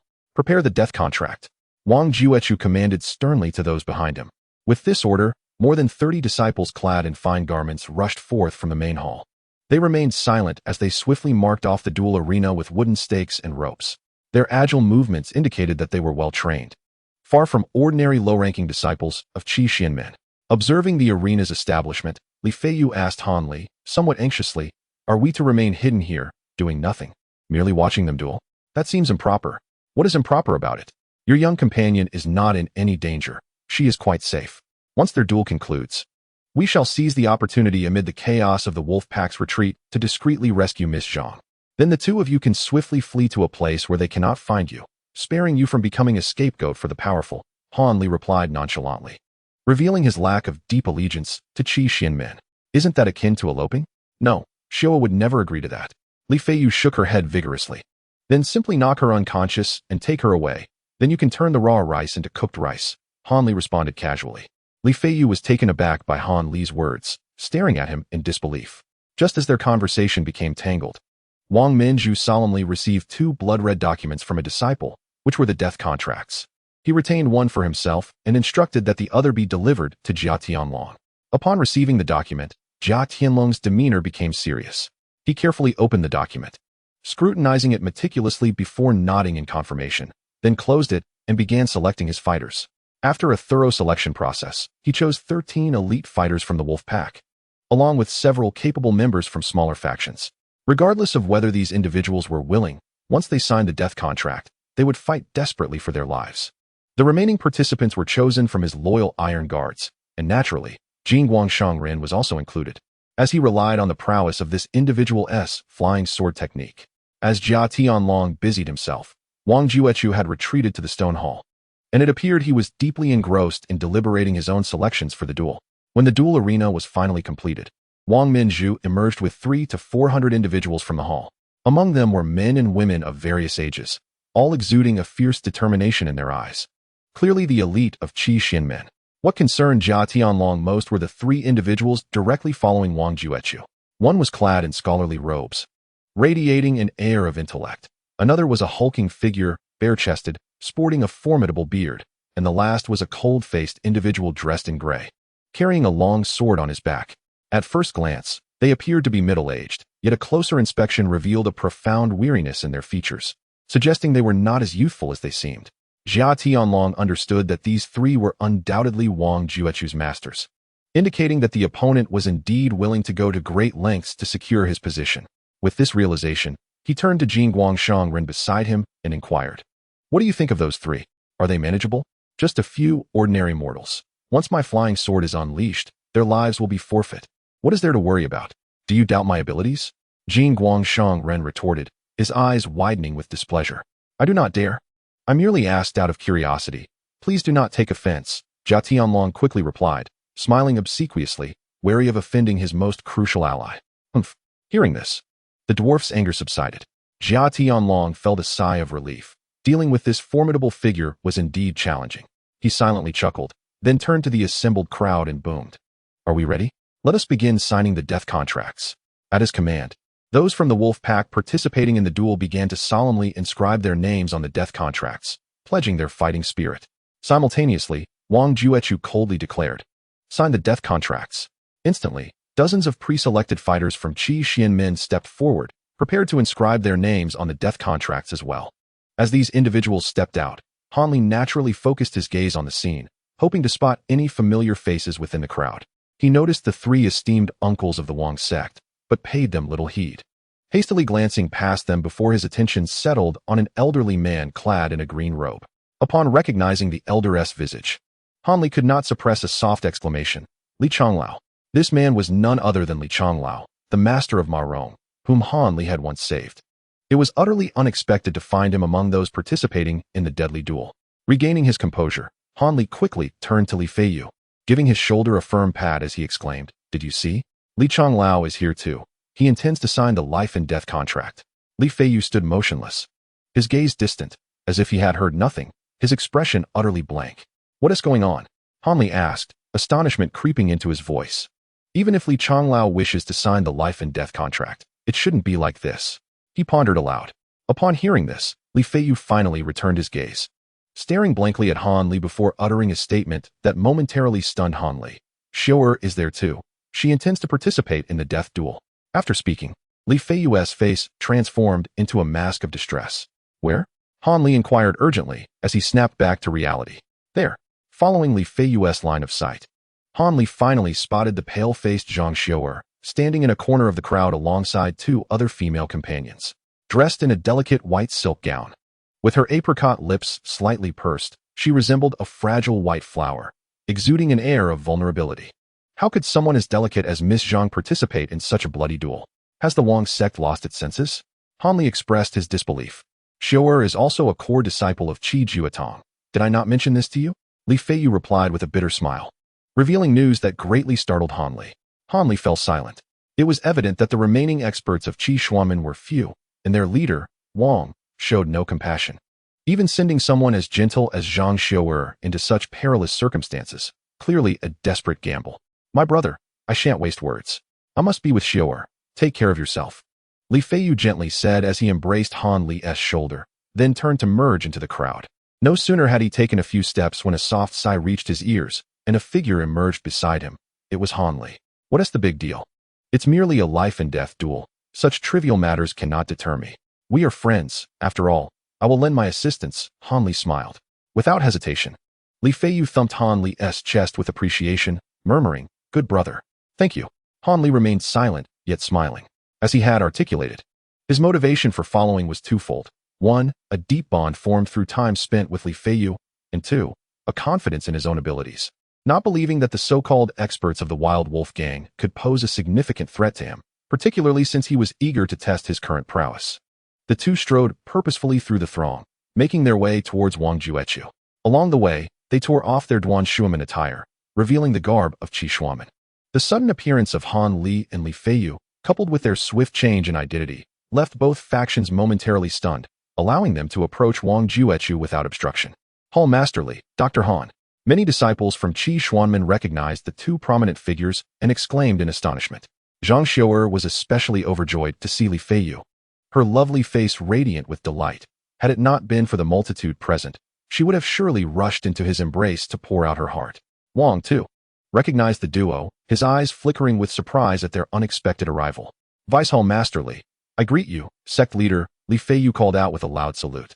"We both wish to sign the life and death contract and participate in the blood duel. We hope for your support." Sect leader, he stated directly without waiting for questions. Han Li stood silently beside him, embodying a supportive presence. Upon hearing Li Feiyu's words, Wang found himself swallowing the reprimand that had risen to his throat. A flicker of amusement gracing his icy countenance as he replied warmly, "Excellent. It is no surprise that our loyal disciples of Qi Xuanmen are eager to participate in the duel.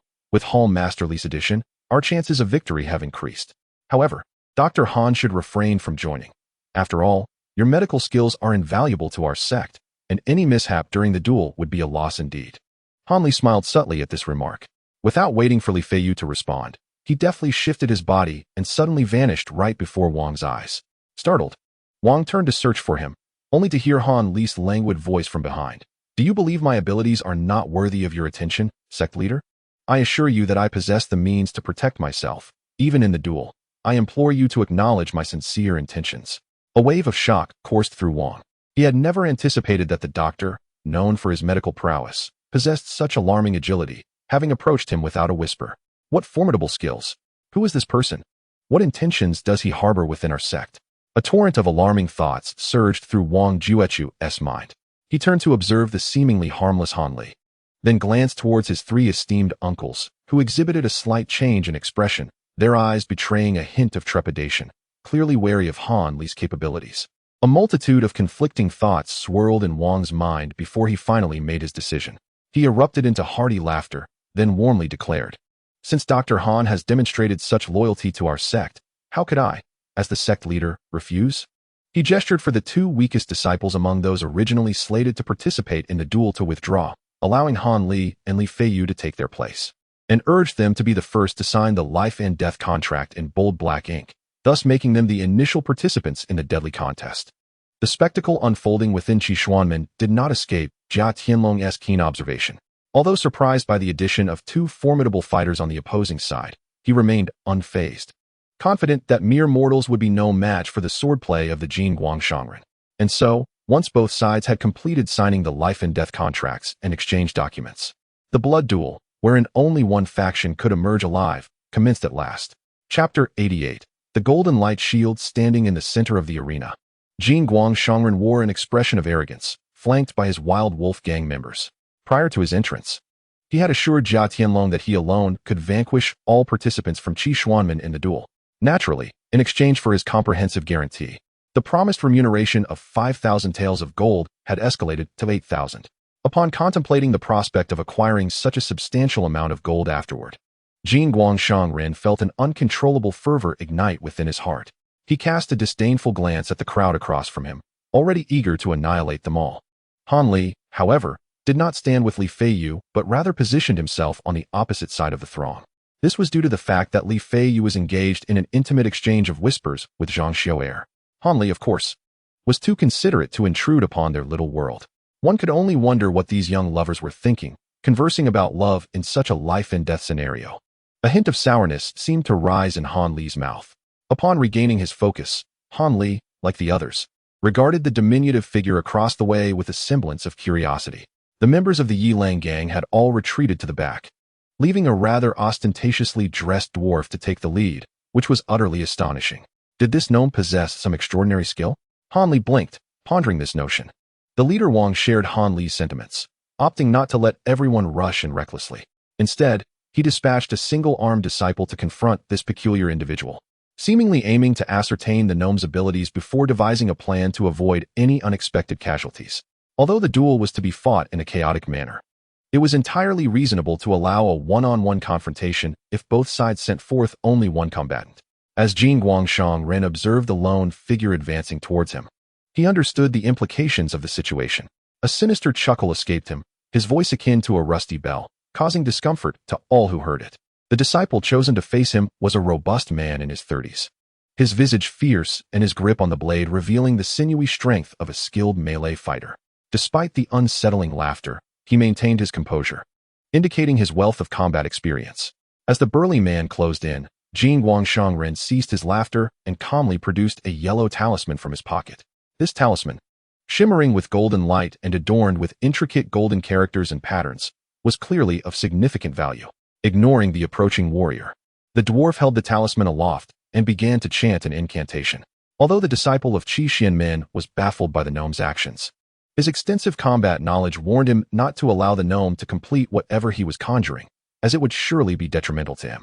Without hesitation, he lunged forward, closing the distance between them in mere strides, raising his steel blade with a flash of cold light, and struck down with tremendous force. As the blade descended towards Jin Guangshangren, the incantation reached its conclusion.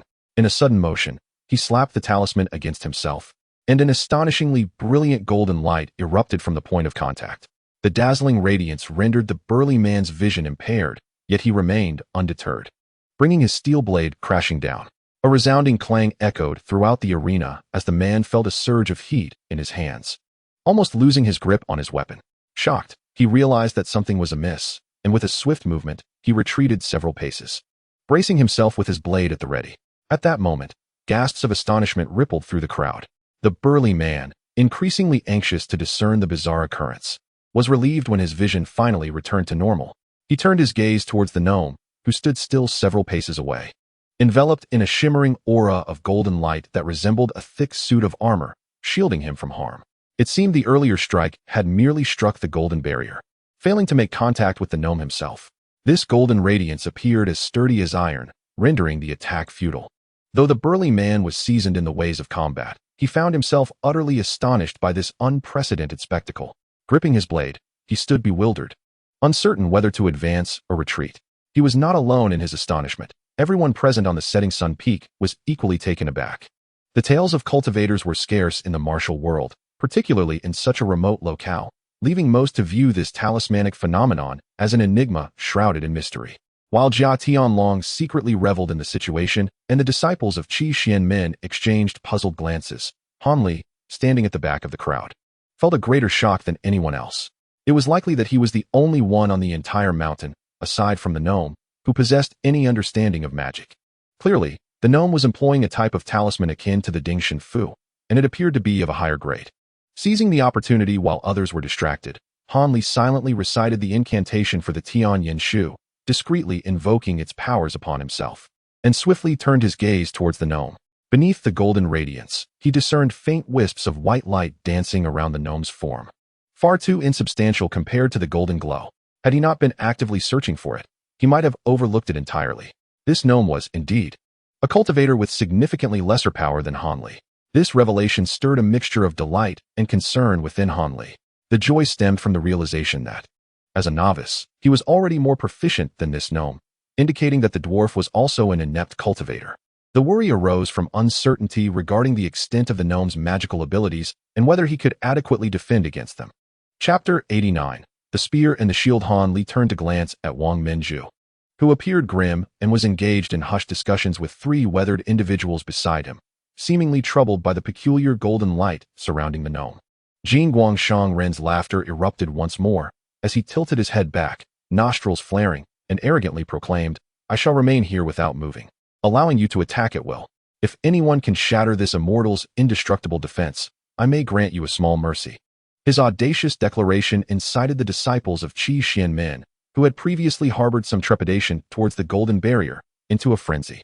Several formidable martial artists rushed forth, eager to confront the gnome, but were halted by Wang Minju. With a wave of his hand, he summoned the remaining guards back and whispered a few words to the burly man among the three beside him. The man nodded and confidently approached the gnome. Step by step, the gnome's gaze fell upon the bearded giant before him, a glimmer of malice flashing in his eyes.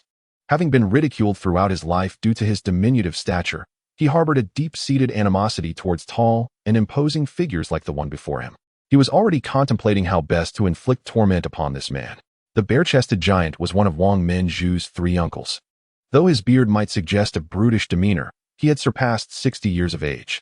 As a once-renowned warrior of Qi Xianmen, having slain countless foes, he was not one to act recklessly in the face of such an unusual golden barrier. The man scrutinized the golden radiance, casting a glance at the figure of the golden light master within. A grin spread across his face as he suddenly extended two fingers and gently flicked the golden barrier, producing a crisp sound. This frivolous act infuriated the golden light master, who ominously remarked, "You reckless fool, do you wish for me to hasten your reincarnation?" The man, undeterred by the words, stepped forward, moving to the side of the dwarf, then swiftly raised his leg and positioned himself behind him. Thus, he circled around the golden light master, his strides growing larger and the pace increasingly rapid, until his figure became a blur, indistinct to the eye. The golden light master, dizzy from the constant spinning, felt his anger intensifying. Without hesitation, he reached into his robe, seemingly to retrieve something. The bearded man, caught in the whirlwind of motion, observed the master's actions closely. He suddenly let out a long, resonating howl, a sound akin to a dragon-esque roar or a tiger-esque growl, profound and enduring, reverberating through the ears of all on Sunset Peak, causing the nearby branches and leaves to tremble slightly. Upon hearing the howl, the golden light master felt his limbs weaken, his hand unable to retract from within his robe. Suddenly, a series of crisp cracking sounds emanated from the man's joints, sharp and resonant, escalating in urgency until they blended into a continuous rhythm, even drowning out the howl. When the man circled back to the front of the dwarf, he halted, and the howling and cracking sounds abruptly ceased. At this moment, those who had regained their senses noticed that the man's physique had inexplicably swelled significantly, his chest and arms bulging with muscle, appearing as though forged from solid iron. Now, compared to the dwarf, he seemed a giant. Seizing the opportunity, the Golden Light Master finally extracted a long, dark wooden box from his robe, which bore a talisman affixed to it, seemingly sealing the contents within. Before the dwarf could tear off the talisman, the giant man extended his hand, akin to a large fan, and without hesitation, struck the golden barrier with a powerful fist, causing the golden radiance to sway and distort, leaving the dwarf unable to steady himself to remove the talisman. The Golden Light Master, horrified, understood the power of the barrier he possessed. To think this man could deform it required immense strength.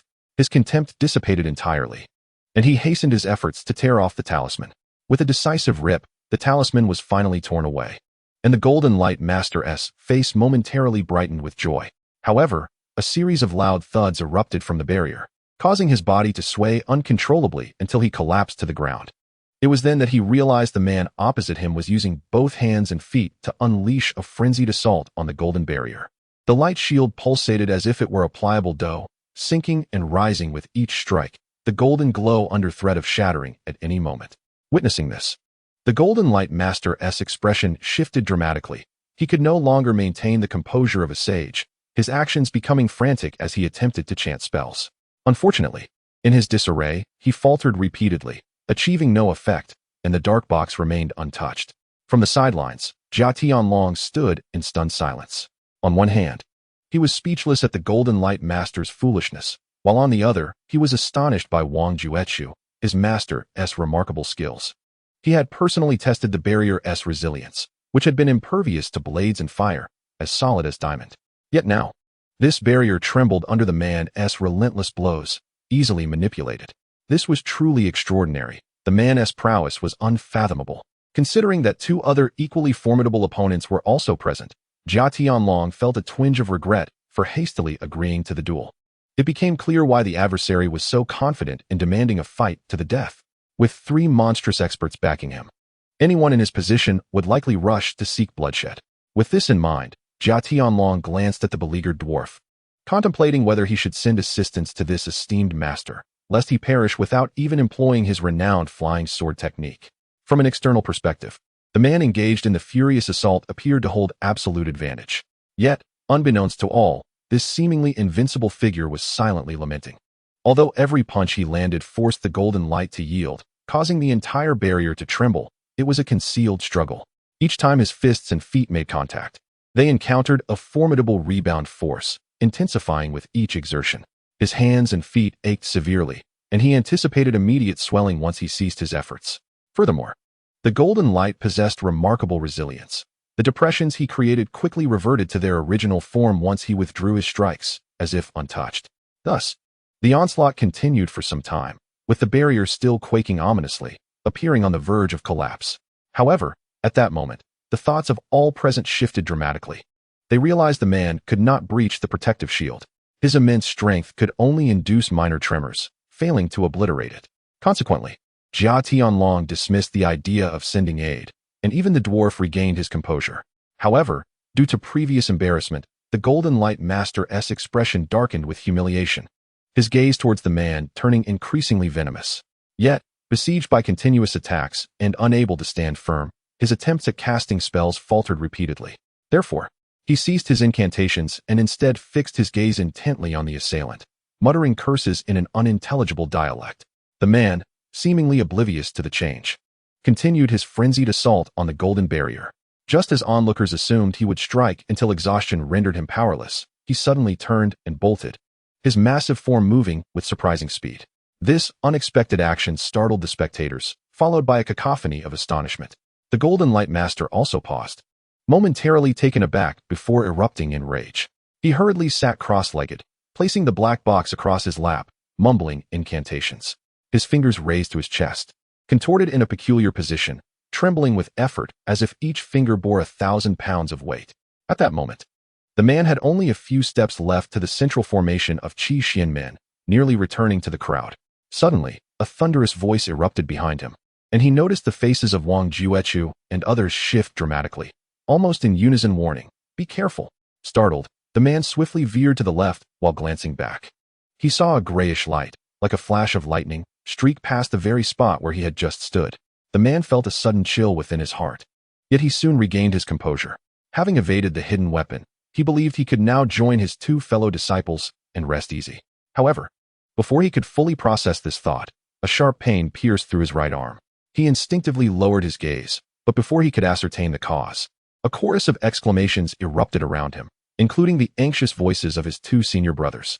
Momentarily dazed and perplexed, the man was suddenly struck by a flash of gray light that pierced through his chest, revealing itself to be the very weapon he had just dodged.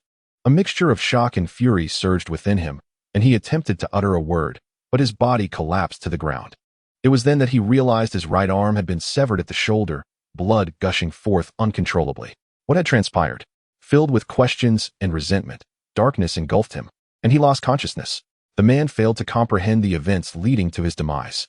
Yet those observing from the Yilang gang and Qi Xianmen had witnessed everything clearly.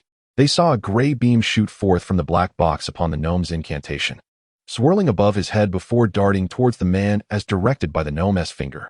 Although the man had adeptly tilted his body to evade the initial strike, the gray light grazed his shoulder, severing his arm without him realizing it.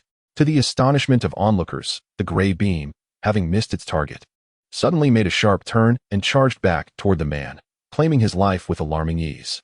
Everyone stood agape, their gaze fixated on the swirling gray light hovering above the gnome's head. The term flying sword involuntarily surfaced in the minds of many. Though they were unaware of the existence of cultivators, tales of legendary flying swords were well known. The gray light bore an uncanny resemblance to the flying swords wielded by sword immortals in lore. Was it possible that this unassuming gnome was, in fact, a legendary sword immortal? Most spectators cast reverent glances toward the Jin Guangshang Ren, for the title of sword immortal commanded considerable respect among mortals. The Jin Guangshang Ren, standing tall and proud, manipulated the gray light with an air of arrogance, causing it to dance above his head like a long gray serpent, eliciting gasps of awe from the Yilang gang, while the Qi Xianmen fell into a heavy silence. If the party of Jia Tianlong found their spirits lifted by the presence of a sword immortal, the Qi Xianmen, faced with this unexpected turn of events, descended into a state of despondency. In stark contrast, Han Li was the sole individual whose heart swelled with elation at the sight of the gray light. He recognized that the incantation and gestures employed by the Jin Guangshang Ren to manipulate the gray light were identical to the techniques he had learned in his own practice. Although he couldn't ascertain whether the gray light truly represented a flying sword, he was certain it was an object of manipulation, leaving him filled with thoughts of killing and treasure-seeking, and his interest in cultivators intensifying. Chapter 91. The treasure heist. Just as the gnome reveled in his triumph and Han Li plotted his scheme, two figures leaped from the Qi Xianmen's side. Without a moment's hesitation, they charged toward the gnome, revealing themselves to be the remaining two disciples of Wang Juechu. Their faces were marred with grief, clearly devastated by the death of the robust man, and they harbored a deep-seated hatred for the Jin Guangshang Ren, intent on avenging their fallen comrade. Wang Minju originally intended to prevent their reckless actions, but reconsidered, realizing that this gnome, skilled in demonic arts, had to be confronted. And these two disciples were the only ones capable of posing a threat. Rather than intervene, he decided it would be better to let them settle their vendetta. With this thought, the words he had meant to call back were swallowed back down. Having learned from his earlier mistake, the Jin Guangshang Ren did not underestimate his opponents this time. He directed the gray light toward the two adversaries, transforming it into a swift arc that flew directly at them. The scholar among the two, upon seeing the approaching gray light, raised an eyebrow and, with a flick of his wrist, sent a slender silver thread shooting from his sleeve to intercept the gray beam. The collision momentarily halted the gray light, but it soon resumed its course, indicating that the silver thread had little effect. While others failed to discern its nature, Han Li, endowed with extraordinary vision from his Changchun Gong, recognized it as a series of silver needles aligned in a straight line. He was intrigued by the scholar's ability to launch such delicate projectiles with such force. Undeterred by the ineffectiveness of his silver thread, the scholar bent his body and began to spin like a top, unleashing a flurry of cold light, both large and small. This barrage split into two paths. One stream collided with the gray light, producing a cacophony of sounds as it struggled to maintain its position, while the other surged toward the gnome, striking the golden barrier with a resounding spectacle. The cold stream engaging the gray light shed debris, rendering its original form unrecognizable, while the projectiles rebounding off the golden barrier remained intact, consisting of an array of concealed weapons, including flying daggers, Bodhi seeds, iron lotus seeds, and various other strange implements. Momentarily taken aback, the Jingguang Shangren soon scoffed, convinced that these mundane materials could not withstand his treasure for long. A thunderous shout echoed throughout the arena, startling everyone present. It was then that they noticed the gray-clad figure who had leaped alongside the scholar had drawn his treasured sword and was advancing toward the gray light with deliberate steps. The sword's tip gleamed with a chilling white light, extending and retracting ominously. The term sword light was uttered by someone, resonating with the aspirations of all sword wielders present. The atmosphere ignited with fervor. If the flying sword was merely a whispered legend, then the sword light was a myth from the world of martial arts, the aspiration of every swordsman. Now, with both the flying sword and sword light making their appearance, ready to clash, how could the onlookers not feel their blood surge with excitement, sensing a profound significance in witnessing such a moment? At that instant, Jia Tianlong did not share in the fervor. Instead, he felt a chill run down his spine and cold sweat trickling down his brow. He realized too late the implications of his ignorance. Although he had known that Qi Xianmen harbored 3 formidable experts, he had never anticipated that one could wield sword light to such an extent. Had he not summoned the Jing Guangshangren, it was likely that this gray-clad figure alone could have annihilated everyone on his side. As Jia Tianlong's face turned pale with fear, the gray-clad figure approached the gray light. At this moment, it was unclear whether the Confucian scholar had intentionally ceased his movements or if his hidden weapons had truly been exhausted. Suddenly, his figure came to a halt, and the silvery stream of gray light dissipated, falling mercilessly upon the gray-clad man beneath. With both hands gripping his sword, the gray-clad man leaped into the air, undeterred by the impending danger. He swung his sword with ferocity, striking down towards the gray light.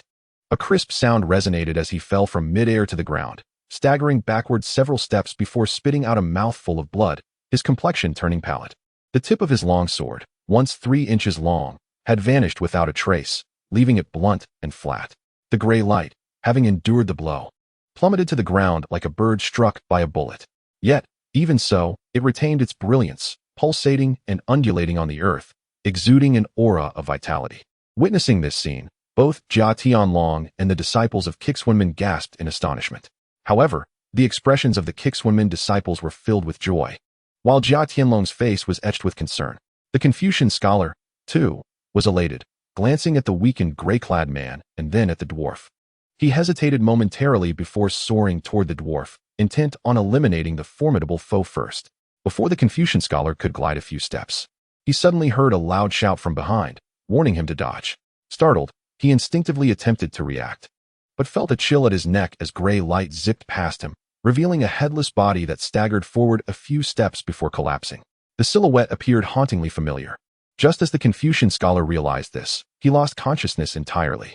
The Golden Light Master, filled with arrogance, commanded the gray light to soar once more towards the only remaining gray-clad man among the 3 great masters. He reveled in his cunning strategy that had dispatched the Confucian scholar, just as he contemplated exterminating the remaining disciples of Kixwenmen. A voice rang out from the crowd. "I quite fancy your flying object. How about you let me play with it?" Before the words fully escaped, he felt a surge of formidable spiritual power latch onto the gray light, severing his connection and usurping control. The gray light, initially aimed at the gray-clad man, veered off course, spiraling chaotically toward the crowd. Panic ensued as everyone scattered, yet one seemingly ordinary youth, appearing no more than 17 or 18 years of age, remained rooted in place. He flashed a smile at the Golden Light Master, revealing a set of pearly white teeth that contrasted starkly with his dark skin, and with a mere gesture, directed the gray light to obediently settle into his hand. A cultivator. The dwarf felt a chill run down his spine, his face turning ghostly pale. Chapter 92. Sword Talisman. All who witnessed this scene wondered if they were hallucinating. Initially, they believed the gray light had changed course due to the dwarf's intention to eliminate the weaker disciples of Kixwenmen before returning to confront the gray-clad man. However, to their astonishment, the gray light was effortlessly seized by an unremarkable disciple with a simple hand gesture, a feat that defied belief. The members of Kixwenmen, including Wang the sect leader and the gray-clad man, were filled with a mixture of surprise and joy at this unexpected turn of events. In the midst of his ecstatic delight, Wang Juechu felt immense gratitude for his foresight in allowing Han Li to participate in the deadly confrontation. He understood that the survival of everyone in this battle, as well as the future of Kixwenmen, hinged upon the suddenly enigmatic Han Li Feiyu. who had some understanding of Han Li, was equally dumbfounded, his mouth agape in disbelief. While he was aware that his friend was somewhat exceptional, witnessing him effortlessly seize a celestial sword from a sword immortal left him feeling as though he were dreaming. As for Zhang Xiu'er, elderly, and Jia Tianlong, their expressions were a tapestry of shock and awe. Numerous gazes, filled with fear, curiosity, and delight, converged upon Han Li, who maintained an air of calmness and a smile, seemingly unfazed by the attention. Yet, unbeknownst to all, beneath Han Li's composed exterior, his heart was tumultuous with frustration. He had never intended to act at that moment. His original plan was to wait until the dwarf grew careless and remove the golden barrier, allowing him to launch a sneak attack from behind. At that time, a mere flick of a small fireball would have sufficed to eliminate the opponent. Yet, fate had other designs. Han Li, enticed by the erratic flight of the gray light, had unconsciously employed the material manipulation technique he had practiced countless times, resulting in an effortless acquisition of the object. The simplicity of the capture exceeded all expectations. By merely extending his magical power to the gray light, he effortlessly erased the dwarf's spiritual influence and established a connection of his own. The gray light, under his command, wobbled like a toddler learning to walk, floating clumsily to his side before he successfully stowed it away. Now, while Han Li reveled in the ease with which he had seized the treasure, he felt a twinge of anxiety about having to confront the dwarf directly. He was acutely aware that he possessed little assurance in breaking through the opponent's defenses, and the only source of confidence lay in his vastly superior magical power. Of course, none of this was apparent on Han Li's face, for he understood that maintaining a psychological advantage would translate into tangible benefits during actual combat, enhancing his chances of victory. A lesson gleaned from the Blink Sword Manual. Thus, observing the dwarf's trepidation, Han Li displayed an air of confidence, casually toying with his newly acquired treasure. The gray light remained full of vitality, shimmering and shifting, rendering its true form elusive. Han Li glanced at the now pale-faced dwarf, smiled gently, and enveloped the gray light in magical energy, rubbing it between his hands. Instantly, the radiant glow dissipated, revealing its true nature, a talisman. Specifically a peculiar talisman adorned with the image of a gray sword.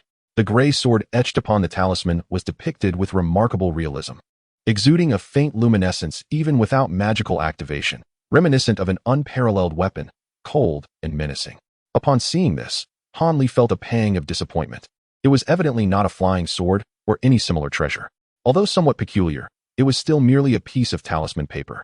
However, recalling the talisman's formidable prowess witnessed firsthand, he felt a flicker of consolation, recognizing its potential value for his future endeavors.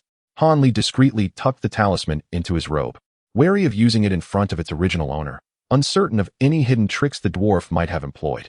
Moreover, his material manipulation technique had yet to undergo sufficient practical application, making him hesitant to employ it in a manner that might prove ineffective against the opponent. The Golden Light Master watched in disbelief as Han Li stowed his treasure away, fury boiling within him, yet he lacked the courage to confront Han Li. After all, if Han Li could easily erase the spiritual energy from the talisman, it indicated that his magical power was at least several times greater, leaving the Golden Light Master feeling utterly intimidated. Upon observing the diminutive figure retracting into himself, exuding an air of suppressed anger, Han Li discerned that he had completely intimidated his counterpart, who remained oblivious to his true capabilities. This realization emboldened Han Li further. Resolutely deciding to wield the power of intimidation, he employed the wind control technique, swiftly appearing before the gnome. The Golden Light Man, taken aback by Han Li's sudden appearance, felt an increasing dread and instinctively retreated a few steps, timidly uttering, "What do you intend to do? I have not encroached upon the mineral resources of this land, nor have I plucked any spiritual herbs. I have merely collected some ordinary gold, causing no harm to your family's interests. You have no justification to kill me." Upon hearing these words, Han Li inwardly rejoiced, recognizing that his adversary had mistaken him for a member of a certain cultivation family, which bolstered his confidence. He feigned a casual smile, and, adopting a tone of mystery, inquired softly, "May I ask who you are? Why do you meddle in the affairs of mortals? Disrupting the local secular order? This poses a challenge for our family." The gnome, sensing the gentleness in Han Li's words and perceiving no immediate threat, felt a surge of hope. His small eyes darted about before he hastily denied, "I am a disciple of the Yi family from Qin Yiling. I am merely passing through, having been compelled by a prior acquaintance with the leader of the Wolf Gang to lend assistance. I had no intention of offending your family. I hope you can forgive me." May I inquire how your family is addressed? I shall certainly come to express my apologies." As he proclaimed his affiliation with the Yi family, the gnome puffed out his chest, seemingly bolstered by this connection, his confidence noticeably increasing. Han Li recognized that the Qin Yi Ling Yi family must be a renowned cultivation clan. However, the gnome's initial panic suggested that he was either lying or an inconsequential pawn within his family, whose fate was of little concern to anyone. In a fleeting moment, Han Li reached a conclusion, deducing that eliminating this individual would not yield significant repercussions. This realization dispelled any lingering reservations he harbored, and a murderous intent began to blossom within him. After all, such a practitioner, lacking in power and exhibiting foolish behavior, was a rare find. Even without this confrontation, Han Li would not let such a prime target slip away. Furthermore, the gnome's demeanor indicated he was not of a benevolent nature, thus leaving no room for hesitation on Han Li's part. The Yi family from Qin Ling, renowned and distinguished, was it? Han Li feigned astonishment, as if struggling to believe this claim. If the gnome dared to invoke such a name as a shield, it surely signified his considerable reputation among cultivators, Han Li mused. Indeed, it is the Yi family. Since you are aware of our name, I trust you will not intentionally make things difficult for me. Seeing his ploy bear fruit, the gnome's tone grew more assertive. The Yi family? Han Li pretended to contemplate, scratching his head, feigning indecision. The gnome, sensing this, felt a surge of joy and hastily implored and threatened, making a cacophony in his anxiousness, fearing the tide might turn against him. How about this? I shall take you to meet the elders of my clan, and they will decide how to handle this matter, Han Li suggested, appearing conflicted. There is no need for such formality. This is a trivial matter. If you require the elders to intervene in such a small issue, it might leave a poor impression and hinder your future prospects. The gnome exclaimed, startled by Han Li's words, and quickly assumed a facade of concern, urgently dissuading him. At this moment, the Golden Light Man had entirely misconstrued Han Li as an inexperienced youth, believing him to be a sheltered disciple who had recently emerged from a life of rigorous cultivation within his family. This assumption elucidated why Han Li, despite his youth, possessed such formidable powers. Thank you for your advice. Han Li feigned gratitude, pondering deeply before producing a talisman adorned with a small sword from his robes. Since this is our first meeting and you have shown such consideration, I shall return this treasure to you.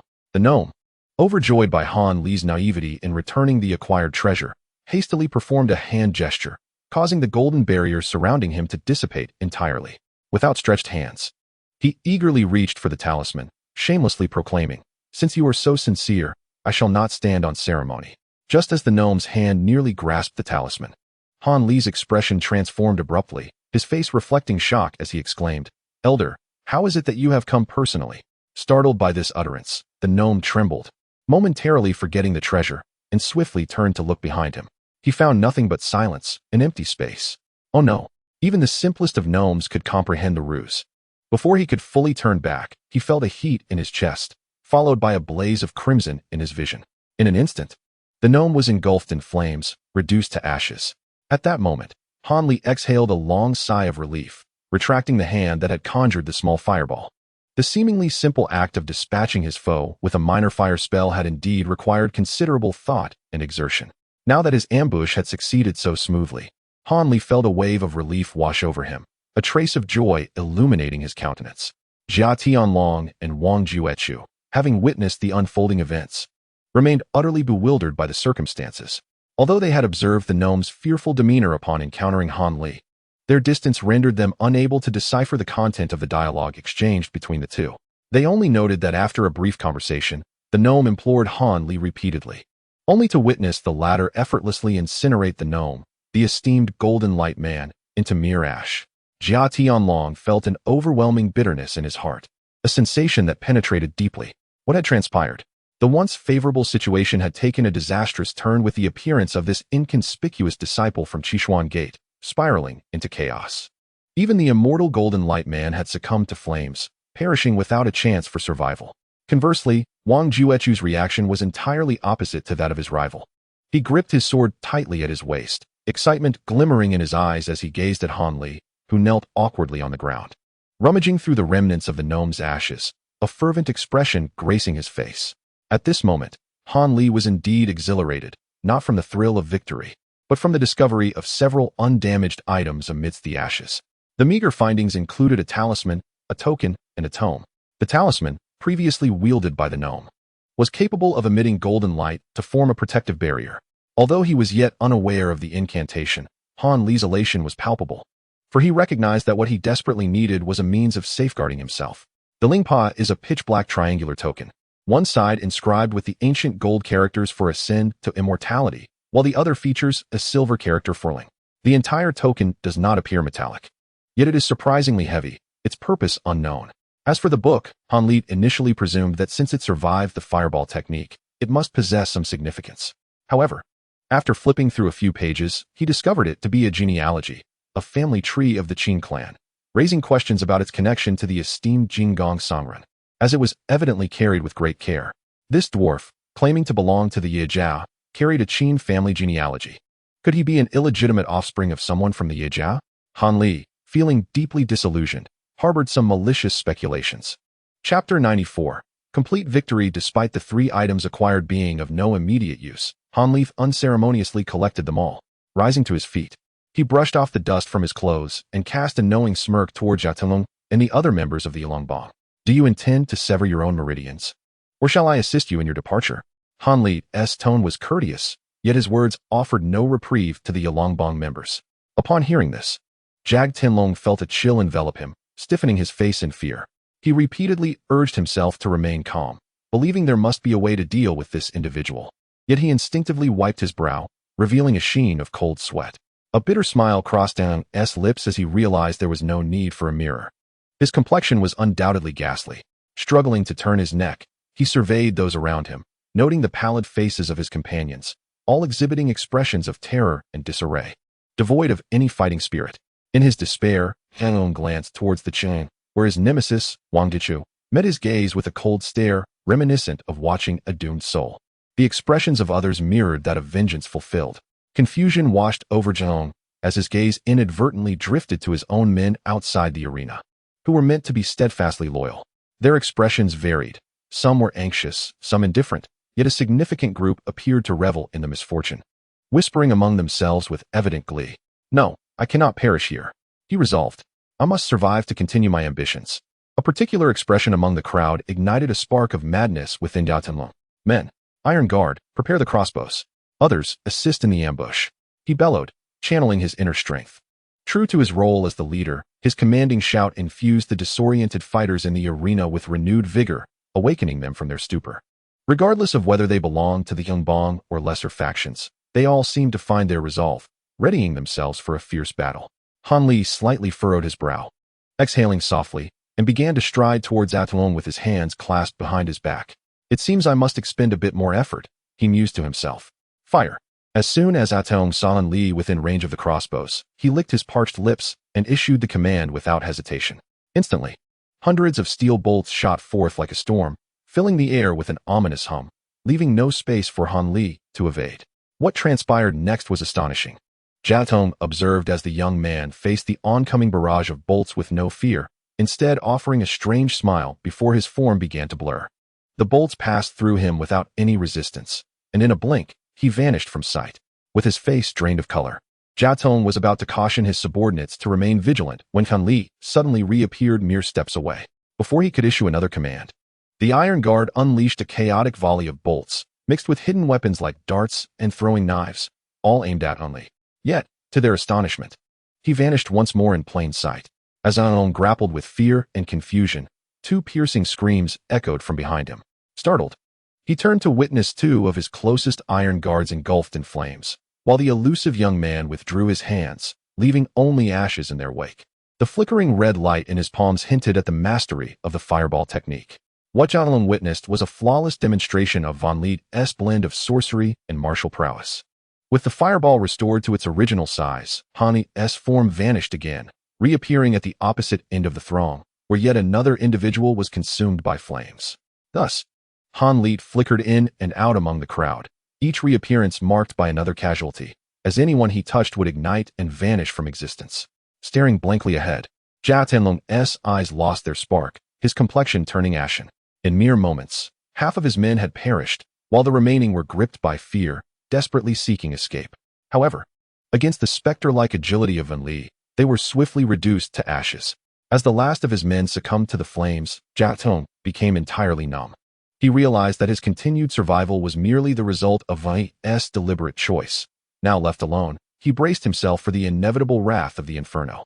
Han Li, not permitting any further delay, swiftly maneuvered behind him after eliminating the final subordinate and unleashed a fully realized fireball, sending the leader of the Yilongbang on his final journey.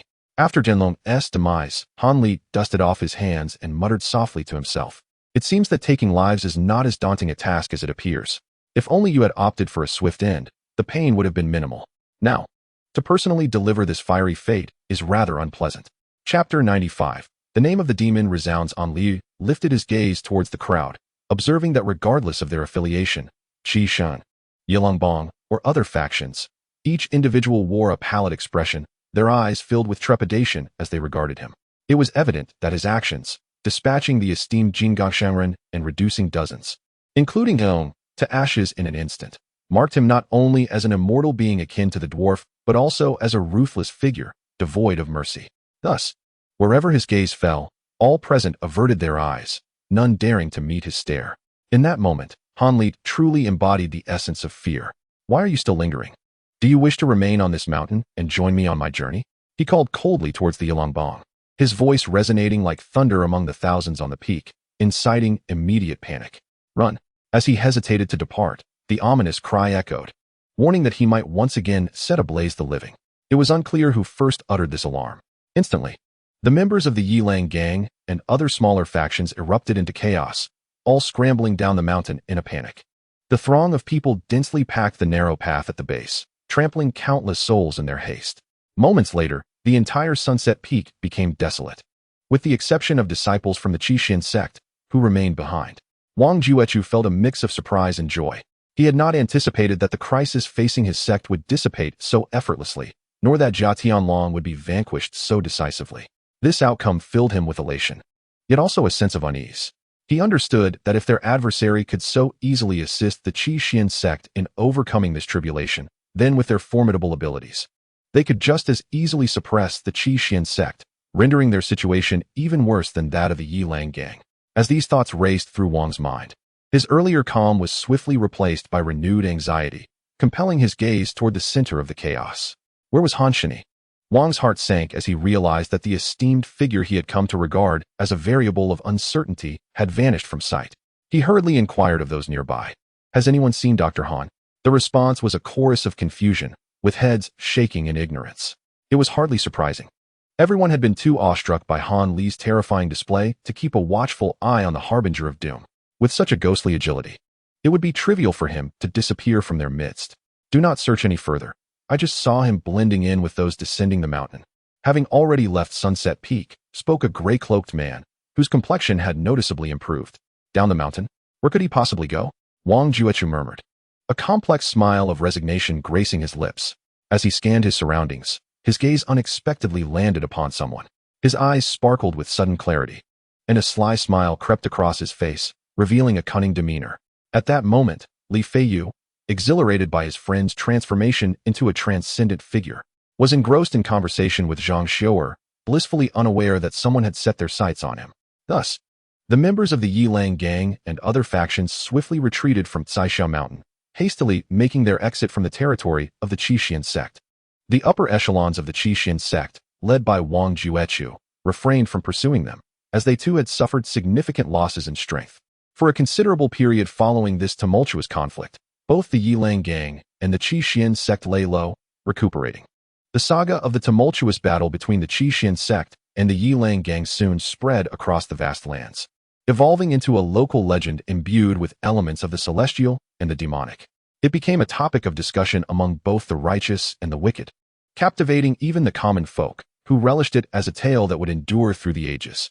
In this narrative, the battle commenced with a peerless swordsman wielding a blade of light, clashing with a sword immortal adept at commanding flying swords.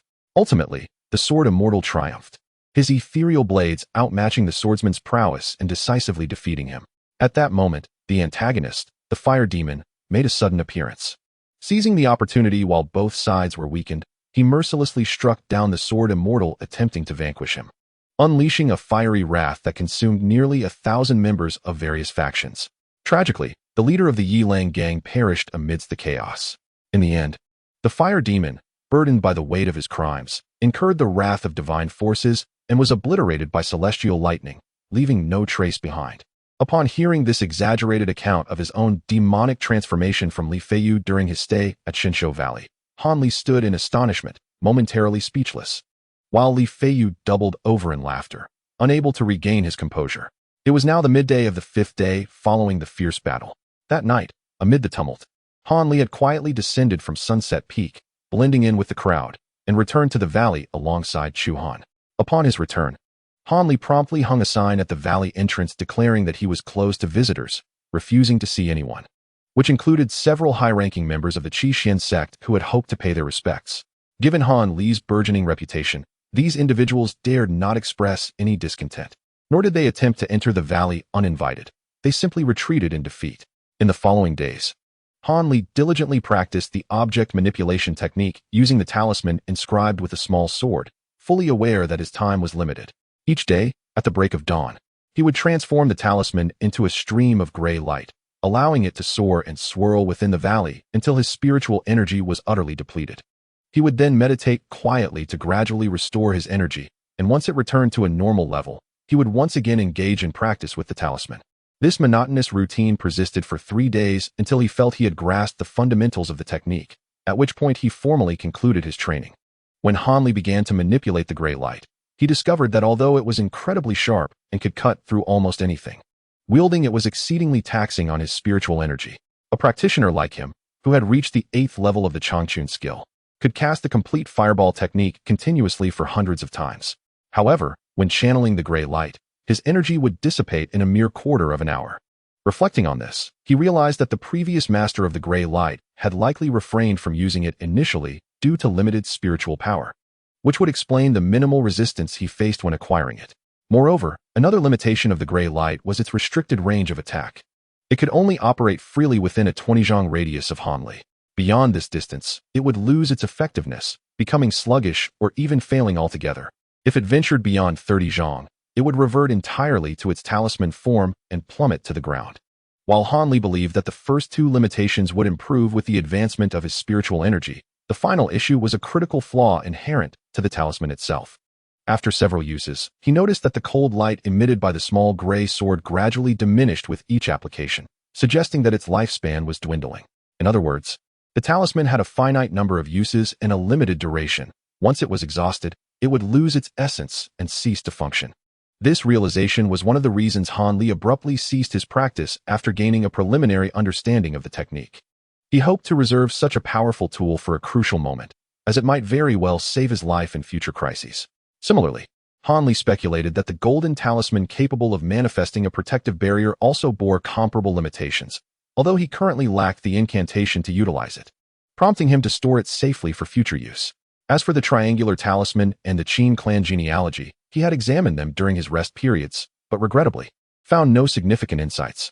On the 5th day, as Han Li removed the sign from the entrance, Li Feiyu bounded in with enthusiasm, immediately recounting the rumors of Han Li's supposed demonic transformation. The rumors left Han Li both amused and exasperated. With a stern expression, he glanced at Li Feiyu, who was brazenly mocking him. Eventually, Li Feiyu ceased his laughter, gradually composing himself, and addressed Han Li in a serious tone. "Surely, you can surmise the reason for my visit." Han Li replied dismissively.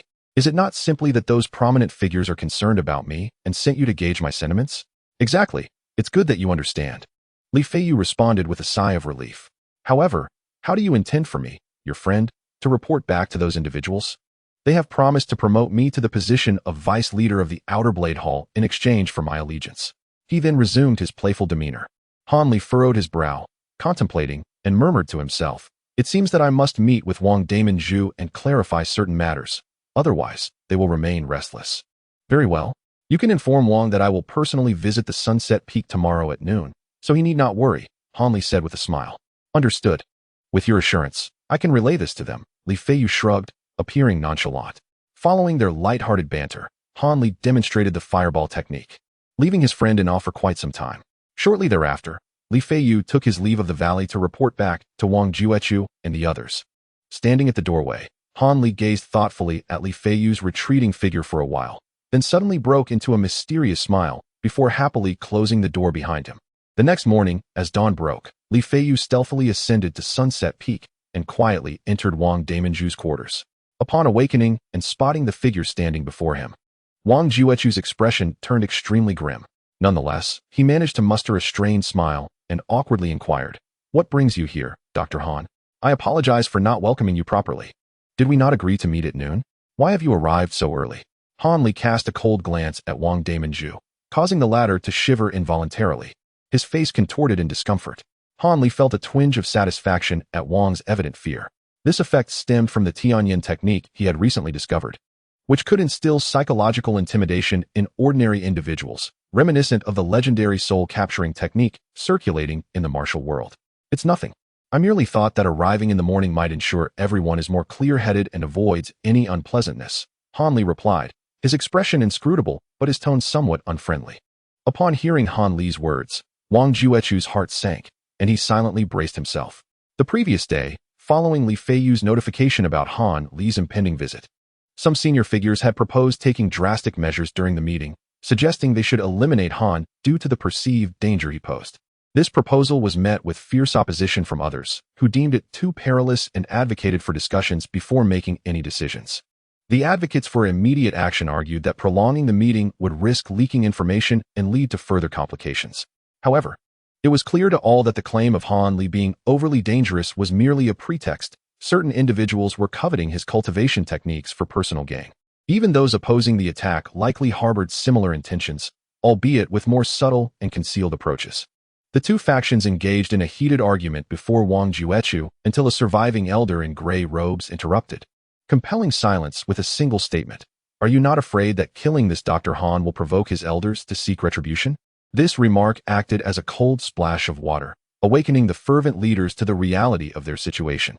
Indeed, given Han's youth and formidable abilities, it was inevitable that powerful mentors lurked in the background. Should they rashly take his life, it could lead to their own demise when those mentors inevitably sought vengeance. Realizing that harming Han Li was tantamount to endangering their own lives, those who had initially advocated for violence quickly changed their stance. Even a few with ulterior motives who attempted to persist were ultimately swayed towards a more conciliatory approach regarding Han Li. Now, observing Han Li's pointed remark, Wang Juechu felt a twinge of guilt, suspecting that Han possessed an extraordinary ability to discern the content of their previous discussions, thus issuing a warning. Nevertheless, as a seasoned leader, Wang quickly regained his composure, restoring his expression to normalcy. "Dr. Han, why do you speak thus? The members of our sect are immensely grateful to you." After weighing his words, he resolved to further probe Han's sentiments. "Yet, I have heard whispers suggesting that someone may intend to do me harm," Han Li replied with a cold smirk. Initially startled, Wang soon relaxed upon realizing that Han did not display any signs of anger.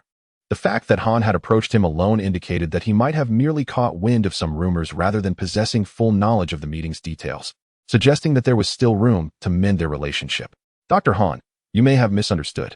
Indeed, a few traitors emerged within our ranks yesterday, attempting to show ingratitude. However, rest assured, they have been apprehended and are under strict surveillance. The majority of our members remain grateful to you and would never engage in actions that would bring harm to their benefactor," Wang Juechu asserted with righteous conviction. Han Li, upon hearing this, could not help but scoff inwardly. Ever since revealing his strength and aiding the Qi sect through a crisis, he had adopted the adage of when the birds are gone, the bough is hidden, reminding himself to exercise caution. One should not presume that kindness would be met with gratitude, for human hearts are the most inscrutable of entities. For those who see themselves as significant figures, the allure of profit often leads them to forget their benefactors, acting with ruthless disregard as casually as one drinks water. This was also why Han Li had chosen to remain secluded after returning to the valley, intentionally allowing the prominent figures to cool their ardor and not let greed cloud their judgment entirely. After instructing Li Feiyu to deliver his message regarding the meeting, Han Li had no intention of attending as scheduled, despite his current strength surpassing that of ordinary martial artists. He was acutely aware that if his adversaries resorted to unscrupulous tactics, there were countless ways to bring about his demise. Therefore, for his safety, he had opted to meet with Wang Damonju alone and in secret, arriving half a day earlier. His subtle probe had already revealed Wang's true intentions, indicating that the powerful figures of the Qi sect had indeed contemplated taking action against him. However, this was of little consequence. Regardless of whether the other party truly intends to take action or merely contemplates it, he remains unfazed and unperturbed. After completing the transaction with the foremost figure of the Qi Xianmen, he will depart to distant lands, severing all ties with them. I have stated this plainly. To not conceal from the esteemed Wang Min master, I shall leave this place after our meeting and venture far away, quite possibly never to return to Kaixiashan. Before I take my leave, I wish to engage in a mutually beneficial transaction with the master. After a moment of unwavering gaze, Han Li suddenly spoke with an air of mystery. A transaction? Upon hearing that the other party intended to depart, Wang Min master was momentarily taken aback. However, upon realizing that a transaction was proposed, perplexity ensued. What kind of transaction could be made with this esteemed Han Shini? His heart raced with uncertainty. At noon, when the prearranged meeting time arrived, Han Li did not show up at the Zhu Rifeng's main hall. Instead, Wang Min master was the last to enter. Brimming with vitality, he promptly announced that there was no need to wait any longer, for Han Li had already left Kaixiashan, whereabouts unknown. It was speculated that he had departed from Jingzhou, perhaps even from the Yu Kingdom, thus all troubles had vanished. Upon hearing this, the attendees widened their eyes in astonishment, exchanging glances, and the entire venue fell into a profound silence. With the person gone, what plans could they possibly entertain? They lamented internally, resigned to their fate. Chapter 98. Returning to the village not long after Han Li departed from Kaixiashan, Wang Min master declared Li Feiyu as his closed-door disciple, promoting him to the position of the Outer Blade Hall master, showering him with favor. Years later, during an unfortunate incident, Han Li's third uncle inadvertently committed a grave mistake that breached the sect's rules, placing his life in jeopardy. Yet, Wang Min master, against all odds, defended him, preserving his life. In subsequent sect conflicts, Wang Min master faced formidable adversaries and sustained severe injuries, teetering on the brink of death. Whenever all presumed his days were numbered, he miraculously survived, thanks to a pill within a jade vial, quickly regaining his vitality. This event incited envy. As others inquired about the name and origin of the medicine, however, Wang Juchu remained evasive, unwilling to reveal the details. Naturally, those who sought to procure the pill returned empty-handed. Years later, upon Wang Juchu's passing, he finally disclosed the name of the pill, Yangjing Dan. At which point only 3 pills remained in the jade vial. Yet, these 3 pills incited a storm of bloodshed, causing considerable trouble for Wang Juchu's descendants. However, that is a tale for another time. Meanwhile, Li Feiyu sat holding several small vials, lost in thought. Upon returning that morning from Zhang Xiuer's abode, he found these items awaiting him. The note, left by Han Li, simply informed Li Feiyu that he had departed from Qi Xianmen and might never return. The vials contained meticulously concocted medicine that could potentially extend Li Feiyu's lifespan, with a hope that he would not refuse it. The note concluded with a drawing of Han Li's smiling face, accompanied by a wish for Li Feiyu and Zhang Xiuer to marry soon and bear many children. After a moment of daze, Li Feiyu abruptly dashed out of the house, racing to the summit of the nearest small peak. From the top, he gazed eagerly towards the entrance of Qi Xianmen, only to be met with a verdant expanse, devoid of any human presence. After remaining motionless for a time, he sighed, his face reflecting solitude as he softly murmured, "I hope you take care. Safe travels." Then, Li Feiyu slowly descended the mountain, his retreating figure appearing exceedingly solitary and melancholic. At that moment, a horse-drawn carriage traversed an ancient path, heading eastward. Han Li and Chu Han were seated within the carriage. Despite its spacious interior, it currently accommodated only the 2 of them, as Han Li had rented the entire vehicle for a modest sum of 3 or 2 silver coins. The carriage, though somewhat dilapidated, was clean inside, and the 2 strong horses pulled it swiftly. Han Li had chosen this carriage for these very qualities, knowing that typically, such a vehicle would earn no more than a silver coin or 2 over several days. The driver, an ordinary, lean middle-aged man, was taciturn, speaking only when prompted by Han Li. This pleased Han Li, as Chu Han, a towering figure cloaked in a hood, appeared enigmatic. Had a loquacious driver been present, it would have led to considerable hassle. Perched on Han Li's shoulder was a yellow-feathered yunqi bird, its eyes half closed, seemingly in a state of repose. On the opposite end of the carriage sat Chu Han, burdened with a large pack containing not only a change of clothes, but also a significant amount of gold and silver along with numerous jars and bottles. The smaller items, including the artifacts and letters received from Dr. Mo, were kept close to Han Li for fear of loss. Now, as Han Li sat quietly within the carriage, listening to the creaking of the wooden wheels, his expression was tranquil, unperturbed by his departure from Qi Xianmen. The only sentiment he felt a twinge of reluctance over was for his dear friend, Li Feiyu. However, he hoped that his friend had received his message and the concocted medicine. He wished for its effectiveness to allow his friend to enjoy a fulfilling life. With these thoughts, Han Li stretched, leaning against the carriage wall, and began to doze off. He had instructed the driver that their destination was a small village at the foot of the mountain where he was born. Although he knew it was unlikely, he still wished to awaken and see the faces of his parents and siblings. It had been many years since he last saw them, and their faces had begun to blur in his memory. Thus, before embarking on his journey to distant lands, he must lay eyes upon his parents. Otherwise, he would never find peace in his departure. He wondered how his younger sister fared. She should be around 16 or 17 now, blossoming into a young woman. The last letter from home mentioned her engagement, with betrothal gifts already exchanged. As he began to drift into slumber, a slight, frail figure surfaced in his mind, the owner of which had followed him around, calling out fourth brother in a sweet voice. Time certainly flies. Ultimately, Han Li found himself enveloped in a warm atmosphere, sinking into a deep and restful sleep, reminiscent of his childhood when his parents guarded him against mosquitoes, ensuring he slept soundly. 5 days later, along the yellow earth road, Han Li finally caught sight of the familiar small village in the distance. The low mud walls, rows of haystacks, and the uneven paths, each element that had haunted his dreams, now stood vividly before him. Suppressing his excitement, he instructed the driver to halt the carriage at a distance from the village, leaving Chu Han on board. He then hurried towards the village entrance, his heartbeat quickening with every step closer. This overwhelming feeling of nostalgia was one he had not experienced in a long time. Chapter 99, Departure in the End. Han Li stepped steadily into the village. Upon stepping into the village, he was greeted by a jubilant cacophony of musical instruments. As he strolled along the narrow path, he noticed not a single villager in sight.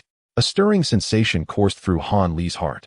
Such scenes and sounds were reminiscent of his childhood, unmistakably signaling a wedding celebration taking place at a nearby household. The villagers must have gathered to partake in the festivities or simply to revel in the merriment. Han Li heightened his focus and gradually extended his spiritual awareness. To his astonishment, he discovered that villagers of all ages had indeed congregated in one location. However, the place they had gathered felt eerily familiar. It was none other than his own home. A wave of shock washed over Han Li. Could it be? He began to piece together the implications. Quickening his pace, he deftly navigated around several houses and rounded a few corners, only to be met with a sudden brilliance. Before him stood hundreds of villagers encircling a dusty courtyard. Within the yard were several tiled houses that appeared far superior to the surrounding dwellings, adorned on either side of the entrance with large, auspicious characters. In front of the gate, a small ensemble of musicians played merrily, adding to the vibrant atmosphere. The villagers were either standing, squatting, or, quite unceremoniously, sitting on the ground. They huddled in small groups, some whispering conspiratorially, others vociferously debating, while a number gazed enviously towards the courtyard. Nearby, a throng of children frolicked about, chasing after the adults. Witnessing this familiar scene, Han Li was momentarily lost in thought, as if he had been transported back in time, becoming one of the children once more, engaging in their playful antics. The fourth daughter of the Han family is truly fortunate. It is said that the groom hails from a scholarly family in the city, renowned for their profound knowledge. Indeed, she has transitioned from a mere maiden to a lady of distinction. Rumor has it that the Han family's dowry is astonishingly generous, amounting to dozens of taels of silver. What great wealth! The clamor of gossip from the village women jolted Han Li from his reverie. The fourth daughter of the Han family, was that not his younger sister? Could it truly be the day she departs to wed? A torrent of indescribable emotions surged within him. Churning restlessly, for reasons unknown, he instinctively stepped behind a nearby grand tree, fixated on the courtyard entrance. Suddenly, a voice rang out from afar. The bridal procession has arrived. The groom comes to fetch his bride. Upon hearing this, the villagers erupted into a flurry of excitement. The air was filled with jubilant shouts. The bride is coming out. The new wife is about to appear. Come and see. The children joined in the fray, shouting with equal fervor. Han Li's spirit surged, his gaze towards the courtyard entrance growing fervent. With a creak, the wooden gate swung open, revealing a group of men and women emerging. Among them was a young girl, adorned in a vibrant wedding gown, surrounded by a throng of well-wishers. The girl, with a delicate chin and fair features, appeared to be around 16 or 17 years old. Her face flushed with bashfulness. Han Li widened his eyes, scrutinizing her visage in an attempt to discern echoes of his sister within her. While he found a glimmer of familiarity in her brow and eyes, he could not reconcile the other aspects with his memories of her. The saying that a girl transforms greatly by the age of 18 holds profound truth. Han Li offered a rueful smile before shifting his gaze to the people surrounding her. That stout man was undoubtedly his third uncle, easily recognizable by his unchanged plumpness. The tall figure nearby was none other than his eldest brother, Han Tai, and the woman beside him must be his sister-in-law. Han Li mentally ticked off each individual, murmuring to himself as if this would ease his heart. However, when his eyes fell upon a pair of elderly figures with white hair, he fell silent. He stood motionless behind the tree, his expression shifting to one of profound complexity, an amalgamation of joy, trepidation, and a hint of bewilderment. The aging of his parents far exceeded his expectations. He remembered his mother's hair being dark when he ascended the mountain, yet now, strands of gray adorned her temples, and his father's once straight posture had succumbed to a stoop. Han Li was rendered speechless, his mind swirling in a haze, oblivious to the events unfolding before him. When he finally regained clarity, he beheld his sister seated in a brightly adorned carriage, being whisked away. Accompanying the colorful procession was a scholarly young man astride a cerulean steed. Han Li strained to catch one last glimpse of the departing carriage, then turned to gaze at the faces of his parents amidst the crowd, before closing his eyes. As he etched their features deep within his heart, resolute determination washed over his countenance. He strode purposefully toward the village exit, aware that upon leaving this village once more, his ties to these people might be severed indefinitely. He understood that since learning the ways of Changchun Gong and the existence of cultivators, his path would diverge entirely from that of ordinary folk. Regardless of the fortunes or misfortunes that lay ahead, he would never regret his choice. Chapter 100. Jiayuan City Lanzhou is the 8th largest state among the 13 states of the Yu Kingdom, yet in terms of prosperity, it ranks second, only behind Hsinchu. Located in the southern part of the Yu Kingdom, the land is fertile, adorned with countless waterways, lakes, and canals, coupled with a consistently temperate climate, making it exceptionally suitable for rice cultivation. It stands as the nation's premier grain-producing region. In the heart of Lanzhou lies Jiayuan City, which, although not the capital, is undoubtedly the largest city in the state. The Xianglu Grand Canal, which traverses the north and south of the Yu Kingdom, flows through the city center, complemented by several other land and water routes converging here, establishing it as a vibrant transportation hub and a vital commercial artery. Each year, merchants and travelers alike flock to this city, significantly bolstering local economic activity.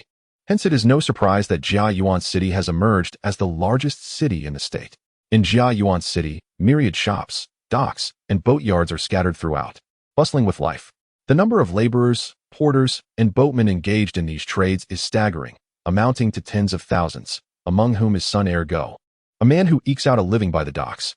True to his name, Sun Ergo possesses slanted brows and a crooked gaze, exuding a demeanor akin to a rogue. However, his adeptness in reading situations and flattering others has allowed him to rise as a minor gang leader at the dock, commanding a group of laborers who assist passing merchants with their cargo and belongings. Thus, on this particular morning, as Sun Ergo arrived at the small dock, his subordinates hurriedly gathered around him, respectfully greeting, "Second Master." The Second Master has arrived. Hearing these titles, Sun Ergo felt a swell of pride. Being addressed as Master signified a certain status in this locale. He adopted an air of superiority, responding with a haughty snort, as if to acknowledge their greetings. What Second Master? He was merely Ergo, a dog on two legs, resembling a canine. The sound of mocking laughter, unrestrained, reached Sun Ergo's ears. Upon hearing it, his expression darkened, his mood soured in an instant. Slowly, he turned his gaze toward the group standing at the opposite end of the dock, fixing his eyes on a brawny, broad-shouldered man, a flicker of envy flashing in his eyes. If there were anyone in Jiayuan City he despised the most, this hefty brute would undoubtedly rank among the top 3. If someone were to inform Sun Ergu that he could exchange his entire fortune for the complete disappearance of the imposing black giant from this world, he might hesitate momentarily. However, if the demand were modified to merely half of his assets, he would undoubtedly acquiesce without a second thought. Of course, due to his indulgences in food, drink, and vice, what he considered his entire fortune had already dwindled significantly. The true name of this black giant has long been forgotten. Those at the docks either referred to him as He Yi or by his moniker, He Xiong. He was the leader of a rival gang, the Tai Quan Hui, holding a position comparable to that of Sun Ergu within his own gang, the Si Ping Bang. Consequently, he was dispatched to oversee another group of laborers at this dock. In a territory where two tigers cannot coexist, the tension between these two gangs was palpable from the outset. Following several confrontations over clientele, their relationship had soured further. Whenever they encountered each other, it was either mockery or shoving, with only the absence of physical violence separating them. If the subordinates exhibited such hostility, one can only imagine the animosity that brewed between the two leaders, Sun Ergu and He Xiong, who regarded each other with palpable disdain. Yet, as leaders of their respective factions, they understood that the Tai Quan Hui and Si Ping Bang were allied against a larger gang, the Du Long Bang. Thus, while both harbored intentions to oust the other and monopolize the dock, they were compelled to endure and restrain their feelings for the time being. Nonetheless, their pent-up grievances and fury found expression through the verbal skirmishes of their subordinates, which became a daily ritual. As expected, before Sun Ergu could signal, several sharp-tongued subordinates launched into a merciless retort. Do you know which animal is the most foolish? Bears. And which among bears is the most foolish? Obviously, the black bear. Upon hearing this jibe, He Xiong's previously smug expression darkened instantly. Meanwhile, Sun Ergu chuckled, patting his subordinates on the shoulder in encouragement. He Xiong's men, unwilling to be outdone, unleashed a torrent of profane retorts. Sun Ergu's crew did not hold back either. They were all robust men, and none feared the other. Naturally, they exchanged the most unpalatable insults in retaliation. As their respective leaders, Sun Ergu and He Xiong observed the fray with detached amusement, aware that their status precluded them from joining such a raucous exchange. Just as the two groups grew hoarse and saliva flew amidst their verbal exchanges, one of Sun Ergu's subordinates suddenly exclaimed, "A boat is approaching." This declaration abruptly silenced the nearly 100 burly men, who turned their attention towards the riverbank. After all, the prospect of silver was far more enticing than momentary verbal sparring. However, when the men discerned the vessel docking at the pier, disappointment washed over them. It was merely a flat-bottomed skiff, likely capable of accommodating no more than 3 to 5 merchants, hardly the significant business they had hoped for. Given the dilapidated and remote nature of this dock, it was no surprise that large ships seldom visited. Only during peak trading seasons would larger vessels, unable to dock at other piers, be compelled to land here. As the small boat secured its position at the dock, two figures disembarked. One was a young man, appearing to be around 17 or 18, with an unremarkable appearance. The other was a towering giant, significantly taller than the average person. The youth was clad in a simple blue shirt, with a small yellow bird perched on his shoulder, scanning his surroundings with the curiosity of a country bumpkin newly arrived in the city. The giant, shrouded in a cloak and dressed in a green robe, obscured his features, presenting a somewhat peculiar sight. He closely followed the young man, embodying the role of a devoted servant.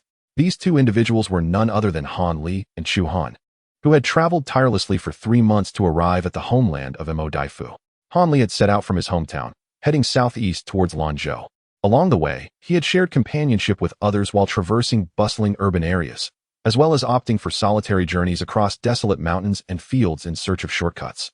His journey had been relatively safe, with only one incident occurring during a night spent in the wilderness, where he encountered a pack of ravenous wolves, which ultimately became his late-night meal.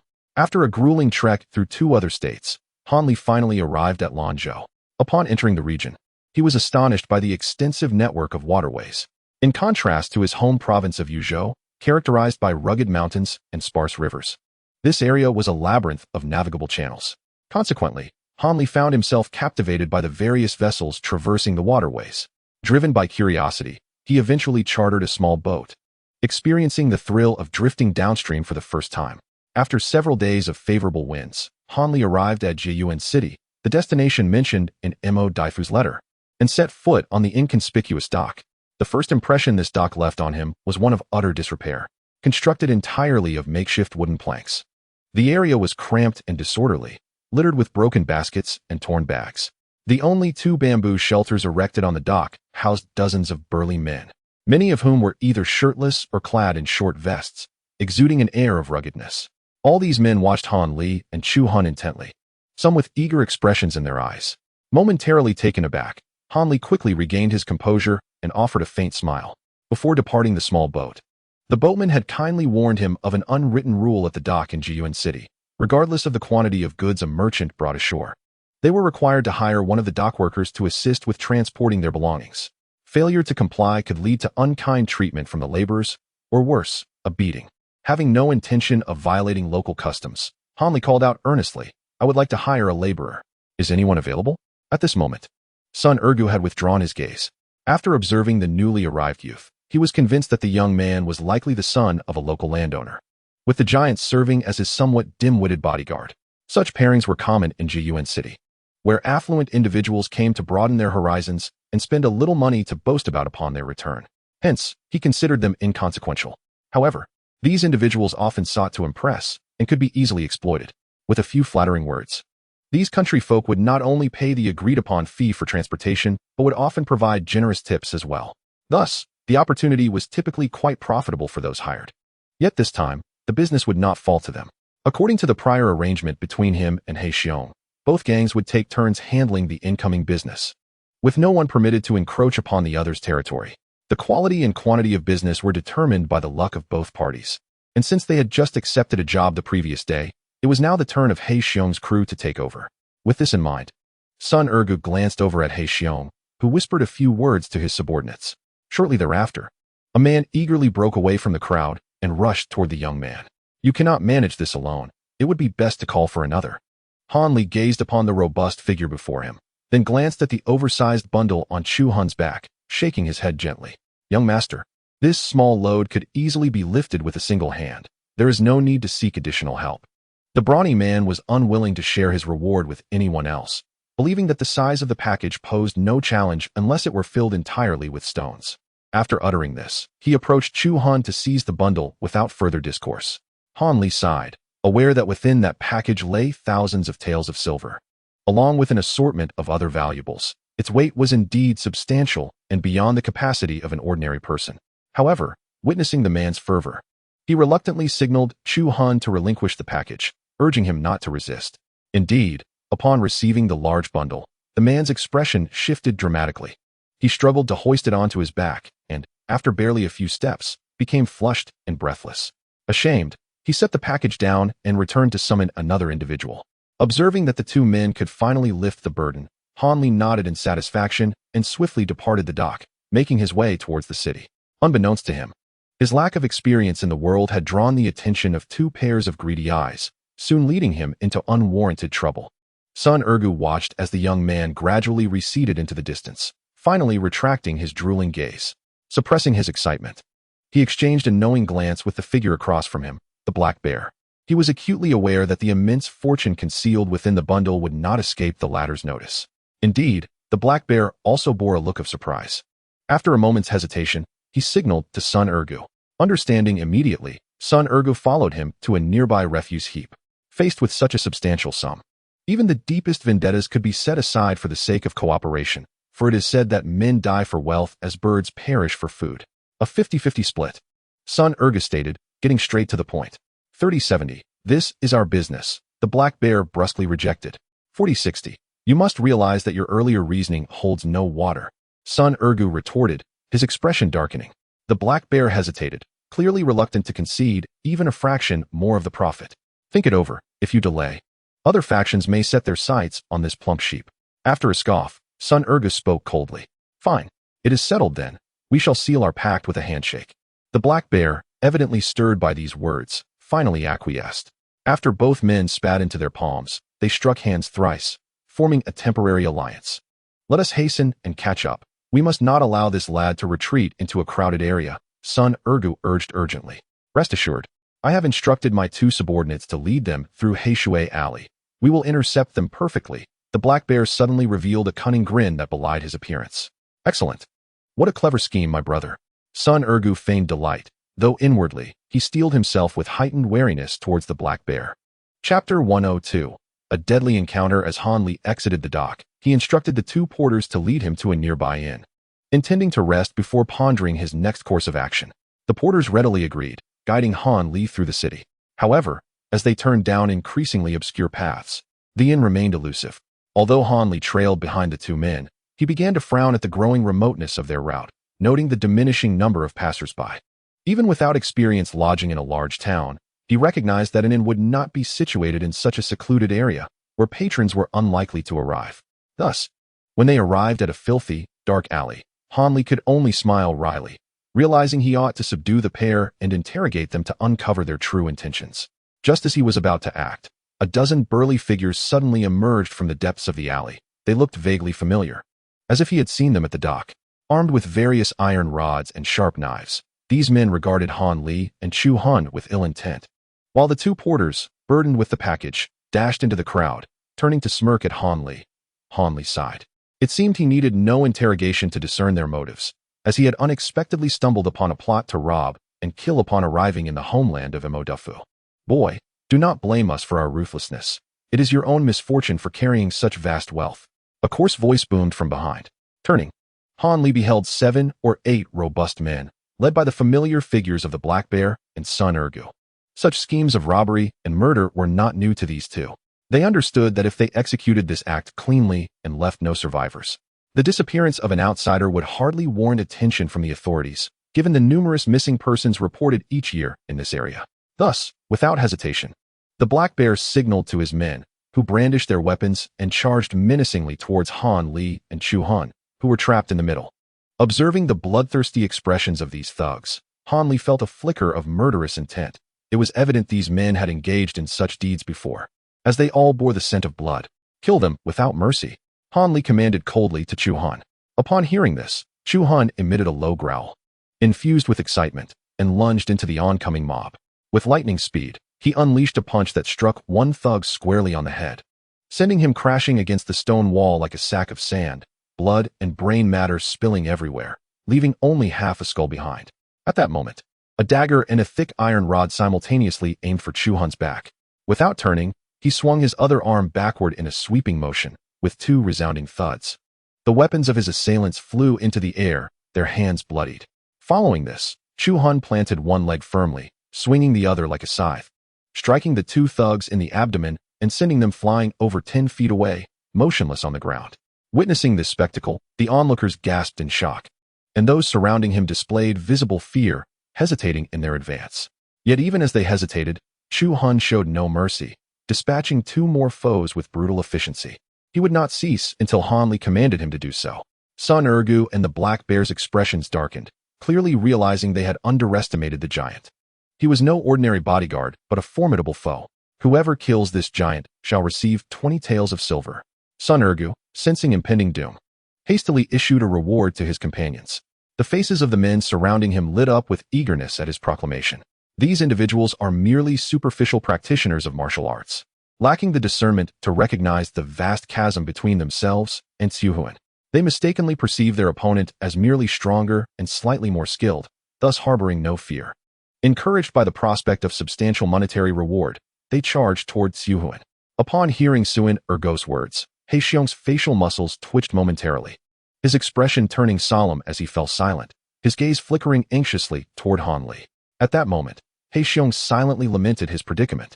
Unlike Sun Ergu, he had ascended to his current position through sheer tenacity and the willingness to fight, acquiring his skills through genuine combat. Consequently, he not only possessed commendable martial prowess, barely qualifying him as a third-rate fighter, but also had keen insight. Thus, when he witnessed Xiu Hun's prowess in action, his heart sank like a stone. He immediately discerned the remarkable skill of Xiu Hun, realizing that even their leader would likely stand no chance against him, let alone their ragtag group. However, he dared not flee, for it was evident that the colossal man had yet to unleash his full strength. Any indication of his desire to escape could lead to his swift demise. In a desperate bid for survival, he contemplated targeting the seemingly unassuming young man, whose status was evidently far superior to that of the giant. By taking this individual hostage, he might secure a chance for escape. As for the notion of the silver, he no longer dared to entertain such thoughts. With such a formidable bodyguard present, it was clear that the young man could not possibly be the son of a mere local magnate. He was unmistakably a scion of a prominent family, disguised for a leisurely stroll. If he were to escape today, it would be nothing short of a miracle, especially if burdened with such a heavy load. With this realization, He Xiong exchanged a glance with Sun Ergu as the latter's subordinates surged forward, and he stealthily approached the center of the fray.